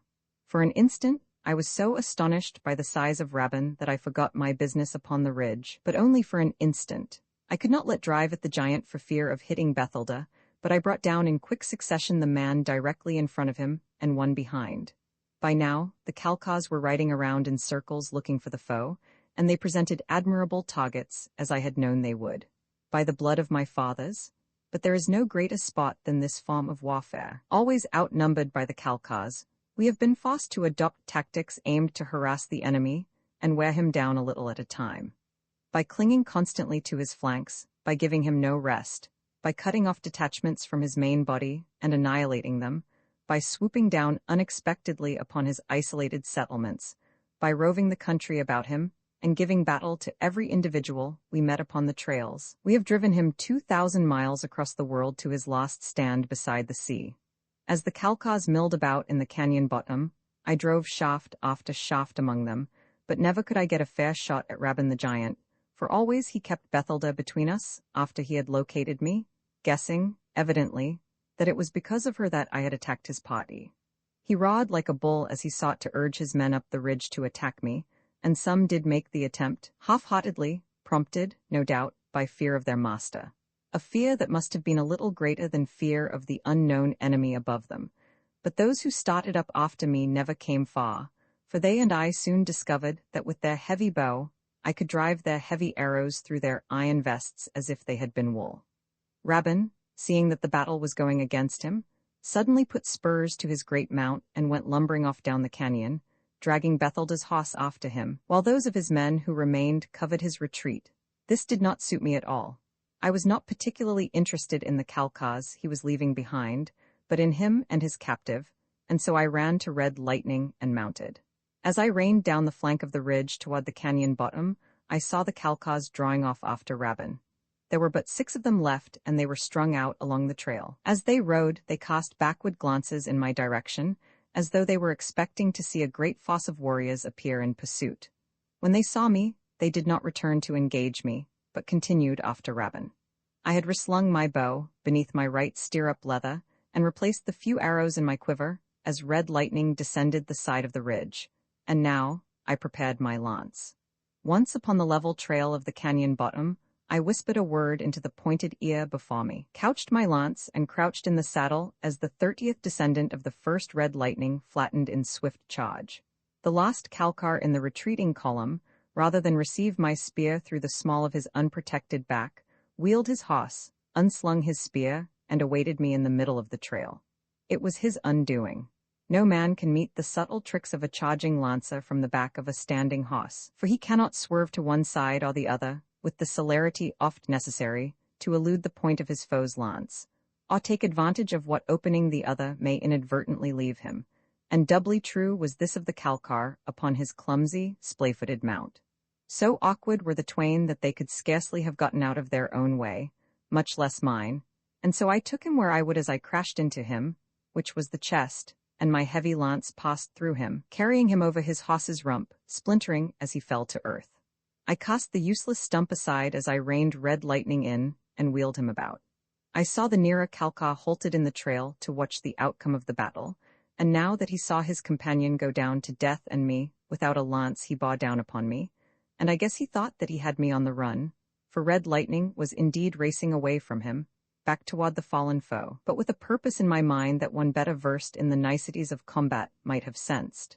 As I passed the dead Kalkar, I swung low from my saddle and picked his lance from where it lay in the dust beside him, and then, never reducing our speed, I circled and came back to meet the rash one riding to his doom.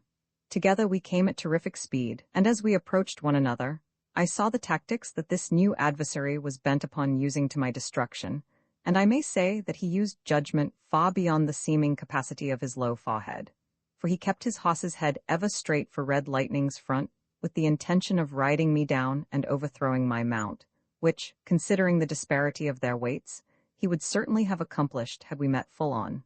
But we did not. My reins lay on Red Lightning's withers.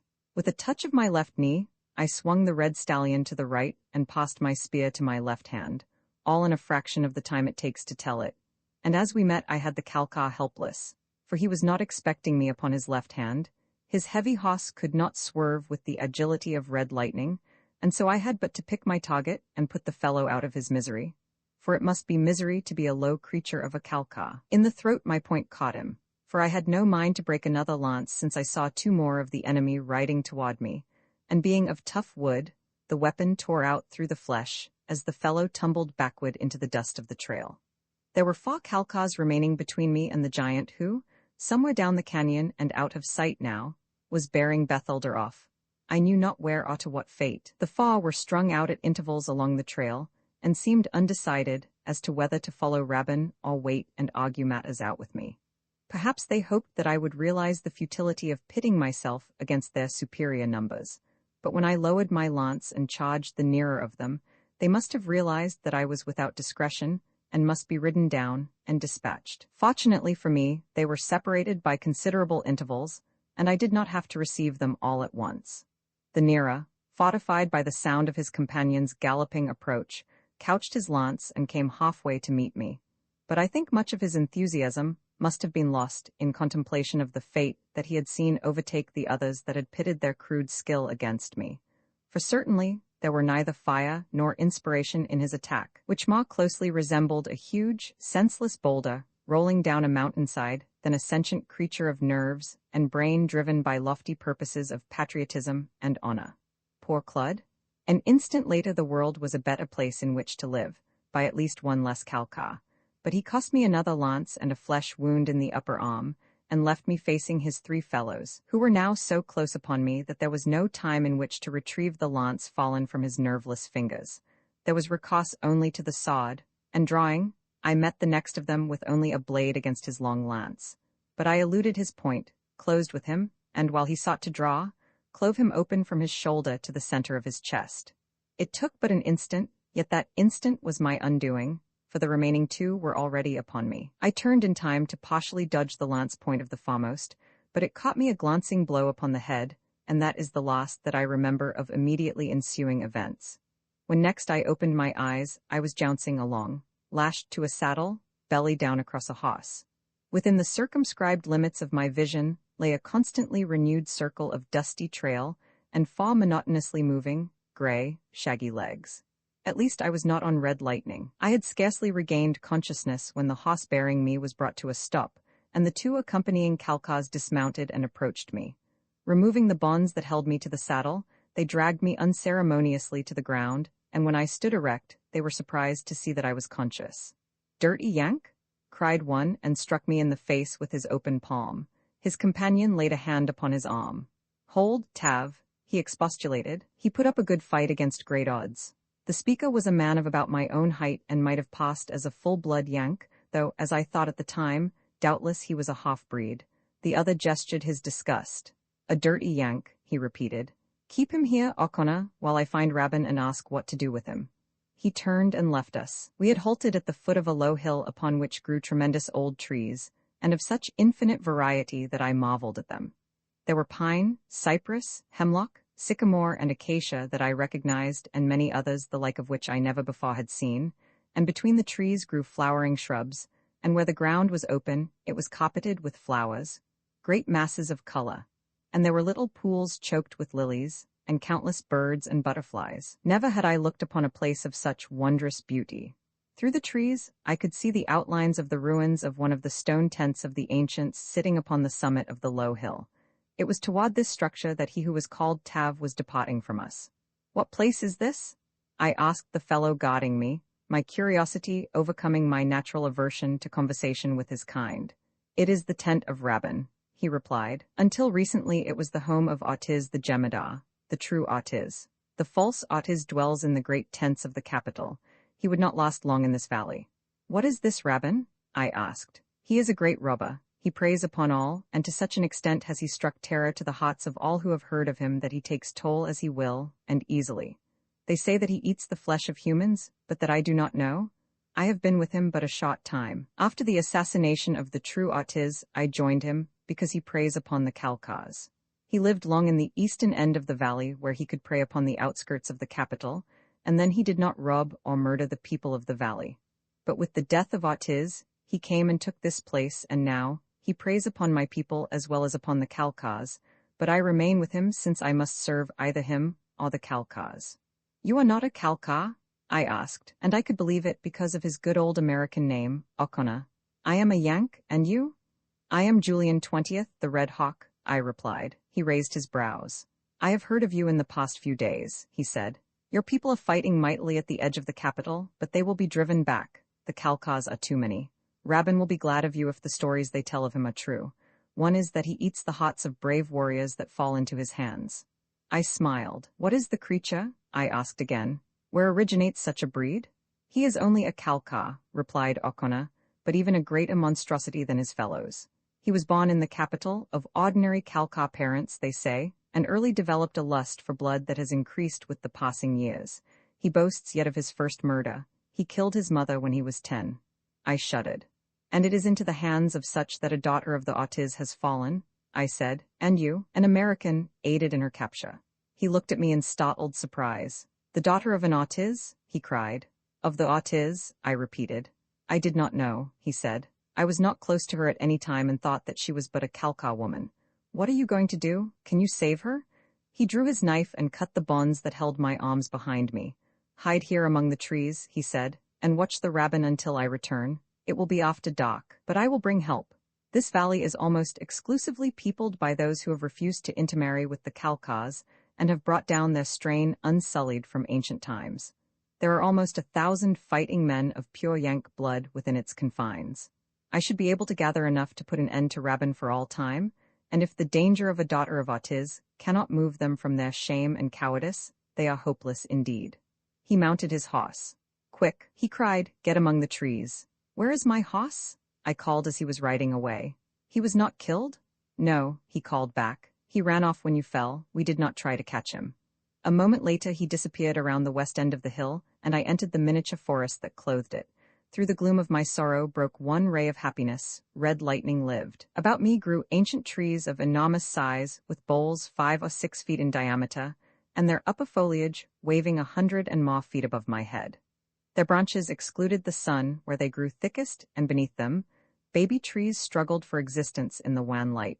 Our hoary monsters, long fallen, lay embedded in leaf mold, marking the spot where some long-dead ancient set out a tiny seedling that was to outlive all his kind. It was a wonderful place in which to hide, though hiding is an accomplishment that we Julians have little training in and less stomach for. However, in this instance, it was in a worthy cause. A Julian hiding from a Khalkhar in the hope of aiding an Artiz, ghosts of 19 Julians. To what had I brought my proud name? And yet I could not be ashamed. There was something stubbornly waging war against all my inherited scruples, and I knew that it was going to win, had already won. I would have sold my soul for this daughter of my enemy. I made my way up the hill toward the ruined tent, but at the summit the shrubbery was so dense that I could see nothing. Rose bushes 15 feet high and growing as thickly together as a wall hid everything from my sight. I could not even penetrate them. Near me was a mighty tree with a strange, feathery foliage. It was such a tree as I had never seen before, but that fact did not interest me so much as the discovery that it might be climbed to a point that would permit me to see above the top of the rose bushes. What I saw included 2 stone tents not so badly ruined as most of those one comes across, and between them, a pool of water, an artificial pool of straight lines. Some fallen columns of stone lay about it, and the vines and creepers fell over its edge into the water, almost concealing the stone rim. As I watched, a group of men came from the ruin to the east through a great archway, the coping of which had fallen away. They were all Kalkas, and among them was Rabban. I had my first opportunity to view him closely. He was a most repulsive-appearing creature. His great size might easily have struck with awe the boldest heart, for he stood a full 9 feet in height and was very large in proportion about the shoulders, chest, and limbs. His forehead was so retreating that one might with truth say he had none, his thick thatch of stiffly erect hair almost meeting his shaggy eyebrows. His eyes were small and set close to a coarse nose, and all his countenance was bestial. I had not dreamed that a man's face could be so repulsive. He was speaking to that one of my captors, who had left me at the foot of the hill, to apprise Rabban of my taking, that fellow who struck me in the face while my hands were bound, and whose name was Tav. He spoke in a roaring, bull-like voice which I thought at the time was, like his swaggering walk and his braggadocio, but opposed to strike terror in those about him. I could not look at the creature and believe that real courage lay within so vile a carcass. I have known many fearless men, the vulture, the wolf, the rook, and hundreds like them, and in each courageousness was reflected in some outward physical attribute of dignity and majesty. "Fetch him," he roared at Tav. "Fetch him, I will have his heart for my supper." And after Tav had gone to fetch me, the giant stood there with his other followers, roaring and bellowing and always about himself, and what he had done and what he would do. He seemed to me an exaggeration of a type I had seen before, wherein gestures simulate action, noise counterfeits courage, and wind passes for brains. The only impressive thing about him was his tremendous bulk, and yet even that did not impress me greatly. I have known small men, whom I respected, that filled me with far greater awe. I did not fear him. I think only the ignorant could have feared him at all, and I did not believe all the pother about his eating human flesh. I am of the opinion that a man who really intended eating the heart of another would say nothing about it. Presently, Tav came running back up the hill. He was much excited, as I had known that he would be, even before he started off to fetch me. "He is gone," he cried to Rabban. "They are both gone, O'Connor and the Yank. Look!" He held out the thongs that had fastened my wrists. "They have been cut." How could he cut them with his hands bound behind him? That is what I want to know. How could he have done it? He could not unless there must have been others with him, roared Rabban. They followed and set him free, taking O'Connor captive. There were no others, insisted Tav. Perhaps O'Connor freed him, suggested another. So obvious an explanation could not have originated in the pea-girth brain of Rabban, and so he said, "I knew it from the first, it was O'Connor. With my own hands I shall tear out his liver and eat it for breakfast." Certain insects, toads and men, make a lot of unnecessary noise, but the vast majority of other animals pass through life in dignified silence. It is our respect for these other animals that cause us to take their names. Whoever heard of a red hawk screeching his intentions to the world? Silently he saws above the treetops, and as silently he swoops and strikes. Roman 9 reunion, through the conversation that I overheard between Rabban and his minions, I learned that Bethelda was imprisoned in the westerly ruin. But as Rabban did not go thither during the afternoon, I waited in the hope that fortune would favor me with a better opportunity after dark, to attempt her liberation with less likelihood of interruption or discovery than would have been possible during the day, when men and women were constantly passing in and out of the easterly tent. There was the chance, too, that O'Connor might return with help, and I did not want to do anything while that hope remained that might jeopardize Bethelda's chances for escape. Night fell, and yet there was no sign of O'Connor. Sounds of coarse laughter came from the main ruin, and I could imagine that Rabban and his followers were at meat, washing down their food with the fiery liquor of the Kalkas. There was no one in sight, and so I determined to come out of my concealment and investigate the structure in which I believed Bethelda imprisoned. If I could release her, well and good. If not, I could but wait for O'Connor. As I was about to descend from the tree, there came down with the wind from out of the canyon to the south a familiar sound, the nicker of a red stallion. It was music to my ears. I must answer it, even though I chanced arousing the suspicion of the Kalkas. Just once my answering whistle rose sharp and clear above the noises of the night. I do not think the Kalkas heard it. They were making too much noise of their own within doors. But the eager whinny that came thinly down the night wind told me that 2 fine, slim ears had caught the familiar summons. Instead of going at once to the westerly ruin, I made my way down the hill to meet Red Lightning.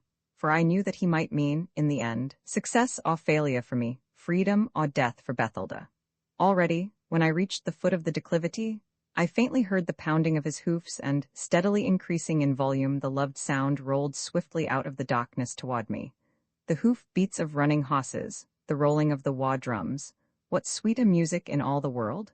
He saw me, of course, before I saw him, but he stopped in a cloud of dust a few yards from me and sniffed the air. I whispered his name and called him to me. Mincingly he came, stopping often, stretching his long neck forward, poised always, ready for instant flight.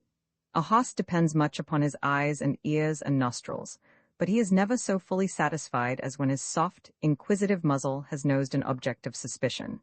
He snorted now, and then he touched my cheek with his velvet lip and gave a great sigh and rubbed his head against me, satisfied. I hid him beneath the trees at the foot of the hill and bade him wait there in silence.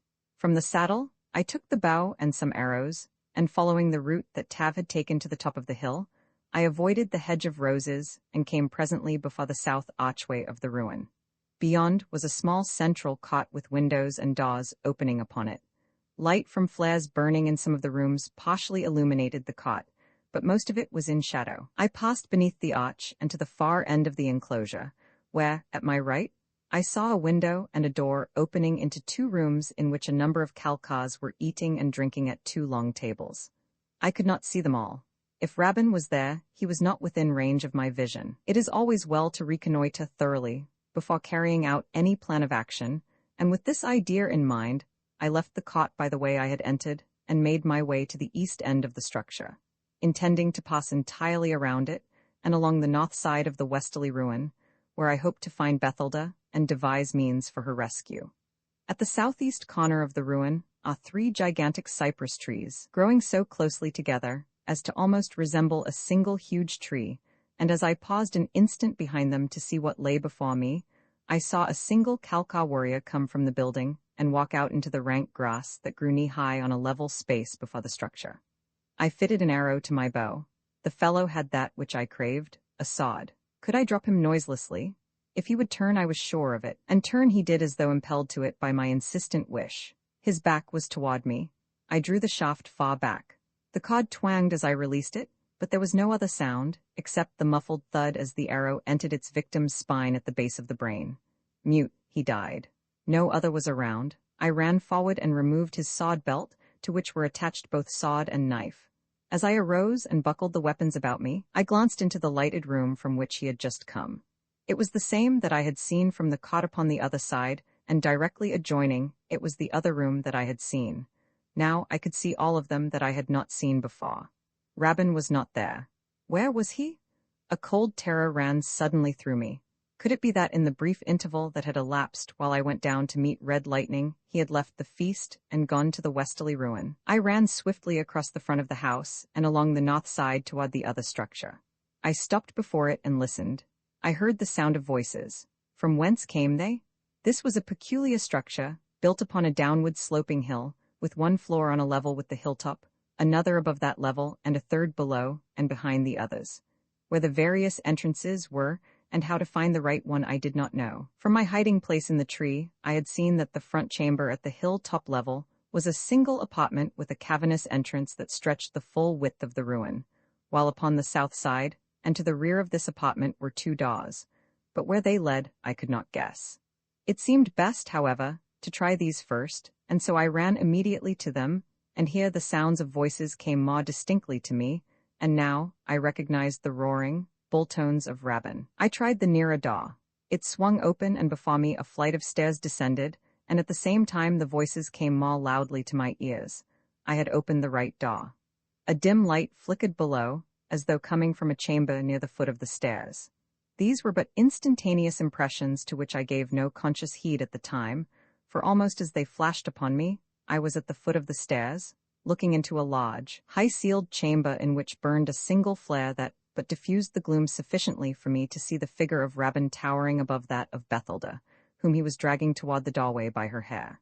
"An aughtiz," he was bellowing. "An aughtiz, who would have thought that Rabban would ever take the daughter of a Jemadar to be his woman? Ah, you do not like the idea, eh?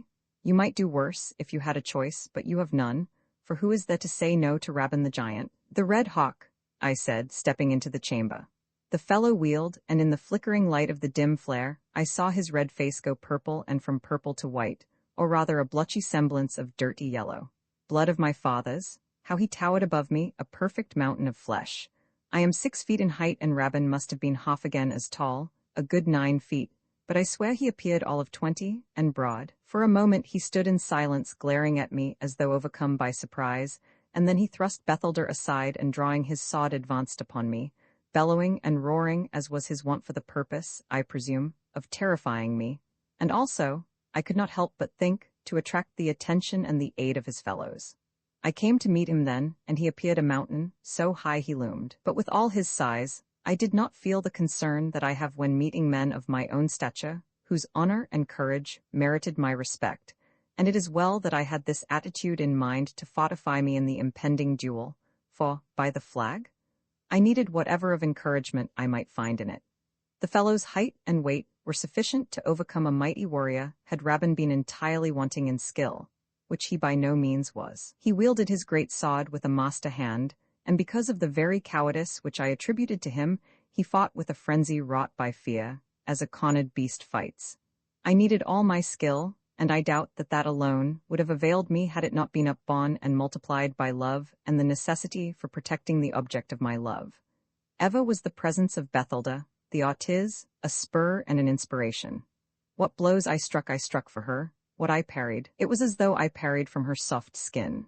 As we closed, he swung mightily at me a cut that would have severed me in twain, but I parried and stooped beneath it at once, and found his great legs unguarded before me, and ran my sword through a thigh.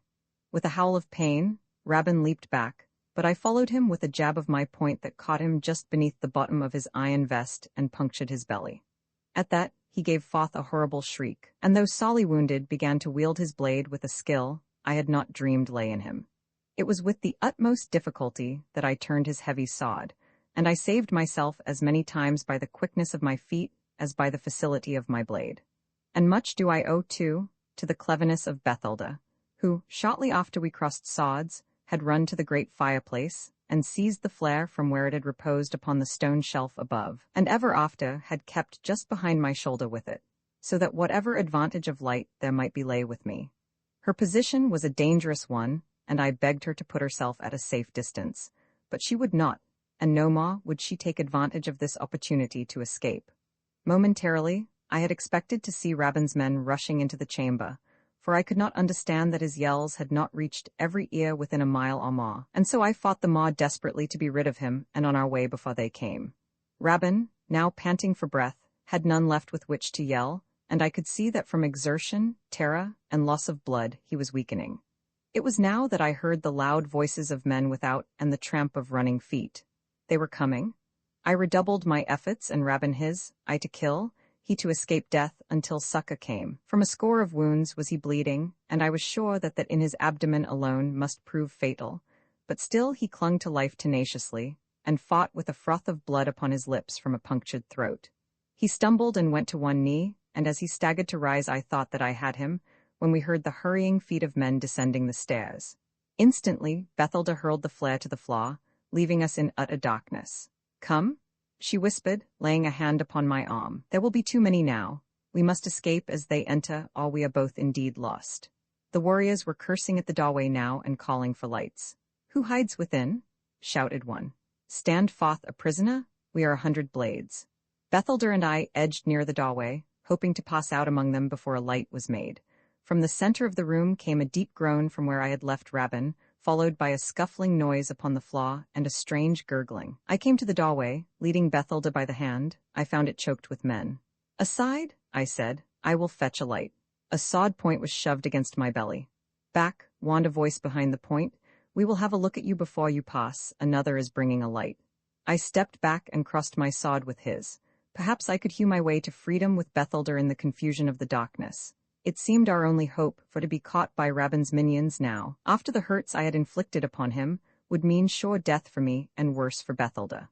By the feel of our steel we fenced in the dark, but I could not reach him, nor he me, though I felt that he was a master swordsman. I thought that I was gaining an advantage when I saw the flicker of a light coming from the doorway at the head of the stairs. Someone was coming with a flare. I redoubled my efforts, but to no avail. And then the light came, and as it fell upon the warriors in the doorway, I stepped back, astounded, and dropped my point. The light that revealed them illumined my own face, and at sight of it my antagonist voiced a cry of joy. "Red Hawk?" he cried and seized me by the shoulder. It was the vulture, my brother, and with him were the rattlesnake and 100 warriors of our own beloved clans. Other lights were brought, and I saw Okona and a host of strange warriors in Kalka trappings pushing down the stairway with my own, nor did they raise sword against one another. Okona pointed toward the center of the chamber, and we looked, and there lay Rabban, the giant, dead.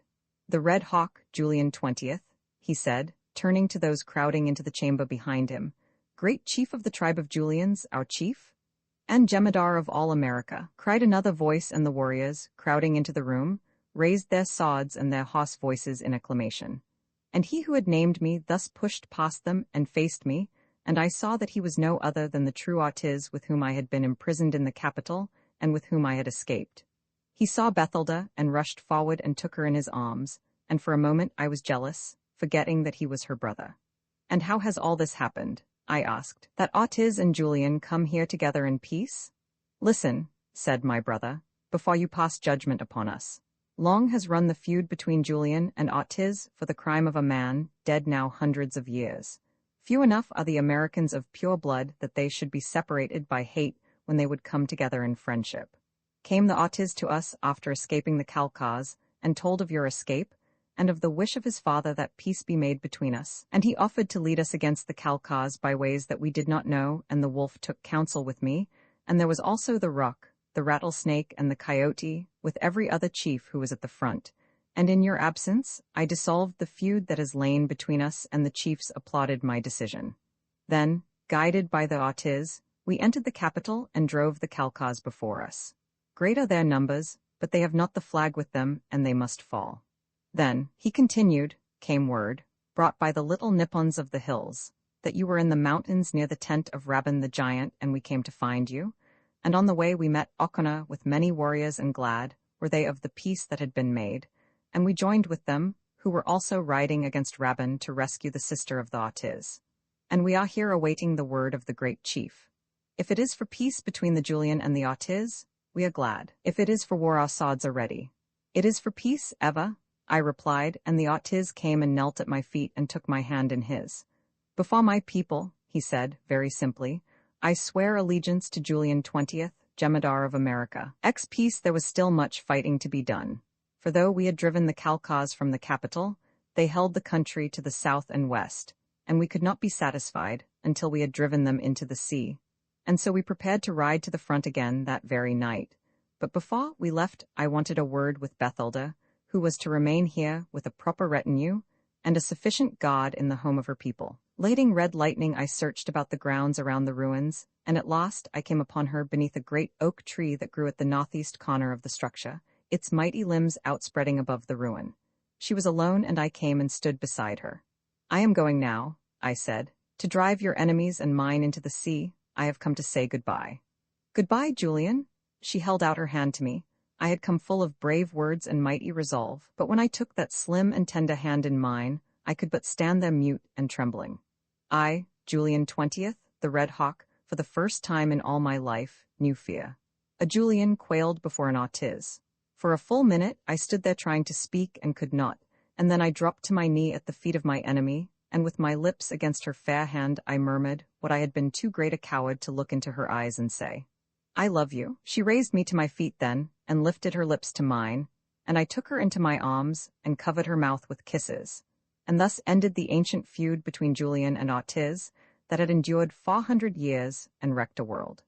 2 years later, and we had driven the Kalkas into the sea, the remnants of them flying westward in great canoes, which they had built and launched upon a beauteous bay 100 miles or more south of the capital. The rain cloud said that if they were not overcome by storms and waves, they might sail on and on around the world and come again to the eastern shores of America.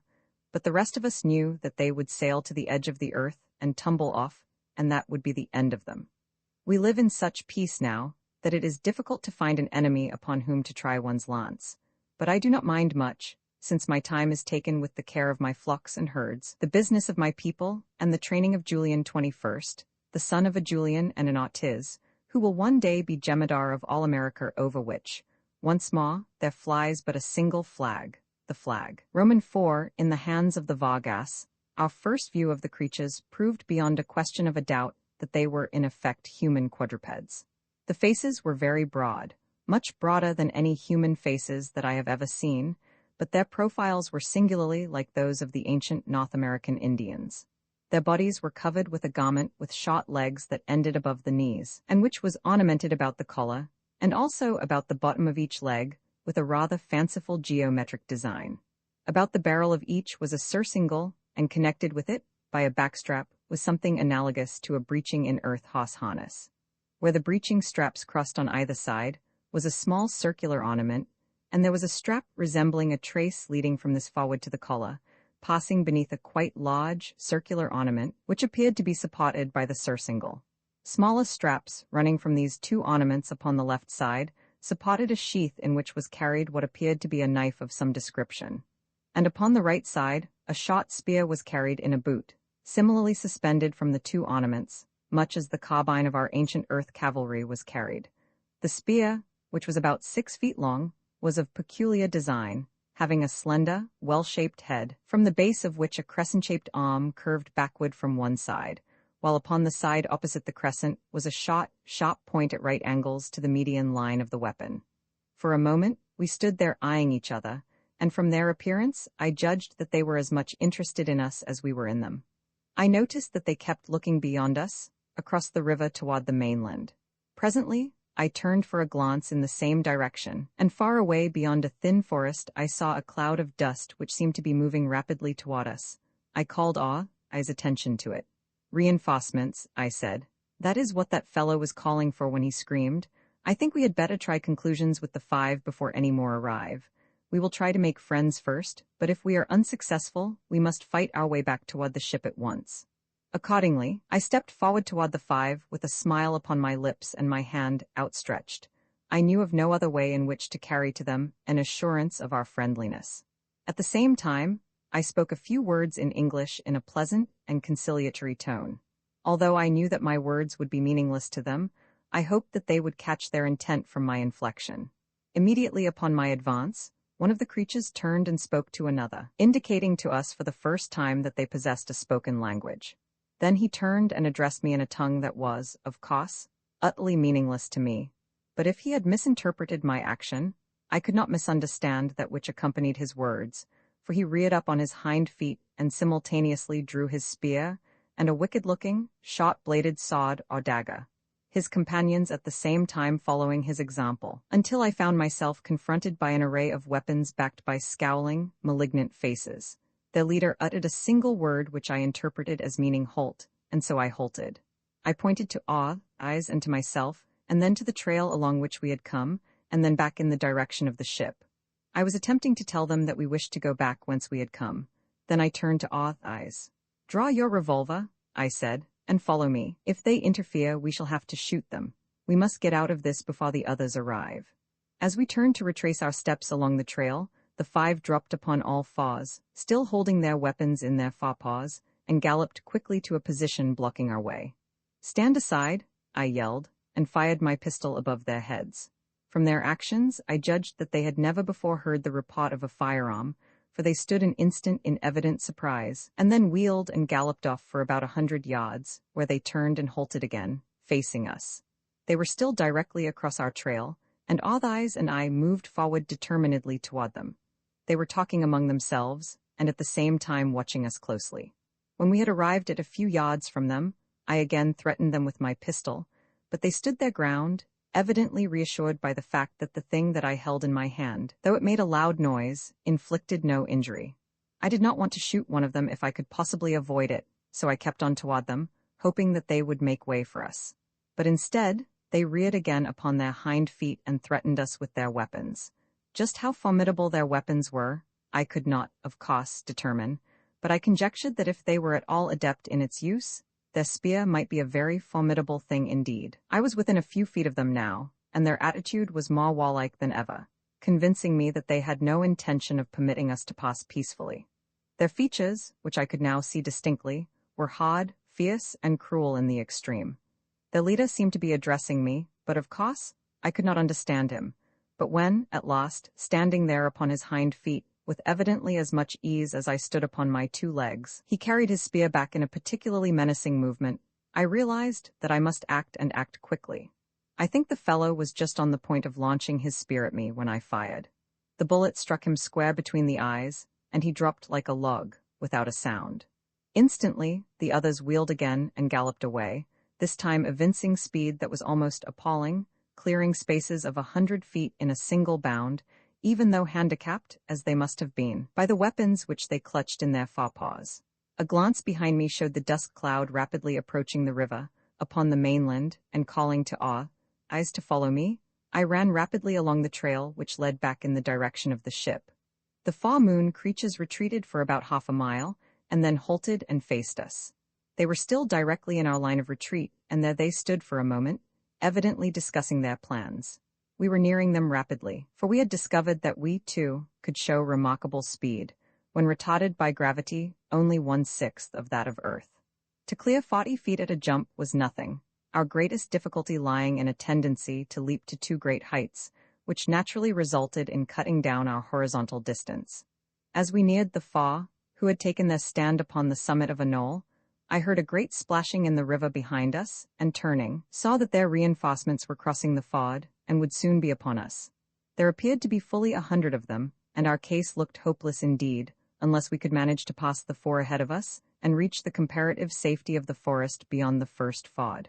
"Commence firing, Eyes," I said. "Shoot to kill. Take the 2 at the left as your targets, and I'll fire at the 2 at the right. We had better halt and take careful aim, as we cannot afford to waste ammunition." We came to a stop about 25 yards from the foremost creature, which is a long pistol shot, but they were standing still upon the crest of a knoll, distinctly outlined against the sky, and were such a size as to present a most excellent target. Our shots rang out simultaneously. The creature at the left, at which Eyes had aimed, leaped high into the air, and fell to the ground, where it lay kicking convulsively. The one at the right uttered a piercing shriek, clutched at its breast, and dropped dead. Then Eyes and I charged the remaining 2, while behind us we heard loud weird cries and the pounding of galloping feet. The 2 before us did not retreat this time, but came to meet us, and again we halted and fired. This time they were so close that we could not miss them, and the last of our original Luna foemen lay dead before us. We ran as neither of us had imagined human beings ever could run. I know that I covered over 50 feet in many a leap, but by comparison with the speed of the things behind us, we might have been standing still. They fairly flew over the lavender sward, indicating that those, which we had first seen, had at no time extended themselves in an effort to escape us. I venture to say that some of them leaped fully 300 feet at a time, and now, at every bound, they emitted fierce and terrible yells, which I assumed to be their war cry, intended to intimidate us. "It's no use, Eyes," I said to my companion. "We might as well make our stand here and fight it out. We cannot reach the ford. They are too fast for us." We stopped then and faced them, and when they saw we were going to make a stand, they circled and halted about 100 yards distant, entirely surrounding us. We had killed 5 of their fellows, and I knew we could hope for no quarter. We were evidently confronted by a race of fierce and warlike creatures, the appearance of which, at least, gave no indication of the finer characteristics that are so much revered among humankind upon earth. After a good look at one of them, I could not imagine the creature harboring even the slightest conception of the word mercy, and I knew that if we ever escaped that fierce cordon, it would be by fighting our way through it. "Come," I said to Eyes, "straight through for the ford," and turning again in that direction, I started blazing away with my pistol as I walked slowly along the trail. Eyes was at my side, and he, too, fired as rapidly as I. Each time our weapons spoke, a moon man fell. And now they commenced to circle us at a run, much as the savage Indians of the Western Plains circled the pocked wagon trains of our long-gone ancestors in North America. They hurled spears at us, but I think the sound of our revolvers and the effect of the shots had to some measure unnerved them, for their aim was poor and we were not, at any time, seriously menaced. As we advanced slowly, firing, we made many hits, but I was horrified to see that every time one of the creatures fell, the nearest of his companions leaped upon him and cut his throat from ear to ear. Some of them had only to fall to be dispatched by his fellows. A bullet from Othai's weapon shattered the hind leg of one of them, bringing him to the ground. It was, of course, not a fatal wound, but the creature had scarcely gone down when the nearest to him sprang forward and finished him. And thus we walked slowly toward the ford, and I commenced to have hoped that we might reach it and make our escape. If our antagonists had been less fearless, I should have been certain of it, but they seemed almost indifferent to their danger, evidently counting upon their speed to give them immunity from our bullets. I can assure you that they presented most difficult targets, moving as they did in great leaps and bounds. It was probably more their number than our accuracy that permitted us the hits we made. We were almost at the ford when the circle suddenly broke, and then formed a straight line parallel to us, the leader swinging his spear about his head, grasping the handle at its extreme end. The weapon moved at great speed, in an almost horizontal plane. I was wondering at the purpose of his action, when I saw that 3 or 4 of those directly in the rear of him had commenced to swing their spears in a similar manner. There was something strangely menacing about it that filled me with alarm. I fired at the latter and missed, and at the report of my pistol, a half-dozen of them let go of their swift whirling spears, and an instant later, I realized the purpose of their strange maneuver, for the heavy weapons shot toward us, butts first, with the speed of lightning, the crescent-like hooks catching us around a leg, an arm and the neck, hurling us backward to the ground, and each time we essayed to rise, we were struck again until we finally lay there, bruised and half-stunned, and wholly at the mercy of our antagonists, who galloped forward quickly, stripping our weapons from us. Those who had hurled their spears at us recovered them, and then they all gathered about, examining us, and jabbering among themselves. Presently, the leader spoke to me, prodding me with the sharp point of his spear. I took it that he wanted me to arise, and I tried to do so, but I was pretty much all in and fell back each time I essayed to obey. Then he spoke to 2 of his followers, who lifted me and laid me across the back of a third. There I was fastened in a most uncomfortable position by means of leather straps which were taken from various parts of the harnesses of several of the creatures. Othai's was similarly lashed to another of them, whereupon they moved slowly back in the direction from which they had come, stopping, as they went, to collect the bodies of their dead, which were strapped to the backs of others of their companions. The fellow upon whom I rode had several well-defined gaits, one of which, a square trot, was the acme of torture for me, since I was bruised and hurt and had been placed across him face down, upon my belly. But inasmuch as this gait must have been hard, too, upon him, while thus saddled with a burden, he used it but little, for which I was tremendously thankful. When he changed to a single foot, which, fortunately for me, he often did, I was much less uncomfortable. As we crossed the ford toward the mainland, it was with difficulty that I kept from being drowned, since my head dragged in the water for a considerable distance, and I was mighty glad when we came out again on shore. The thing that bore me was consistently inconsiderate of me, bumping me against others, and against the bodies of their slain that were strapped to the backs of his fellows. He was apparently quite tireless, as were the others, and we often moved for what seemed many miles at a fast run. Of course, my lunar weight was equivalent to only about 30 pounds on Earth, while our captors seemed fully as well-muscled as a small earthly horse, and as we later learned, were capable of carrying heavy burdens. How long we were on the march, I do not know, for where it is always daylight, and there is no sun nor other means of measuring time, one may only guess at its duration, the result being influenced considerably by one's mental and physical sensations during the period. Judged by these considerations, then, we might have been on the trail for many hours, for I was not only most uncomfortable in body, but in mind as well. However that may be, I know only that it was a terrible journey, that we crossed rivers twice after reaching the mainland, and came at last to our destination, amid low hills, where there was a level, park-like space, dotted with weird trees. Here the straps were loosened, and we were dumped upon the ground, more dead than alive, and immediately surrounded by great numbers of creatures who were identical with those who had captured us. When I was finally able to sit up and look about, I saw that we were at the threshold of a camp or village, consisting of a number of rectangular huts, with high-peaked roofs, thatched or rather shingled, with the broad, round leaves of the trees that grew about. We saw now for the first time the females and the young. The former were similar to the males, except that they were of lighter build, and they were far more numerous. They had udders, with from 4 to 6 teats, and many of them were followed by numerous progeny, several that I saw having as high as 6 young in a litter. The young were naked, but the females wore a garment similar to that worn by the males, except that it was less ornate as was their harness and other trappings. From the way the women and children rushed upon us as we were unloaded in camp, I felt that they were going to tear us to pieces, and I really believe they would have had not our captors prevented. Evidently the word was passed that we were not to be injured, for after the first rush they contented themselves with examining us, and sometimes feeling of us or our clothing, the while they discussed us, but with the bodies of those who were slain, it was different, for when they discovered these where they had been unloaded upon the ground, they fell upon them and commenced to devour them, the warriors joining them in the gruesome and terrible feast. Eyes and I understood now that they had cut the throats of their fellows to let the blood, in anticipation of the repast to come. As we came to understand them and the conditions under which they lived, many things concerning them were explained. For example, at least 2/3 of the young that are born are males, and yet there are only about 1/6 as many adult males as there are females. They are naturally carnivorous, but with the exception of one other creature upon which they prey, there is no animal in that part of the interior lunar world with which I am familiar that they may eat with safety. The flying toad and the walking snake and the other reptilia are poisonous, and they dare not eat them.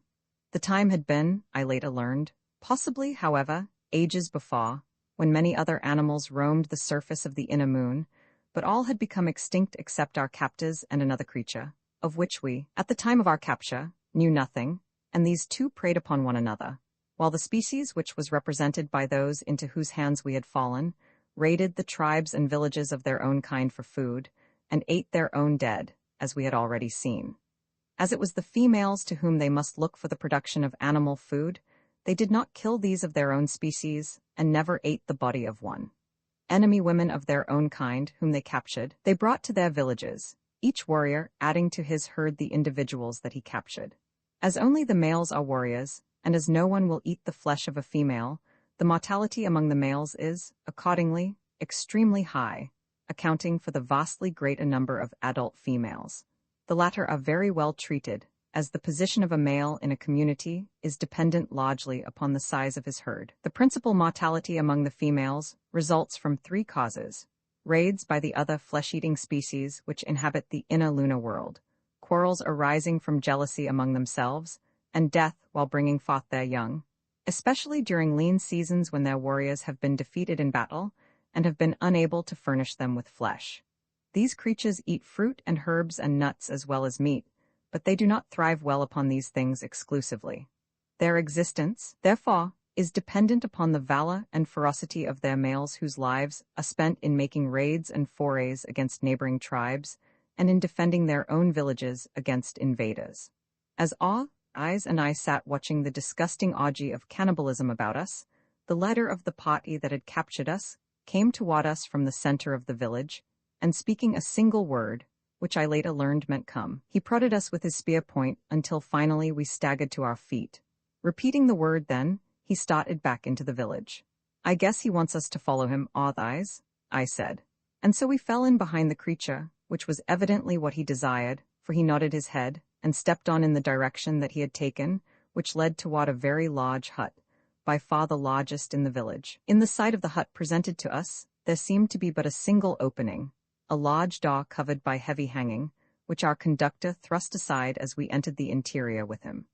We found ourselves in a large room, without any other opening whatsoever, save the doorway through which we had entered, and over which the hanging had again been drawn, yet the interior was quite light, though not so much so as outside, but there were no means for artificial lighting apparent. The walls were covered with weapons, and with the skulls and other bones of creatures similar to our captors, though Eyes and I both noticed a few skulls much narrower than the others, and which, from their appearance, might have been the human skulls of Earth men, though in discussing it later, we came to the conclusion that they were the skulls of the females and the young of the species, whose faces are not so wide as the adult male. Lying upon a bed of grasses at the opposite side of the room was a large male whose skin was of so much deeper lavender hue than the others that we had seen, as to almost suggest a purple.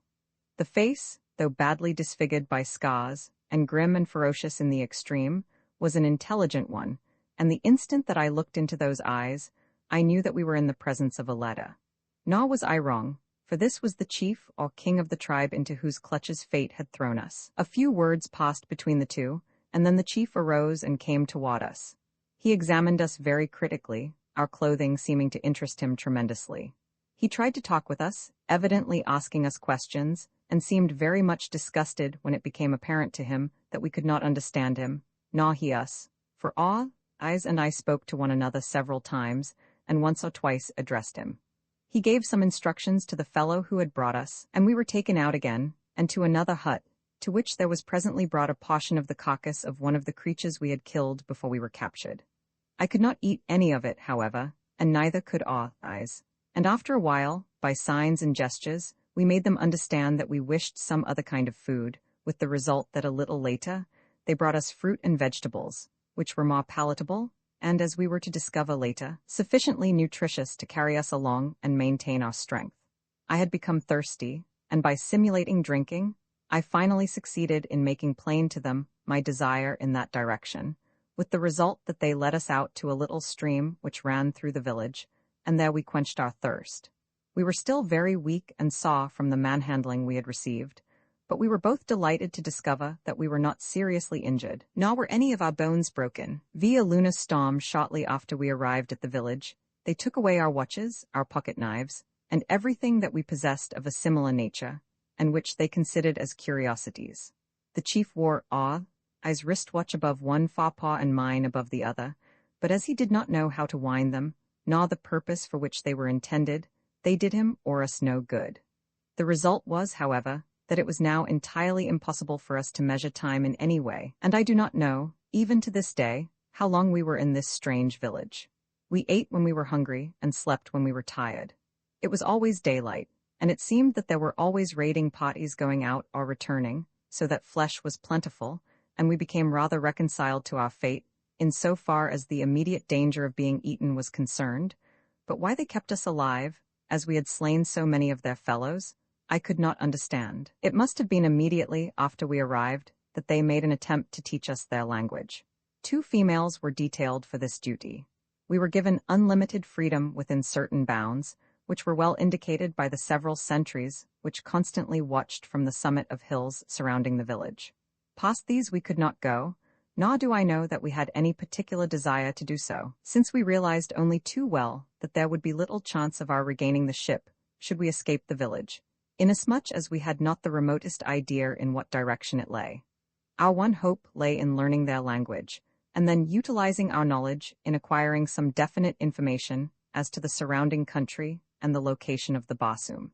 It did not seem to take us very long to learn their tongue, though, of course, I realize that it may really have been months. Almost before we knew it, we were conversing freely with our captors. When I say freely, it is possible that I exaggerate a trifle, for though we could understand them fairly well, it was with difficulty that we made ourselves understood, yet we managed it some way, handicapped as we were by the peculiarities of the most remarkable language of which I have any knowledge. It is a very difficult language to speak, and as a written language, would be practically impossible. For example, there is their word guiho, for which eyes and I discovered 27 separate and distinct meanings, and that there are others I have little or no doubt. Their speech is more aptly described as song, the meaning of each syllable being governed by the note in which it is sung. They speak in 5 notes, which we may describe as A, B, C, D, and E. Gu sung in A means something radically different from gu sung in E, and again, if gu is sung in A, followed by E in G, it means something other than if gu had been sung in D followed by E in A. Fortunately for us, there are no words of over 3 syllables, and most of them consist of only 1 or 2, or we should have been entirely lost. The resulting speech, however, is extremely beautiful, and Arthais used to say that if he closed his eyes, he could imagine himself living constantly in grand opera. The chief's name, as we learned, was Gavago. The name of the tribe or village was Novans, while the race to which they belonged was known as Vargas. When I felt that I had mastered the language sufficiently well to make myself at least partially understood, I asked to speak to Gavago, and shortly thereafter I was taken to him. "You have learned our speech?" he asked. I nodded in the affirmative. "I have," I said, "and I have come to ask why we are held captives and what you intend to do with us. We did not come to seek a quarrel with you, we wish only to be friends and to be allowed to go our way in peace."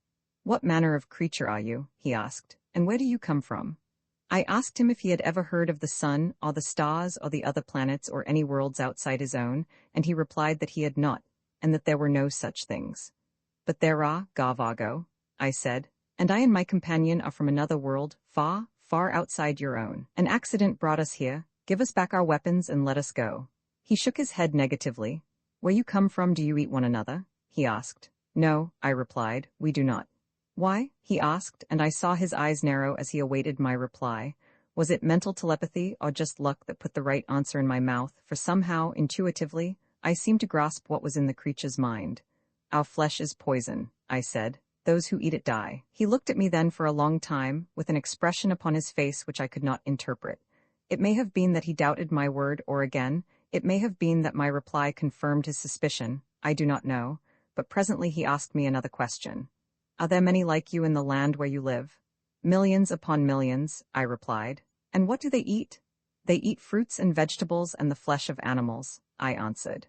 What animals? He asked. I have seen no animals here like them, I replied, but there are many kinds unlike us so that we do not have to eat flesh of our own race.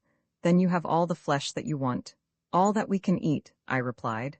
We raise these animals for their flesh. Where is your country? He demanded. Take me to it. I smiled. I cannot take you to it, I said. It is upon another world.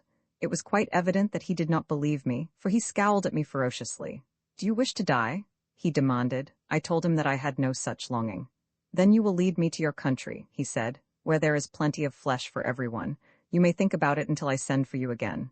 Go. And thus he dismissed me. Then he sent for Eyes, but what Eyes told him I never knew exactly, for he would not tell me, and as our relations, even in our captivity, were far from friendly, I did not urge him to any confidences. I had occasion to notice, however, that from that time Gavago indicated a mocked preference for Eyes, and the latter was often called to his hut.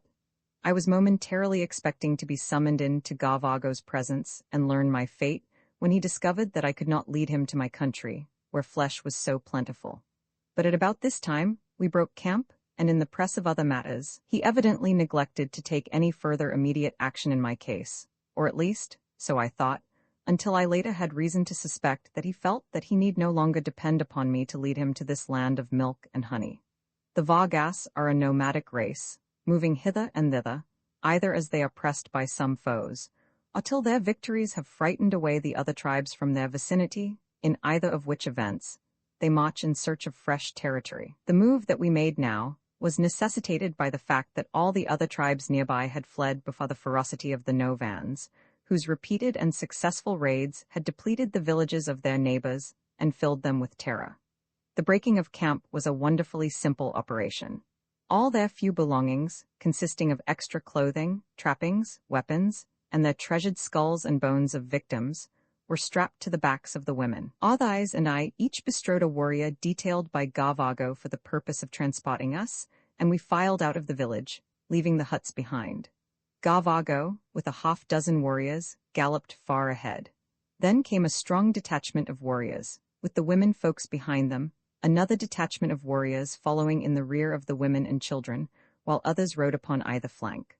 A mile or so in the rear came 3 warriors, and there were 2 or 3 scattered far out on either flank. Thus we moved, thoroughly protected against surprise, regulating our speed by that of the point with which Gavago traveled. Because of the women and the children, we moved more slowly than warriors do when on the march alone, when they seldom, if ever, travel slower than a trot, and more generally, at a fast gallop.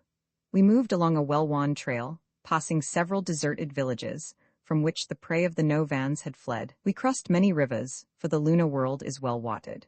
We skirted several lakes, and at one point of high ground, I saw, far at our left, the waters of what appeared to be a great ocean.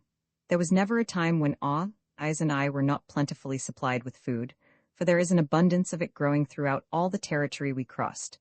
But the Novans had been without flesh for several days and were, in consequence, mad with hunger, as the fruits and vegetables which they ate seemed not to satisfy them at all. We were moving along at a brisk trot when, without warning, we were struck by a sudden gust of wind that swept, cold and refreshing, down from some icy mountain fastness. The effect upon the Novans was electrical. I would not have had to understand their language to realize that they were terrified. They looked apprehensively about and increased their speed as though endeavoring to overtake Gavago, who was now far ahead with the point. A moment later a dash of rain struck us, and then it was every man for himself, and the devil take the hindmost, as they broke into a wild stampede to place themselves close to their chief. Their hysterical flight was like the terrorized rush of wild cattle. They jostled and tripped one another, and stumbled and fell and were trampled upon, in their haste to escape. Old Gavago had stopped with his point, and was waiting for us. Those who accompanied him seemed equally terrified with the rest, but evidently they did not dare run until Gavago gave the word. I think, however, that they all felt safer when they were close to him, for they had a great deal of confidence in him, yet they were still pretty badly frightened, and it would not have taken much to have set them off again into another route. Gavago waited until the last of the rearguard straggled in, and then he set off directly toward the mountains, the entire tribe moving in a compact mass, though they might have fallen easy prey to an ambush or any sudden attack. They knew, however, what I half guessed, that knowing that their enemies were as terrified of the storm as they, there was little danger of their being attacked, none whatever, in fact. We came at last to a hillside covered with great trees which offered some protection from both the wind and the rain, which had now arisen to the proportion of a hurricane. As we came to a halt, I slipped from the back of the warrior who had been carrying me and found myself beside one of the women who had taught eyes and me the language of the Vagas. "Why is everyone so terrified?" I asked her. "It is Zoal," she whispered fearfully. "He is angry." "Who is Zoal?" I asked. She looked at me in wide-eyed astonishment. "Who is Zoal?" she repeated. "They told me that you said that you came from another world, and I can well believe it when you ask, 'Who is Zoal?'" "Well, who is he?" I insisted. "He is a great beast," she whispered. "He is everywhere. He lives in all the great holes in the ground, and when he is angry, he comes forth and makes the water fall and the air run away. We know that there is no water up there," and she pointed toward the sky. "But when Zoal is angry, he makes water fall from where there is no water, so mighty is Zoal, and he makes the air to run away so that the trees fall before it as it rushes past, and huts are knocked flat or carried high above the ground. And then, O terror of terrors, he makes a great noise, before which mighty warriors fall upon the ground and cover up their ears. We have angered Zoal, and he is punishing us, and I do not dare to ask him not to send the big noise." It was at that instant that there broke upon my ears the most terrific detonation that I have ever heard. So terrific was it that I thought my eardrums had burst, and simultaneously, a great ball of fire seemed to come rolling down from the mountain heights above us. The woman, covering her ears, shuddered, and when she saw the ball of fire, she voiced a piercing shriek. "The light that devours," she cried. "When that comes too, it is the end, for then is Zoal mad with rage." The ground shook to the terrifying noise, and though the ball of fire did not pass close to us, still could I feel the heat of it even as it went by at a distance, leaving a trail of blackened and smoking vegetation in its rear. What flames there were, the torrential rain extinguished almost immediately. It must have traveled about 10 miles, down toward the sea, across rolling hills and level valleys, when suddenly it burst, the explosion being followed by a report infinitely louder than that which I had first heard. An earthquake could scarce have agitated the ground more terrifyingly than did this peal of lunar thunder. I had witnessed my first lunar electrical storm, and I did not wonder that the inhabitants of this strange world were terrified by it. They attribute these storms, as they do all their troubles, to Zoal, a great beast, which is supposed to dwell in the depth of the lunar craters, the lower ends of which open into the interior lunar world. As we cowered there among the trees, I wondered if they were not afraid that the wind would blow the forest down and crush them, and I asked the woman who stood beside me. "Yes," she said, "that often happens, but more often does it happen that if one is caught in a clearing, the air that runs away picks him up and carries him along to drop him from a great height upon the hard ground. The trees bend before they break, and those who watch are warned, and they escape destruction if they are quick. When the wind that runs seizes one, there is no escape. It seems to me," I said, "that it would have been safer if Gavago had led us into one of those sheltered ravines," and I indicated a gorge in the hillside at our right. "No," she said, "Gavago is wise. He led us to the safest spot. We are sheltered from the air that runs away, and perhaps a little from the light that devours, nor can the waters that drown reach us here, for presently they will fill that ravine full."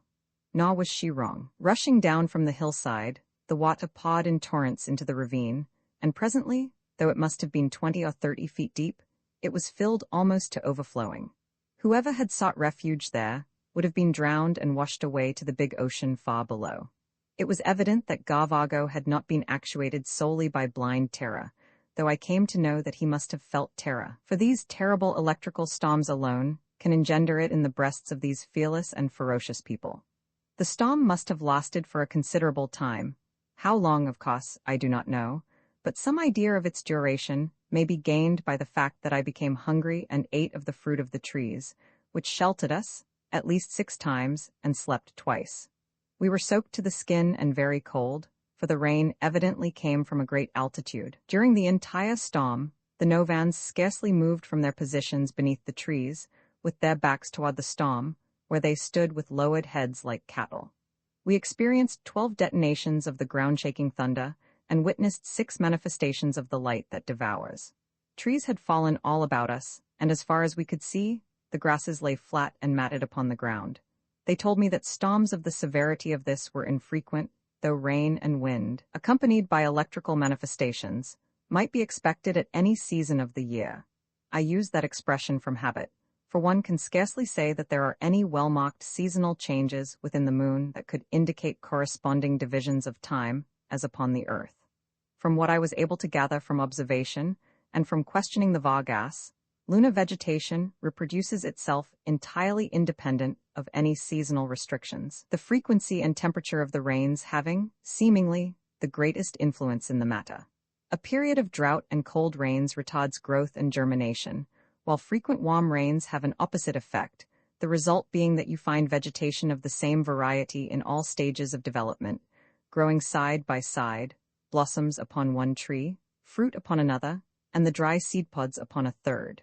Not even, therefore, by the growth of plant life, might one measure time within the moon, and the period of gestation among the Vargas is similarly irregular, being affected by the physical condition of the female as well as by climatic conditions, I imagine. When the tribe is well fed, and the weather warm, the warriors victorious, and the minds of the women at peace, they bring forth their young in an incredibly short period. On the other hand, a period of cold or of hunger, and of long marches, following defeat, induces an opposite result.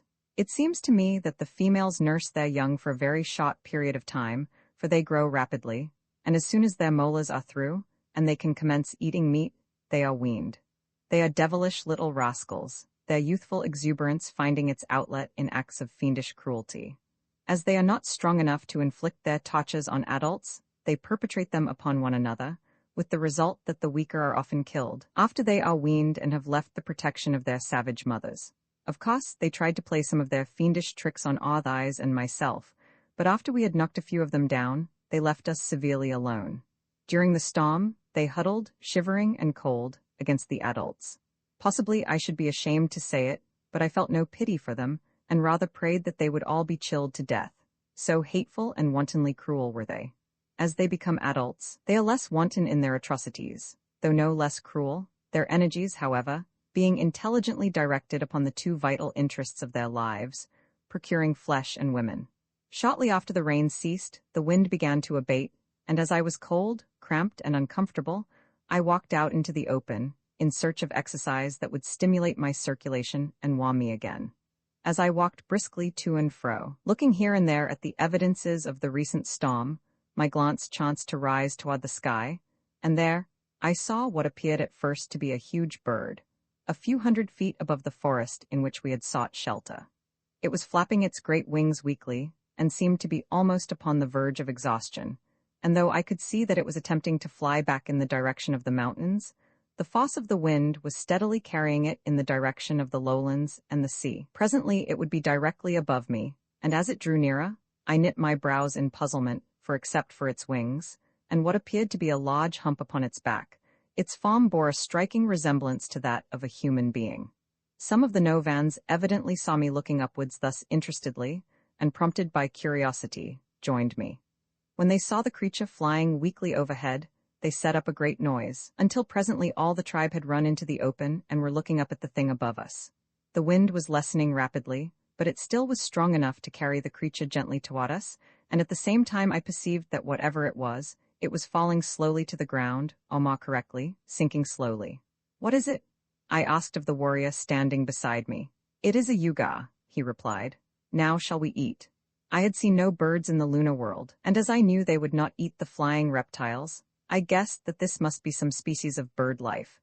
But as it dropped closer, I became more and more convinced that it was a winged human being, or at least a winged creature with human form.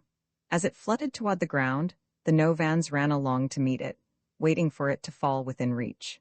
As they did so, Gavago called to them to bring the creature to him alive and unharmed. I was about 100 yards from the spot when the poor thing finally fell into their clutches. They dragged it to the ground roughly, and a moment later I was horrified to see them tear its wings from it and the hump from its back. There was a great deal of grumbling at Gavago's order, as following the storm and their long fast, the tribe was ravenously hungry. "Flesh, flesh," they growled. "We are hungry, give us flesh." But Gavago paid no attention to them, standing to one side beneath a tree, awaiting the prisoner that they were bringing toward him. Vi in Exodus and a battle Arthais, who was becoming the almost constant companion of the chief, was standing beside the latter, while I was 25 or 30 yards away, and directly between Gavago and the warriors who were approaching with the prisoner, who would of necessity have to pass close beside me.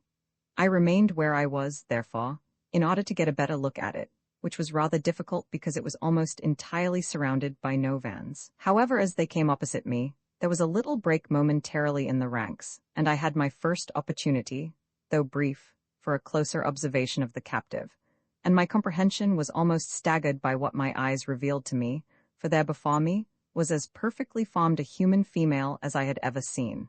By earthly standards, she appeared a girl of about 18, with hair of glossy blackness that suggested more the raven's wing than aught else, and a skin of almost marble whiteness, slightly tinged with a creamy shade. Only in the color of her skin did she differ from earthly women in appearance, except that she seemed far more beautiful than they. Such perfection of features seemed almost unbelievable. Had I seen her first posed motionless, I could have sworn that she was chiseled from marble, yet there was nothing cold about her appearance. She fairly radiated life and feeling. If my first impression had been startling, it was nothing to the effect that was produced when she turned her eyes full upon me. Her black brows were two thin, penciled arches, beneath which were dark wells of light, vying in blackness with her raven hair. On either cheek was just the faintest suggestion of a deeper cream, and to think that these hideous creatures saw in that form divine only flesh to eat. I shuddered at the thought, and then my eyes met hers, and I saw an expression of incredulity and surprise registered in those liquid orbs. She half turned her head as she was dragged past, that she might have a further look at me, for doubtless she was as surprised to see a creature like me as I was to see her.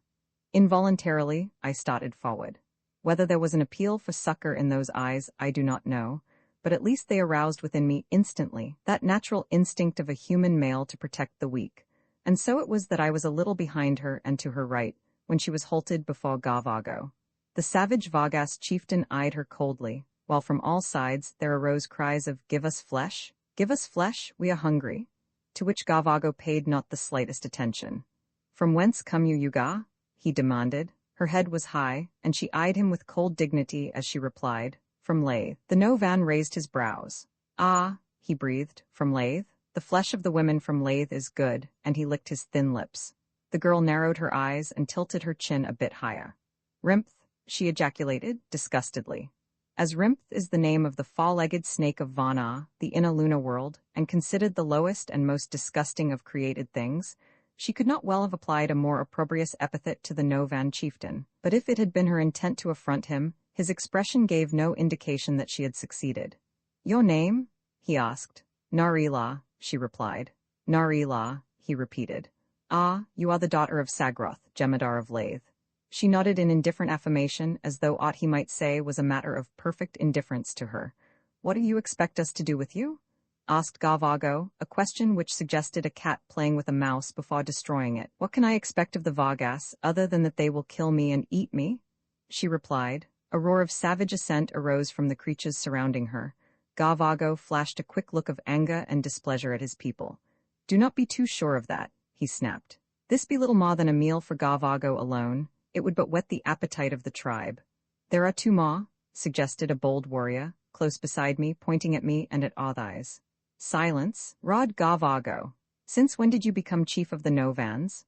"We can starve without a chief," muttered the warrior who had spoken, and from two or three about him arose grumblings of assent, Swift at that, Gavago reared upon his hind feet, and in the same motion, drew and hurled his spear, the sharp point penetrating the breast of the malcontent, piercing his heart. As the creature fell, the warrior closest to him slit his throat, while another withdrew Gavago's spear from the copse and returned it to the chief. "Divide the carcass among you," commanded the chief, "and whosoever thinks that there is not enough, let him speak as that one spoke, and there shall be more flesh to eat." Thus did Gavago, chief of the Novans, hold the obedience of his savage tribesmen. There was no more muttering then, but I saw several cast hungry eyes at me, hungry, angry eyes that boded me no good. In what seemed an incredibly short space of time, the carcass of the slain warrior had been divided and devoured. And once again we set out upon the march, in search of new fields to conquer, and fresh flesh to eat. Now Gavago sent scouts far in advance of the point, for we were entering territory which he had not invaded for a long time, a truth which was evidenced by the fact that there were only about 20 warriors in the tribe, besides Gavago, who were at all familiar with the territory. Naturally quarrelsome and disagreeable, the Novans were far from pleasant companions upon that memorable march, since they had not recovered from the fright and discomforts of the storm, and, in addition, were ravenously hungry. I imagine that none, other than Gavago, could have held them. What his purpose was in preserving the 3 prisoners that would have made such excellent food for the tribe, I did not know. However, we were not slain, though I judged the fellow who carried me would much sooner have eaten me, and to vent his spite upon me, he trotted as much as he could, and I can assure you that he had the most devilishly execrable trot I ever sat. I felt that he was rather running the thing into the ground, for he had an easy rack, which would have made it much more comfortable for both of us, and inasmuch as I knew that I was safe as long as I was under Gavago's protection, I made up my mind to teach the fellow a lesson, which I finally did, although almost as much to my discomfort as his, by making no effort to ease myself upon his back, so that at every step I rose high and came down hard upon him, sitting as far back as possible so as to pound his kidneys painfully. It made him very angry, and he threatened me with all kinds of things if I didn't desist, but I only answered by suggesting that he take an easier gait, which at last he was forced to do. I was riding ahead with Gavago, who as usual led the point, while the new prisoner astride a Novan warrior was with the main body, as was I. Once the warriors that we bestrode paced side by side, and I saw the girl eyeing me questioningly. She seemed much interested in the remnants of my uniform, which must have differed greatly from any clothing she had seen in her own world. It seemed that she spoke and understood the same language that Gavago used, and so at last I made bold to address her. "It is unfortunate," I said, "that you have fallen into the hands of these creatures. I wish that I might be of service to you, but I also am a prisoner." She acknowledged my speech with a slight inclination of her head, and at first I thought that she was not going to reply, but finally looking me full in the face she asked, "What are you?" "I am one of the inhabitants of the planet Earth." "Where is that, and what is planet?" she asked, for I had had to use the Earth word, since there is no word of similar meaning in the language of the Vagas. "You know, of course," I said, "that space outside of Vanar is filled with other worlds. The closest to Vanar is Earth, which is many, many times larger than your world. It is from Earth that I come." She shook her head. "I do not understand," she said. She closed her eyes, and waved her hands with a gesture that might have included the universe. All is rock," she said. "Except here in the center of everything, in this space we call Vana. All else is rock." I suppressed a smile at the vast egotism of Vana, but yet how little different is it from many worldlings, who conceive that the entire cosmos exists solely for the inhabitants of Earth. I even know men in our own enlightened 21st century who insist that Mars is not inhabited, and that the messages that are purported to come from our sister planet are either the evidences of a great world hoax, or the voice of the devil luring people from belief in the true God. "Did you ever see my like in Vana?" I asked her. "No," she replied. "I never did, but I have not been to every part of Vanar. Vanar is a very great world, and there are many corners of it of which I know nothing." "I am not of Vanar," I told her again. "I am from another world far, far away." And then I tried to explain something of the universe to her, of the sun and the planets and their satellites, but I saw that it was as far beyond her as are the conceptions of eternity and space beyond the finite mind of Earthmen. She simply couldn't get it, that was all. To her, everything was solid rock that we know as space. She thought for a long time, though, and then she said, "Perhaps after all there may be other worlds than Vana." The great whos, those vast holes that lead into the eternal rock, may open into other worlds like Vana. I have heard that theory discussed, but no one in Vana believes it. It is true, then? She exclaimed brightly. And you come from another world like Vana. You came through one of the whos, did you not? Yes, I came through one of the whos. I replied, the word means hole in the Vagas tongue, but I did not come from a world like Vana. Here you live upon the inside of a hollow sphere. We Earthmen live upon the outside of a similar though much larger sphere. But what holds it up? She cried, laughing. It was the first time that she had laughed, and it was a very contagious laugh, and altogether delightful. Although I knew that it would probably be useless, I tried to explain the whole thing to her, commencing with the nebula hypothesis, and winding up with the relations that exist between the moon and the earth. If I didn't accomplish anything else, I at least gave her something to distract her mind from her grave predicament, and to amuse her temporarily, for she laughed often at some of my statements. I had never seen so gay and vivacious a creature, nor one so entirely beautiful as she. The single, sleeveless, tunic-like garment that she wore fell scarcely to her knees, and as she bestrode the Novan warrior, it often flew back until her thighs, even, were exposed. Her figure was divinely perfect, its graceful contours being rather accentuated than hidden by the diaphanous material of her dainty covering. But when she laughed, she exposed 2 rows of even white teeth that would be the envy of the most beautiful of earth maids. Suppose, she said, that I should take a handful of gravel and throw it up in the air. According to your theory, the smaller would all commence to revolve about the larger, and they would go flying thus wildly around in the air forever. But that is not what would happen. If I threw a handful of gravel into the air, it would fall immediately to the ground again, and if the worlds you tell me of were cast thus into the air, they too would fall, just as the gravel falls. It was useless, but I had known that from the beginning. What would be more interesting would be to question her, and that I had wished to do for some time, but she always put me off with a pretty gesture and a shake of her head, insisting that I answer some of her questions instead, but this time I insisted. Tell me, please, I asked, how you came to the spot where you were captured, how you flew, and what became of your wings, and why, when they tore them from you, it did not injure you? She laughed at that quite merrily. The wings do not grow upon us, she explained. We make them and fasten them upon our arms. Then you can support yourself in the air with wings fastened to your arms? I demanded, incredulously. Oh no, she said. The wings we use simply for propelling ourselves through the air. In a bag upon our backs we carry a gas that is lighter than air. It is this gas which supports us, and we carry it in such quantities as to maintain a perfect equilibrium, so that we may float at any altitude, or with our wings rise or fall gently. But as I hovered over Lathe, came the air that runs, and seizing me with its strong arms bore me off across the surface of Vana. Futilely, I fought against it, until I was spent and weak, and then it dropped me into the clutches of the Vargas, for the gas in my bag had become depleted. It was not intended to carry me aloft for any great length of time. She had used a word which, when I questioned her, she explained so that I understood that it meant time, and I asked her what she meant by it, and how she could measure it, since I had seen no indication of the Vargas having any conception of a measurable aspect of duration. Narilar explained to me that the Vargas, who were a lower order, had no means of measuring time, but that the Yuga, the race to which she belonged, had always been able to compute time through their observation of the fact that during certain periods, the bottoms of the whos, or craters, were illuminated, and for another period they were dark. And so they took as a unit of measure the total period from the beginning of this light in a certain crater to its beginning again, and this they called a ula, which corresponds with a sidereal month. By mechanical means, they divide this into 100 parts, called ola, the duration of each of which is about 6 hours and 32 minutes Earth time. 10 ulas make a keld, which one might call the lunar year of about 272 days Earth time.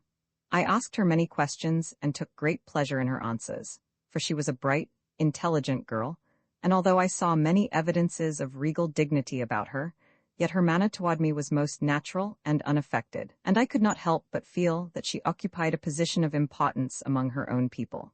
Our conversation was suddenly interrupted, however, by a messenger from the point, who came racing back at tremendous speed, carrying word from Gavago that the scouts were signaling that they had discovered a large village, and that the warriors were to prepare to fight. Immediately, we moved up rapidly to Gavago, and then we all advanced toward the scout who could be seen upon a knoll far ahead. We were cautioned to silence, and as we moved at a brisk canter over the soft, pale lavender vegetation of the inner moon, the feet of the Vargas giving forth no sound, the picture presented to my earthly eyes was weird and mysterious in the extreme. When we reached the Scout, we learned that the village was situated just beyond a low ridge not far distant, so Garvago gave orders that the women, the children, and the 3 prisoners should remain under a small guard where we were until they had topped the ridge, when we were to advance to a position where we might overlook the village, and if the battle was against the Novans, we could retreat to a point which he indicated to the warriors left to guard us. This was to be the rendezvous, for following defeat, the Vargas warriors scatter in all directions, thus preventing any considerable body of them being attacked and destroyed by a larger body of the pursuing enemy.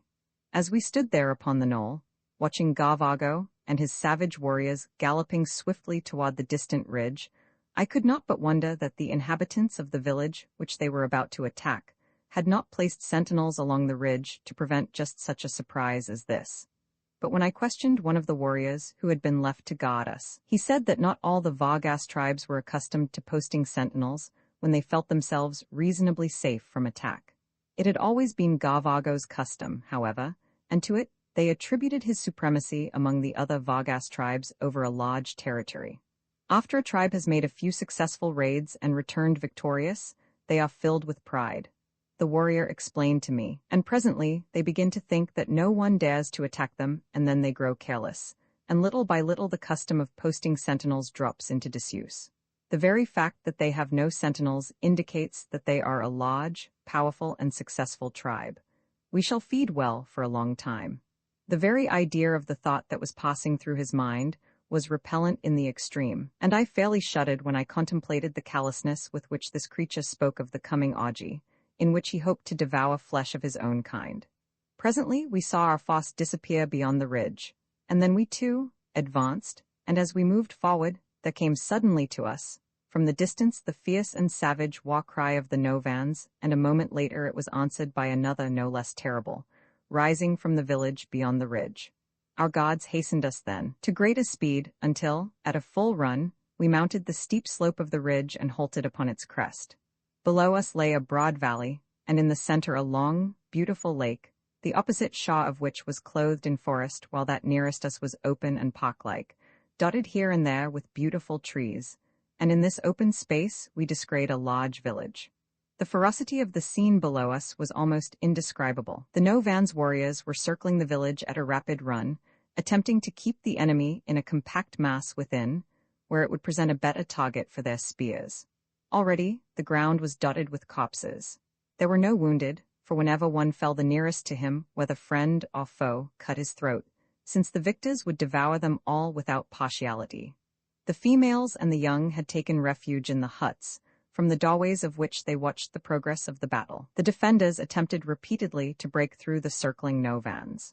The warrior with whom I had been talking told me that if they were successful, the females and the young would follow them through the break, scattering in all directions, while their warriors attempted to encircle the Novans.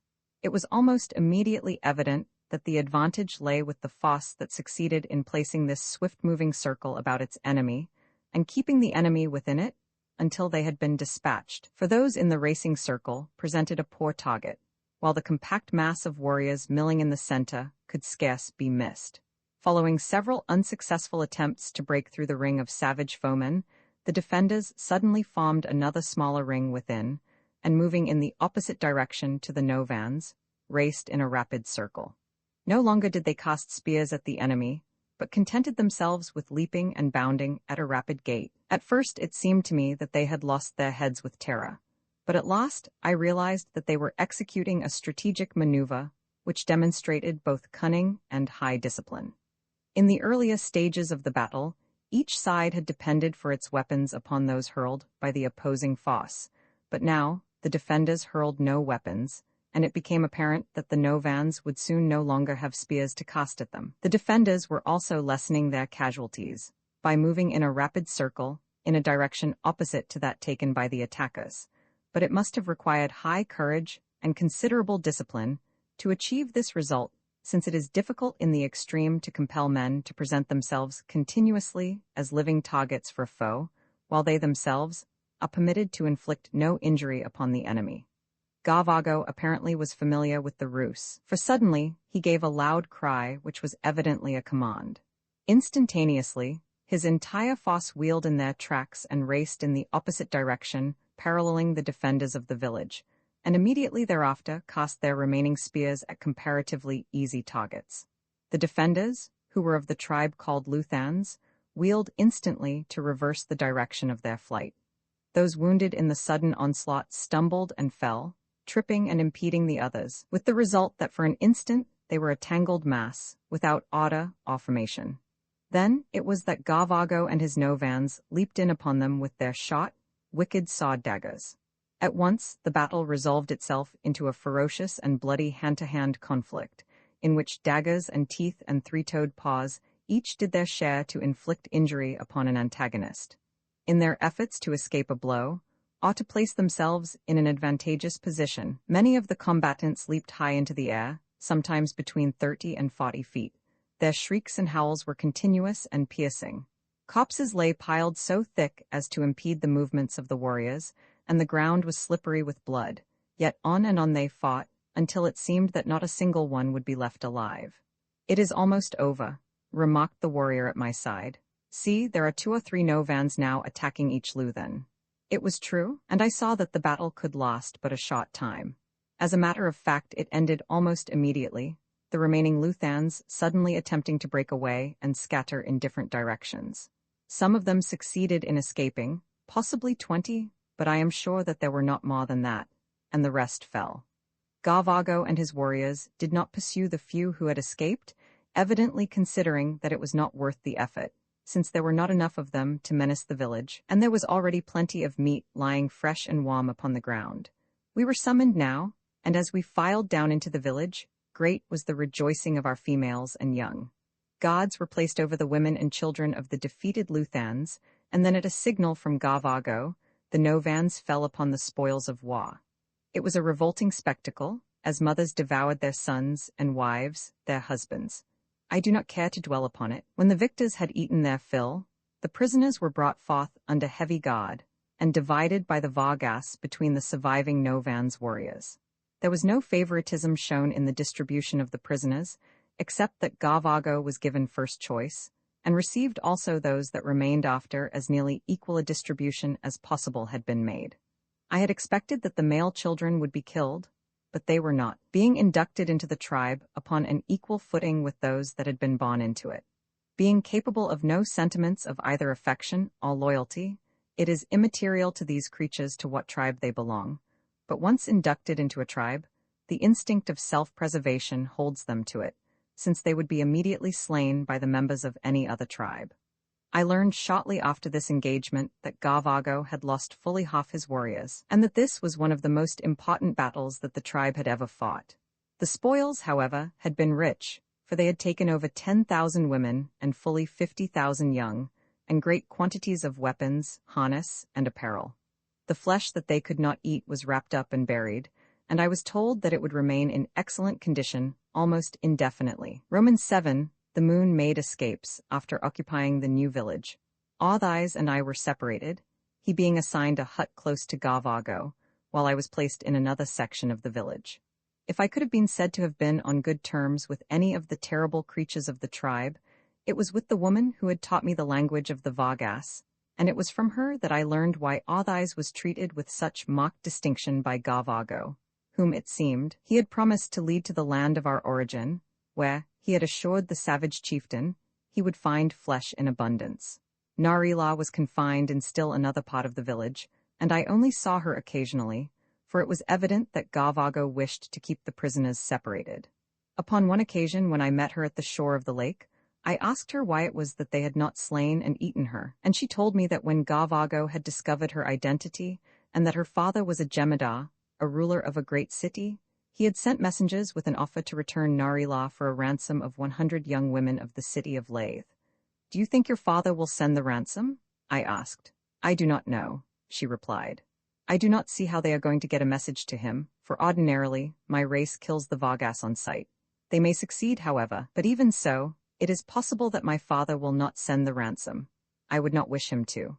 The daughters of my father's people are as dear to them as am I to him. It would be wrong to give 100 of the daughters of Lathe in return for one, even though she be the daughter of the Jemadar. We had drunk, and were returning toward our huts when, wishing to prolong our conversation and to be with this pleasant companion while I might, I suggested that we walk farther into the woods and gather fruit.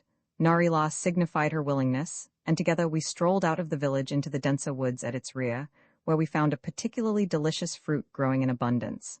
I gathered some and offered it to her, but she refused, thanking me, saying that she had but just eaten. "Do they bring the fruit to you?" I asked. "Or do you have to come and gather it yourself?" "What fruit I eat I gather," she replied, "but they bring me flesh. It is of that which I have just eaten, and so I do not care for fruit now."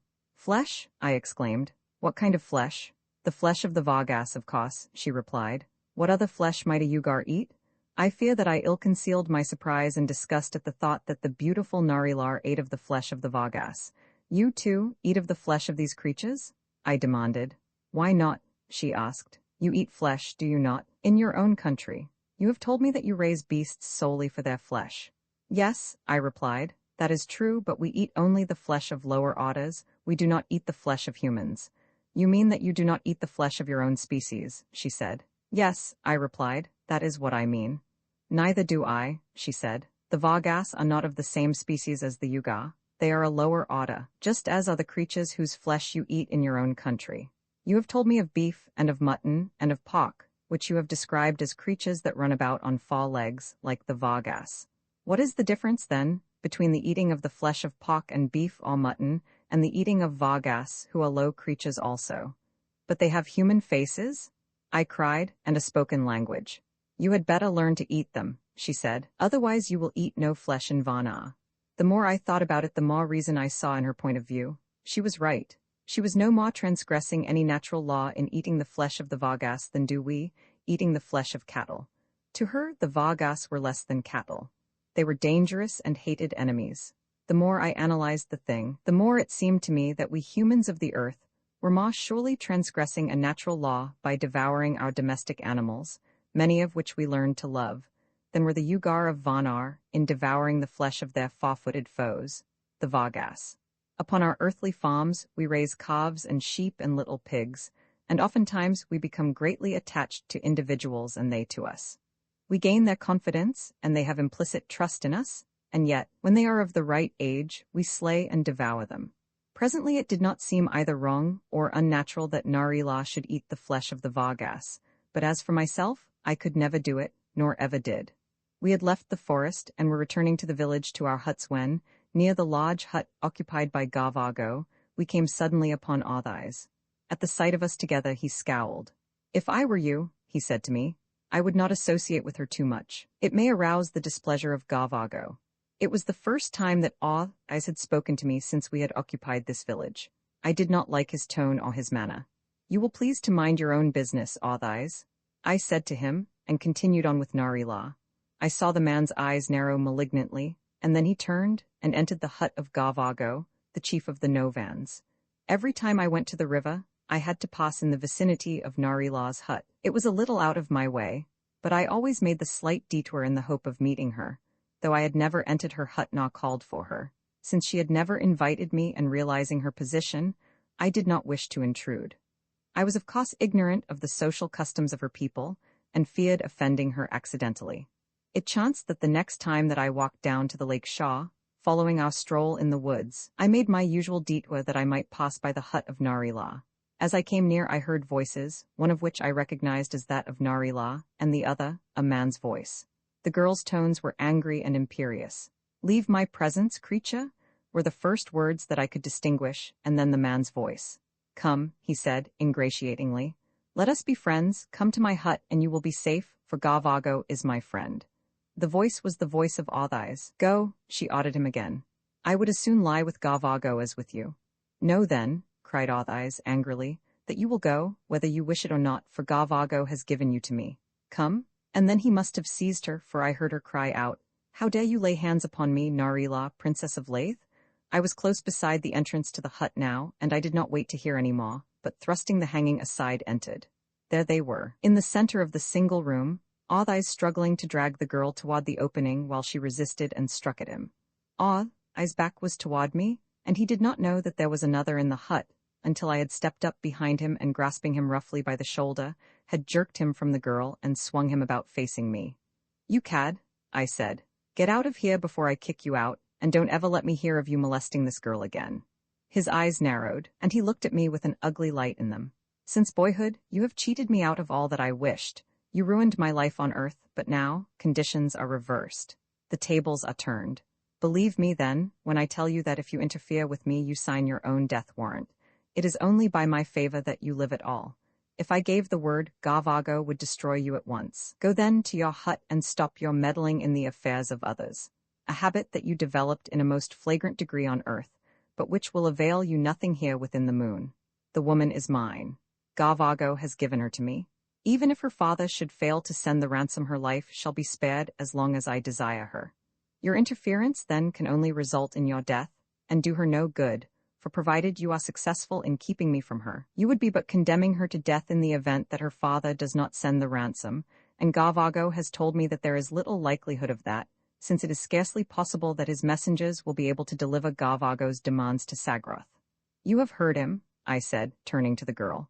What are your wishes in the matter? Perhaps he speaks the truth. I have no doubt but that he speaks the truth, she replied. But know, strangers, that the honor of a princess of Lathe is dearer than her life. Very well, Authise, I said to the man. You have heard her, now get out. He was almost white with anger, and for a moment I thought that he was going to attack me, but he was ever a coward, and contenting himself with giving me a venomous look, he walked from the hut without another word.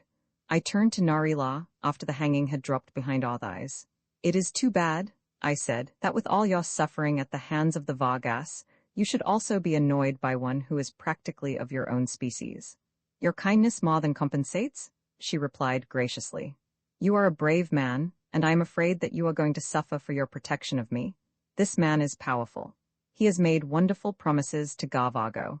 He is going to teach him how to use the strange weapons that you brought from your own world. The woman who brings me my meat told me of all this, and that the tribe is much excited by the promises that your friend has made to Gavago.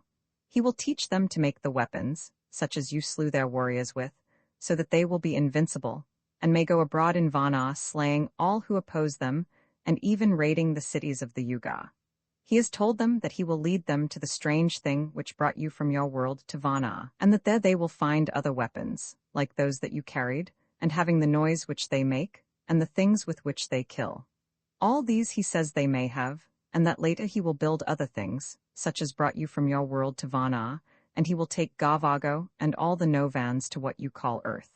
If there is any man in the universe who might do it, it is he, I replied, but there is little likelihood that he can do it. He is merely deceiving Gavago in the hope of prolonging his own life, against the possibility that an opportunity to escape will develop, in which event he will return to our ship and our friends. He is a bad man, though, Narila, and you must be careful of him.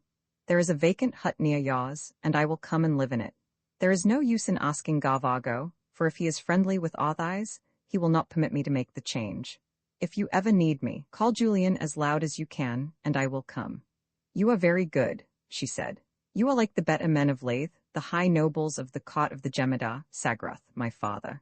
They too are honorable men, to whom a woman may look for protection, but there are no others in all Vana since the Kalkas arose thousands of Kelds ago, and destroyed the power of the nobles and the Jemadas, and all the civilization that was Vana's. Only in Lathe have we preserved a semblance of the old order. I wish I might take you to Lathe, for there you would be safe and happy. You are a brave man. It is strange that you are not married. I was upon the point of making some reply, when the hangings at the doorway parted, and a Novan warrior entered. Behind him were 3 others. They were walking erect with drawn spears. Here he is, said the leader, and then, addressing me, Come? Why? I asked. What do you want of me? Is it for you to question? He demanded, when Gavago commands. He has sent for me? I asked. Come? Repeated the leader, and an instant later they had hooked their spears about my arms and neck, and none too gently they dragged me from the hut. I had something of a presentiment that this was to be the end. At the doorway, I half turned to glance back at the girl. She was standing wide-eyed and tense, watching them drag me away. Goodbye, Julian, she said. We shall never meet again, for there is none to carry our souls to a new incarnation. We are not dead yet, I called back. And remember, if you need me, call me. And then the hanging dropped behind us, and she was shut off from my vision. They did not take me to my own hut, but to another, not far distant from Narila's, and there they bound my hands and feet with strips of leather and threw me upon the ground. Afterwards they left me, dropping the hanging before the entrance. I did not think that they would eat me, for eyes had joined with me in explaining to Garvago and the others that our flesh was poisonous, and though they may have questioned the veracity of our statements, nevertheless I was quite sure that they would not risk the chance of our having told the truth. The Vargas obtain their leather by curing the hides of their dead. The better portions they use for their trappings and harness. The other portions they cut into thin strips, which they use in lieu of rope. Most of this is very strong, but some of it is not, especially that which is improperly cured. The warriors who had been sent to seize me had scarcely left the hut before I commenced working with my bonds in an attempt to loosen or break them. I exerted all my strength in the effort, until I became sure that those which held my hands were stretching. The effort, however, was very tiring, and I had to stop often and rest. I do not know how long I worked at them, but it must have been a very long time before I became convinced that however much they gave they were not going to break. Just what I intended to do with my freedom I do not know, since there was little or no chance that I might escape from the village. Perpetual daylight has its disadvantages, and this was one of them, that there was no concealing nocturnal darkness during which I might sneak away from the village unseen. As I lay resting after my exertions, I suddenly became aware of a strange, moaning sound from without, and then the hut shook, and I realized that another storm had come. Soon after I heard the beat of raindrops on the roof, and then a staggering, deafening peal of Luna thunder. As the storm waxed in violence, I could imagine the terror of the Novans, nor even in my plight could I resist the desire to smile at their discomfiture. I knew that they must all be hiding in their huts, and again I renewed my efforts to break the bonds at my wrists, but all to no avail. And then suddenly, above the moaning of the wind and the beating of the rain, there came distinctly to my ears in a clear, full voice, a single word. "Julian?" "Narela," I thought. "She needs me. What are they doing to her?" There flashed quickly before my mental vision a dozen scenes, in each of which I saw the divine figure of the moon Maid, the victim of some fiendish brutality. Now she was being devoured by Garvago. Now some of the females were tearing her to pieces, and again the warriors were piercing that beautiful skin with their cruel spears. Or it was Arthais, come to claim Garvago's gift. It was this last thought, I think, which turned me almost mad, giving to my muscles the strength of a dozen men. I have always been accounted a powerful man, but in the instant that that sweet voice came across the storm to find me, and my imagination pictured her in the clutches of Arthais, something within moved me to Herculean efforts far transcending aught that I had previously achieved. As though they had been cotton twine now, the leather bonds at my wrists snapped asunder, and an instant later those at my ankles were torn away, and I was upon my feet. I sprang to the door and into the open, where I found myself in a maelstrom of wind and rain. In 2 bounds, I had cleared the space between the hut in which I had been confined and that occupied by Narila, had torn the hanging aside, and had sprung into the interior. And there, I beheld the materialization of my lost vision. There was Arthais, one arm about the slender body of the girl pinning her arms close to her side, while his other hand was at her throat, choking her and pressing her slowly backward across his knees toward the ground. He was facing the door this time, and saw me enter, and as he realized who it was, he hurled the girl roughly from him and rose to meet me. For once in his life he seemed to know no fear, and I think that what with his passion for the girl, and the hatred he felt for me, and the rage that my interference must have engendered, he was momentarily insane, for he suddenly leaped upon me like a madman, and for an instant I came near going down beneath his blows. But only for an instant, and then I caught him heavily upon the chin with my left fist, and again, full in the face with my right, and though he was a splendid boxer, he was helpless in my hands. Neither of us had a weapon, or one of us certainly would have been killed in short order. As it was, I tried to kill him with my bare fists, and at last, when he had fallen for the 10th time, and I had picked him up and held him upon his feet and struck him repeatedly again and again, he no longer moved. I was sure that he was dead, and it was with a feeling of relief and of satisfaction in a duty well performed that I looked down upon his lifeless body. Then I turned to Narila. "Come," I said, "there has been given to us this chance for escape. Never again may such a fortuitous combination of circumstances arise. The Vargas will be hiding in their huts, crouching in terror of the storm. I do not know whither we may fly, but wherever it be, we can be in no greater danger than we are here. She shuddered a little at the thought of going out into the terrors of the storm.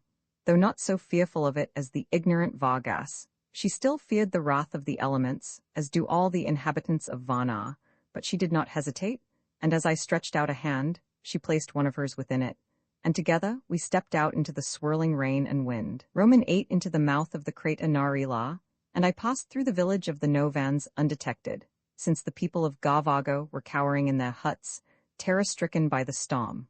The girl led me immediately to high ground and upward along a barren ridge toward the high mountains in the distance. I could see that she was afraid, though she tried to hide it from me, putting on a brave front that I was sure she was far from feeling. My respect for her increased, as I have always respected courage, and I believe that it requires the highest courage to do that which fills one with fear. The man who performs heroic acts without fear is less brave than he who overcomes his cowardice. Realizing her fear, I retained her hand in mine, that the contact might impart to her a little of the confidence that I felt, now that I was temporarily at least out of the clutches of the Vargas. We had reached the ridge above the village when the thought that we were weaponless and without means of protection overwhelmed me. I had been in so much of a hurry to escape the village that I had overlooked this very vital consideration. I spoke to Narilar about it, telling her that I had best return to the village and make an effort to regain possession of my own weapons and ammunition. She tried to dissuade me, telling me that such an attempt was foredoomed to failure and prophesying that I would be recaptured. But we cannot cross this savage world of yours, Narilar, without means of protection, I urged. We do not know at what minute some fierce creature may confront us. Think how helpless we shall be without weapons with which to defend ourselves. There are only the Vargas, she said, to fear in this part of Varna. We know no other dangerous beast except the Tahoe. They are seldom seen.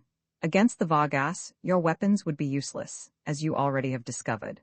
The risk of meeting a Tahoe is infinitely less than that which you will incur if you attempt to enter Gavago's hut to secure your weapons. You simply could not do it and escape, for doubtless the dwelling of the chief is crowded with warriors. I was compelled, finally, to admit the wisdom of her reasoning and to forego an attempt to secure my rifle and pistol, though I can assure you that I felt lost without them, especially when thus venturing forth into a new world so strange to me as Varna, and so savage. As a matter of fact, from what I gleaned from Narila, there was but a single spot upon the entire Inaluna world where she and I could hope to be even reasonably free from danger, and that was her native city of Lathe. Even there I should have enemies, she told me, for her race is ever suspicious of strangers, but the friendship of the princess would be my protection, she assured me with a friendly pressure of the hand. The rain and wind must have persisted for a considerable time, for when it was finally over, and we looked back through a clear atmosphere, we found that a low range of mountains lay between us and the distant sea. We had crossed these, and were upon a plateau at the foot of the higher peaks. The sea looked very far away indeed, and we could not even guess at the location of the Novans village from which we had escaped. Do you think they will pursue us? I asked her. Yes, she said. They will try to find us, but it will be like looking for a raindrop in the ocean.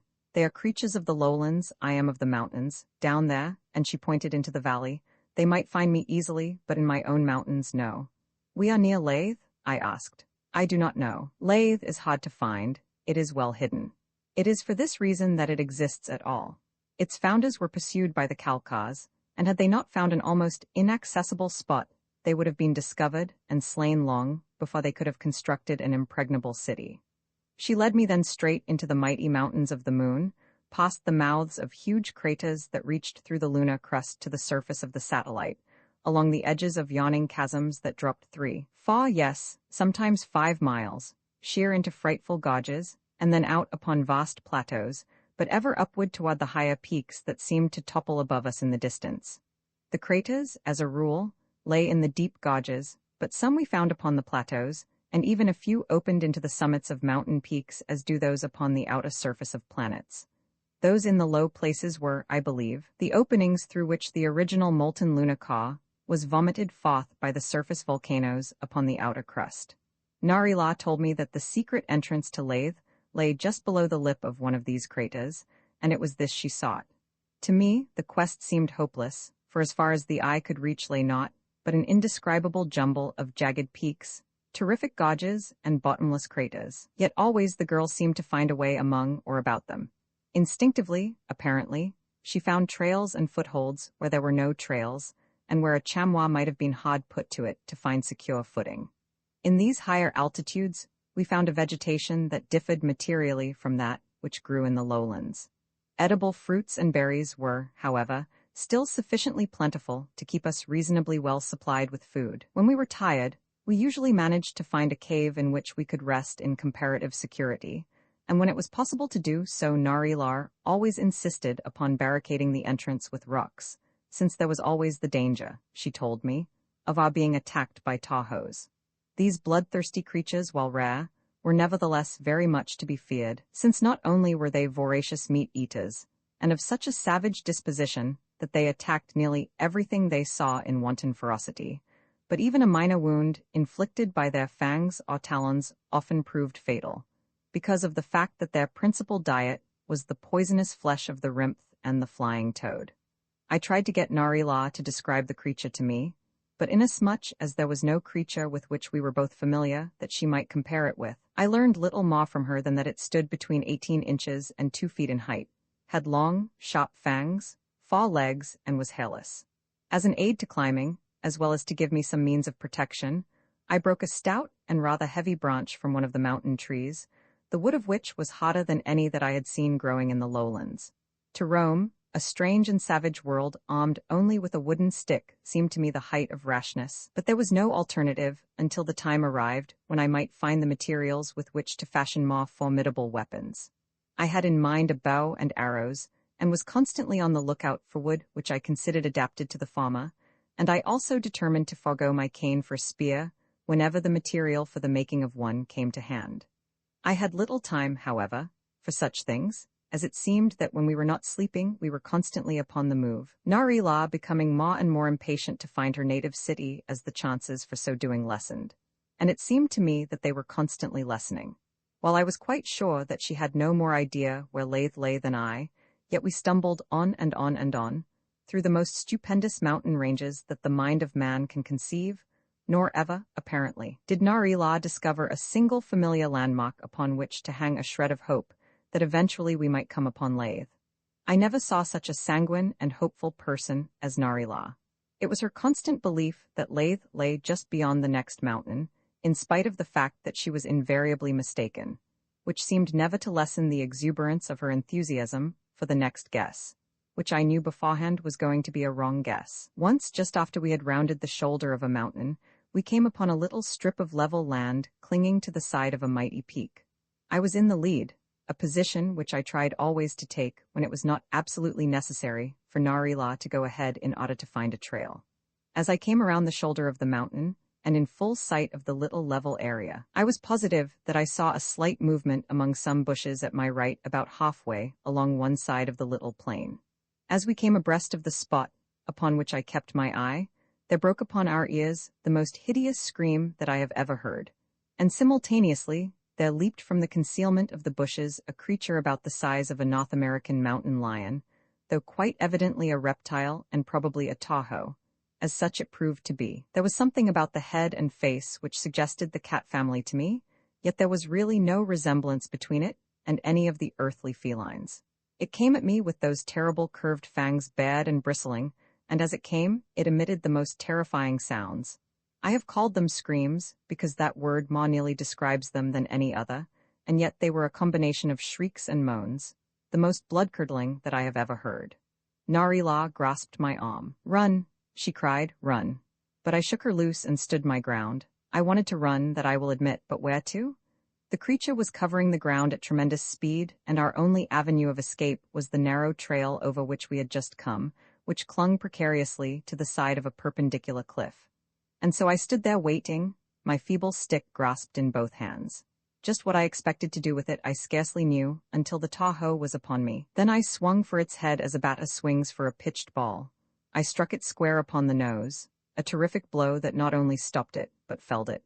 I could hear the bones crushing beneath the impact of my crude weapon, and I thought that I had done for the thing with that single blow, but I did not know the tremendous vitality of the creature. Almost instantly it was up and at me again, and again I struck it, this time upon the side of the head, and again I heard bones crush and again it fell heavily to the ground. What appeared to be cold blood was oozing slowly from its wounded face as it came at me for the third time, its eyes glaring hideously, its broken jaws agape to seize me, while its shrieks and moans rose to a perfect frenzy of rage and pain. It reared up and struck at me with its talons now, but I met it again with my bludgeon, and this time I broke a fore leg. How long I fought that awful thing I cannot even guess. Time and time again it charged me furiously, and each time, though often by but a miracle of fortune, I managed to keep it from closing, and each blow that I delivered crushed and maimed it a little more, until at last it was nothing but a bleeding wreck of pulp, still trying to crawl toward me upon its broken legs and seize me and drag me down with its broken, toothless jaws. Even then it was with the greatest difficulty that I killed it, that I might put it out of its misery. Rather exhausted, I turned to look for Narila, and much to my surprise, I found her standing directly behind me. "I thought you had run away," I said. "No," she said, "you did not run and so I did not, but I never thought that you would be able to kill it." "You thought that it would kill me then?" I asked. "Certainly," she replied. "Even now, I cannot understand how you were able to overcome a Tahoe with that pitiful little stick of wood. But if you thought I was going to be killed," I insisted, "why was it that you did not seek safety in flight?" "If you had been killed I should not have cared to live," she said simply.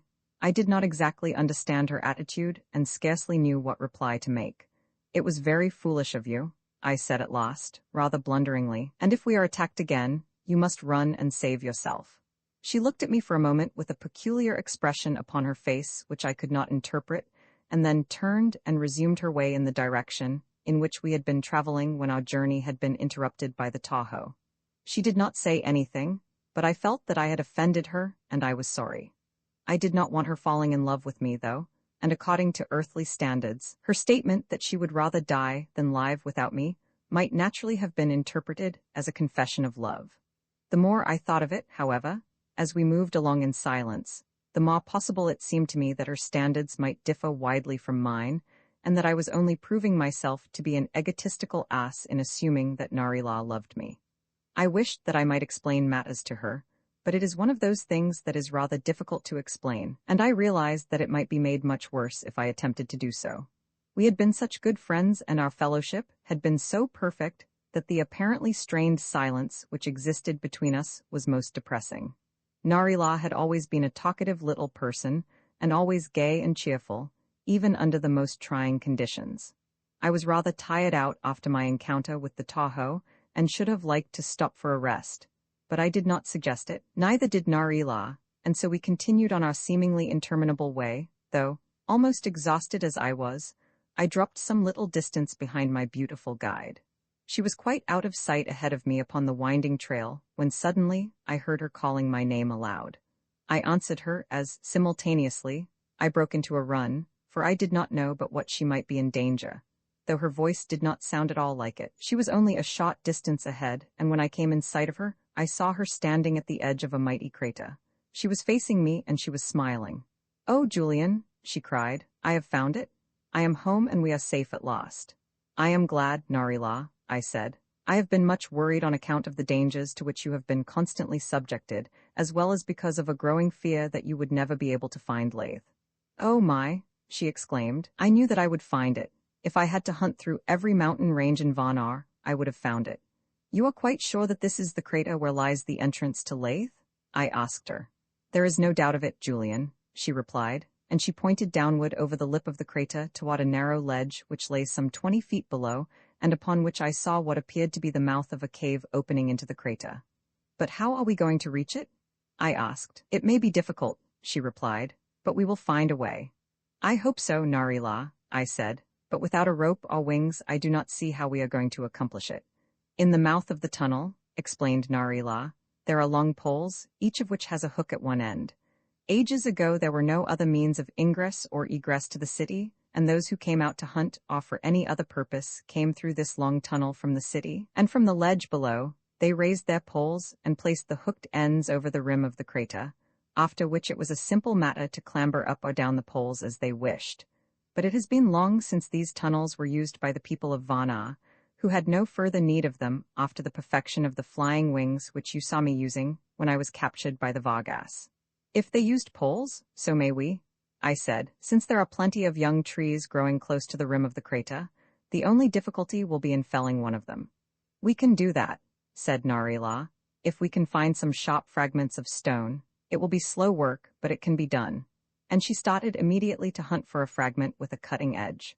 I joined her in the search, and it was not long before we had discovered several pieces of obsidian with rather sharp edges. We then started to work upon a young tree about 4 inches in diameter that grew almost straight for a height of some 30 feet. Cutting the tree down with our bits of lava glass was tedious work, but finally it was accomplished, and we were both much elated when the tree toppled and fell to the ground. Cutting away the branches occupied almost as long a time, but that, too, was finally accomplished. The next problem which confronted us was that of making the top of the pole secure enough to hold while we descended to the ledge before the mouth of the tunnel. We had no rope and nothing with which to fashion one, other than my garments, which I was loth to destroy, inasmuch as in these higher altitudes it was often cold. Presently, however, I hit upon a plan which, if Narila's muscles and my nerves withstood the strain it put upon them, bade fair to assure the success of our undertaking. I lowered the larger end of the pole over the side of the crater until the butt rested upon the ledge before the mouth of the tunnel. Then I turned to Narila. Lie down flat at full length, Narila, I directed her, and hold this pole securely with both hands. You will only have to keep it from toppling to the sides or outward, and to that, I think, your strength is equal. While you hold it, I will descend to the mouth of the tunnel and raise one of the regular hooked poles which you say should be deposited there. If they are not, I believe that I can hold our own pole securely from below while you descend. She looked over into the vast abyss below and shuddered. I can hold it at the top, she said, if the bottom does not slip from the ledge. That is a chance that I shall have to take, I replied, but I will descend very carefully, and I think there will be little danger upon that scar. I could see, upon a more careful examination of the ledge below, that there was some danger of an accident such as she suggested. Narila took her position, as I had directed, and lay grasping the pole securely in both hands at the rim of the crater, which was absolutely perpendicular at this point, and I prepared to make the perilous descent. I can assure you that my sensations were far from pleasurable as I looked over into that awful abyss. The crater itself was some 5 miles in diameter, and, as I had every reason to suspect, extended fully 250 miles through the lunar crust to the surface of the moon. It was one of the most impressive moments of my life as I clung balancing upon the edge of that huge orifice, gazing into the silent, mysterious depths below. And then I seized the pole very gently and lowered myself over the edge. "Courage, Julian," whispered Narila. "I shall hold very tight." "I shall be quite safe, Narila," I assured her. "I must be safe, for if I am not, how are you to reach the ledge and lathe?" As I descended very slowly, I tried not to think at all, but to exclude from my mind every consideration of the appalling depths beneath me. I could not have been more than 2 feet from the ledge, when the very thing that we both tried so hard to guard against transpired. A splintered fragment of the pole's butt crumpled beneath my weight, and that slight jar was just sufficient to start the base of my precarious ladder sliding toward the edge of the narrow projection upon which I had rested it, and beyond which lay eternity. Above me, I heard a slight scream, and then the pole slipped from the ledge, and I felt myself falling. It was over in an instant. My feet struck the ledge and I threw myself within the mouth of the tunnel. And then above me, I heard Narila's voice crying in agonized tones, "Julian, Julian, I am falling." Instantly I sprang to my feet and peered upward from the mouth of the tunnel upon a sight that froze my blood, so horrifying did it seem, for there above me, still clinging to the pole, hung Narila, her body, with the exception of her legs, completely over the edge of the crater. Just as I looked up she dropped the pole, and although I made a grab for it, I missed it and it fell past me into the maw of the crater. "Julian, Julian, you are safe?" she cried. "I am glad of that. It terrified me so when I thought you were falling, and I tried my best to hold the pole, but your weight dragged me over the edge of the crater. Goodbye, Julian, I cannot hold on much longer." "You must, Narila," I cried. "Do not forget the hooked poles that you told me of.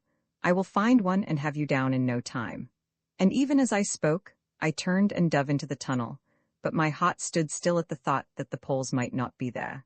My first glance revealed only the bare rock of walls and floor and ceiling, and no hooked poles in sight. I sprang quickly farther into the tunnel, which turned abruptly a few yards ahead of me, and just around the bend, my eyes were gladdened by the sight of a dozen or more of the poles, which Narila had described.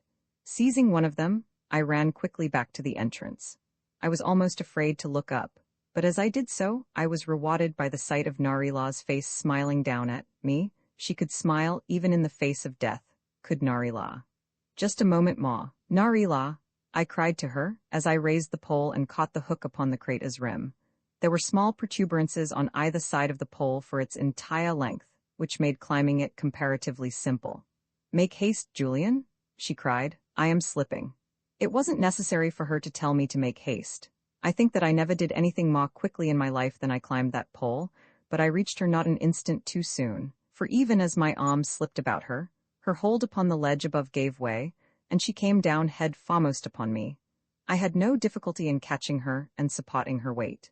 My only fear was that the hook above might not sustain the added weight under the strain of her falling body.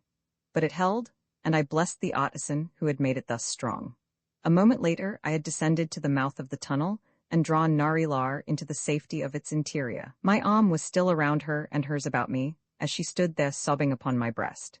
She was utterly relaxed, and her supple body felt so helpless against me that there was suddenly aroused within me a feeling such as I had never experienced before, a rather indescribable feeling, yet one which induced, seemingly, an irresistible and ridiculous desire to go forth and slay whole armies of men in protection of this little moon Maid. It must have been a sudden mental reversion to some ancient type of crusading ancestor of the Middle Ages, some knight in armor from whose loins I had sprung, transmitting to me his own flamboyant, yet nonetheless admirable, chivalry. The feeling rather surprised me, for I have always considered myself more or less practical and hard-headed. But Ma sober thought finally convinced me that it was but a nervous reaction from the thrilling moments through which we had both just passed, coupled with her entire helplessness and dependence upon me. Be that as it may, I disengaged her arms from about my neck as gently and as quickly as I could, and lowered her carefully to the floor of the tunnel, so that she sat with her back leaning against one of the walls. You are very brave, Julian, she said, and very strong. I am afraid I am not very brave, I told her. I am almost weak from fright even now. I was so afraid that I would not reach you in time. Narila, it is the brave man who is afraid after the danger is past, she said. He has no time to think of fear until after the happening is all over. You may have been afraid for me, Julian, but you could not have been afraid for yourself, or otherwise you would not have taken the risk of catching me as I fell. Even now, I cannot understand how you were able to hold me.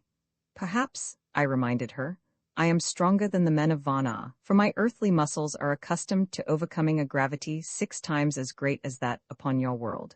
Had this same accident happened upon Earth, I might not have been able to hold you when you fell. Roman 9, the fight with the Kalkas, the tunnel in which I found myself, and along which Narila led me toward the city of Lathe, was remarkable in several particulars.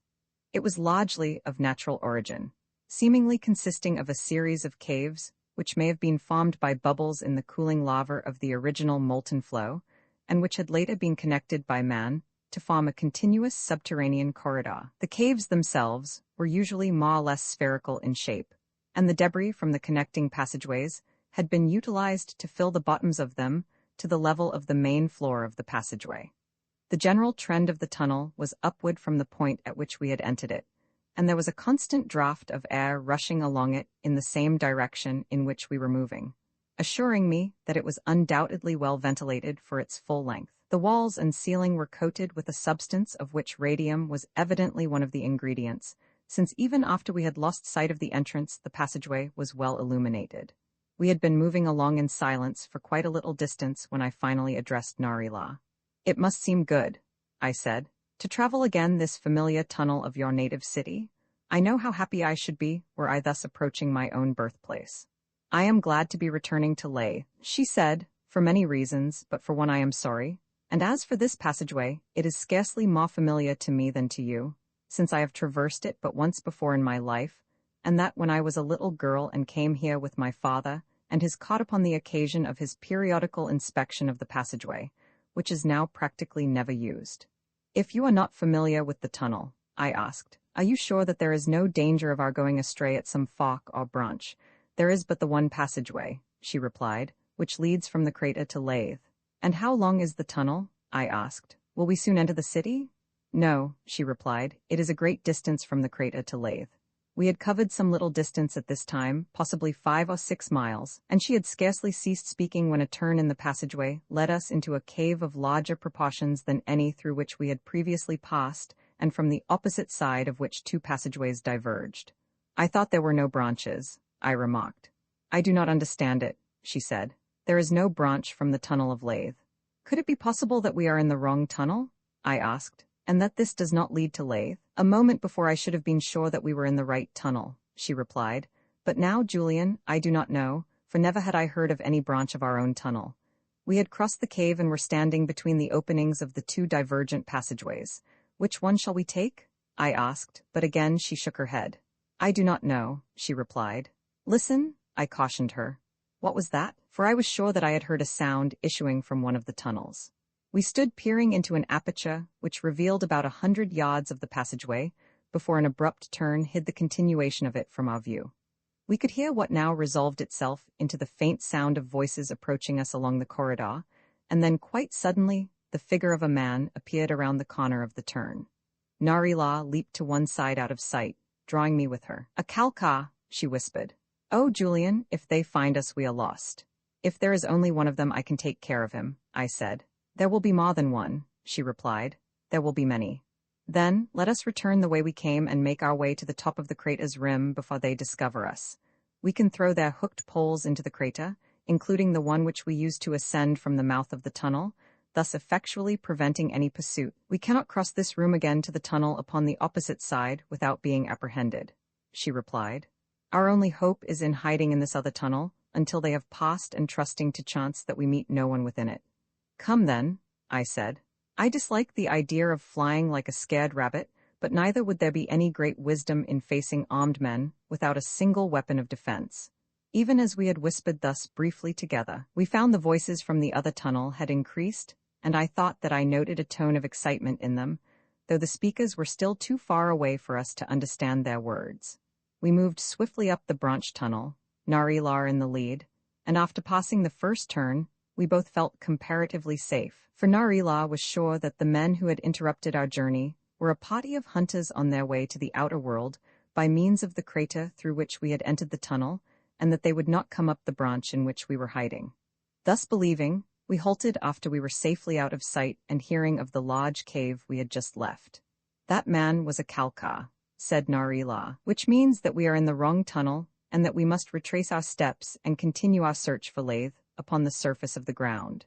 Her voice sounded tired and listless, as though hope had suddenly deserted her brave heart.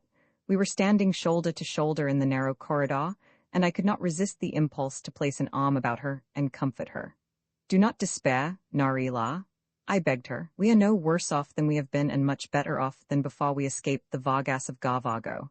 Then do you not recall that you mentioned one drawback to your return to Lathe, that you might be as well off here as there? What was the reason, Narila? Kotar wants me in marriage, she replied. Kotar is very powerful. He expects one day to be Jemadar of Lathe. This he cannot be while I live unless he marries me. Do you wish to marry him?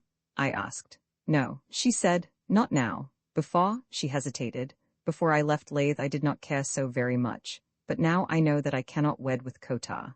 And your father, I continued, what of him? Will he insist that you marry Kotar? He cannot do otherwise, replied Narila, for Kotar is very powerful. If my father refuses to permit me to marry him, Kotar may overthrow him, and when my father is dead, should I still refuse to marry Kotar, he may slay me also, and then become Jemadar easily, for the blood of Jemadars flows in his veins. It appears to me, Narila, that you will be about as badly off at home as anywhere else in Vana. It is too bad that I cannot take you to my own earth, where you would be quite safe, and I am sure, happy. I wish that you might, Julian, she replied simply. I was about to reply when she placed slim fingers upon my lips. Hush, Julian, she whispered. They are following us up this corridor. Come quickly, we must escape before they overtake us. And so saying, she turned and ran quickly along the corridor, which led neither of us knew whither. But we were soon to find out, for we had gone but a short distance when we came to the tunnel's end in a large circular chamber, at one end of which was a rostrum upon which were a massive, elaborately carved desk, and a chair of similar design. Below the rostrum were arranged other chairs in rows, with a broad aisle down the center. The furniture, though of peculiar design, and elaborately carved with strange figures of unearthly beasts and reptiles, was not, for all of that, markedly dissimilar to articles of the same purpose fabricated upon earth.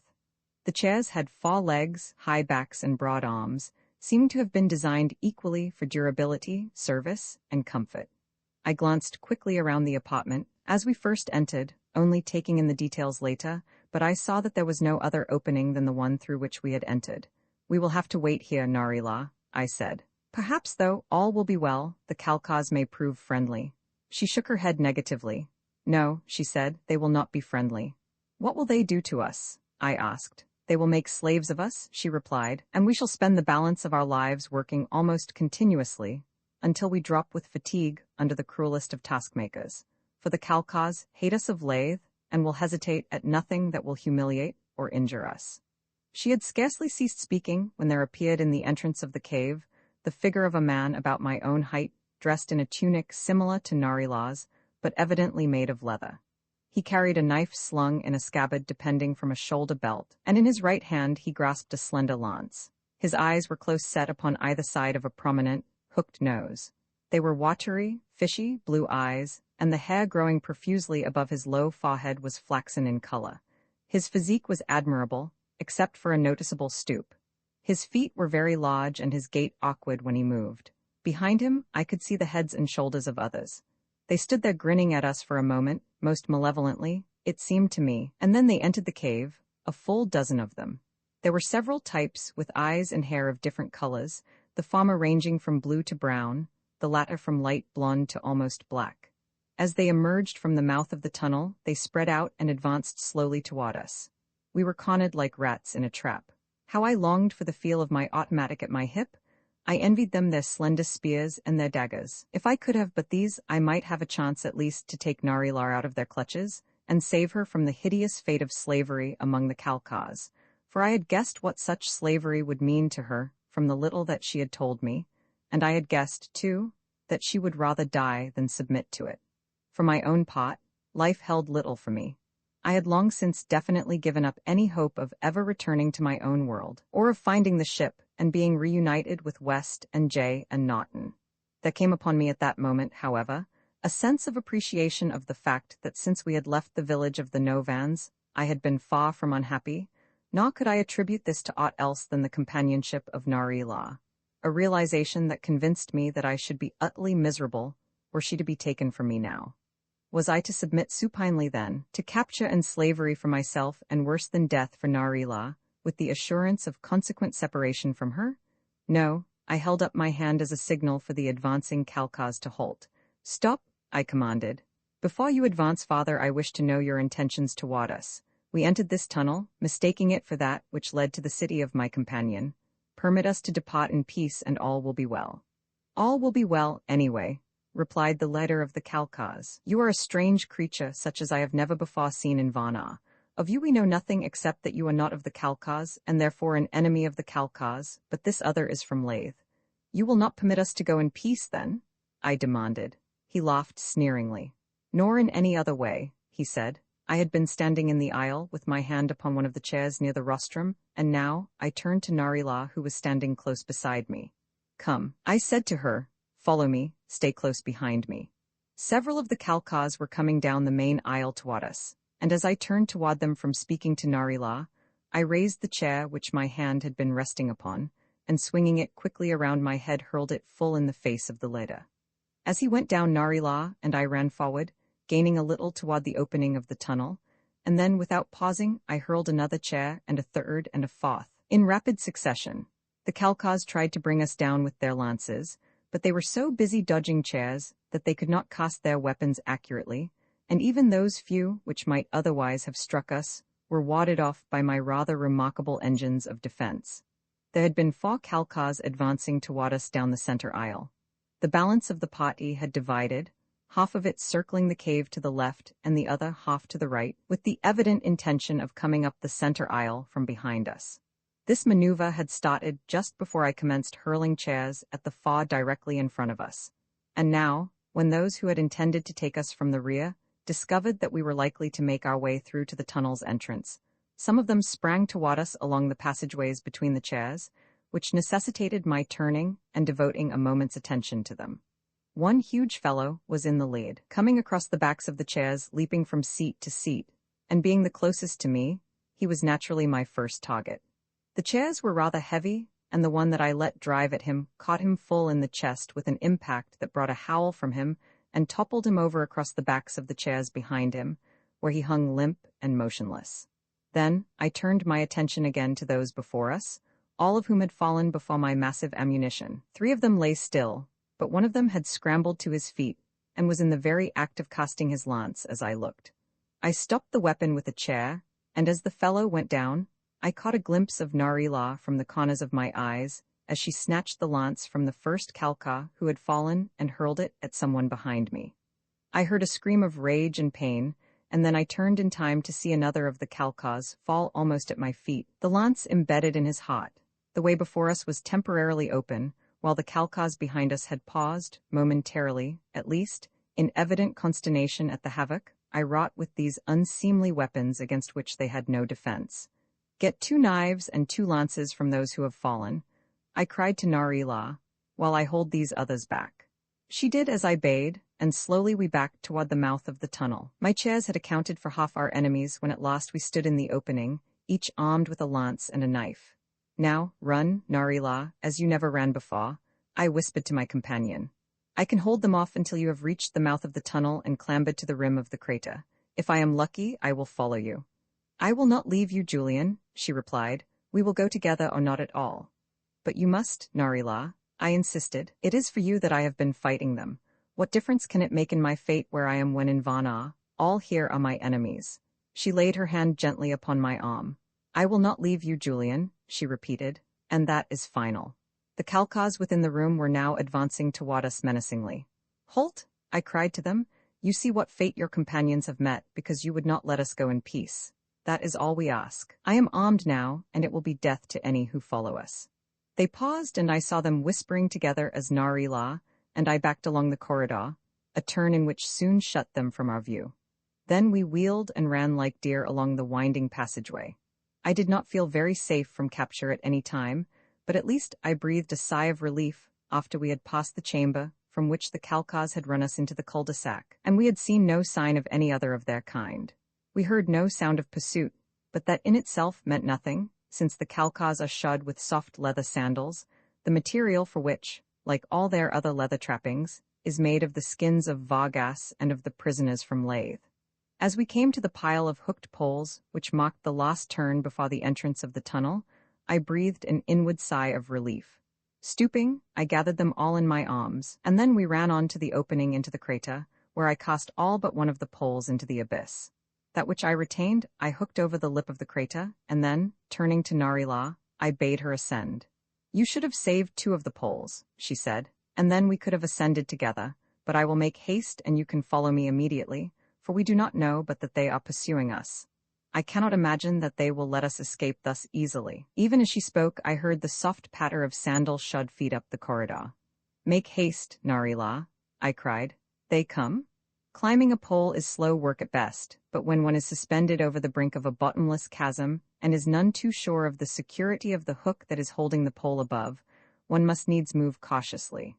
Yet, even so, Narila scrambled upward so rapidly as to fill me with apprehension for her safety. Nor were my fears entirely groundless, for, standing in the mouth of the tunnel, where I could keep one eye upon Narila and the other toward the turn around which my pursuers would presently come in view, I saw the girl's hands grasp the rim of the crater at the very instant that the hook came loose, and the pole dropped past me into the abyss. I might have caught it as it fell, but my whole mind was fixed upon Narila and her grave danger. Would she be able to draw herself upward, or would she fall? I saw her straining frantically to raise her body above the edge of the volcano, and then from up the corridor behind me came an exultant cry, and I turned to face a brawny Kalka who was racing toward me.